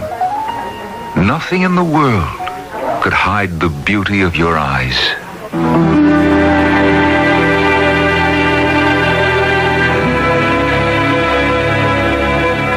Yes, you've guessed it. You've just heard a love story. But why not? Is there anything more wonderful, marvelous, or mysterious than love? We suspect that it is one earthly phenomenon that man will take with him and her to the outer planets. That romance will follow the rocket ships, that valentines will be sent on Venus, that wedding rings will be worn on the rings of Saturn. I'll be back shortly. Delta Airlines. Say, does Delta fly to Atlanta? Yes, sir. Delta has the most non-stops to Atlanta. 9 every day, plus 8 one-stop through jets. Well, better give them all to me. Yes, sir. Here goes. 7:20 a.m. Rise and Shine. The 8:20 flight is next in line. There's another breakfast flight at 9. Then come flights at 11:05, 11:30, and 12:25. The next flight takes off at 1:10, and close behind, the 2 p.m. There's a 2:40 flight and a 3:30, too. Or maybe the 4 is just right for you. The 440 jet is a big tri-star, and the 625 is popular. At 6:30, another flight, then the 725 comes into sight. A tri-star night coach at 9 p.m. and another at 2:45 a.m. And then we do it all again. Wow, that was terrific. You're sure to have a good time on Delta. To Atlanta, Jacksonville, Daytona Beach, all the South. Hey, I had a good time just calling. Delta is ready when you are. This is WBBM Chicago.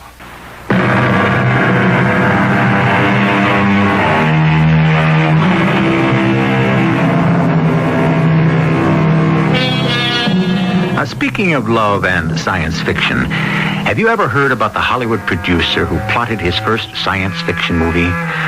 Boy meets girl, boy loses girl, boy builds girl. Well, that might not be the next story you will hear on Mystery Theater, but we do promise you an earful of wonders, marvels, and mysteries that will bring the future as close as the speaker on your radio. Our cast included Marion Seldes, Norman Rose, Russell Horton, and Earl Hammond. The entire production was under the direction of Hyman Brown. This is E.G. Marshall inviting you to return to our Mystery Theater for another adventure in the macabre. Until next time, pleasant dreams.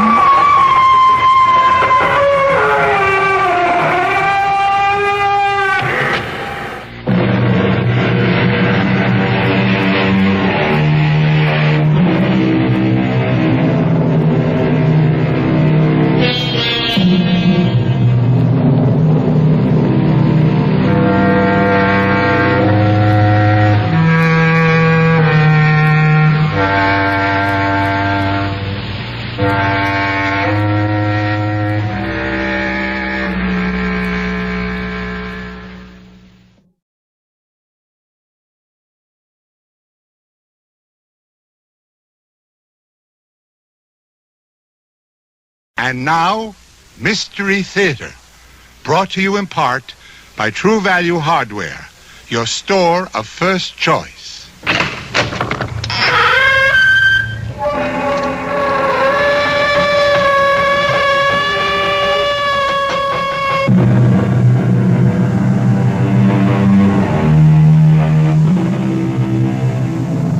Come in. Welcome. I'm E.G. Marshall. Welcome to the sound of suspense. Welcome to the fear you can hear. But mostly to the world of terrifying imagination.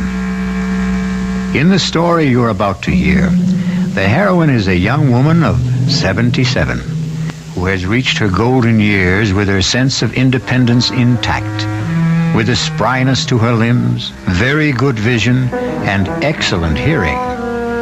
But as you are about to learn, there are times when hearing well is not a blessing. I did it, Mrs. Canby. Are you listening to me? I killed Richardson. I did it. Me. No, I don't want to hear it, Mr. Paulson, please. Please don't tell me about it. Please.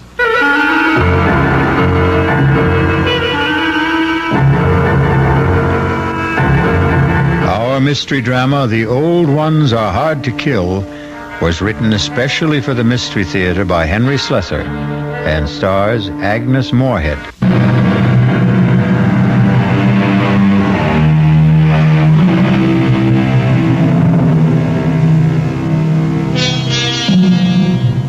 And now, here's Act One of The Old Ones Are Hard to Kill. It begins with a stethoscope, a blood pressure reading, an electrocardiogram, and an altogether satisfying report on the health of Mrs. Ada Canby. Well, can't see a thing to complain about, Ada. That little congestion you had last time is all cleared up. All in all, I'd say you're doing fine. For a woman my age, you mean, huh? The older the chicken, the tougher it is to kill. That's what my grandmother used to tell me, and she lived to be 98. Speaking of relatives, you see much of Walter? My grandson? Oh, the usual once-a-year visit. And he always comes up with the same complaint. What's that? That I shouldn't be living all alone. That big house of yours must get pretty lonely sometimes. Well, the truth is, Dr. George, I'm not alone there. You're not? I decided to take in a boarder last month. Really? I haven't written Walter about it. I'm sure he'd object to my taking in a stranger, but there's really nothing wrong with Mr. Paulson, except his health, maybe. His health? What's wrong with him? Oh, the poor man's had a terrible cold for the past 2 weeks. Won't let me do a thing for him, though. Now, where did you meet this Mr. Paulson? Well, he answered the ad I ran. He's just back from South America. Been living in Brazil for years. He's a very nice gentleman, really. He keeps himself and tends his birds. He has the loveliest blue parakeets. You can hear them chirping all over the house. Oh, yeah. It's the friendliest sound. Well, I don't see anything wrong with what you're doing, Ada. Just make sure you don't go and catch the man's cold. There's not much chance of that. Poor man hardly ever leaves his room. Well, how much do I owe you? I'll send you the bill. I'm sure you'll forget all about it. Promise me you'll send it.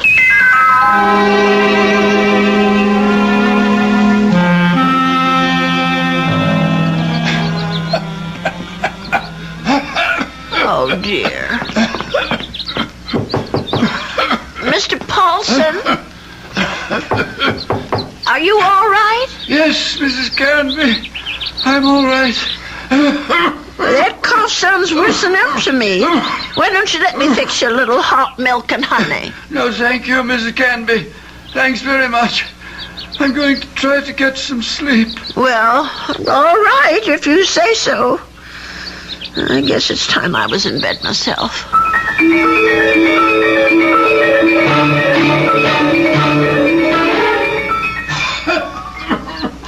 Oh, my, listen to that poor man. I wonder if he keeps his birds awake, too. Mrs. Canby, please. Please. For heaven's sake, is he calling me? Mrs. Canby. He is calling me. I'm coming, Mr. Paulson. Oh, no. Where are those darn slippers? I'll be right there. What is it, Mr. Paulson? What's the matter? Mrs. Canby. Mr. Paulson, just look at you. Why didn't you tell me you were so sick? I would have called a doctor. No, too late now. Too late. I know a very good doctor. I saw him only this afternoon.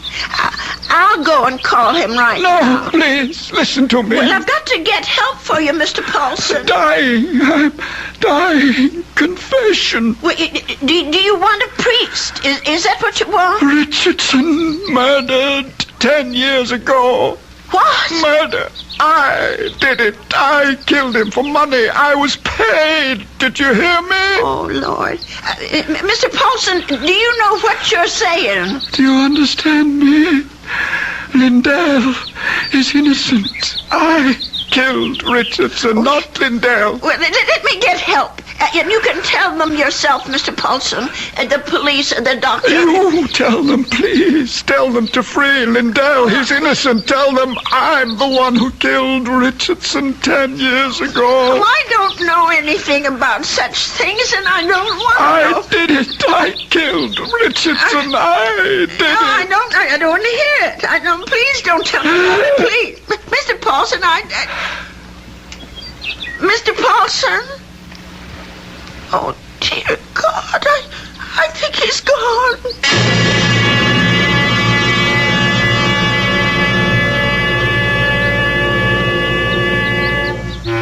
Listen to those poor little birdies. I suppose they miss poor Mr. Paulson. I'll lay them in his room. Well, let's see about this letter now. Dear Walter, I hope you don't mind my turning to you for advice, but I really don't know what to do. It's been 3 days since my boarder, Mr. Paulson, passed away, and I still haven't told the police what the man said to me. I just can't bring myself to get mixed up in anything like this. Dear, what's the use of writing Walter? He'll probably think I've dreamed it all up. No, I'll just forget it. Only how do you forget such a thing? Those names, I keep hearing them. Richardson, Lindell. Lindell is innocent. Oh, dear God, what if it's all true? If Mr. Paulson actually murdered this Richardson and Lindell is innocent? Only, well, who are they? I wonder if a telephone book, well, why not? Let's see. Richardson, Richard, R-I-C-H-A-R-N. Yes, here it is. Oh, Lord, there's dozens of them. Well, I'll try Lindell. That wouldn't be as common, I don't suppose. Yes, here it is. There's only about half a dozen. D-L-D-E-L-L. Oh, my heavens. Lindell and Richardson. Both names together. Lindell and Richardson Investments. 9 Concourse 4153132. I wonder if... Well, maybe it's the only way to be sure.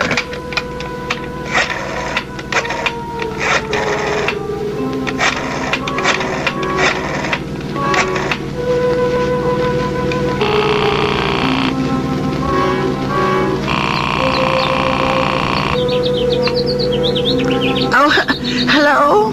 May I speak to Mr. Lindell? He isn't? Well, then what about Mr. Richardson? Oh, I see. Well, is there someone there I can speak to? Yes, please. Thank you. Hello. This is Mr. Chelton. May I be of service? Well, maybe you can. I want to know about your Mr. Richardson, about when he died. I think I did business with him once, a long time ago. Well, it's 10 years, madam, just about. But if you're interested in investment advice... Well, I'll think about it. Thank you very much. 10 years. Well, It could be a coincidence. I guess it all depends on how he died.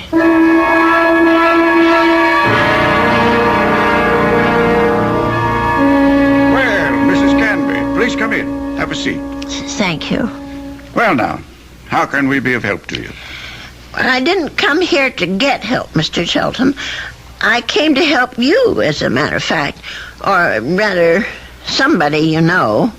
Who would that be? Mr. John Lindell, the man who was supposed to have murdered Mr. Richardson. I'm afraid I'm not following you. Well, it took me all week to find out what happened to those two men, and finally I found the story in the old newspaper room down at the library about Mr. Lindell being indicted for killing his partner. But I'm sure you know the whole story a lot better than I do. Well, of course I know the story, but that was quite a long time ago, Mrs. Canby. 10 years doesn't seem so long when you're my age. Anyway, the point is that I can help your Mr. Lindell, only I can't do it alone. Did you know John Lindell? No, I didn't. Nor Mr. Richardson, for that matter. The man I knew was named Paulson. Who? I rented a room to Mr. Paulson, and he died about 8 days ago of pneumonia. I was there when it happened. Well, that's unfortunate, but... Before he died, Mr. Paulson told me something about Mr. Richardson's murder. He said Mr. Lindell hadn't been responsible, that he, Mr. Paulson, had committed it. For money. Oh, Mrs. Canby, listen to me. It was this man Lindell that bothered him. The fact that he was in prison for something he didn't do.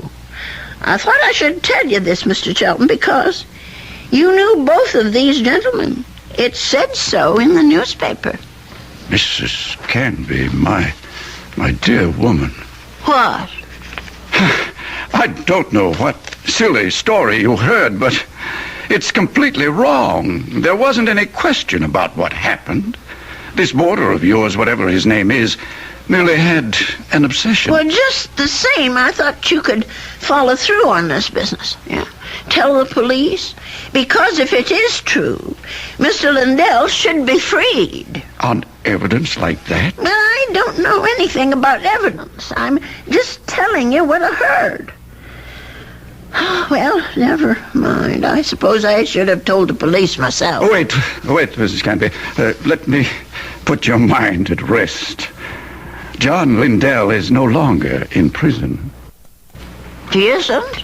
He's dead, Mrs. Canby. He's been dead for the last 3 years. Oh. He wasn't a young man when all this happened, when he accused his partner, Fred Richardson, of defrauding him and shot him dead.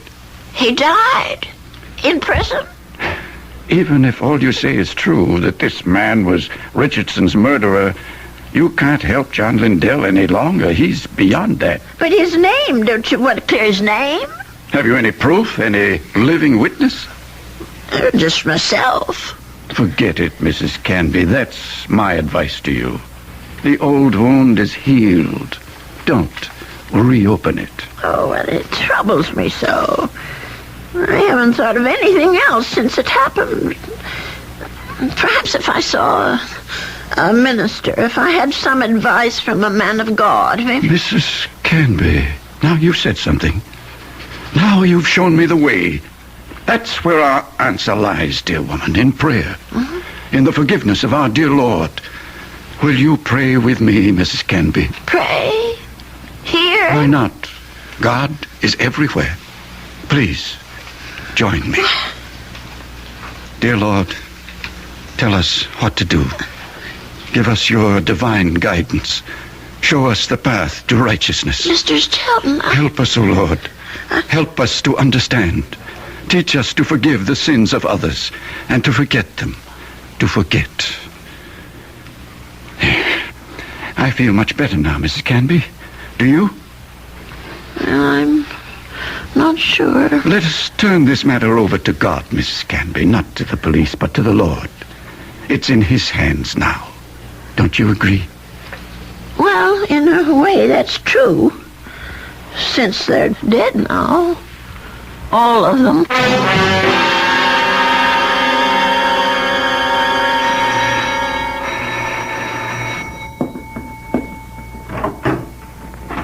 Yes? Mrs. Canby? Yes? My name's Stuart Winfield, Mrs. Canby. I understand you have a room for rent? Yes, I do. Well, I'm new in town. I just arrived from Philadelphia. I've been staying at a hotel, but I'd like something homier. Well, the room I have is $35 a week. I can't offer you any meals, but you can use the kitchen all you want. Well, that sounds good to me. Would you like to see the room? Yes, ma'am, I sure would. Well, come on in, then. Thank you. By the way, how did you know I had a room for rent? I was going to place an ad this weekend. Oh, I guess someone at the hotel mentioned it. I forget just who.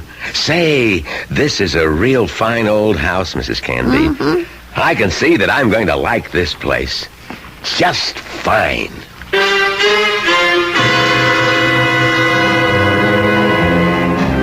And so Mrs. Canby has a new boarder. He's a very personable young man, with a great deal more charm than old Mr. Paulson had. Perhaps in a little while Mrs. Canby will be able to forget her former boarder and the shocking confession he made on his deathbed. I'll be back shortly with Act 2.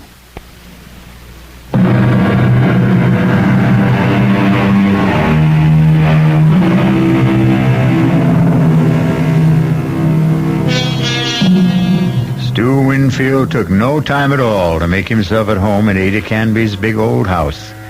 He loved everything about his room. The fine old four-poster bed, the crazy quilt that Ada herself had sewn up 40 years ago, the lace curtains on the window. He even loved Mr. Paulson's blue parakeets. But what he really seemed to like best was Mrs. Canby herself. Just take me 2 minutes to get these clean sheets on the bed, Mr. Here, let me give you a hand. No, I can manage. I've been making this bed for almost 50 years. 50? You've lived in this house that long? Moved in here when I got married back in 1919. My husband David bought it for us. Our only son Ralph was born in it. And you've lost them both? Yes, they're both dead, but I haven't lost them. Oh, yes, I understand, Mrs. Canby. I guess I feel that way about my mom. Your mother's dead? Yes, she died when I was 2. Oh. Listen, Mr. Winfield, are you sure you want these birds in your room? I could take them to the parlor if you want. No, I think they're great. I think everything's great about this house. But there is something you can do for me. What's that?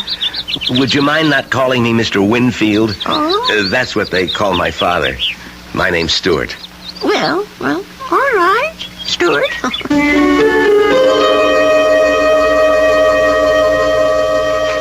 Dear Walter, I think it's about time I told you that I have a boarder in my house.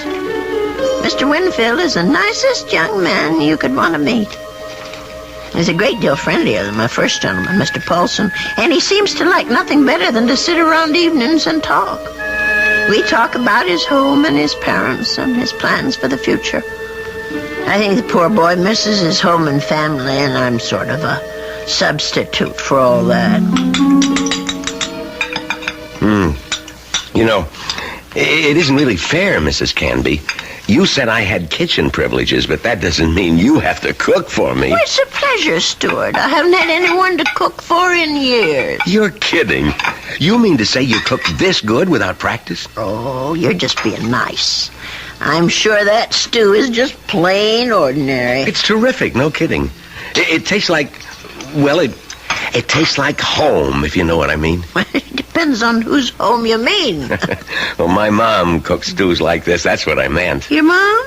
Well, but if she died when you were only 2. Oh, well, I guess I didn't mean my mom exactly. I was thinking of my Aunt Martha. I mean, she's the one who sort of took over the cooking and stuff after my mother died. And my father's sister, you know? I see. Well, that was lucky that you had someone to take her place. Yeah, that's right. Excuse me. My Stuart, you're not coming down with anything, are you? No, I'm fine. Just a little case of the sniffles. Listen, if your room isn't warm enough, I have an extra blanket. No, the room's just fine. Don't worry about it. Oh, you be sure now. I know I felt a little guilty about poor Mr. Paulson when he got sick. Maybe I didn't take good enough care of him. Paulson? Mm-hmm. Was that your former boarder, the bird lover? Yes, that was his name, the poor man. Well, tell me about him. Well, I don't really know that much about him. He lived here less than 2 months. Well, what sort of a guy was he? Very quiet. He kept to himself. Did you say he was from South America? I don't remember if I did or not. Well, you must have said it. Yes, of course. He was American, but he'd been living in Brazil. I don't know why exactly. Although, come to think of it, maybe I do. What do you mean? Well, it just occurred to me that Brazil might be just the place for someone who came into a lot of money and wanted to leave the country. I don't understand this. Oh, my. I really think you are getting a cold, Stuart. I'm getting that blanket out this minute. Now, wait, Mrs. Canby. I'd rather hear about... Never mind. I don't want to take any chances. I'll be right back. Yes, Mrs. Canby. Don't take any chances.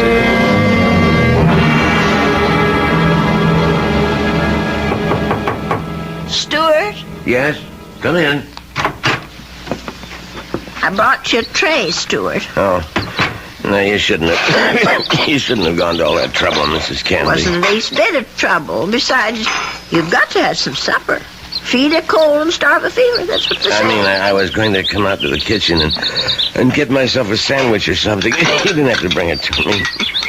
Oh, look at that.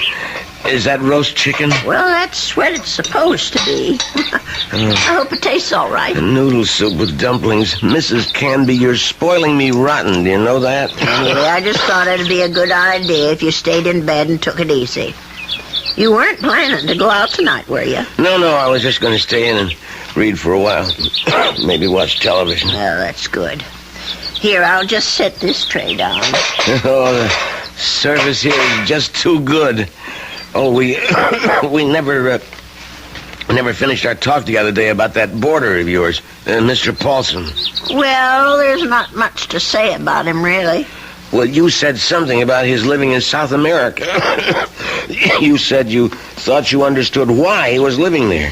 Sounded real interesting. Well, the truth is, Stuart, there is something to tell about Mr. Paulson.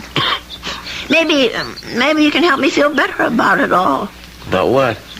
Now, I'm not going to tell you if you don't eat. All right, Mrs. Canby, I'll eat. Well, it happened just about 3 weeks ago.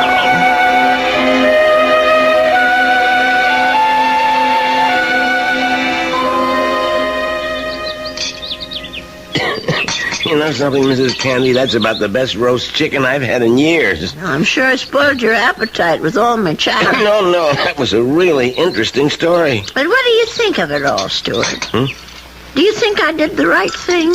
Well, frankly, Mrs. Canby, I do. Honestly? Well, this guy Chelton sounds a little screwy, but I think he's all right. I mean, from a practical standpoint. Then you agree with him? Sure.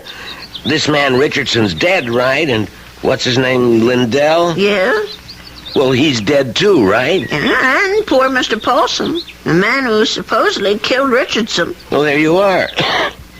Nothing you can do will bring any of them back, right? Well, yes, but just the same. And you know the police, Mrs. Canby. They'll be hounding you forever.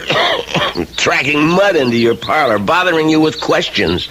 I just think Mr. Chelton was right. Let sleeping dogs lie. Yes, that's what I keep telling myself, but you know something? What? There's one thing Mr. Chelton forgot. And me too, I suppose. What's that? Why, the real murderer. He may still be alive, even if all the others are gone. Don't you see? No, I don't. Even if Mr. Lindell can't be helped anymore, that doesn't mean the real murderer should get away. But the real murderer is dead. Paulson. No, the killer is the man who hired Mr. Paulson. Don't you see? Is it right that he should get away with it? Now, wait a minute. You're jumping to conclusions. No, I'm not. Mr. Paulson told me that he was hired to do this thing. Well, maybe he was hired by Lindell. Maybe Lindell hired him, and then Paulson got cold feet, and Lindell did the shooting himself. No, I'm sure that isn't true. You see, I read the newspaper article all about it. Well, you really were thorough about this, weren't you, Mrs. Canby? You poor man. That coal's gone to your chest now, hasn't it? No, I'm all right. Stop worrying about me. Let's talk about this other problem of yours. Well, maybe I'm making it more of a problem than it should be. Maybe if I just told the police everything, I could forget it once and for all. No, I really couldn't advise that, Mrs. Canby. Well, it said in the newspaper story that the two men were partners in that investment firm. And Mr. Lindell thought that his partner Richardson was cheating, taking money out of the firm, and that's why he's supposed to have shot him. Wasn't there a witness to the shooting? Why, yes, I think there was. Come to think of it, it was Mr. Shelton. That's right. Well, doesn't that wrap it up for you? Well, it would if it wasn't for Mr. Paulson. Listen, Mrs. Canby, you know how much I like you. Why, in just a few days, you're more like family to me than my Aunt Martha ever was. Well, it's nice of you to say, Stuart. And that's why I want you to listen to me about this. That's why I want you to forget about this whole foolish thing. Listen to you. You sound awful, Stuart. Just terrible. No, I'm all right. No, you're not all right. I'm going to get you some cough medicine right this minute.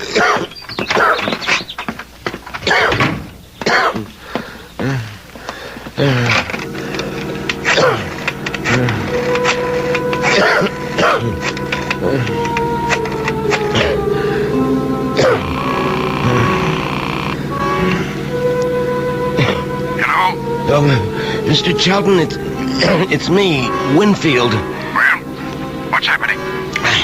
I think I better stick around for a few more days, Mr. Chelton. The old lady's beginning to get fidgety, if you know what I mean.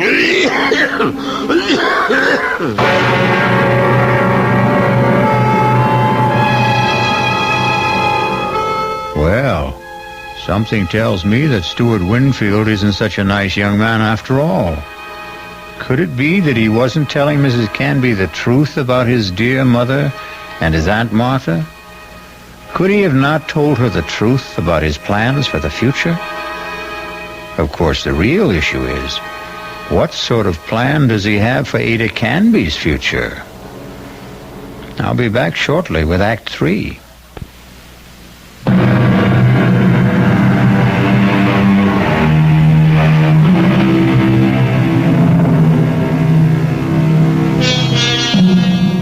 Poor Mrs. Canby. She isn't sleeping well tonight. But of course, Mrs. Canby has good reasons for insomnia. Her thoughts are whirling. Her boarder Stuart was right. She doesn't want the bother of going to the police. And she firmly believes in the old adage, if you don't trouble trouble, trouble won't trouble you. But still... Oh, my. I'm just never going to get to sleep tonight. Poor Stuart. He's still coughing. I'm sure that room is just too drafty. I never should have let any boarders in until I got the windows fixed. Oh, dear. That poor boy. I'll never forget the terrible night Mr. Paulson was coughing so badly. Huh? And the way he looked, all gray and shrunken. If only I knew he was so sick. No, if only he'd never even come to this house. Mrs. Canby, I killed Richardson. I did it. Will I ever forget the sound of that man's voice? Lindell is innocent. Lindell is innocent. That poor man. All the years he spent in jail for something he didn't do. Let sleeping dogs lie, Mrs. Canby. My Aunt Martha always said, let sleeping dogs lie. Oh, if only I could get some sleep. Let us turn this matter over to God, Mrs. Canby. Not to the police. Not to the police. Not to the police. What a strange man he is, that Mr. Shelton. Way he talked about God, praying at his desk. Of course, God is everywhere, but his desk. I killed Richardson. I murdered him for money. I was paid. Paid? Someone had to pay him. Mr. Paulson wasn't the only guilty one. Someone else was, too. Forget. Oh, dear Lord, Mr. Shelton. Shelton, what did that newspaper article say? The chief witness against Mr. Lindell was Arnold Shelton. But how could he be a witness? Just something that never happened. How could he be? I'll have to tell someone. I'll have to talk to someone. Yes, I'll tell Stuart about it. In the morning.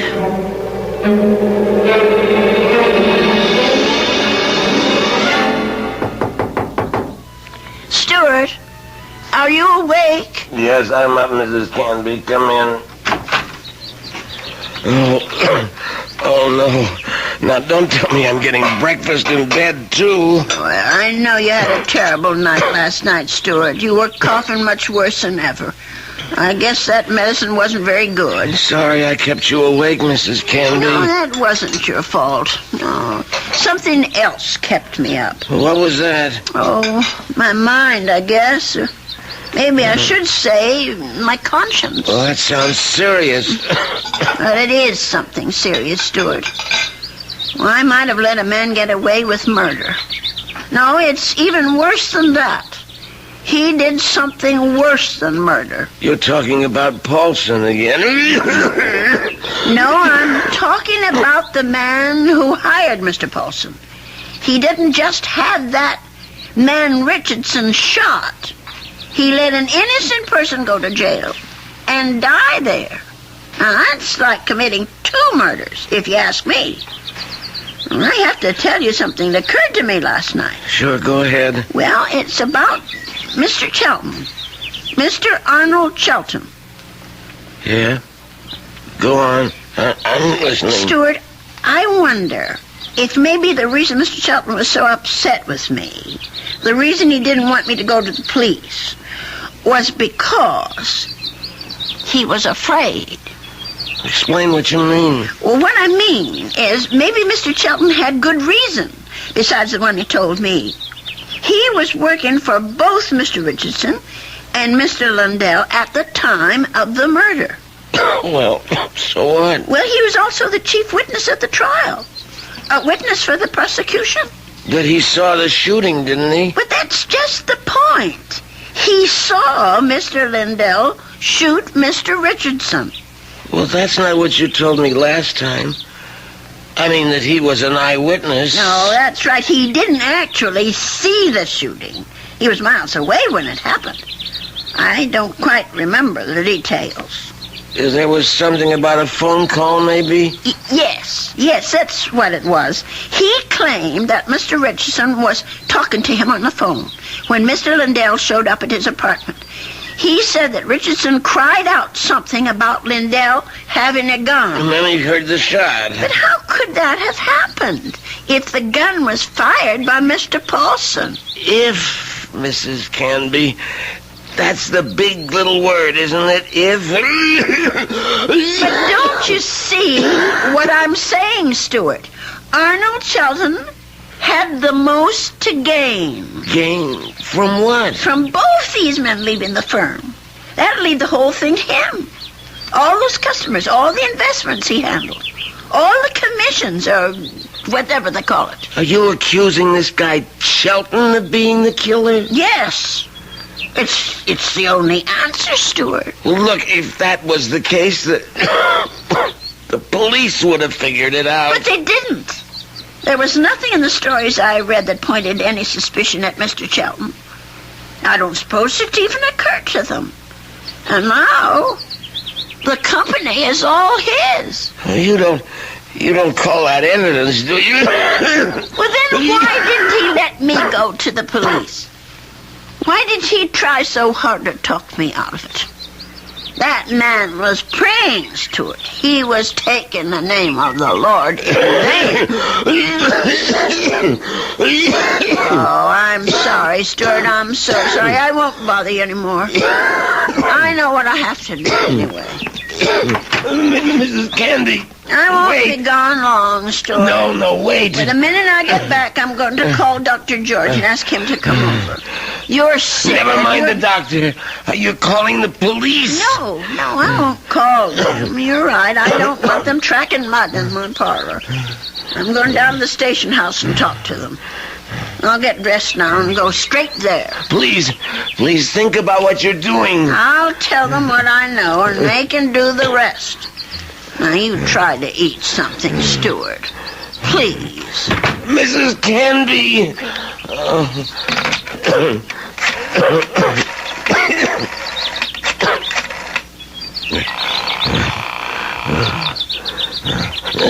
Sheldon? What is this, Winfield? I told you not to call me at the office. It's an emergency. You sound terrible. What's the matter with you? I'm sick. Only you're going to be a lot sicker. What are you talking about? The old lady. I can't stop her. She's decided to talk. What? She figured it out. Figured out exactly what you did, Sheldon, and how you did it. You fool. You've got to stop her. Do you hear me? That wasn't part of the deal, Sheldon. It's all of the deal now. The price didn't include anything like that. The price just doubled. Old ladies are always having accidents. Make her have one. Make her have one now, Winfield. All right. She's gonna have a fall down the cellar steps. Right now. I gotta get my robe on and my slippers. I gotta hurry.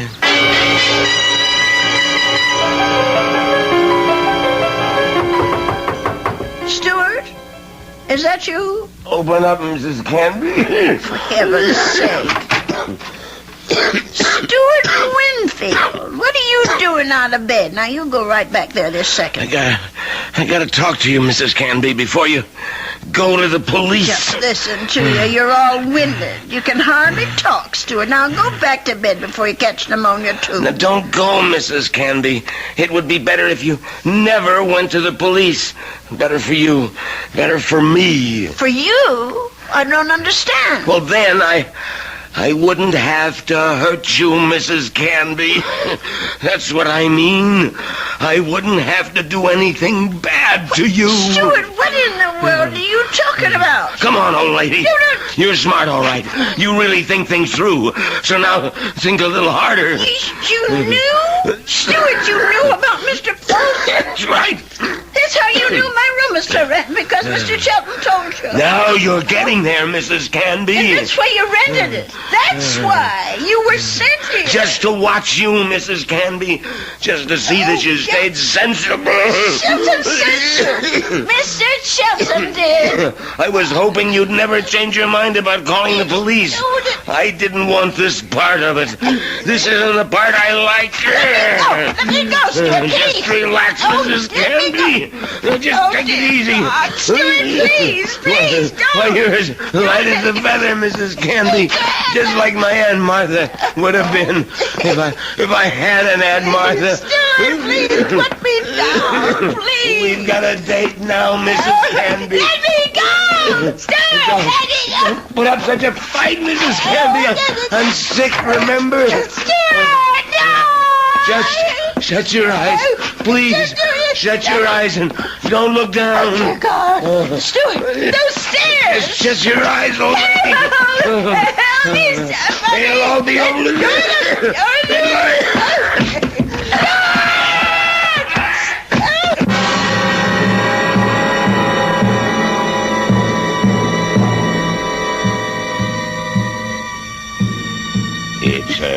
It's all right now, Ada.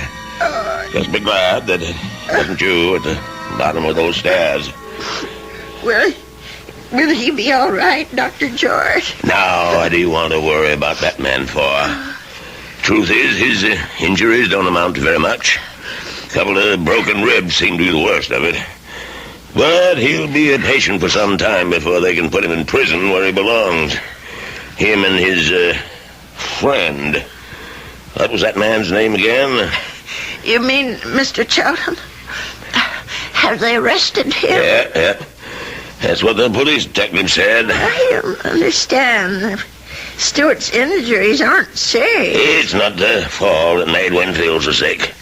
His case was diagnosed as simple pneumonia at first. And then I remembered about your first boarder.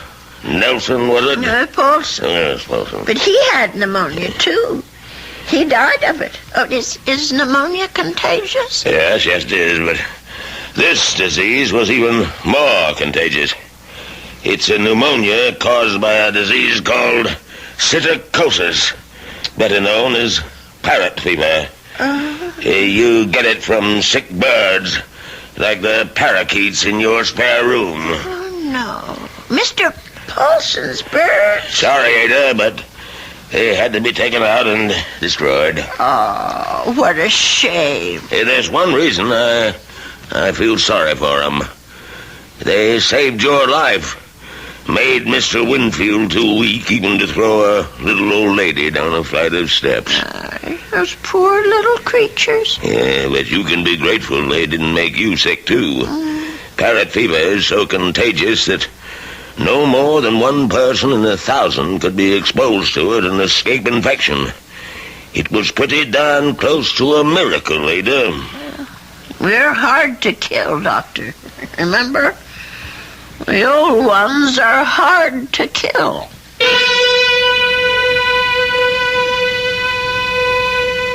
They say that people are living longer than ever before. And when we look at Ada Canby, we can understand why. She's a tough old lady. So tough she could withstand the threats of man, beasts, and bird. So let that be a warning to all those who think that our senior citizens are easy prey for crime. Watch out. They may turn the tables on you. Or the stairs. I'll be back shortly.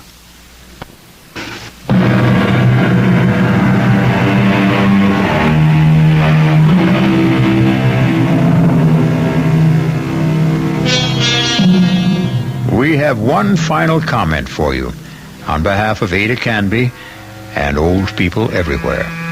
There's a saying, there's no fool like an old fool. But it's also true that there's no wisdom and strength like old wisdom and strength. There. Does that make you feel better about your next birthday? Our cast included Agnes Moorehead, Leon Janney, and Roger DeKoven. The entire production was under the direction of Hyman Brown. This is E.G. Marshall inviting you to return to our Mystery Theater for another adventure in the macabre. Until next time, pleasant dreams.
I'm E.G. Marshall.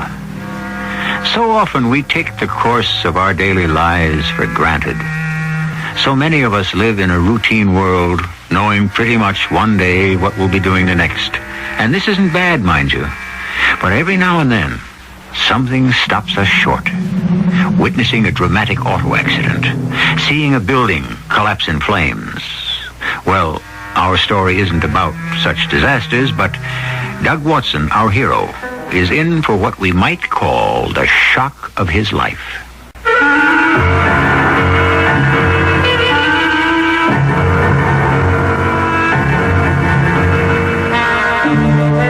Our mystery drama, The Outsider, was written especially for the Radio Mystery Theater by Bob Jurin and stars John Beal.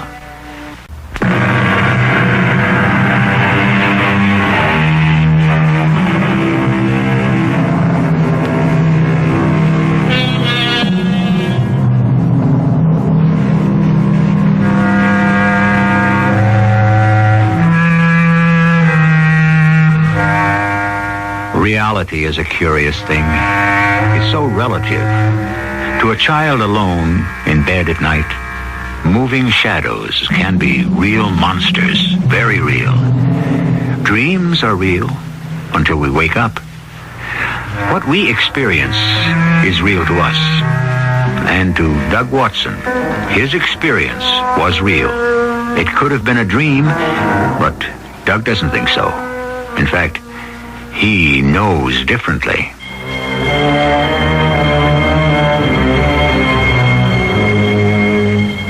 I sit here with this curious stone in my hand, unbelieving, smooth as polished marble, still warm, blue, and lustrous.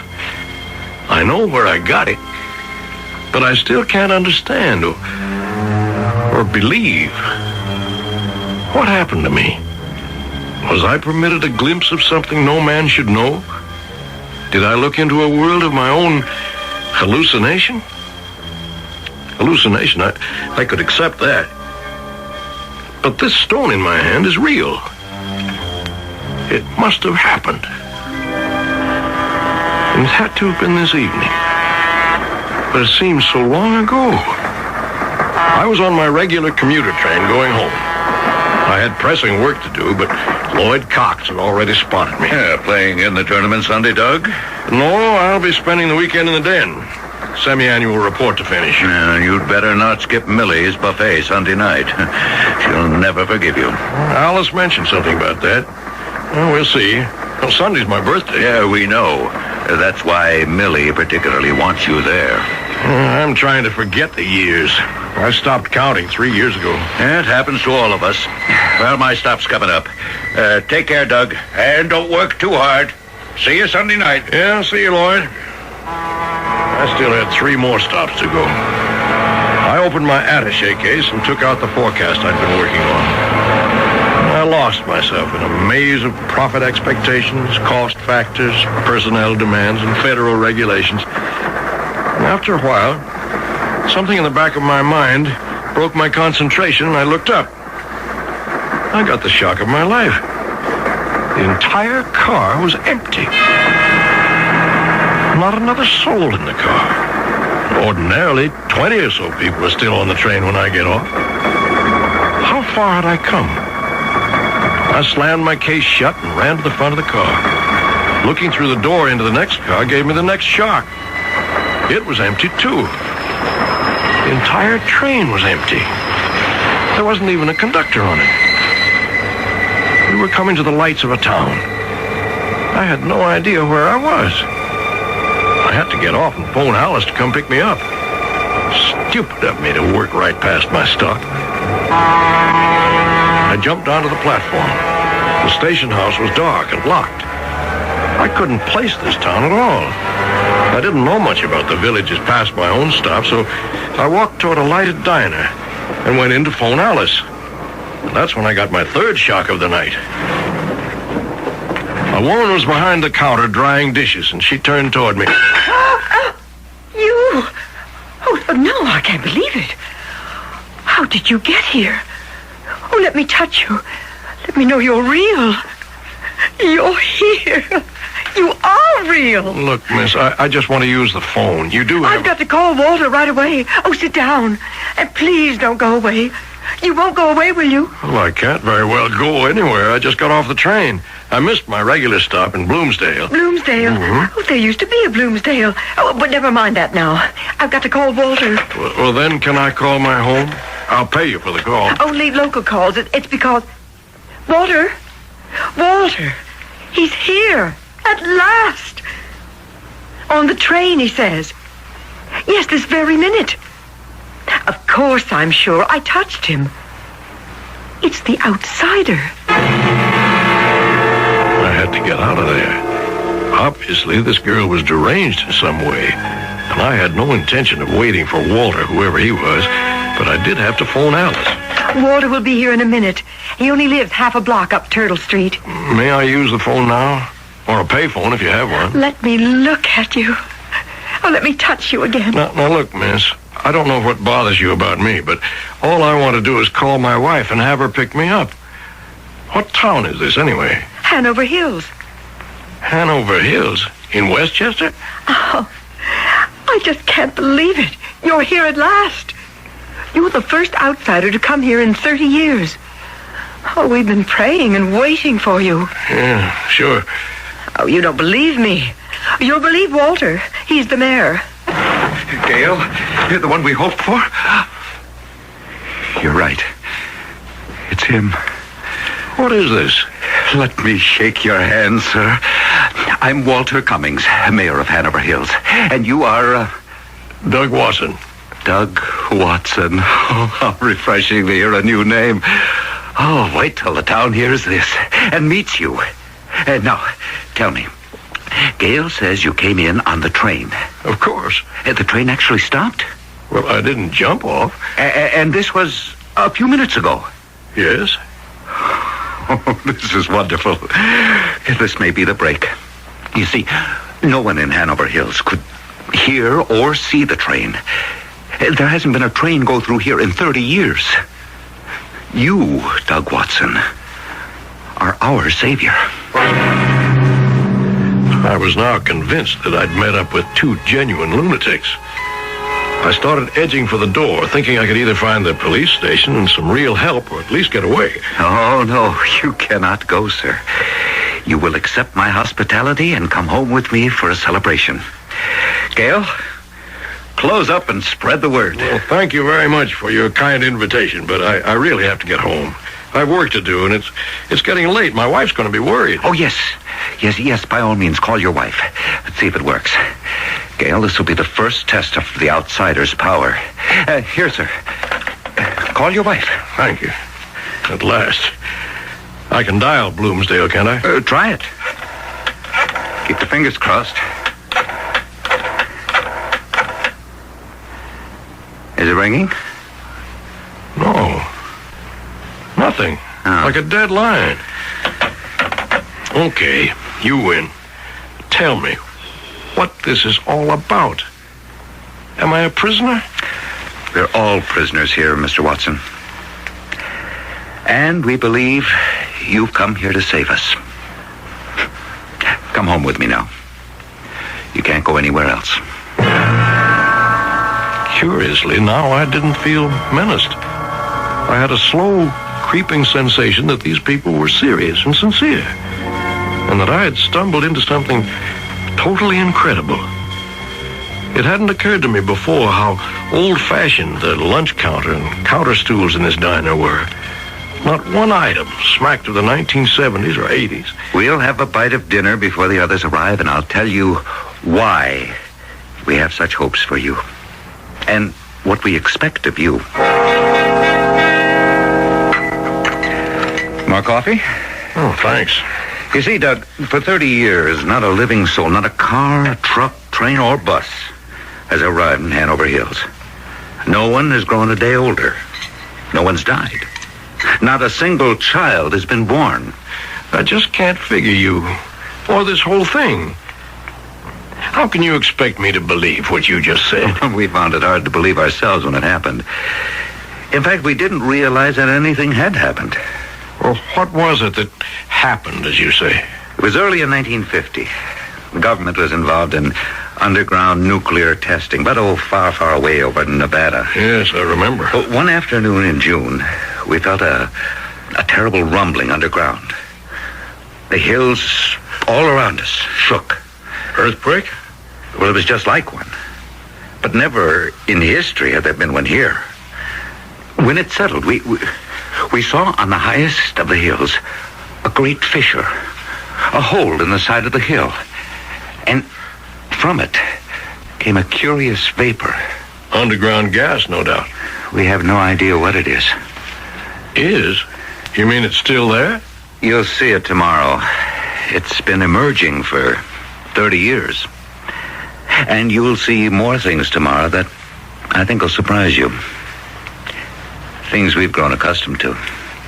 Well, you say that I'm the first outsider to come here, but why can't you leave? Can't you simply walk down the road a piece?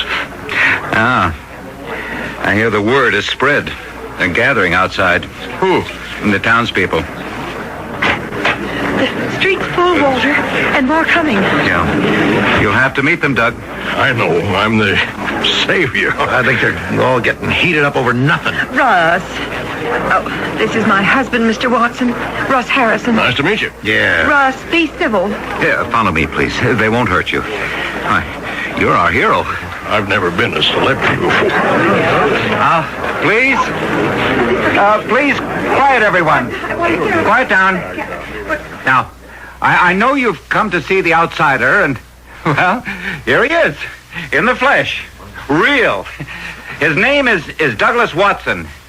His arrival may mean we're returning to the world. Now, I say may because we must not get up false hopes. He's the first outsider, isn't he? It means we're finished with this thing? Well, that's possible. And we all want to believe it. But we'll just have to see what happens. How about a word from you, Mr. Watson? Yes, speak to them, please. Well, I don't know what to tell any of you. I don't understand this any more than you do. Maybe a lot less. I got off a train, and here I am. Your mayor here, Walter, was explaining something to me earlier, but I don't know the whole story. Well, that's about all I can say. All right, friends. You can go home now. Mr. Watson and I have some work to do, but as soon as we see positive results, you'll all know it. You'll see it and feel it. Is there anything Russ and I can do, Walter? No, why don't you run along, too? Mr. Watson, you'll stay here with me tonight. I have plenty of bedrooms. Good night, Walter. Mr. Watson.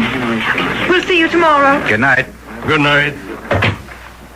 You know, I was going to ask you, why can't you just leave? There are roads in and out of town, aren't there? Yes. Well, hasn't anyone tried to go to the next town? Call people up on the phone? Of course. And what happened? You'll find out tomorrow, Doug. Tomorrow, when it's daylight, I'll take you around Hanover Hills. But what about my wife? She'll be frantic if I don't even call. Yes, that's unfortunate, but I'm afraid you can't call her. Our phone makes local calls only. We've never been able to dial a number outside the town. Nor have we ever had a call come in. You saw what happened when you tried to call from the diner. Well, I'll have to go along with it, I guess. But be encouraged, as we all are. You'll undoubtedly be back with your wife again, as soon as we rejoin the outside world. When will that be? We don't know. As soon as you help us to do so. And just how am I supposed to do that? Well, we assume you know. You came to us through this terrible invisible curtain that surrounds us. We're expecting you to lead us out.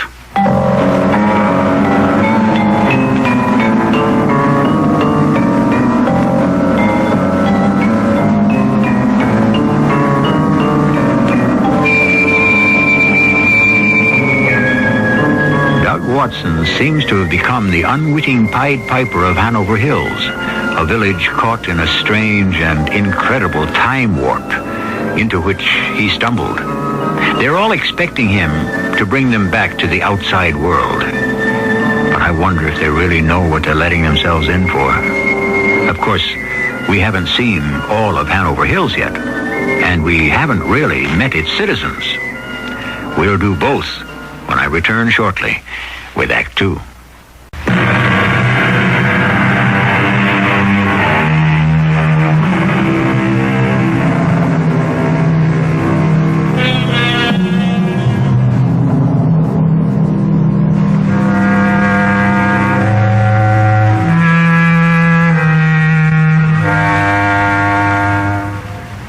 Time now to return to Hanover Hills, that curious town that claims to have lived in suspended animation for 30 years. I'd say Doug Watson has a tall order in front of him if he expects to unlock the secret of the mysterious force that gripped the town. But the human spirit will rise when challenged and meet the unavoidable obligation. After all, Doug has no choice. Oh, good morning. Trust you slept well? Yeah. Much to my surprise, with all this on my mind. It's a beautiful day. Perfect for showing you Hanover Hills. Well, I'll have to admit I am curious. I just wish you wouldn't expect too much of me. I haven't the slightest idea what to do. We'll have breakfast at Russ and Gail's diner. Then we'll be on our rounds.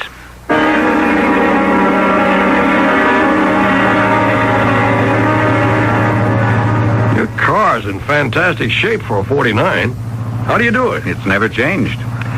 Nothing's ever worn out. Nothing ever does in Hanover Hills. Oh, I polish it regularly, though. Well, what about gas and oil? You said no trucks have ever come in here. Where do you get it? Pumps are always full. Ed Hanley runs a filling station. Oil and gas are always there. We gave up questioning it long ago. And electricity and water. Abundant supply. Well, what about food? Fields are always full of fresh vegetables. In summer, of course. The shelves at the supermarket never go empty. Nor the meat freezers. And you want to change all this? It's utopia. Not really, Doug. You'll soon see. Is that the vapor you're talking about up there on the hill? That's it. It's much farther away than it looks. It comes from that black hole in the side of the rock. A deep wisp of steam disappears into the air. Well, like I started to say last night, can't you just take the main road out of town? Rather than tell you what happens, I'll show you. We're now on Route 52. Runs north and south, supposedly to New York City. Right. I take it into the city myself from Bloomsdale. In fact, if we keep going south, we should come right into Bloomsdale. Look up ahead. Nothing but fields, huh? Yeah, we seem to be leaving the town behind. Oh, we are? Or better still, exactly as you put it, we seem to be. And we're not? Notice how the road curves up ahead?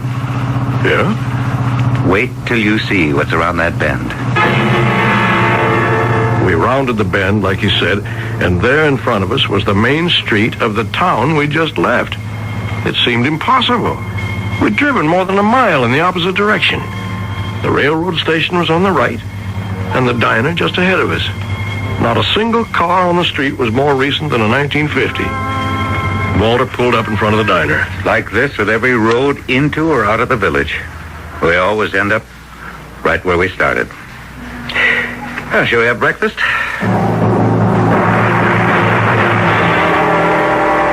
Oh, you're still here. Oh, I thought last night was maybe a dream. Oh, he's very much here, all right. Tell Russ to get some eggs over easygoing. All right with you, Doug? Suits me. 2 double hands over easy, Russ. Walter and Mr. Watson are here. Yeah, okay. Oh, you have to excuse my husband, Mr. Watson. He's not exactly Mr. Personality. Oh, it's all right. He used to be before this happened. It affected lots of people in different ways. That's putting it mildly. You see, we know it's 1980, but we have no idea what the world is like. All TV and radio stopped with whatever is coming out of that hole in the mountain. How do you know 30 years have passed? Oh, we've kept track of the days, the years. Birthdays are the hardest in most people. They know they're a year older, but don't look it or feel it.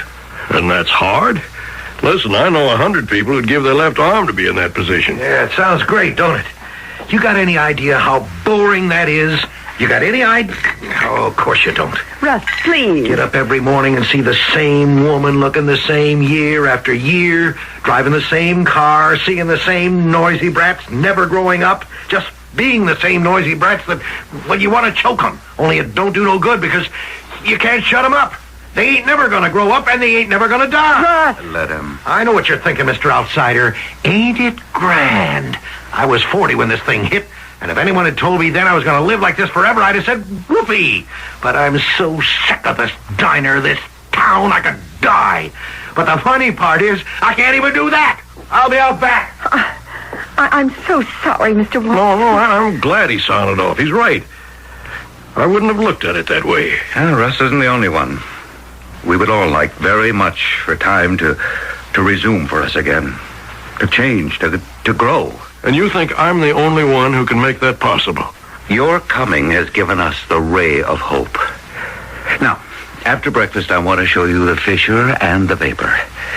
It has a very curious property, and I'm anxious to see how it reacts to you and you to it. There it is, up ahead. What is this strange property you mentioned? Now, I want you to see for yourself. We'll have to go on foot from here. We're going up there? Yeah, just wait and see.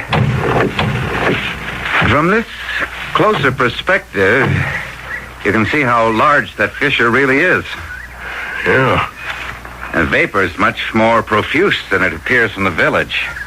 Notice that the slope of the hill is a gentle one. Base is about 200 yards away. Nothing at all obstructs our view of the Fisher high up there as we approach the bottom of the hill. That's right. Just a few seconds. Notice what happens. Well? Well, you don't seem surprised. At what? Don't you see that the Fisher and the Vapor have completely disappeared from view? Although there's nothing between us and it. We have never been able to approach any closer. They're both still there. I can see them as clear as ever. You still see them? Yes. Let's get closer. Quickly.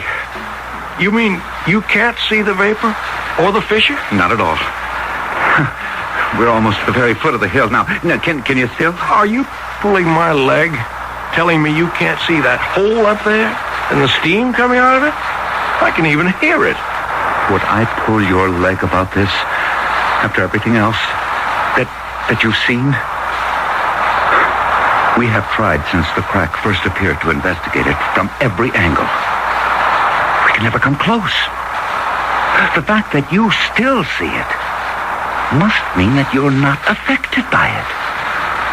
You can approach it. You can learn its secrets.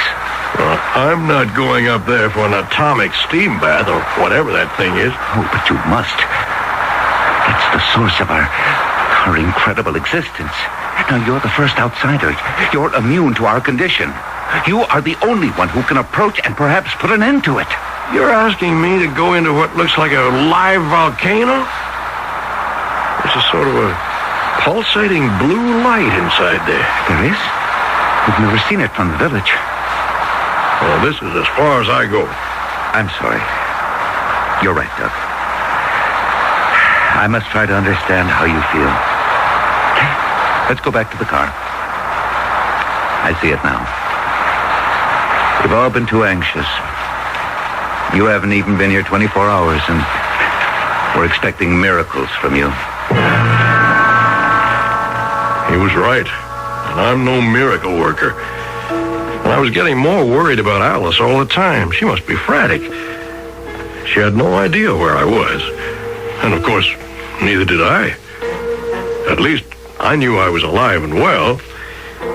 Walter left me alone for the afternoon while he conferred with the city fathers.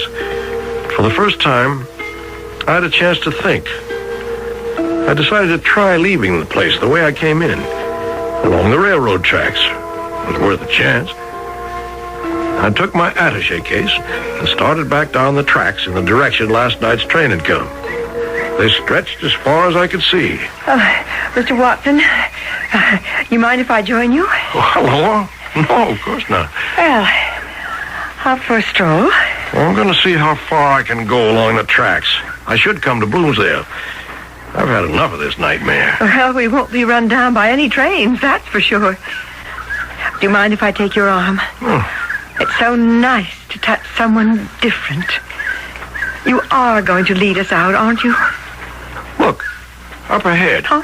The train station. It's got to be the next town down the line. Do you think so? Look, at the sign on the station house. Hanover Hills? It can't be. It is. We've never left the tracks. We've never changed direction. Hanover Hills was behind us. Why are you so surprised? I don't know. I should have expected it. Let's get back. I want to talk with Walter. If you really think I can find something to help you up on that hill, I'm willing to try. We do, Doug. The fissure's our only answer. And even then, who knows? You may enter that fissure, walk through a tunnel, and find yourself back in Bloomsdale, was it? Yes. You may leave us all behind. Well, that won't help you. True. But help is not coming from any other quarter either. I guess you're right. A few precautions do occur to me. I think we should have a knapsack for food and water and some protective clothing. We? Of course, I'll go with you. Well, how can you? Well, even though the fissure is not visible to me, I can still accompany you. Oh, I'm ready. We'll go tomorrow. Well, why wait? It's mid-afternoon now. I think we should start early in the morning. And we have to get our things together. Tomorrow we'll drive to the foot of the hill and see what we shall see. In the early evening, just before twilight, I walked alone along the road that led toward the hillside, where the vapor rose silently into the sky. The late sun tinted it with orange and red. It looked like a silk scarf gently waving in the evening summer breeze. And I thought of this morning, the hissing sound it made, the pulsating blue lights inside the fissure, and I wondered just what I was getting into. But I had no choice. There was no one but me to approach this phenomenon. And tomorrow, I would do so.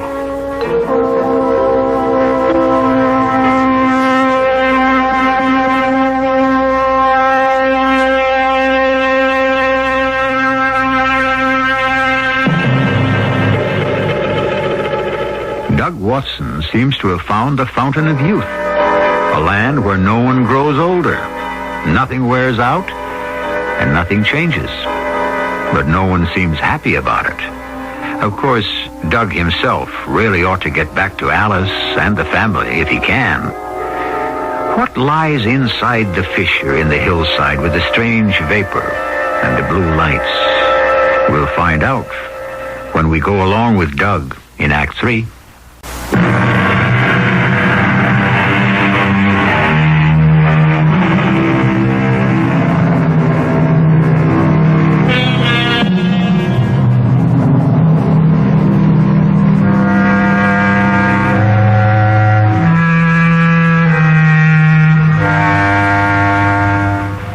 Has dawned bright and pleasant in Hanover Hills.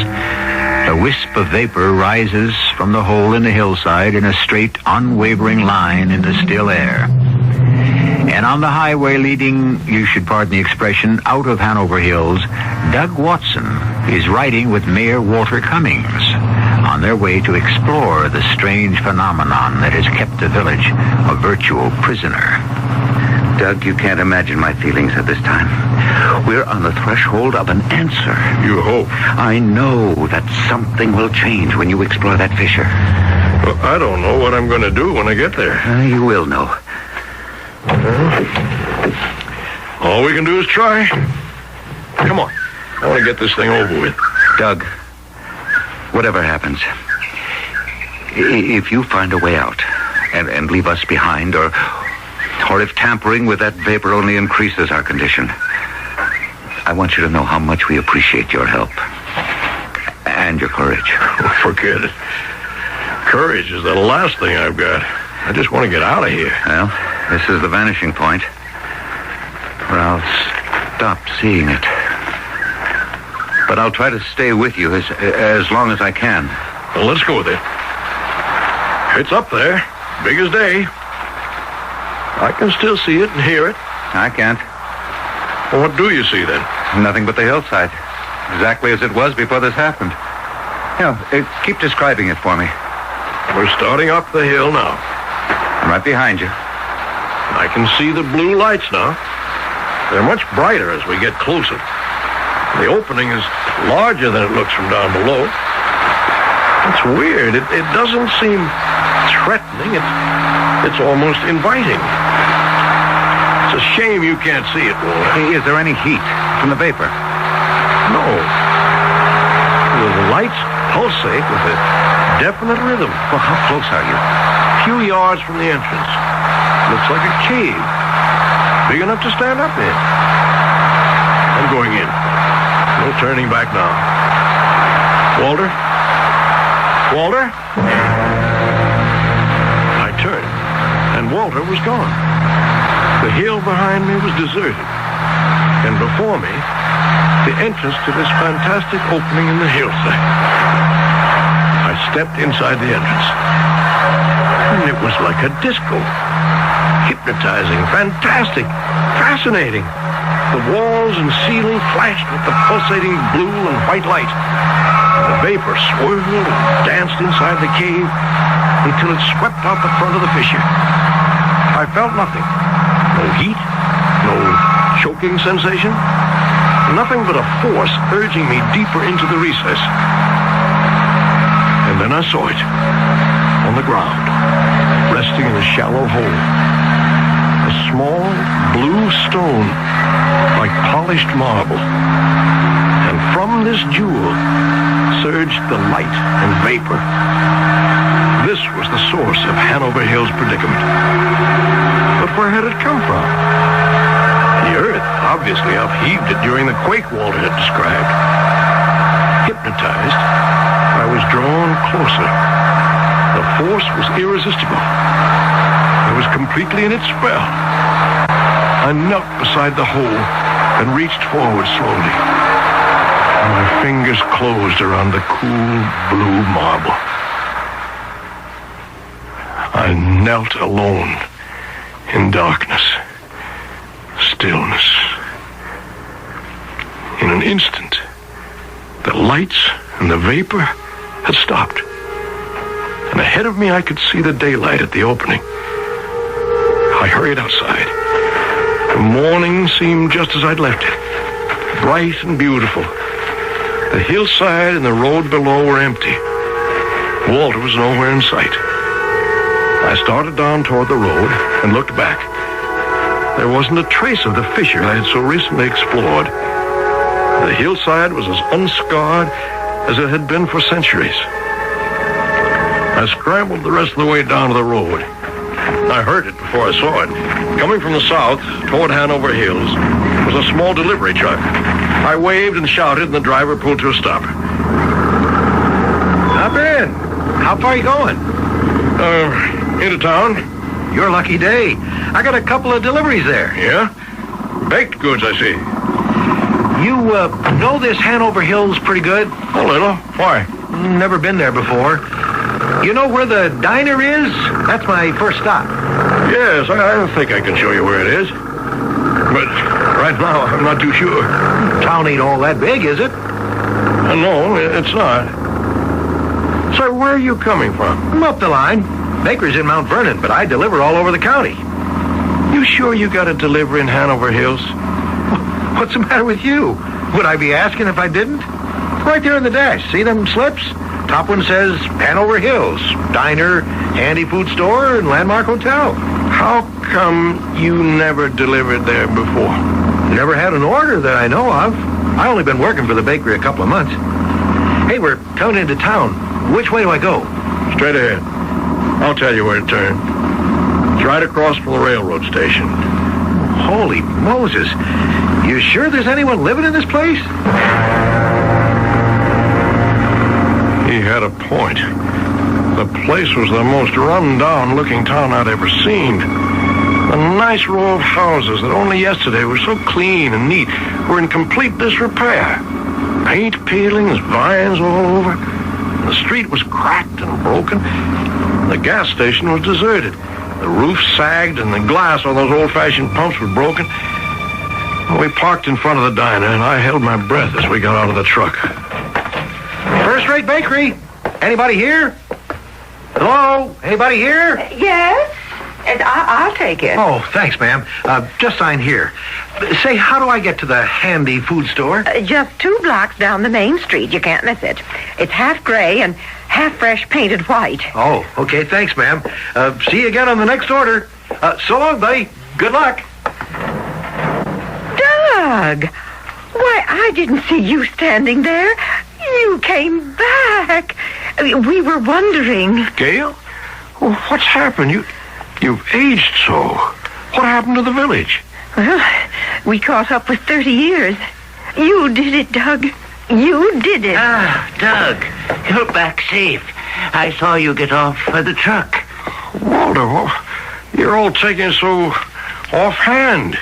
Don't you know what's happened to you? Well, of course. Just what we hoped for. And wait till you see this town a year from now.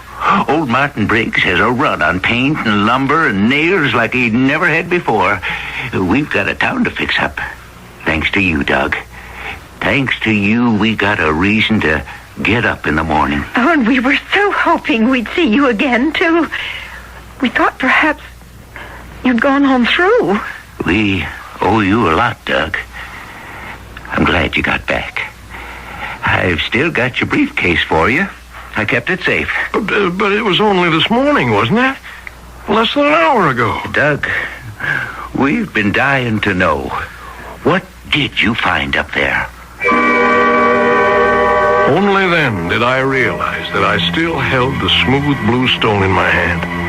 I opened my fingers, and it lay in my palm cool and lustrous. I picked this up inside the cave, and everything stopped. And for us, everything moved forward. How long are you staying, Doug? I can put you up again tonight. I want to get home as fast as I can. Well, trains are running now. You can get the southbound 607 into the city. It stops at Bloomsdale. And that's what I'll do. Oh, brother, will I ever. Yeah, here she comes, Doug. And remember, we're just up the line. Come see us again. Oh, please do. Dinner's always on the house. Yeah, we've been through something together. There's a bond between us now, Doug. You and Hanover Hills. I know I told you yesterday, I think it was yesterday, how much I liked you all. And I'll still be saying it 10 years from now. So long, friends. So long. Doug, thank heaven you're home. I was so worried. What happened to you? I missed my stop and ended up Where, for heaven's sake? Hanover Hills. Where? I never heard of it. Well, why didn't you call? I'm sorry. I didn't seem to be able to. Oh, here, let me take your coat. Oh, dinner's a little dried up, but I can freshen it. That's okay, honey. Darling, you look tired. You have been working too hard. Oh, what's this? It fell out of your pocket. It can't be. Sort of blue stone. Oh, it's beautiful. What is it, Doug? Alice, this is still Thursday night, isn't it? Of course. But what is this? Oh, it's so smooth and cool. Doug, where did you get it? I sit here with this curious stone in my hand, unbelieving. I know where I got it, but I don't understand. And Alice most certainly never would. What happened to me? Did I look into a world of my own hallucination? No. This stone in my hand is real. I'll keep it, always. And when my spirit wearies, I'll remember. I'll remember, and I'll love life more.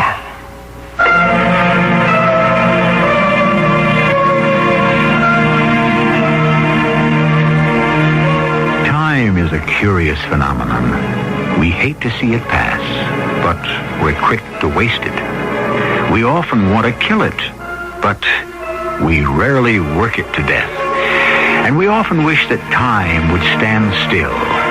Well, we just saw what happened if time could stand still. I don't think I'd enjoy that any more than the good people of Hanover Hills.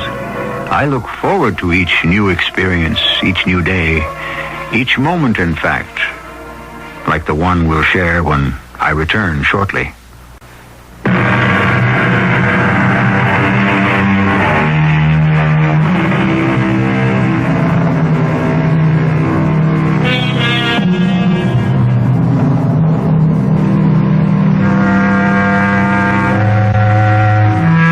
I hope tomorrow brings something new and exciting into your life. Variety is the spice of life, and change is inevitable. When things get you down and everything seems boring and monotonous, just remember, it won't always be that way. There's another day, a bright day on the way, even if you happen to live in a place called Hanover Hills.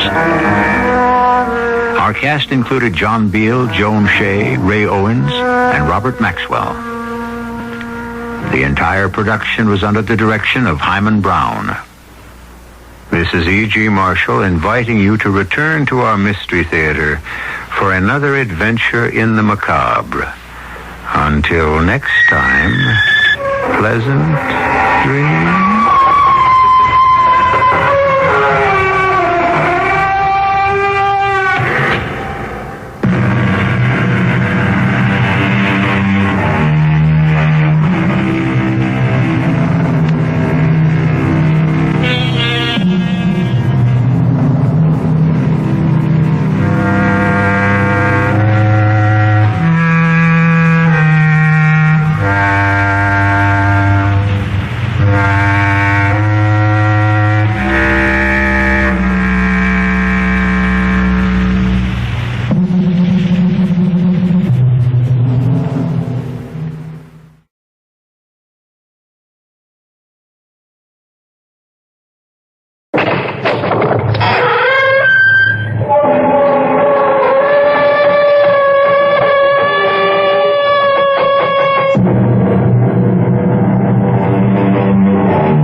Come in.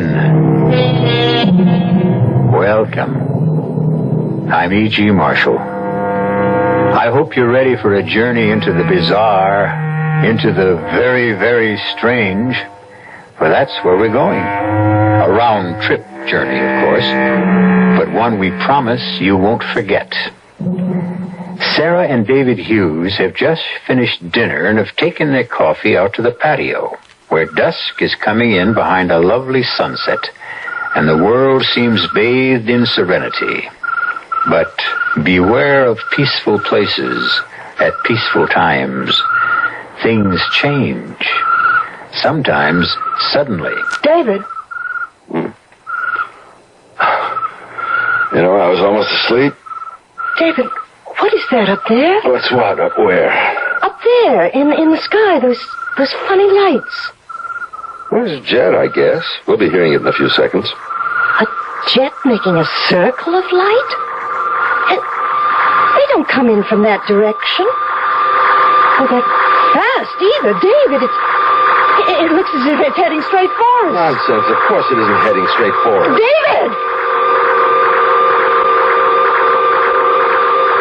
A flying saucer. Oh, come off it, Sarah. An unidentified flying object. We actually saw it. Sarah, it was nothing of the sort. It was simply... Well, it was... Can you identify it? Well, no, not offhand. An unidentified flying object. David, we've made a sighting.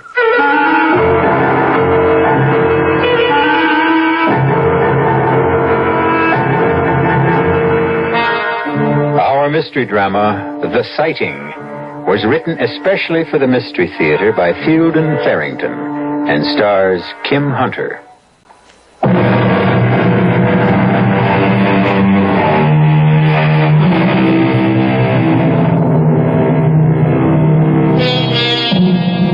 UFO sightings, although they are remarkable, are not uncommon.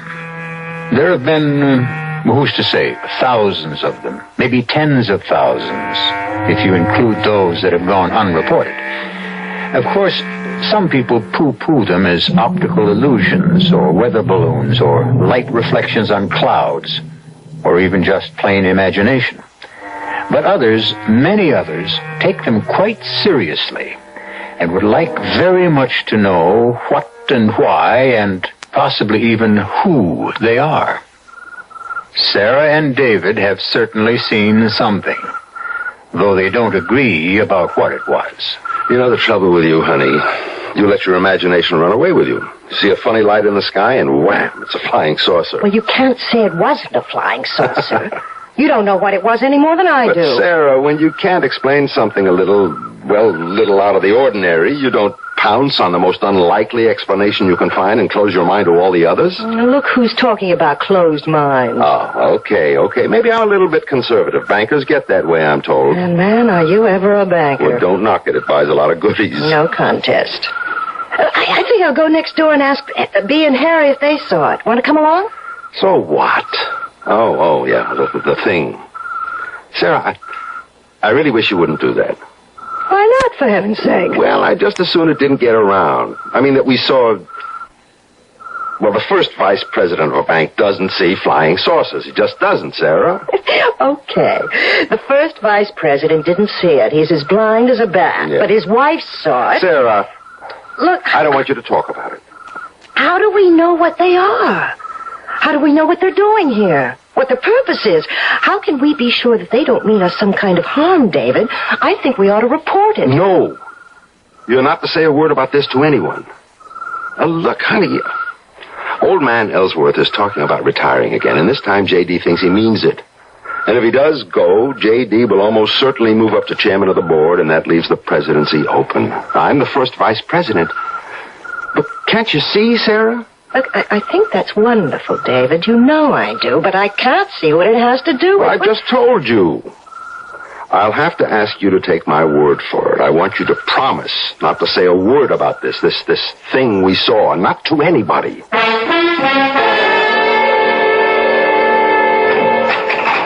Anybody home? Oh, hi, Bea. You got any shopping to do this morning? I don't think so, no. How about a cup of coffee? Okay.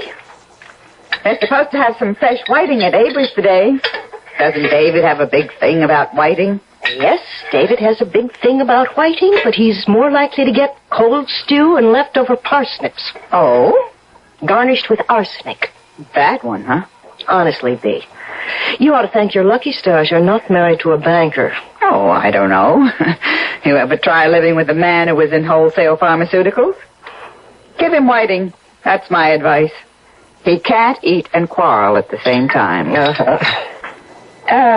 Did you and David see that thing come over last night? Come over? Fly over, you know.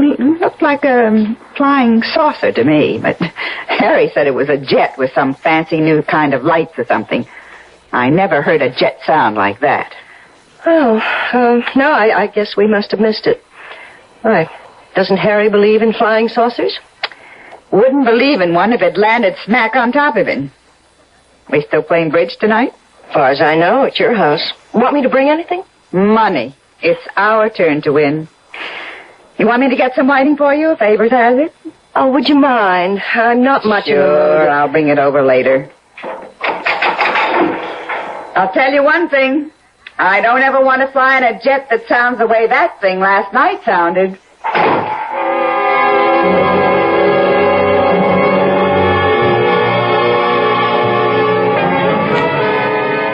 Good morning, David. Oh, morning, J.D. You busy right now? Nothing top priority, no. Well, come on into my office. I've got some news for you. Sure thing. You, read this thing this morning? Oh, Times. I glanced through it before I left the house.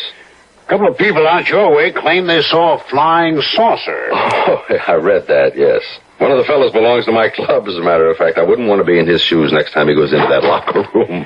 You know, I don't understand people. I just can't figure them out. Fellow sees something up there he never saw before, and he goes running around like a chicken with its head off, yelling, "Flying saucer!" What do you think he is, some kind of aeronautics expert or something? Sit down, David. Thanks. What would you say if I told you old Ellsworth finally made up his mind? Well, I'd say congratulations, J.D. He's retiring the end of the year. Made up his mind yesterday afternoon, apparently.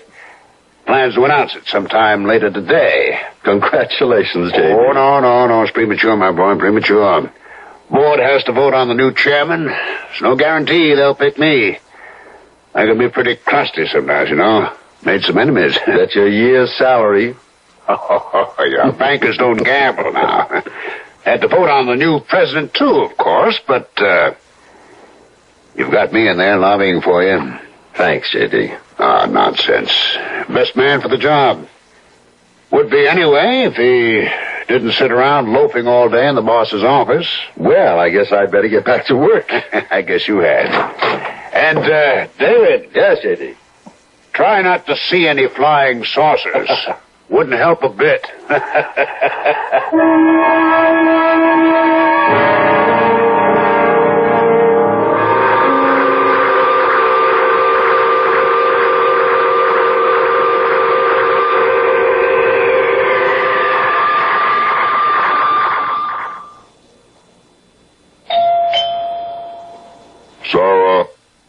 Sarah Hughes.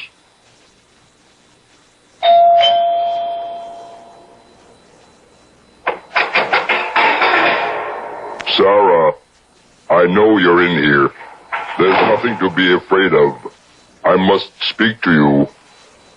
How did you do that? Do what, Sarah? When you talk, your lips don't move. Well, anyway, I couldn't see them move. It sounded as if you were talking through that little black box strapped on your chest. Yes, you are quite right. You see, we don't have any vocal equipment. We? Who's we? We come from a very long way off. Like Mars? No, much farther. Another galaxy altogether. I told David. I told him. Yes, we sensed that you were sympathetic. Then what do you use? Mental telepathy? That's what you would call it, yes. And the box? I think into the box, you might say. It comes out English. Other languages, too, of course, depending upon the setting. I'm glad you are not frightened. If I were, I wouldn't let you know. Look, where you come from, do you just walk into strangers' houses? I am very sorry, but I had to speak to you. It's really quite urgent. About what? We need your help. To do what? Take over the earth? You mustn't say that. You mustn't think it. We're on a friendly mission, my colleagues and I. We're what you might call a scouting party. We must know more about your planet before we can be sure that it is safe to... We want to help you. Well, we're doing all right. Are you? Really, Sarah? What's your name? You keep using mine. Don't you think I should know yours? I have no... We do not use names in the sense you mean. I have a designation, of course, but there is no way to convey it to you. It's pretty weird.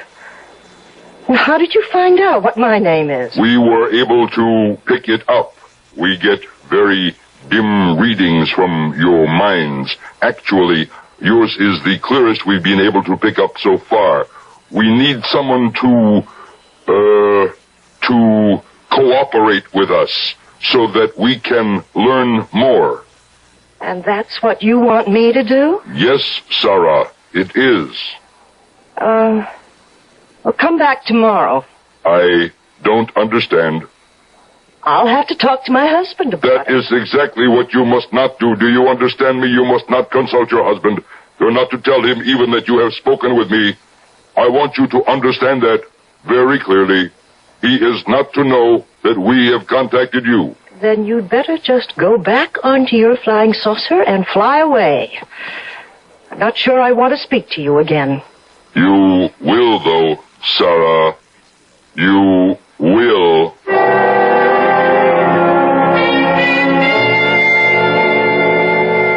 You don't believe me, do you? Of course I believe you, honey. Have I ever accused you of lying to me? All the same, you don't believe me. What did he look like, this man you saw? Well, he wasn't green, if that's what you mean. He didn't have tentacles or flippers or any of that. His hair was kind of coppery and funny. More like chicken down than hair. I didn't notice the color of his eyes.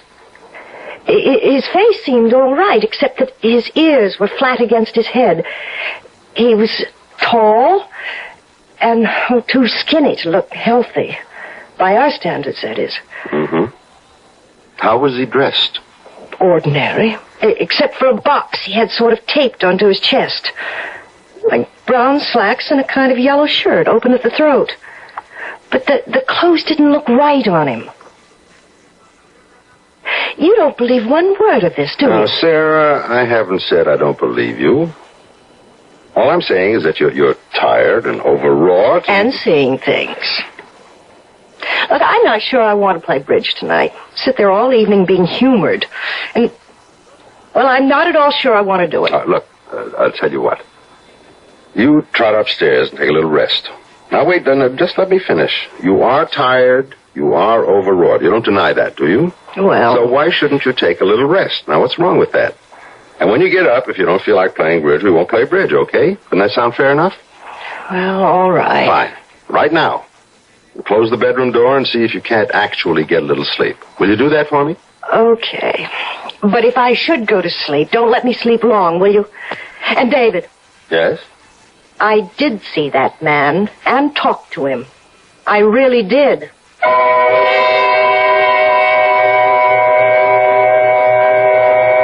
The whole thing an hallucination? Let's not be too sure it wasn't just because we heard it ourselves. After all, we were primarily interested in what Sarah heard, weren't we? Or thought she heard. Let's not rule out the possibility that we were hallucinating along with her. Perhaps we'll learn the truth about that when I return shortly with Act 2.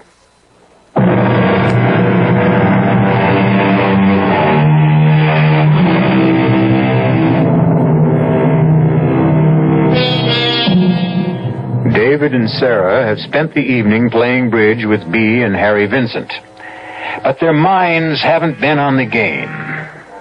Sarah's is more on the events of the day just ending. How often do you speak with a man from outer space?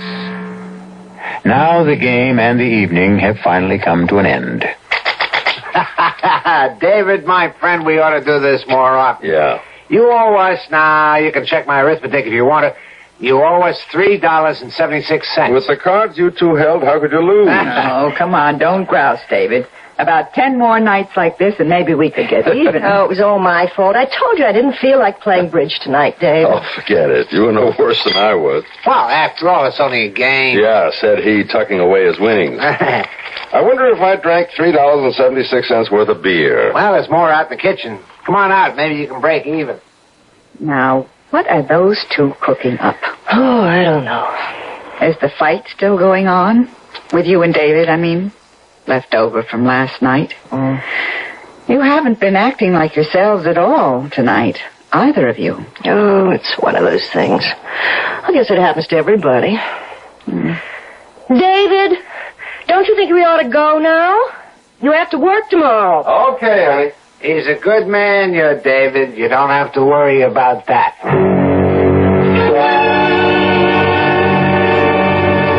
David? Hmm?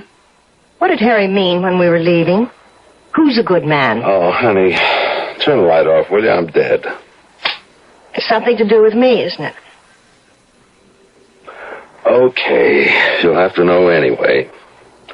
I asked Harry for the name of a good psychiatrist. A psychiatrist? Yes, earlier. I called the doctor before we left, too. Told him it was an emergency. I got an appointment for you for tomorrow morning. Well, it is an emergency. You don't realize how... I knew you were going to be angry. Sarah? I'm not angry. If he's any good, maybe he'll be able to convince you I'm not seeing things.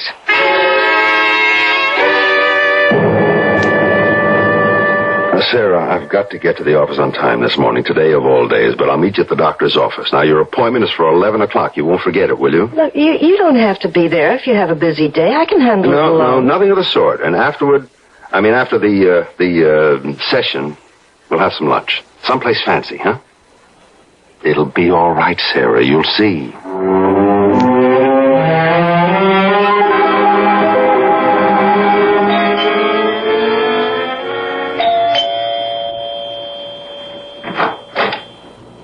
Oh, it's you again. Sarah, I must speak to you. Do you know that you may very well be nothing but a figment of my imagination? I think that you are tired. Did you sleep well last night? What do you think?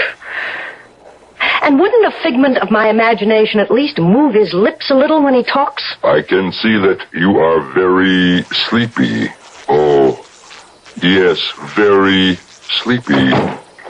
Well, I didn't ask you in. You are almost too sleepy to stand, aren't you? Here. Why don't you sit here? You'll be much more comfortable. Well... that's better, isn't it? You're able to relax now. Relax and rest. Relax and rest. Float and sleep. You are asleep now, aren't you? Yes. Fast asleep. You will do as I tell you. Yes, I will do as you tell me. Good. Pinch your arm, Sarah. With your right hand, pinch your left arm. No, harder than that. You can feel nothing. You feel no pain. No pain. Very well. I am going to perform a minor surgical operation now. You will feel no pain, of course. A simple incision at the base of the skull. There will be no bleeding. Now, what I am inserting, Sarah, is a very small device which your body will in no way reject. It is in every way compatible. By means of this device, it is better you know this, Sarah, although you will not be aware of it later. Through this device, we shall be able to read your thoughts and participate in them, guide them. This will be possible at great distances, light years, actually. You are now sutured, what you would call sutured. There is no wound, no scar. You felt no pain, did you, Sarah? No pain. And yet your own doctors would find this type of surgery very difficult, if indeed at all possible to perform. Now, do you know what I have just done? Yes. Tell me. You've planted a device at the base of my skull so that you can read my thoughts and guide them. Yes. You must listen carefully to what I tell you now. Do you understand, Sarah? I must listen carefully. You will emerge from your hypnotic state when you hear the sound of my vehicle leaving. Is that clear? Yes. When I hear your spaceship fly away. You will not remember having seen me today at all. Please repeat that for me. I will not remember having seen you at all today. And all you will remember about my visit yesterday is that you made it up as a joke. It did not really happen. I didn't see you yesterday. It was a joke I made up. Very well. When I leave the room, you will fall into a deep sleep. When you hear our vehicle moving away, you will awaken feeling as though you have a long, healing night's rest. Is all that clear? It's all clear.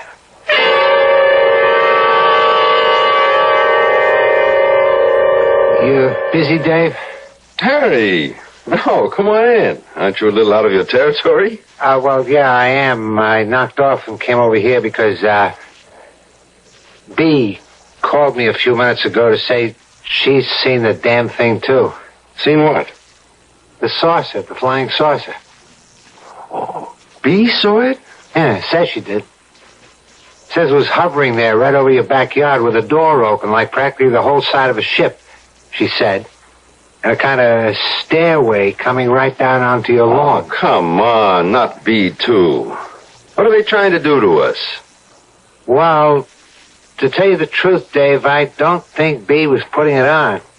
She can't lie worth a nickel, and she sounded scared, really scared. And, anyway, that's not all. For Pete's sake. She'd started out shopping, see, and forgot to take a list with her, so that's why she went back. I mean, that's how she happened to see the thing in the first place. All right. So, she went back in the house and was watching through the window, and I swear, Dave, this is what she said. A tall, skinny man came walking out of your back door and went up the stairway and into the saucer. Then it made that crazy whooshing noise like we heard the other night. I did hear that, Dave. I honestly did. And it didn't really sound much like a jet. Well, anyway, it made that noise and took off. Like 1,000 miles a minute, Bea says. You think it's true? Well, unless Bea's blown her mind, too.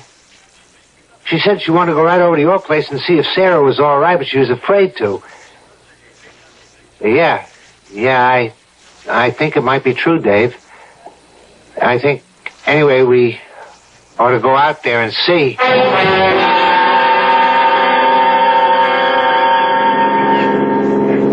Oh, there's Bea. She must have been waiting at our front door. Oh, I thought you'd never get here, you Is two. Sarah all right, Bea? I haven't seen her. I can't help it. I was scared. You didn't see that awful-looking thing just hanging up there over your backyard, or the weirdo that came out of your house. Can we go in now? I don't mind as long as I'm with you two. Yeah, okay. I don't suppose one of them's still in there. I mean, since the thing took off, it wouldn't go away and leave one of them behind, would it? I'm still not ready to believe You'd it. believe it if you'd seen it. Sarah? Yes, David? Oh, I thought you were going to meet me at the doctor's office. Well, what's this, a delegation? Are you all right, Sarah? Why wouldn't I be all right? Sarah, did anything happen this morning? Not a thing. Not unless you count me falling asleep, sitting bolt upright in a straight kitchen chair. I really must have been dead on my feet. The man from the flying saucer didn't show up? Oh, come on. Don't you think we've had about enough of that nonsense? Nonsense? Sarah, I saw him. I saw him come walking right out your back door, plain as day, and get into his saucer and go. I saw that, Sarah. I really did. Oh, please, let's not anymore. So I made up a silly story. Now, I'm sorry I did. I never dreamed you'd all take me so seriously. Now, wait a minute. There's something wrong here. You were taking it seriously enough last night. Now, don't try to tell me you weren't. It was just a joke, David. Joke? I wish you could all see yourselves. You look as if you'd just come in from a funeral or something. Sarah, if it was just a joke, why didn't you say so when I told you about the psychiatrist? Oh, I'm all mixed up. I swear I saw a tall, skinny man with funny hair get into a flying saucer and fly away. If it was just a joke you made up, Sarah, maybe I'm the one who needs a psychiatrist. Because I saw that. I know I did. All right. Sarah's going to keep her appointment, aren't you, Sarah? I don't see any point, David. You'd just be throwing your money away. Well, still, if I ask you to, you will, won't you? Well, if you want me to, why not? I can't see what good it's going to do, but I guess it can't do any harm. No, Sarah. What? What? I didn't say anything. You are not to see the psychiatrist. Is that clear, Sarah? You will not see the psychiatrist. Who said that? What? Nobody said anything. Didn't you hear it? B. I didn't hear anything. You will do as you are told. You will refuse to see the psychiatrist. Who are you? Sarah. I can cause you pain, Sarah. I can cause you great pain. David, what is it? Somebody keeps... Don't you hear that voice? I don't hear anything, Sarah. I do not want to cause you pain, Sarah, but I will if I must. You are not to see the psychiatrist. Come on. We better go, honey. The appointment's for 11 o'clock.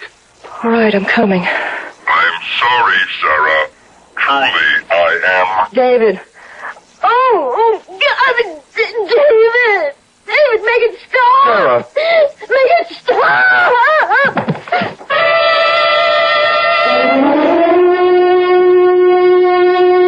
I hope you didn't feel the pain along with Sarah. It would have convinced you, of course, as I'm sure it has convinced the people in our story, that the man from outer space is real and not altogether friendly. If there is any doubt lingering in your mind, however, I believe it will be dispelled when I return shortly with Act 3.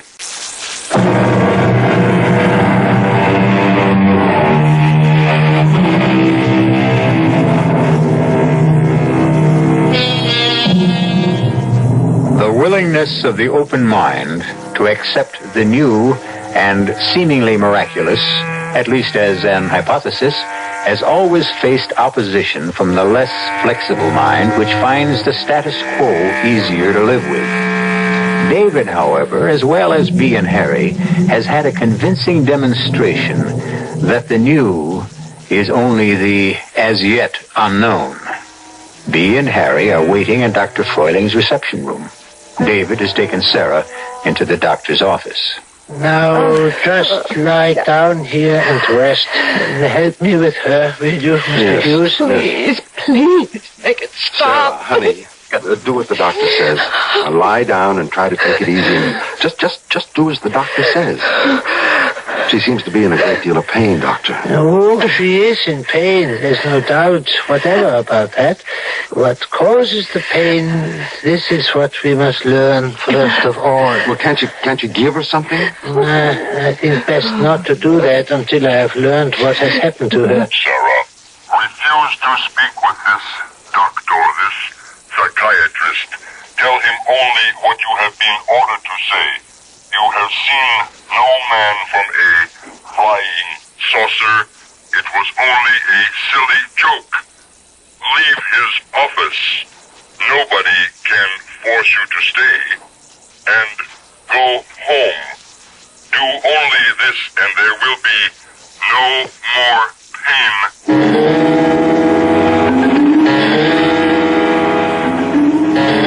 You are asleep now, Sarah. You are in a deep, restful sleep.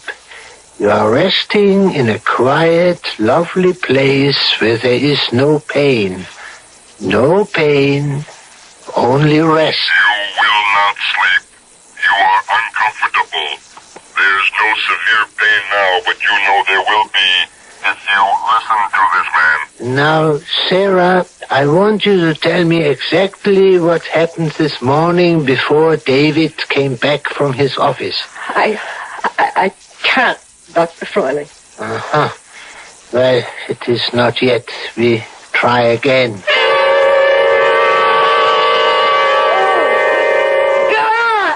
Freuling, if it's going to keep on like this, I think we'd better just quit. Stop it! Stop it! Stop it!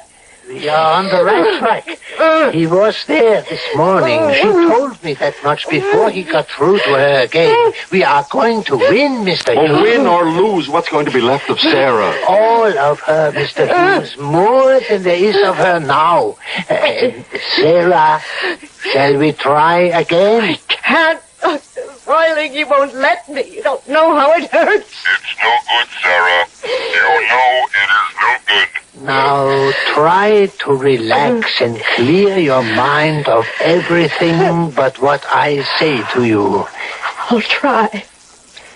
Sarah, what did the man do when he came to see you this morning?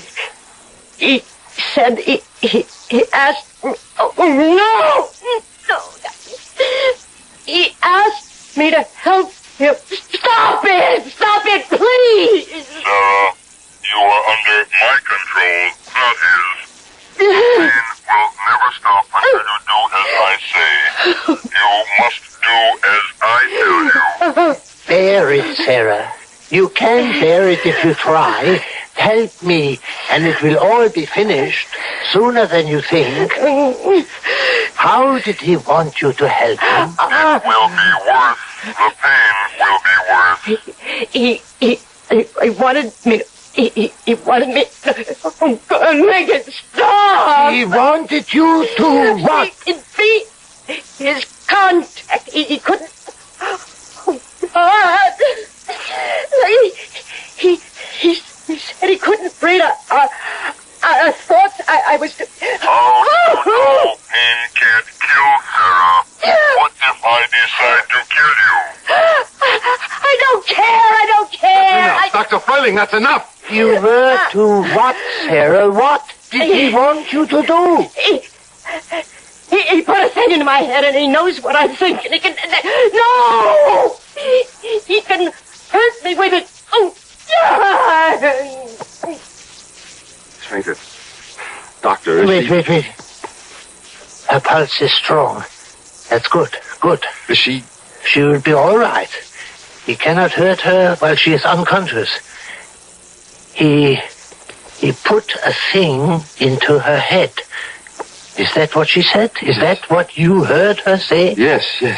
Isn't there something you can do? Miss Jameson, I want an ambulance at once. Emergency entrance, Physicians Hospital. Get Dr. Carter for me. Tell him Physicians Hospital at once.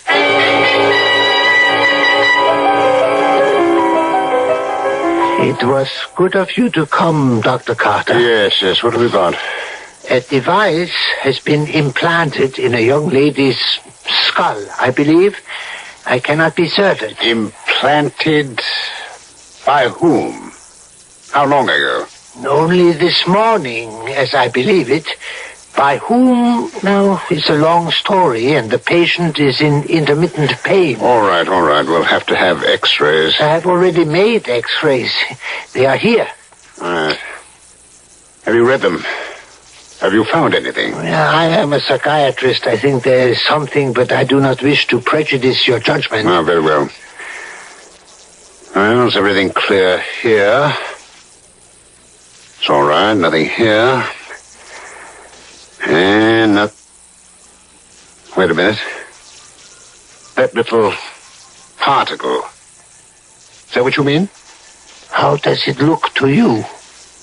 It's like a pinhead. Oh, yes. It's foreign, all right.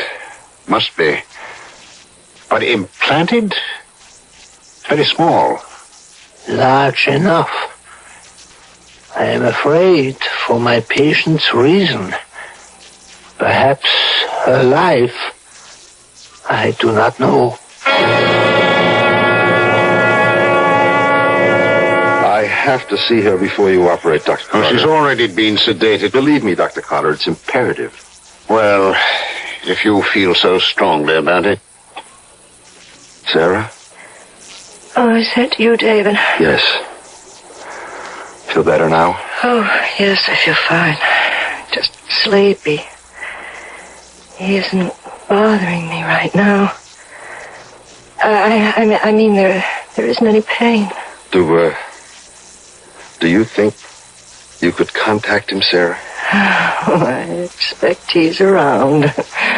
Why? I want to get a message to him. What message? David, I don't want you to... No. I just want to talk to him, Sarah. I just want to meet him. Is he listening now? Oh, I can't tell, but I imagine he is. David, you mustn't... I just want him to meet me and talk to me. It's as important to him as it is to me. I'll go back to the house. There's nothing I can do here anyway. I'll go back to the house and meet him there. I have something important to tell him. Important to him. Well, if he's listening, you could just tell him now. No, not now. I'll meet him at our house as soon as I can get there. I'm afraid, David. You sound as though... Just give me a kiss, Sarah. I love you.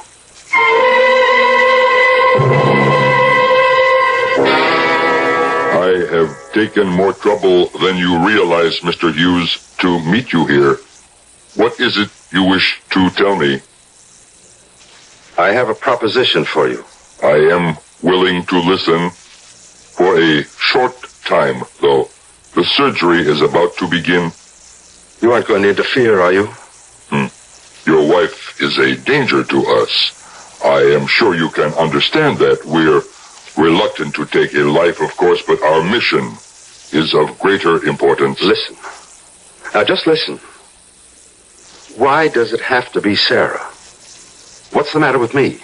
What do you mean? I mean, put your gadget, whatever it is, in me. Why couldn't you do that?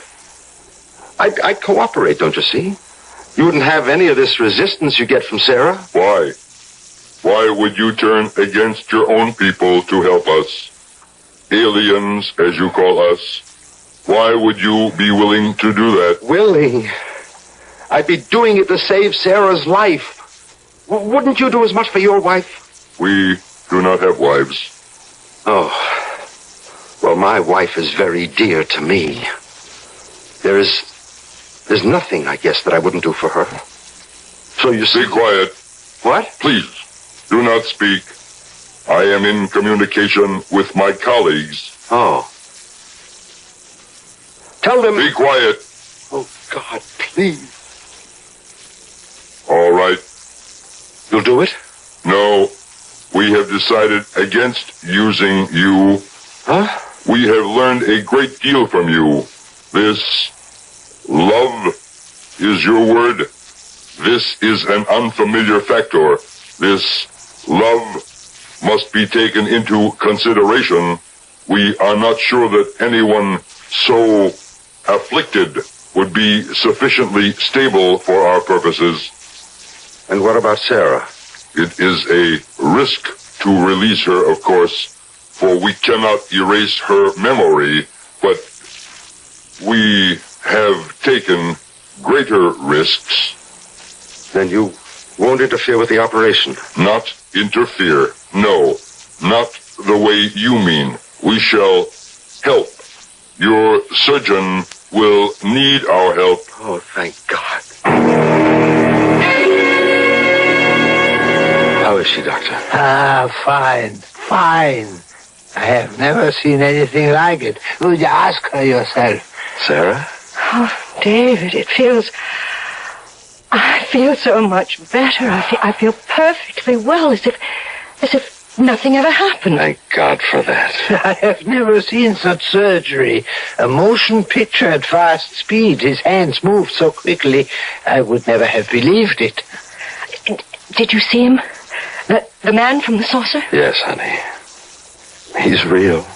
You'll be glad to know that. Oh, I do. Believe me, I know. Is she really all right, Dr. Furley? Quite, yes. She is free now. Yes, I'm free. But I don't think they've finished. They're too strong. They're too vulnerable. I'm safe, yes, for the time being at least, but I don't know if the world will ever be really safe again. Maybe it will.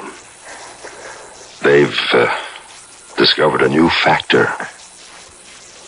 Maybe it's stronger than they are.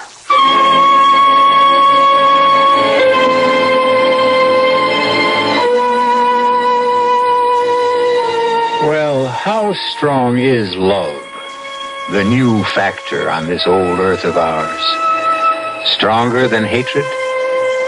I like to think so. Hatred makes the headlines, I know, but love, in its unassuming way, has been making the world go round for a good many years now. I'll be back shortly.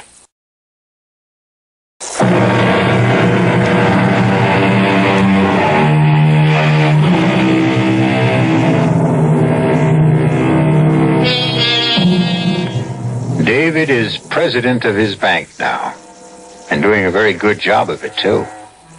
He and Sarah are even happier, have an even more secure marriage than before their adventure. The near loss of something dear often underscores the dearness of it. Well, whether you come by UFO or some more conventional method of travel, be here to join us for our next chilling story. Our cast included Kim Hunter, Nat Polan, Ralph Bell, Joe Silver, and Robert Dryden. The entire production was under the direction of Hyman Brown. This is E.G. Marshall inviting you to return to our Mystery Theater for another adventure in the macabre. Until next time, pleasant dreams.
I'm E.G. Marshall, your landlord in this mansion of terror.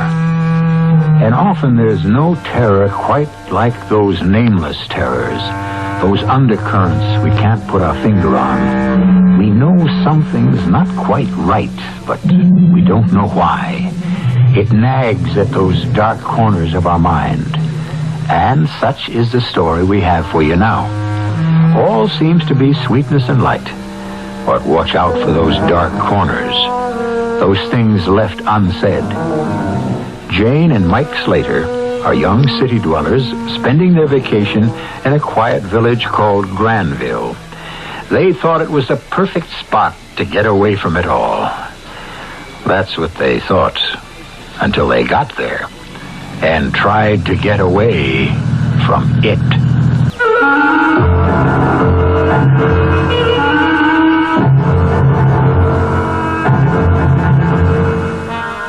Our mystery drama, The Summer People, was written especially for the Mystery Theater by Bob Juran and stars Tony Roberts.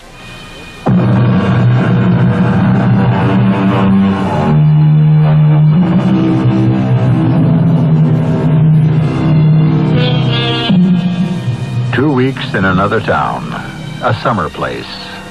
They all add up to a change of scene, something everyone enjoys. And for Jane and Mike Slater, a summer in the country was not only desired, but almost necessary. Jane is a serious painter, and Mike's a young reporter with a novel burning in his brain.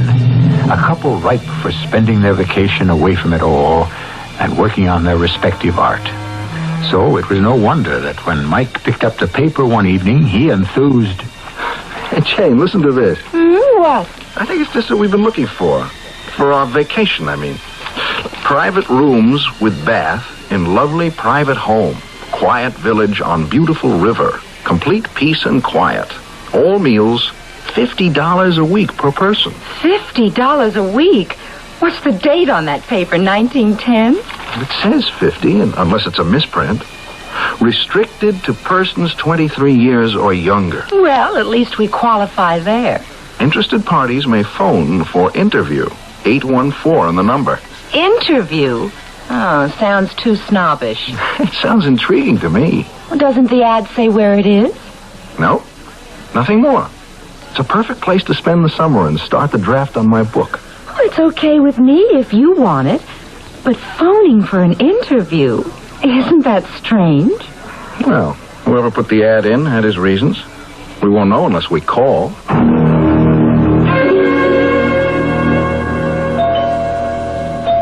Coming. Mr. Slater? Yes. You're Mrs. Williams. That's right. Oh, we've been expecting you. From our chat on the phone, you sounded like the right kind of people. Come in. Thank you. Oh, what a cozy place. Jane, it's Mrs. Williams. That Dutch clock must be an heirloom. It's my great-grandmother's. Mrs. Williams, hello. Mrs. Slater? Sit down, please. Thank you. You may think this a bit unusual that we request an interview. Yeah, frankly, yes. Well, you see, Mr. Slater, we in Granville are... Well, we do invite the summer people into our homes. There are no hotels, and we want to be careful.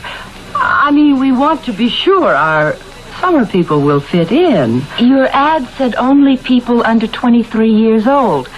I think that's curious. Well, so you should. But we're a young town, Mrs. Slater. Oh, Granville's been a village for 230 years, but the people are young. We stay young.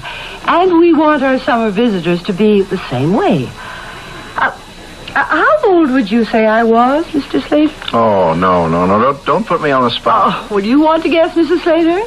Well, since you asked, 40? 42? Oh, I'm 79. 79? Oh, you can't be. Well, that's the way it is in Granville. We've found the secret for keeping young. And we want our summer people to enjoy us just as much as we'll enjoy them. It all sounds great to me. We're quite self-supporting, but we do depend on the summer people. That's why we're willing to take the trouble to meet our prospective visitors personally. You're both in good health? Oh, yes. No recent illnesses or operations? Would you like a blood sample? Oh, come on, Jane. Oh, this is ridiculous, Mike. Mrs. Slater, I understand your reaction. Many people feel the same way, but if you're willing to cooperate with us, just these few questions, you won't regret it. Just where is Granville, Mrs. Williams? Oh, I'll give you the directions when we decide on your visit. What do you do, Mr. Slater? And I'm a writer. I'm a news writer for the Post. Jane goes to art school. She's working on her master's. Oh, you're both artists. Oh, well, thanks for the compliment. The reason I was interested in your ad is I want to spend the summer blocking a book, and Jane wants to paint. It sounded like just the place. Oh, I'm sure it will be. I can tell from meeting you both. So attractive, healthy, young. You'll fit in with Granville just perfectly. If we choose to come. Oh, but why wouldn't you? You haven't told us enough about the town or your home. You've been concerned in making sure we'd fit in. Well, maybe we couldn't from our point of view. Oh, well, you do have a point, Mrs. Slater. But I'm afraid there's not much more to tell. Granville is a pleasant little village on the banks of the Saconee River upstate. I can offer you my second-floor suite and the friendship and attention of all the residents of Granville. We'll think it over. I'll call you in a day or two, but I'm pretty certain we'll be there. Very well, Mr. Slater, Mrs. Slater. It's been a pleasure meeting you, and I do hope you'll decide to come to Granville. You're just the kind of people we want. Thank you. Forgive my reservations, Mrs. Williams. We'll let you know. I'll be waiting. Good night. Good night. What's the big deal, Jane? It sounds perfect. I don't know, Mike. There's something strange. The things she didn't or wouldn't say. Yeah, well, that's all the more interesting. I'm dying to see the place. And we're okay on her list. Oh, yes. She seemed eager to have us. I'm not against it, Mike. Let's sleep on it. I'll probably feel different in the morning.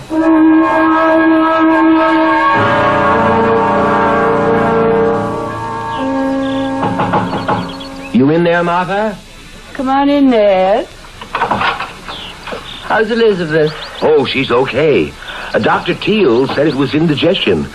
The way she was carrying on, I thought it was a heart attack. How'd you make out with the summer people in the city? The Slaters? They're perfect.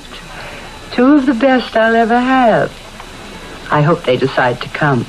Oh, they're not firmed up yet? The wife was a little leery of my questions. They're going to call me. Well, what about the basketball player? Oh, he's all set. He didn't seem to mind at all the questions and restrictions. Said he couldn't wait to soak the basketball season out of his bones in peace and quiet. I sure hope the Slaters come. I hate to start looking again. I think they will. I impressed them with the age thing. What'd they say? Oh, like everyone else, they guessed around 40 and were amazed when I said 79. Imagine what the summer people would say if they knew how old we really are. I wouldn't believe it, so, why tell them?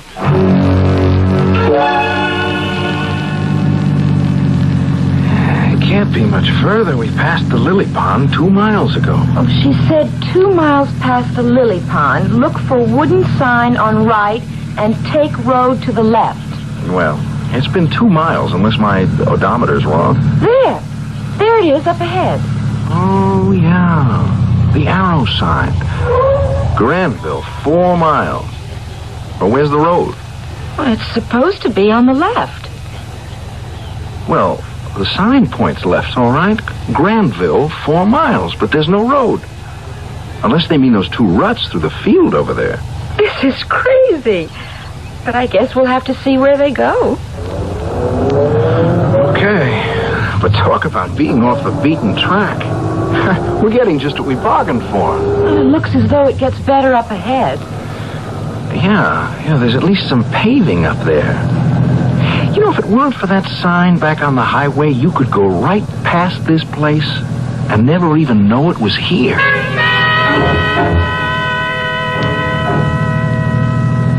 Well, this looks more like it. There is a town back in here. Welcome to Granville, population 210. How can they be so accurate? After meeting Mrs. Williams, I can believe anything. Why, Mike, it's beautiful. Yeah, it's clean, all right. Nice-looking houses, too. It's almost unreal. It's so perfect. Where do we head next? Continue along Thimble Street, that's what we're on, to the greenhouse on Maple Avenue. Well, that can't be too far. Hey, look at that, Jane. A little church. There's something to paint. My first subject. I wonder where the river is. Well, we got plenty of time to find it. Oh, Mike, this really is paradise. We made the right decision coming here. I think so, too. I can't wait to... What's the matter? But where do we go from here? I mean, we're at the end of Thimble Street, and so far there's been no Maple Avenue and no greenhouse. We must have passed it. We were talking too much. I've been watching every street. We didn't come to Maple Avenue. Well, we'll have to ask. I'll go in that little store. Ask the fellow coming out. Excuse me, sir. Oh, hello there. Could you tell me how to get to Mrs. Williams? Oh, sure. You're the summer people. She's expecting you. Yeah, the directions said straight on Thimble to Maple Avenue. Oh, you passed Maple 1 block back. Go back, left on Maple, by the greenhouse. Then about 1/4 mile, you'll find Mrs. Williams on the right. Big yellow house with a green porch. Oh, thanks so much. I can't see how we missed Maple Avenue, though. My name's Ned Broker. Glad to have you with us. I'm Mike Slater. It's my wife, Jane. See you later. Thanks for the directions. What a pleasant man. It proves Mrs. Williams' point, I guess. Granville stays young. Well, it's nice to know we're not staying with a bunch of old fogies. Hey, they seem to be anything but that. Mrs. Williams and that guy back there, at least. Oh, there's the greenhouse. Maple Avenue. I don't see how we passed it before. Well, go left like the man said. A quarter of a mile, and we'll be at Mrs. Williams. Hello, I've been waiting for you. Here we are. Well, I wasn't sure when you'd arrive. No, we only made one bad turn. Not bad for newcomers. Mr. Broker in the village told us how to get here. Oh, well, come on in and get settled. Your rooms are all ready, and I've got a pot of hot coffee and homemade apple pie all waiting. Like I said, this is paradise.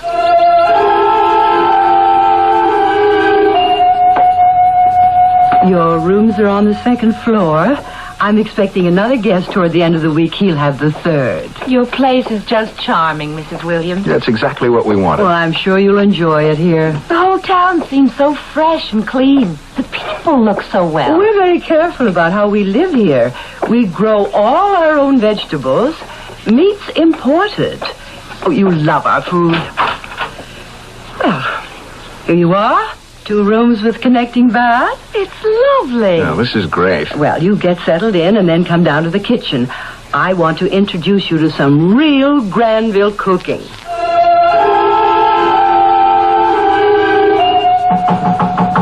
You in there, Martha? Come on in, Ned. Yeah, your folks settled in? Just about. Yeah, you were right about them. They seem like the right type to me. I know how to pick them. When's the next one arriving? At the end of the week. I told the Slaters I'd drop around and see them settled. Oh, stay for pie and coffee, Ned. They'll be down in a couple of minutes. I'll show them around town tomorrow. The girl's a painter? That's what they said. Oh, she'll be looking for subjects. I'll know what to show her. Yes. And what to keep her away from?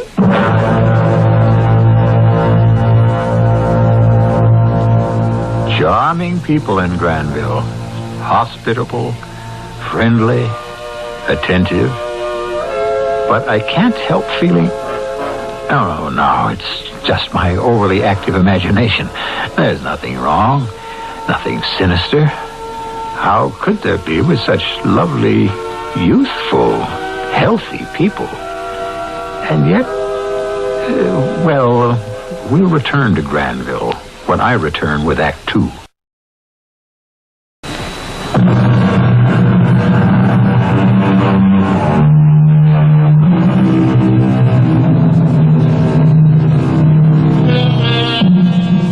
I did say we'd return to Granville, where Jane and Mike Slater have decided to spend some time in late summer. He to start a book, and she to pursue her painting. But, frankly, that town gives me the willies. If you don't mind, I'll just stay here and meet you later. You go on ahead and join Jane and Mike in the kitchen of that friendly Mrs. Williams. You might even get a piece of that apple pie. Another slice, Mr. Slater. Oh, no thanks, Mrs. Williams. It's delicious, but 2 is my limit. Oh, now, come on. A young fellow like you ought to be able to put away a whole pie. He's being polite. I'll take another one, Martha. Help yourself. I understand you paint, Mrs. Slater. There's plenty of subject matter here in Granville. Well, that's what I was hoping. I'm dying to look around the village. I'd be glad to show you around. Well, I'll be glued to my typewriter most of the time. I'm glad Jane has a painting to keep her busy. Well, you want to rest up today. Why don't we start out tomorrow? Fine with me. From what I've seen already, I know we couldn't have found a lovelier place.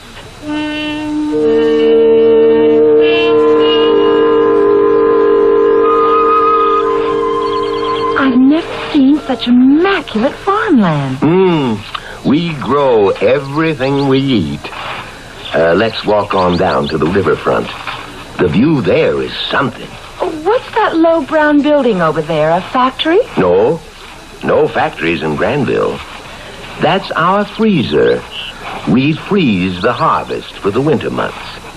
One of our few concessions to modern gadgets. Oh, you have such an idyllic place here. I'm surprised you want outsiders at all. Oh, living too closed up isn't good either. We like the right kind of summer people visiting us. gives us perspective. Mrs. Williams is so warm and friendly. You'll find everyone in Granville's that way.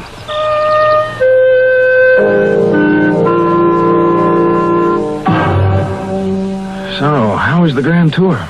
Beautiful. It's a beautiful spot. Almost too perfect. Everything's laid out just so. What's wrong with that? Oh, nothing really. It's just curious. I don't remember seeing any children. Not a single child. Well, maybe they're all grown up. Everyone seems to be proud of how old they are here and how well they look. But a whole village without any children? Yeah, that's unusual, yeah. But what's the difference? Well, none, I guess. To us, anyway. I'm going to start on Mr. Broker's barn. It's so unique. Mrs. Slater, lunch is ready. Thank you. We'll be right down. Oh, I don't really feel like any lunch. Hey, that breakfast she poured into us would last me a week. Oh, well, the food's fantastic, but we can't hurt her feelings. I know you're going to like it here, Mr. Egan. Oh, I can see that already. Peace and quiet's all I want. Well, you're on the third floor. A nice young couple has the second. Oh, Mr. Slater, hello. Hello. This is Mr. Egan, Mr. Slater, our new resident. Hi. Hi. Mr. Egan's a professional basketball player. Right, recovering from the season. And Mr. Slater's a writer. His wife's a painter. We're sort of on a work vacation. Well, you won't see much of me. I'm just going to sleep and eat. Oh, that's what I like to hear. I'm afraid the Slaters aren't used to my big meals.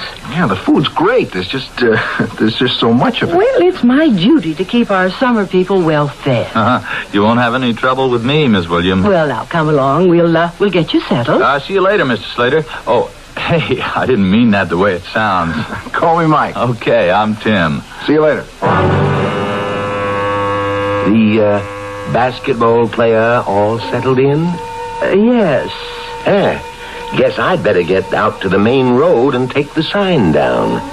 We won't be expecting any more for a while. Not for a while. Oh, how's the painting coming along, Jane? Oh, I don't know, Tim. I started out with a bang, but lately I haven't been able to concentrate. Can I look? Sure. Oh, that's 2 weeks of work. Mm-hmm. Looks good to me. Oh, it's all there. The barn and the sky and the field, but it's just there.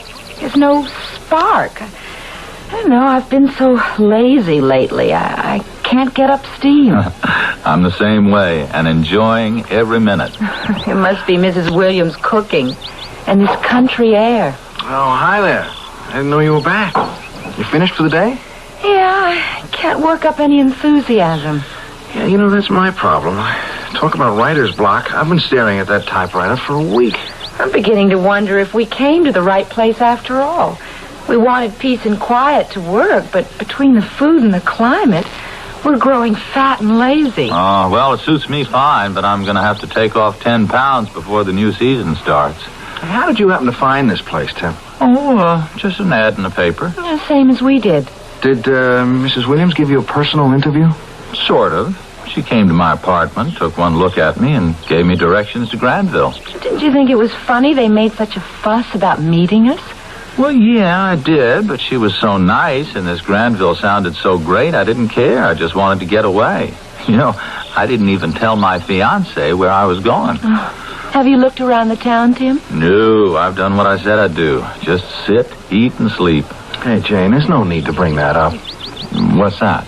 Well, Jane thinks that there's something unusual here. Tim, there's not a single pet in town.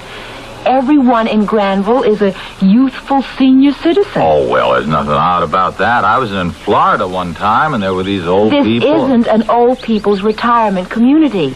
It's a plastic village. Everyone's very charming and gracious, like mannequins. Well, I still don't see anything wrong in that. It just bothers me. Why are they so anxious to have us come for the summer? They say they need their summer folk. For what? Well, the money. I mean, they don't have any industry here. They just need cash for some things. The money? $50 a week for the two of us? What are you paying, Tim? $25. It's not the money, but this lethargy. We all have it. I think they're draining our strength in some way. Oh, come on. Don't make such a big deal out of nothing. I'll see you two at supper, okay? How about some homemade ice cream? It's already in the kitchen. Thanks, no. No thanks, Mrs. Williams. Yeah, I was just going to take a snooze. Maybe later, Miss Williams. Well, whatever you wish. It's there when you want it.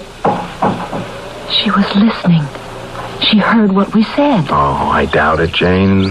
Look, if she thought we suspected her of something, she would have said so. Not necessarily. Not if there was a good reason for us not to know.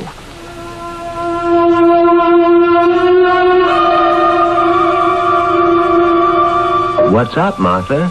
I don't think the Slaters will be staying the whole summer. Mrs. Slater's particularly nervous. What you going to do?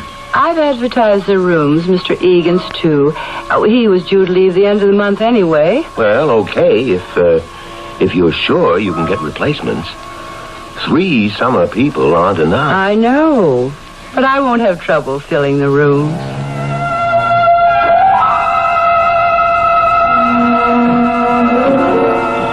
Hello there. Hi, Mr. Egan. Out for a stroll? Well, I just like to watch other people work. Getting ready for the barbecue tomorrow? Yep. Real great time, our July barbecue. It's a lot of work, but we think it's worth it. Well, I'm glad I'm going to be around for it. Say, Mr. Egan, I wonder if you could help me later on? Sure. A couple of chores that could use your muscle power. Oh, anytime. Tell me where and when. Well, I'll come by for you at Mrs. Williams this evening. Well, don't make it too late, though. I've been hitting the sack earlier and earlier. I never slept so good in my life. Oh, we'll all be bedding down early tonight. With the barbecue and dance, nobody will be going to bed tomorrow night. More corn, Mrs. Slater? Oh, yes, maybe just one more. Another round of steaks are on the grill, too.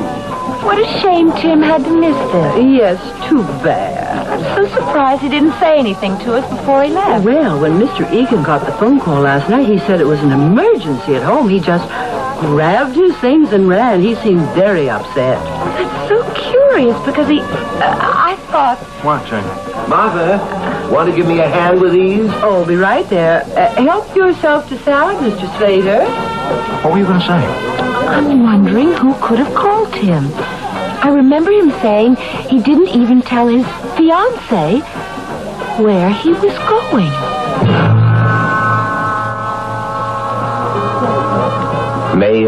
May I have the honor of a dance, Mrs. Slater? I thank you. No, please, I couldn't. Go on, Jane. I'm too full. Maybe later. Well, Martha, it looks like us old folks have to show the youngsters how to have fun, huh? My arm, Mrs. Williams. Delighted, Mr. Broker.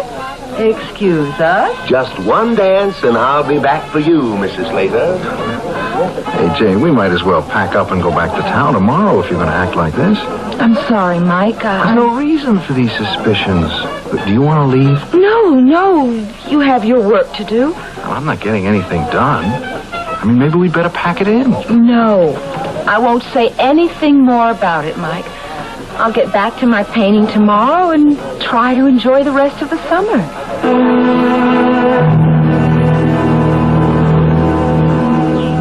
You ought to be back writing instead of watching me paint. I don't see why you're unhappy with this painting, Jane. You know, it's Mr. Broker's barn to a T. I have a new idea for it. This morning I hit on what's wrong. What? Well, all you see is the outside. You don't feel a whole barn in the picture. It's because I've never bothered to look inside. What do you mean? Come on. Mr. Broker won't mind. Even though I'm not going to show the interior, if I know in my mind what it looks like, I'll give the whole painting more character. That makes sense. It's the first barn I've ever seen with no dust on the windows. Door's not locked? Not surprising. Mrs. Williams never locks her house. I don't think any of them do. Yeah, well, let's go get that mood you're after. It's as clean as a you-know-what. Yes. What's the matter? It's too clean. Whoever saw a barn without any hay or harnesses or just plain junk? Yeah, there's a loft.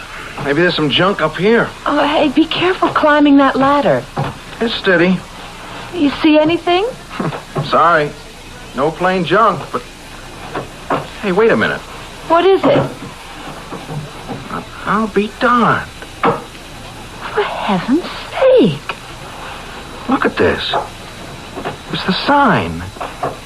It's the sign we saw out on the main road. Oh, maybe it's one like it, an old one. No. It's the same sign. It's the one that pointed to the 2 ruts through the field. Why would Mr. Broker have it in here? Hey, without this sign out there, you could go right past that field. Go right past Granville and never know it was here. Is that what they want? Maybe your suspicions weren't so wrong, Jane. Oh, Mike.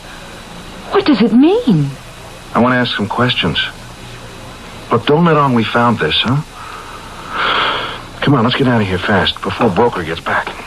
Let's leave this town right away. Yeah, I only hope we can. Tim Egan did. Oh, did he? You were suspicious about that sudden departure. Now I'm beginning to wonder. He departed, but I'd like to know where.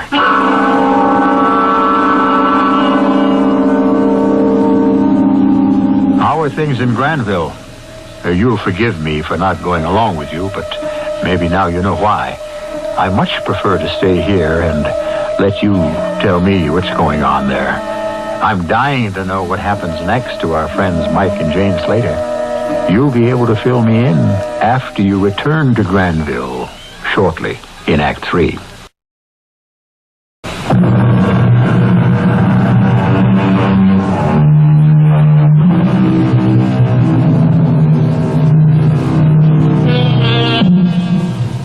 Still feel you want to return to the odd little village? Well, if you insist. And don't say I didn't warn you. Mike and Jane Slater have finally awakened to the fact that Granville isn't all it's cracked up to be. Jane felt it first. And now Mike, having found that Granville can shut itself off from the world with them in it, decides Jane wasn't so wrong after all. The thing that makes me curious, and perhaps you too, is why? Why do these sweet townsfolk of Granville appear to be increasingly sinister? I hope you'll be able to tell me when you get back. That is, if you get back. What kind of danger are we in? I don't know. It's so damn maddening, I don't know. Do you think it's even safe to go back into the house? Oh, we've got to get our things from the car. We'll tell Mrs. Williams that we've got to leave sooner than we thought. Won't she be suspicious after Tim Egan's disappearance? Hey, I'd like to find out if that guy really went home. Oh, forget about him. Let's get ourselves home. There's Ned Broker just leaving Mrs. Williams. He probably knows we've been to his barn. Don't let on about anything. Well, good morning, you two. Rested up from last night? Oh, yes. Yeah, still stuffed, though. Been putting the finishing touches on that painting, Mrs. Slater? Yes, it's finished, as a matter of fact, and it's a present for you. Oh, now, Mrs. Slater. Oh, please, take it. Well, thank you. That's real special. Put it over my mantle. Sorry to run off. Got the chores at home. Yeah, that's okay. See you around. Bye now. I don't know why I did that. You didn't like it anyway. Listen, the phone. Maybe we can sneak up the stairs while she's on the phone. Hello? Who? Oh, Slater. Oh, yes. It's for us. No, they never arrived. I was expecting them the 1st of July. That's right. They were taking the 2nd floor for the summer. I called their apartment in the city twice and didn't get an answer. I assumed they changed their plans. Mike. I wish they'd let me know. I could have gotten other tenants. And you haven't heard from them since they left the city? Oh, dear. Well, I wish there was something I could tell you. Yes, perhaps you'd better. All right, goodbye. Mike. She's gone into the kitchen. Mike, this is unbelievable. We are in danger. I don't know what or why. We have to get out of here. Don't let on we heard that conversation. Don't do anything to make them think we're suspicious. We've got to give ourselves time to make an escape. Why would she say we weren't here? That we'd never arrived? So they can do whatever they intend to do with us. That call had to be from Stu Hendry. He's the only one I told where we'd be. He must be frantic. Well, I've got to call him. How can you? There's got to be a public phone in the village. Mr. Slater, lunch is ready. I couldn't eat a thing. Try when I slip into town and call Stu.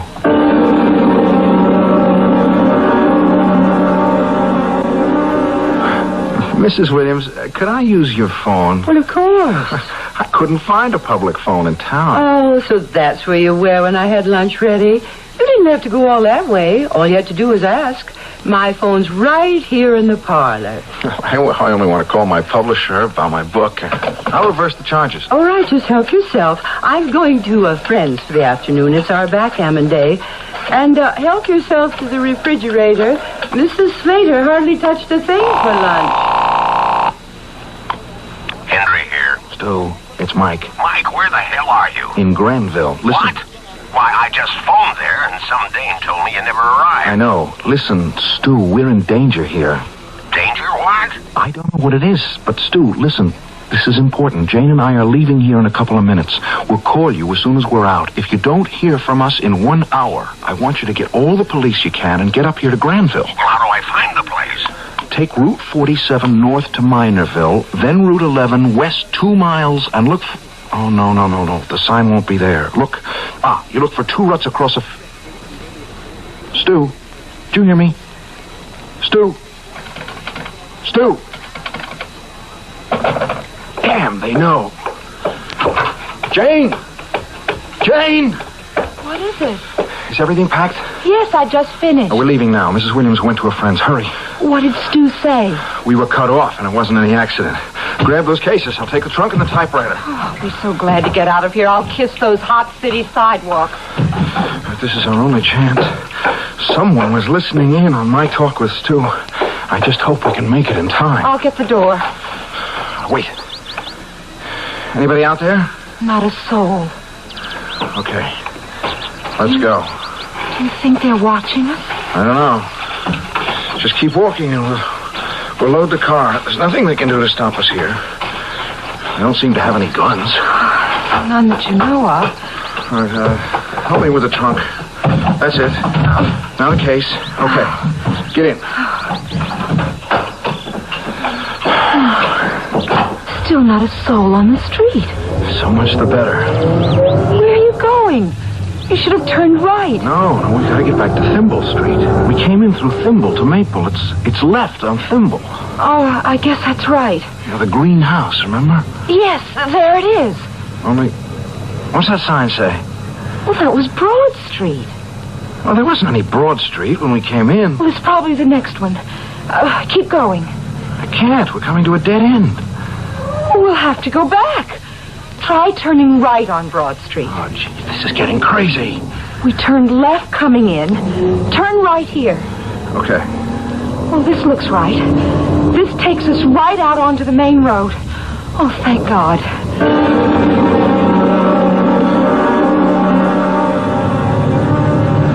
Mike, we should have turned left back there. No. We're still on the main road out of the village. No, we're not. Look up there. It's another dead end. It can't be. We've got to go back and take the road to the left. Oh, this doesn't add up, Jane. Look, we've been driving for a half hour trying to get out of this town. Every road's either a dead end or it takes us right back into the middle of the village. But we came in on the main road. Where is it? Why can't we find it? They don't want us to find it, Jane. We're trapped. We're trapped in this town, and I don't know why. I don't know why, but they don't want us to get out.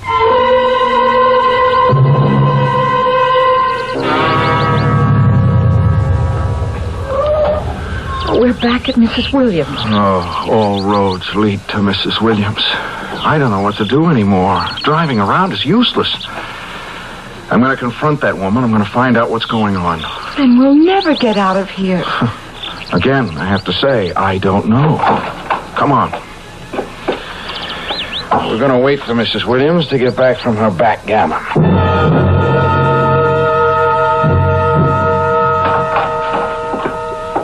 Mr. Slater, Mrs. Slater, something wrong? Very, Mrs. Williams, very wrong. I don't understand. I saw all your things in your car as I came in. We're leaving, Mrs. Williams. That is, we're trying to leave. But why? Well, you ought to know. You listened in on my phone conversation. You know now that we're on to you, all you lovely people in Granville. On to us? Oh, come on, Mrs. Williams. We're prisoners here. We know it. You know it. Why? That's what I want to know. Why? Mr. Slater, if you want to leave, I think you'd better. I've never had guests act as strangely as you. All right. What happened to Tim Egan? And why was the road marker hidden in Broker's barn? And why? Why can't we find our way out? Every street's changed since we came in. For a half an hour, we drove in circles trying to find the road we came in on. Mr. Slater, if you want to leave Granville, I'll have Ned show you the right way. It's no secret.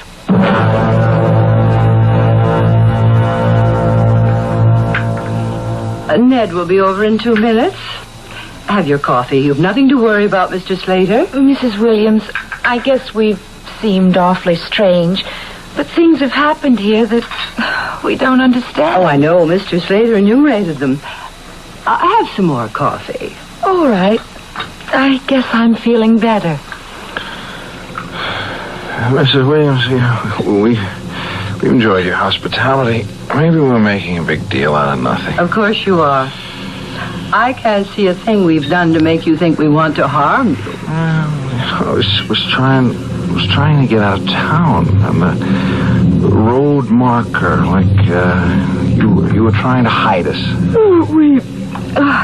Well, maybe our imaginations got the best of us. Yeah, maybe we ought to stay the rest of the summer, Jane. We've chased away the boogeyman. No, I'm afraid it's time for you to leave. I'm sorry, too. I don't think you've got enough of my good home cooking. Martha, you in there? Come on in, Ned. I think they're about ready. They each had 2 cups. I do hope you got some replacements coming. A new couple tomorrow, 2 more on the weekend. Good. Mr. Slater? Mrs. Slater?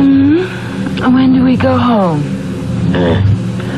I'd better get them over to the freezer. Oh, dear, I wish I'd had more time to fatten them up a bit. Oh, you did fine, Martha. Same as always. Oh, I hope so. It's my job. Well, I'll get them packed down, and then I'd better get that sign out again. Don't want to miss the folks tomorrow.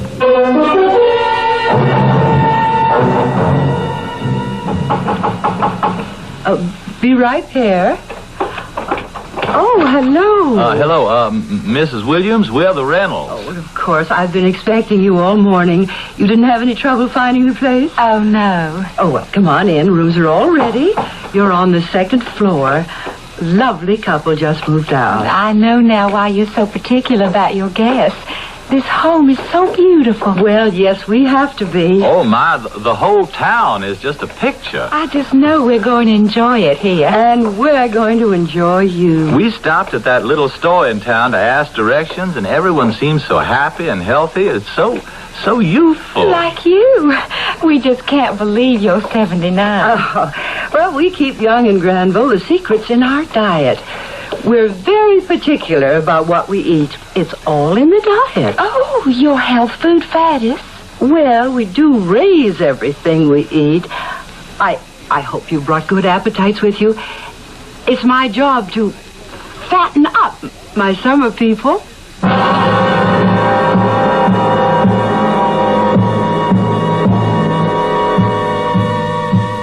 Well, I warned you not to go back there, but you went anyway.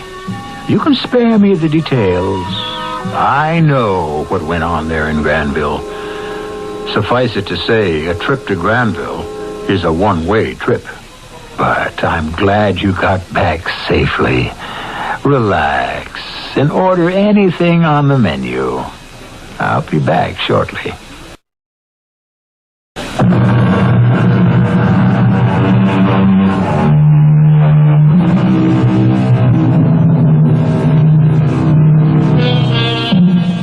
I do hope you won't make the mistake of ever returning to Granville again. You're lucky to have gotten out with your skin. I can tell you one thing. You wouldn't catch me dead in the place. But you will find me in this same place tomorrow with another menu of suspense, mystery, and horror. Our cast included Tony Roberts, Jennifer Harmon, Grace Matthews, Leon Janney, and William Redfield. The entire production was under the direction of Hyman Brown.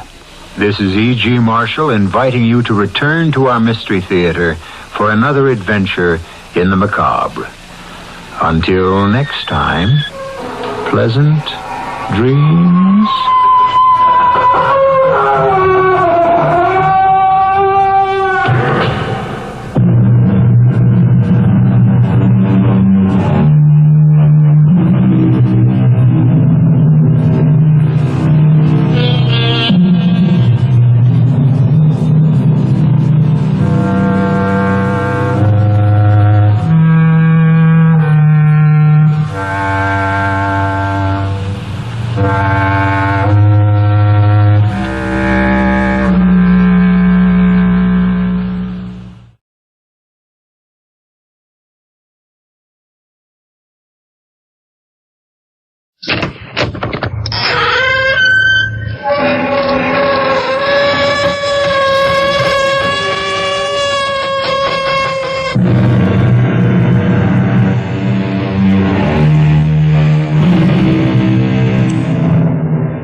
Come in. Welcome. Nice to have you with us again here in this vault of vampires, this haven of horrors, this mansion of mystery.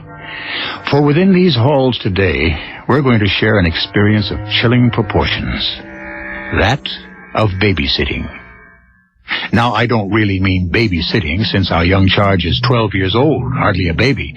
But you know what I mean. Taking care of a 12-year-old can be more trying than taking care of an infant, particularly such a child as this.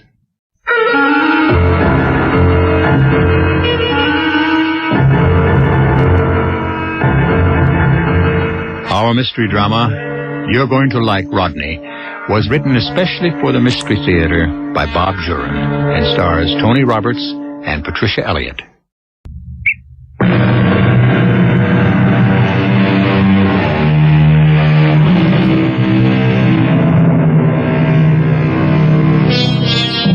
It's sometimes difficult for childless couples to put up with the activity of youth. They lead a life where everything is orderly and comfortable. The intrusion of a child, even for a visit, can upset the harmony of their settled lives. So it was with a certain amount of concern and yet a feeling of compassion that June and Ed Carpenter in San Diego, California, read the letter that arrived from Edgar's brother, George, a New York attorney. Helen and I are asking a favor. For the past 2 weeks, we've been caring for a young boy of 12. A tragic case. His parents were killed in an automobile crash last month. He's been living with his grandmother, a neighbor of ours, and only 2 weeks ago, she died from a fall. We're taking care of him until I can settle things. He seems to have no one else. Oh, what a trial for the child. It certainly is. We're asking if you and June could possibly take care of him for us the second week in July. We're committed to attending the International Bar Association convention in Switzerland and can't take him with us. I realize you've not had much experience with children, but being my blood brother does create a bond of sympathy.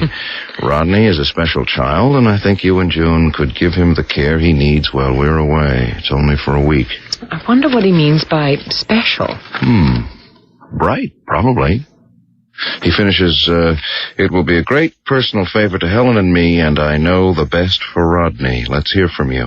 Affectionately, George. Well, what do you think? Well, there's no one around you for Rodney to play with. He'll be terribly bored.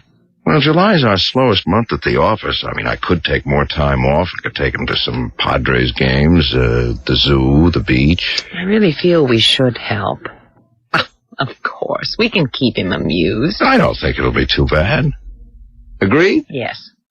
And Mrs. Nathanson will probably come in to sit when we go to the club. She's always talking about her grandchildren. Well, then I'll tell George we'll take Rodney. We may even get to like him. Oh, you're going to like Rodney, Ed. You can't imagine how much Helen and I appreciate it. Well, we're glad to do it, George. Listen, you said Rodney was a special child. What's he like? What does he like to do? Well, he's sort of the quiet type, you know. Hasn't been much trouble for us. We'll keep him indefinitely until I can settle things with the estate. There don't seem to be any other relatives. It's strange. You said his parents died in a car accident. Yeah, and I've tried to locate other family members, but there just don't seem to be any. His grandmother was apparently the only one. Who took him to her when the parents died? I can't learn that either.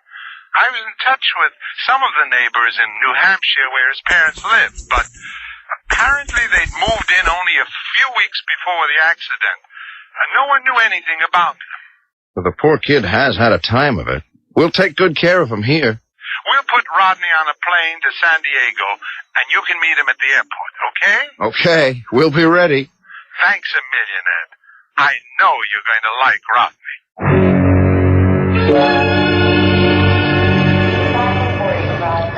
Oh, I wish we'd left earlier. The plane's in already. Oh, so the kid will wait. It may upset him not to find us there.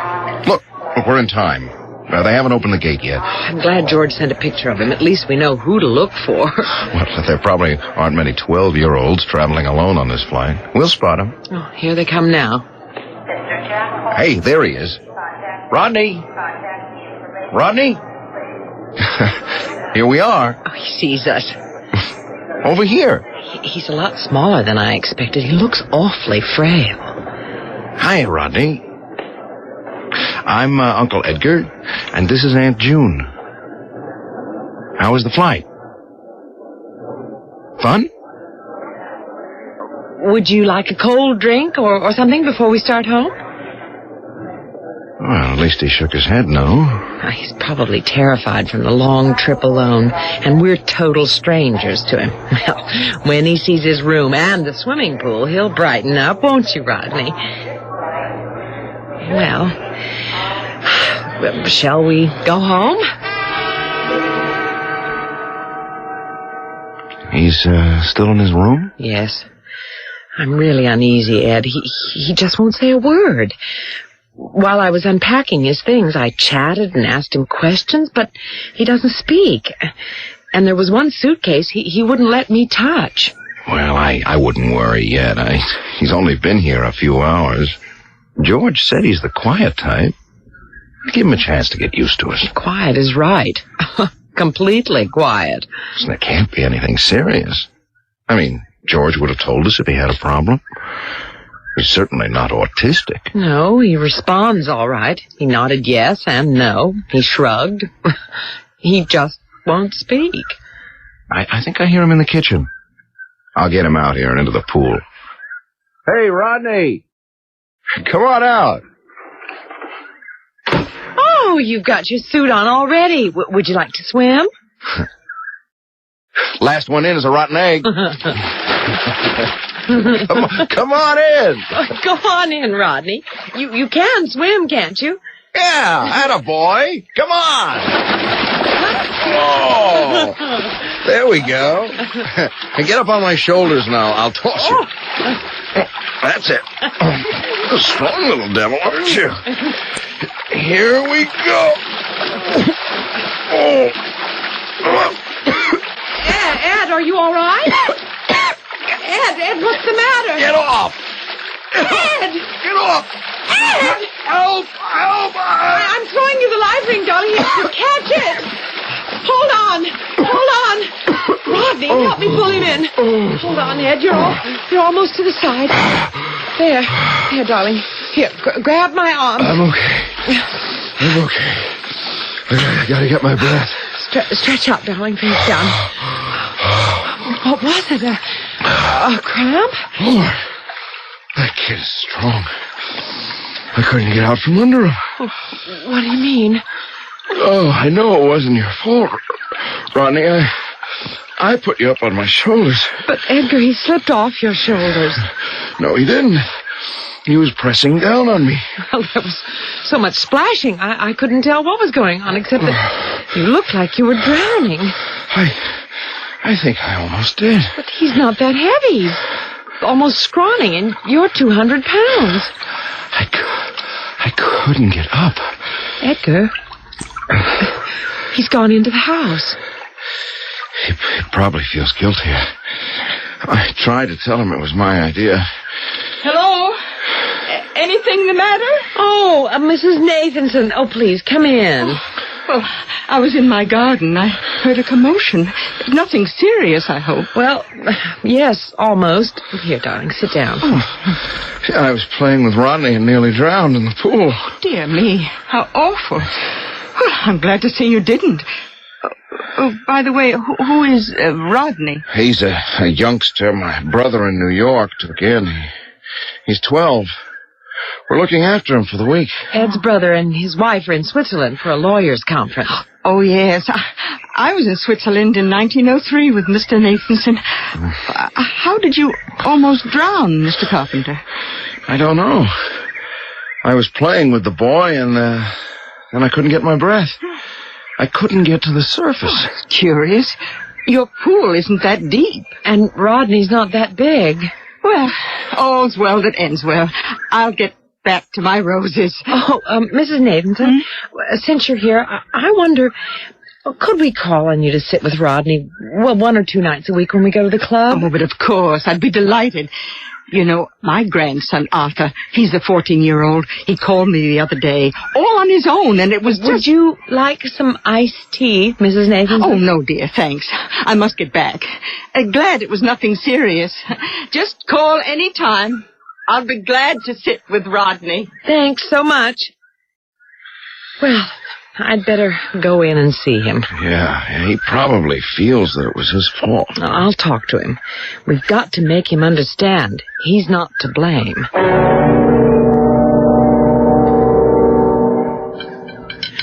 I brought you some lemonade, Rodney. I know you feel strange here, and that's understandable. You've never met us before, but please, we're your friends. Rodney, let me ask you, can you talk and just don't want to, or are we trying to make you talk when you can't? You can shake your head, yes or no. Oh, you don't want to answer. All right, Rodney. I'll tell you what. While you're with us, you can do just as you want. We won't press you. And if you feel like talking, we'll be happy to talk with you. I'm going down and start supper now. We're having steak outside. I'll call you when we're ready. Rodney? What is it? Oh, you want to write something. Oh, good. Wait. Let's see. There should be paper right here. Yes, here, Rodney. A pad and a pencil. I'm so glad you want to say something. Take your time. If you want to communicate to us through notes, it's perfectly all right. Let's see. Rodney, what a horrible thing to write. Your cat is going to die. Why should he write such a cruel thing? I thought he was going to say thank you or something. I was trying to be kind. Your cat is going to die. Strange, all right. Do you think he means he's going to try and kill her? Oh, come on. Where are you going? Going back upstairs and find out what's with this kid. Ed, please, don't upset him anymore. Well, he's getting me upset with that stony stare of his, mocking us with his silence. Look here, Rodney. What does this mean? Ed. Why? I want to know right now why you wrote this. I mean, there's the pad. And write your answer if you won't talk. Ed, wait. He's crying. Well, he's going to have more to cry about if we don't get an answer from him. Rodney, what is it? You're so unhappy. You're sorry you wrote the note. Is that it? Look, he's nodding his head. Okay. Take it easy, Rodney. I'm sorry I lost my temper. Rodney, get into bed, put on your pajamas, and just rest. I'll bring you a light supper later. It's been a trying day for you. We won't bother you any more today. We'll leave you now. Okay? Okay. Brother George sent us a handful. I think you should get in touch with him right away and find out if this is Rodney's usual behavior. I don't see how they could have put up with this for even a few months. No, neither do I. Do you want to call him? No, let's wait. I can't see getting George upset on our first day. Let's give it a chance. After all, we ought to be able to deal with a 12-year-old boy.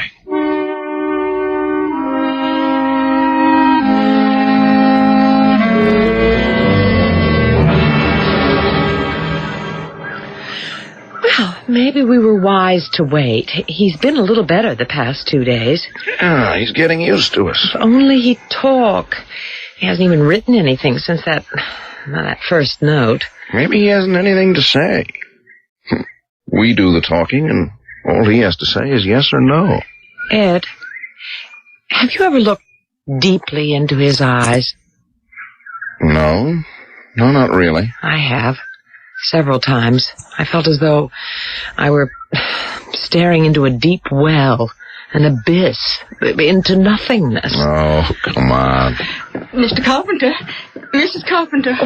What's the matter, Mrs. Nathanson? You're all flushed. Here, sit down. Oh, no, that's all right. I don't know how to tell you. I'll just have to say it.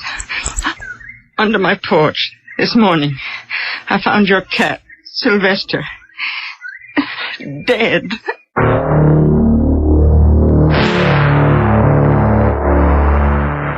It seems that Rodney's prophecy came true. He told the Carpenters a cat would die. But was it a prophecy, I wonder? Or did Rodney have something to do with it? He's such a strange youngster. Would he go so far as to kill an innocent little cat that belonged to people he hardly knew? I hope a similar fate doesn't await the other people in our story. We'll find out when I return shortly with Act 2.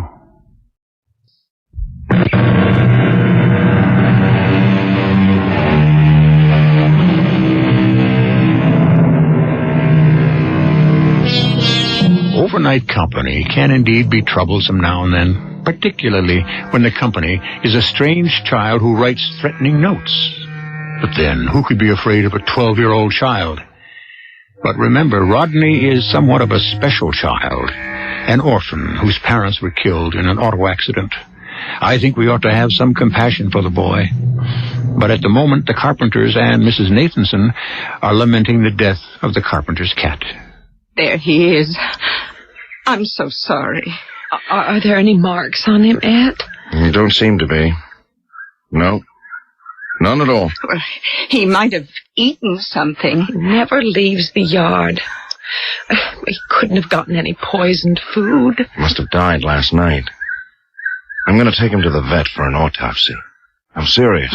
I'll get a carton. I have one round back. Do you think Rodney killed Sylvester? Don't you? I don't want to think that. I'm taking Sylvester to the vet, and then I'm going to talk to that kid. I'll come with you.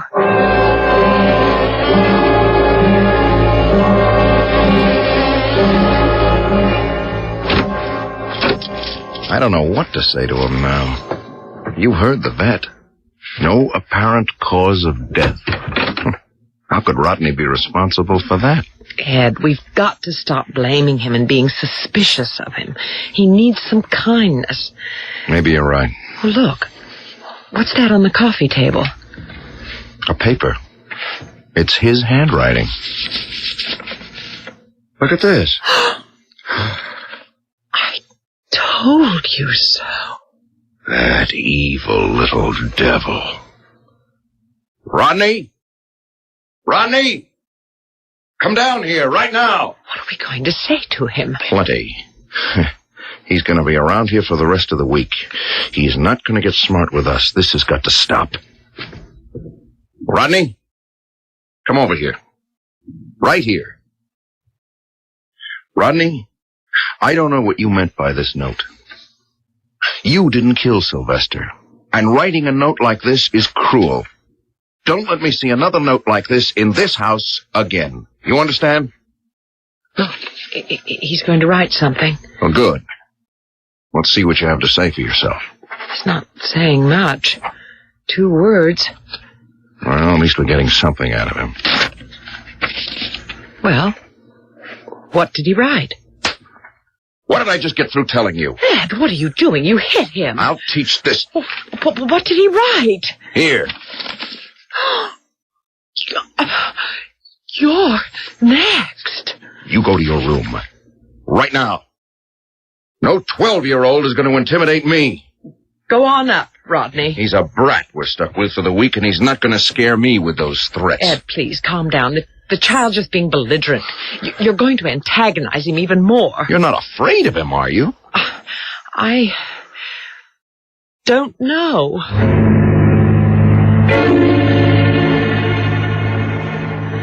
He won't open his door.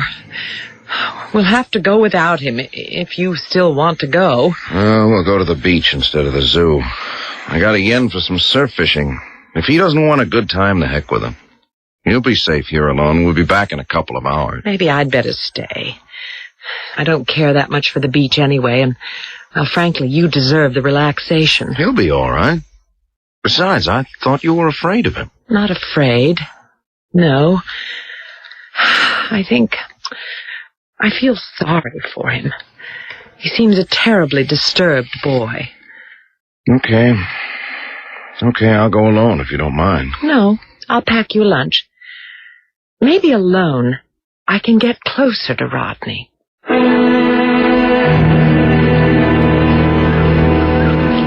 Hello?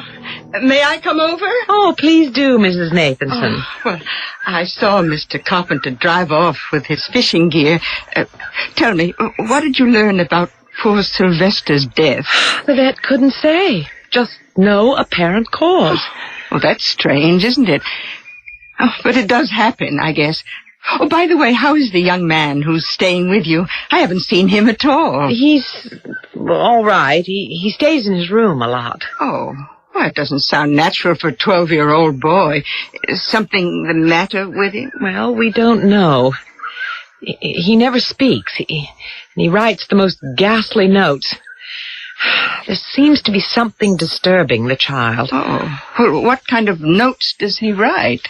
Well, the first said our cat would die. Oh.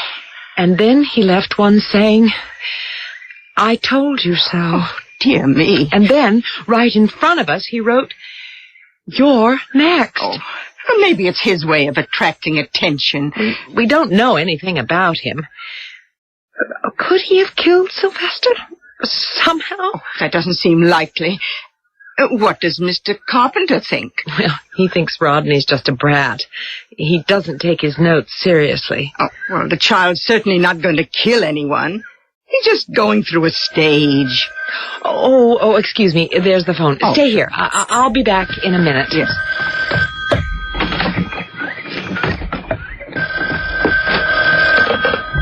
Hello? June?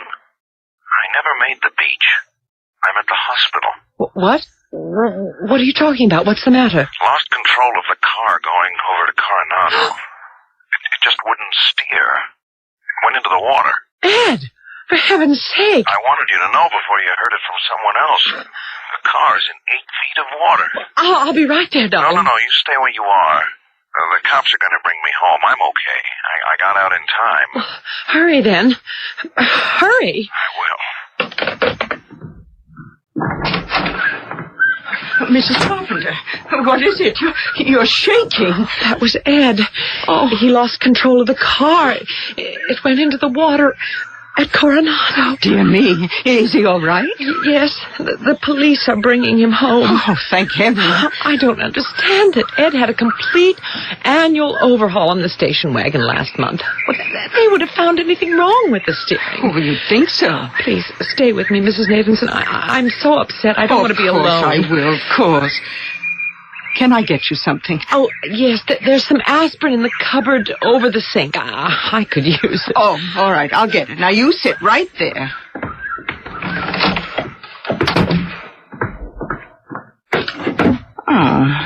This is curious.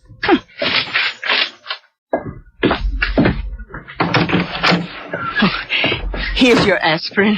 I found this on the kitchen table. Oh, no. It says... missed. Just the one word, missed. It's his writing. Rodney's. What does he mean, missed? On top of Ed's accident. He's a fiend. Oh, but the child couldn't possibly have had anything to do with the car. I am beginning to wonder. Mrs. Carpenter, I think you're letting yourself I don't want Ed to see that paper. Oh, do you still have the other notes? Yes. I wonder. My sister is quite good at handwriting analysis. Now, she's helped the police department several times. Perhaps if she looked at Rodney's writing, she could tell us something about his character. It's quite revealing. That is a good idea. Would she?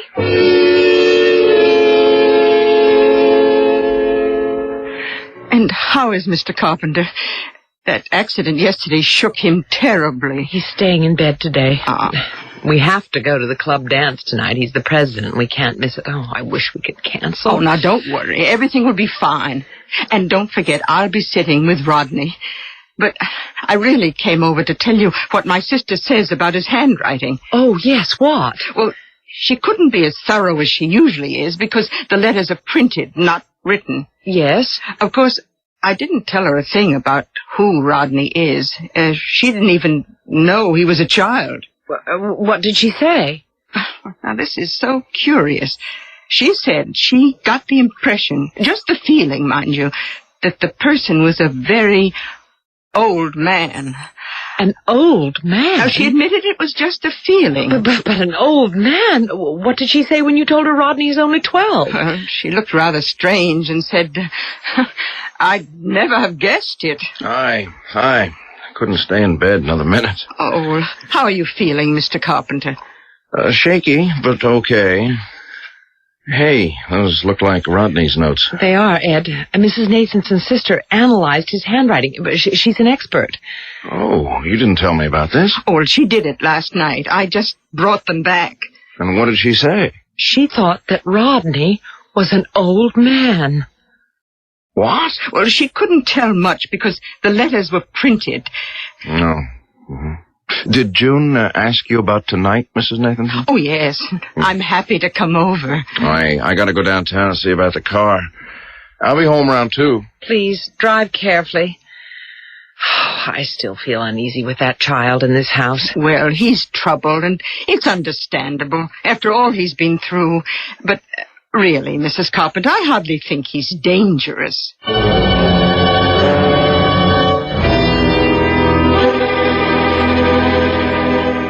Well, Mrs. Nathanson, we won't be late. That's all right. Enjoy yourselves. Heaven knows you deserve it. I wouldn't even go to this dinner dance at all with Rodney here, but as president of the club, I have to be there. You know the club number if you need us. Of course. But nothing's going to happen. If Rodney does come down, maybe he'd like a game of checkers. Don't have to talk to play that. Let's go, June. Well, goodbye, and relax. Everything's going to be all right here. Oh, help yourself to anything in the refrigerator. There's a fresh cream pie and coffee's in the pot. Oh, thank you. Have fun.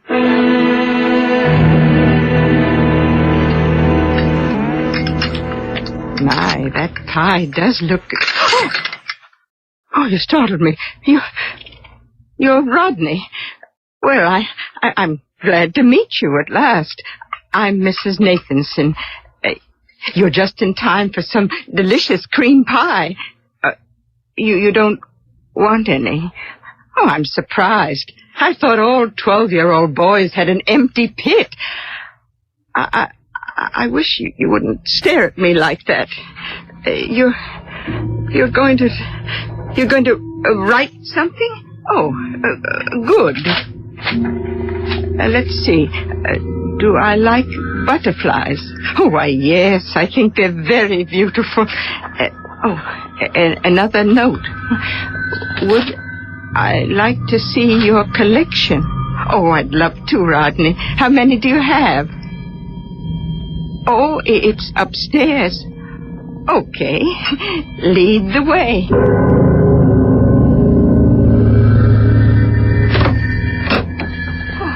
So this is your room, Rodney.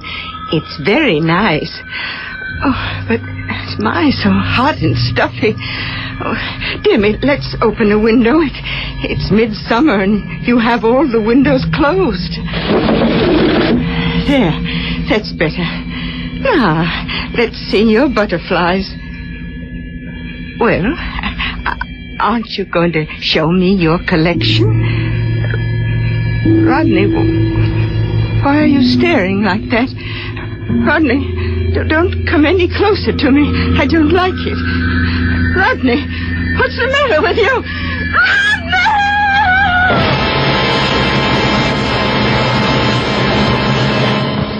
As I said at the start of our excursion into the macabre, babysitting can be an experience of chilling proportions. Rodney is indeed a handful, and he still has 2 more days to spend with the Carpenters. Frankly, I'd take him over my knee and give him what he deserves. We'll find out what else Rodney is up to when I return shortly with Act 3.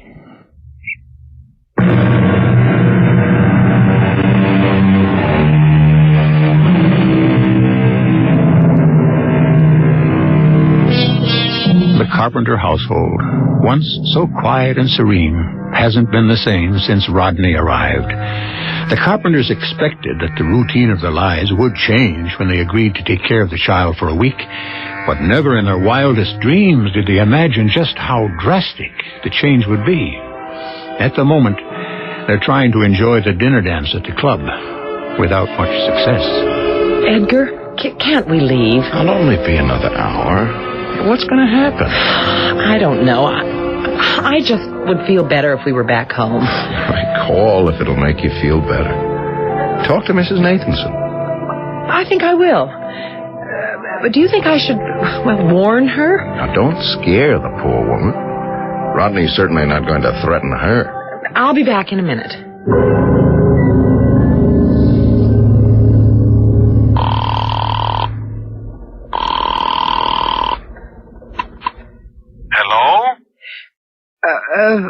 Who's this? Well, who is this? Oh, excuse me. I must have the wrong number. Wait a minute, ma'am. Who did you want? The Carpenter residence, Mrs. Nathanson. Who are you? I have to know who you are, ma'am. Well, I'm Mrs. Carpenter. Mrs. Nathanson is babysitting for me. Oh. I'm police, Mrs. Carpenter. Police? Officer Dugan. What is it? Good Lord, what's happened? An accident, Mrs. Carpenter. Can you come right away? Yes, right away.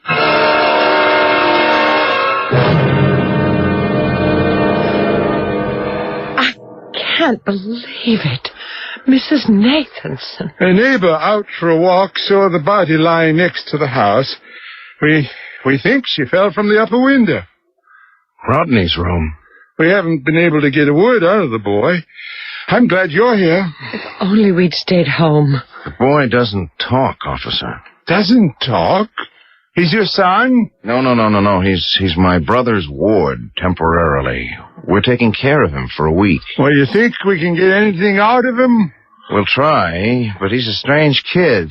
We'll need a pad and a pencil. Oh, I got it right here. Rodney, you've got to answer some questions. What happened to Mrs. Nathanson? He's shaking his head no. Yes, you do know, Rodney. You were here with Mrs. Nathanson. She was found on the ground outside your bedroom window. Now, what happened? Answer me. Yeah, the kid's frightened, and it's getting late. Put him to bed. We'll try to talk to him in the morning. Okay. Go to bed, Rodney. I'll take him up. Well, there'll be an autopsy. It'll probably show she died of injuries from the fall. I I hope that kid can tell us what happened.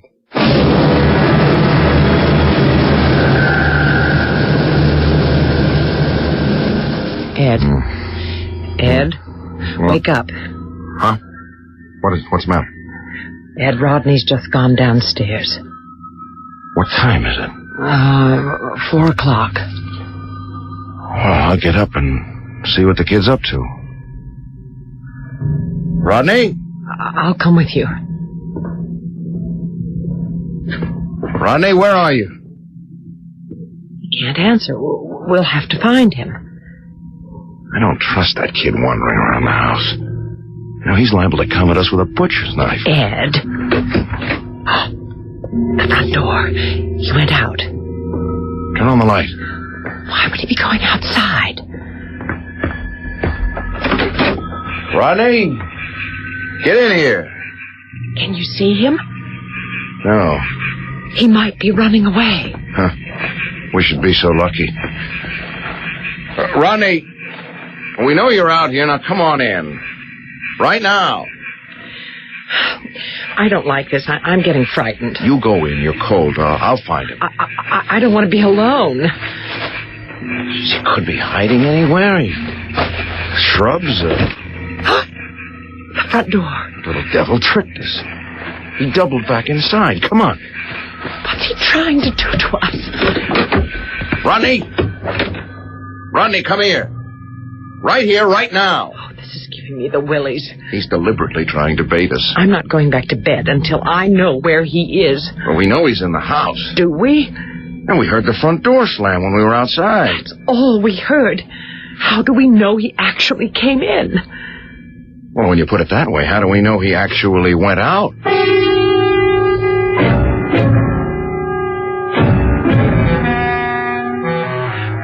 Why is he doing this? Because he's a malicious brat, that's why. We're not playing into his hands anymore. It's ridiculous to be terrorized by a 12-year-old. I keep thinking about Mrs. Nathanson. Oh, this whole night's been one horror. Well, Rodney knows damn well what happened, but how do we get it out of him? But what can we do?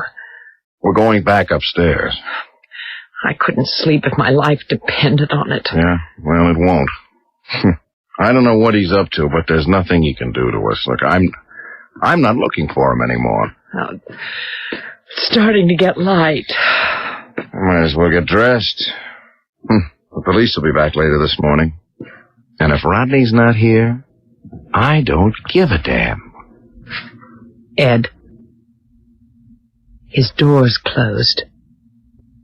There's no way it could be. But he's in bed.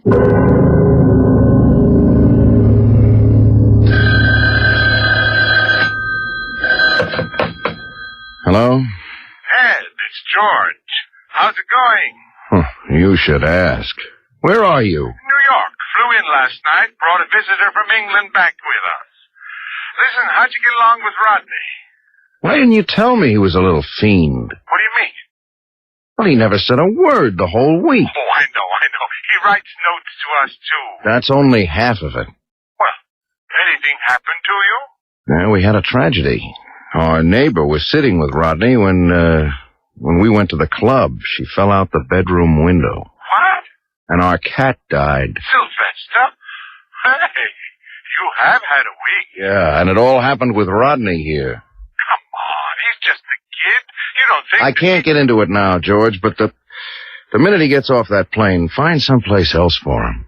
Ed, what's the matter with you? I'm telling you, the minute he gets off that plane, take him to some welfare agency or whatever. Sure, Ed, sure. You put him on the plane tomorrow. It's flight 704. With the greatest pleasure. Okay, I'll meet him at this end. You're welcome to him. I'm sorry you think he caused you so much trouble. Anyway, I appreciate you taking care of him. I owe you one, Ed. Forget it. I'm trying to. Okay. I'll meet him at Kennedy tomorrow. Yeah. Okay, George. Bye. Oh. Rodney. I didn't hear you. You're going back tomorrow. You want to know something, kid? I still think you pushed Mrs. Nathanson out the window. And I still think you had something to do with the cat. No response, huh? I can't prove it. I wish I could. Come here. Closer. Yeah, June's right. There isn't anything behind those eyes of yours. What are you? Well, I don't mind telling you, kid. I'll be glad to see you off tomorrow.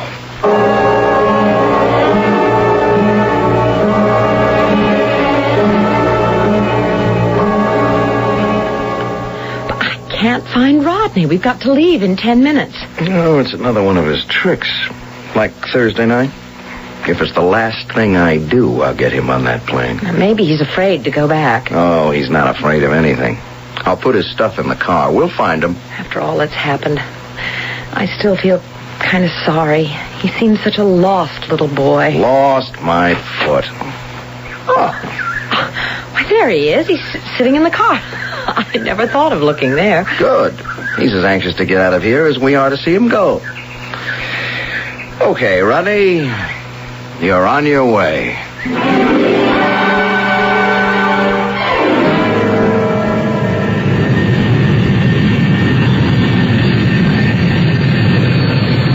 Well, there it goes. Bye-bye, Rodney. I had to see that plane in the sky before I'd leave. Now let's go home. That's funny. There's a note on the back seat. I didn't see it when we took his stuff out. A note? I can reach it. I can't imagine when he put it there. What's it say? Goodbye. It was. Goodbye, it was? But he must have meant to finish the sentence like it was nice or it was awful. Just goodbye and it was? Yep, that's it. Well, that's the last of them anyway. I wish I knew what he was going to add. You know, maybe he was trying to thank us after all. Bad chance of that. It would have been something sinister. You can bet on that. I'm still sick over Mrs. Nathanson. We have to go to her funeral this afternoon. I know. What the? Ed, you went right through that red light. The brakes are gone. I'm down to the floor. Oh, what? I'll try to gear down. Stop, Ed. Stop. That truck's coming right on through. I can't.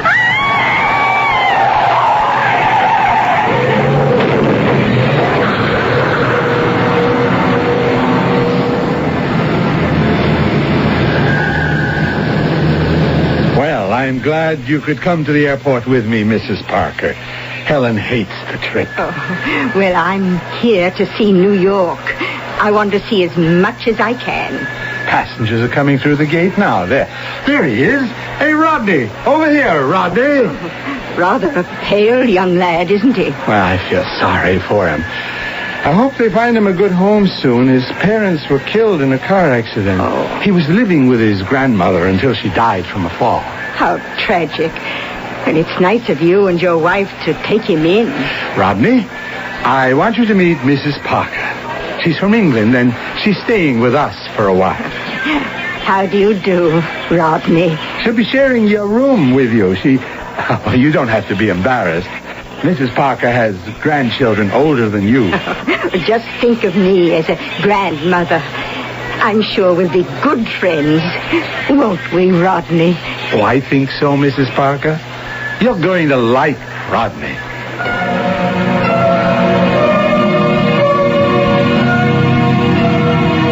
Well, I certainly don't. I've been thinking over that last curious note Rodney left the Carpenters, Ed and June. Just goodbye, and it was. Too bad they didn't realize in time, just before their deaths in that terrible crash.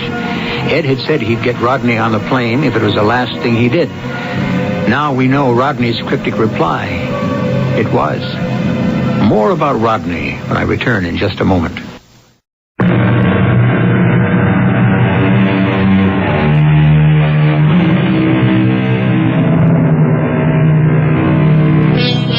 Who is Rodney? The bad seed? A bad boy who can't help himself?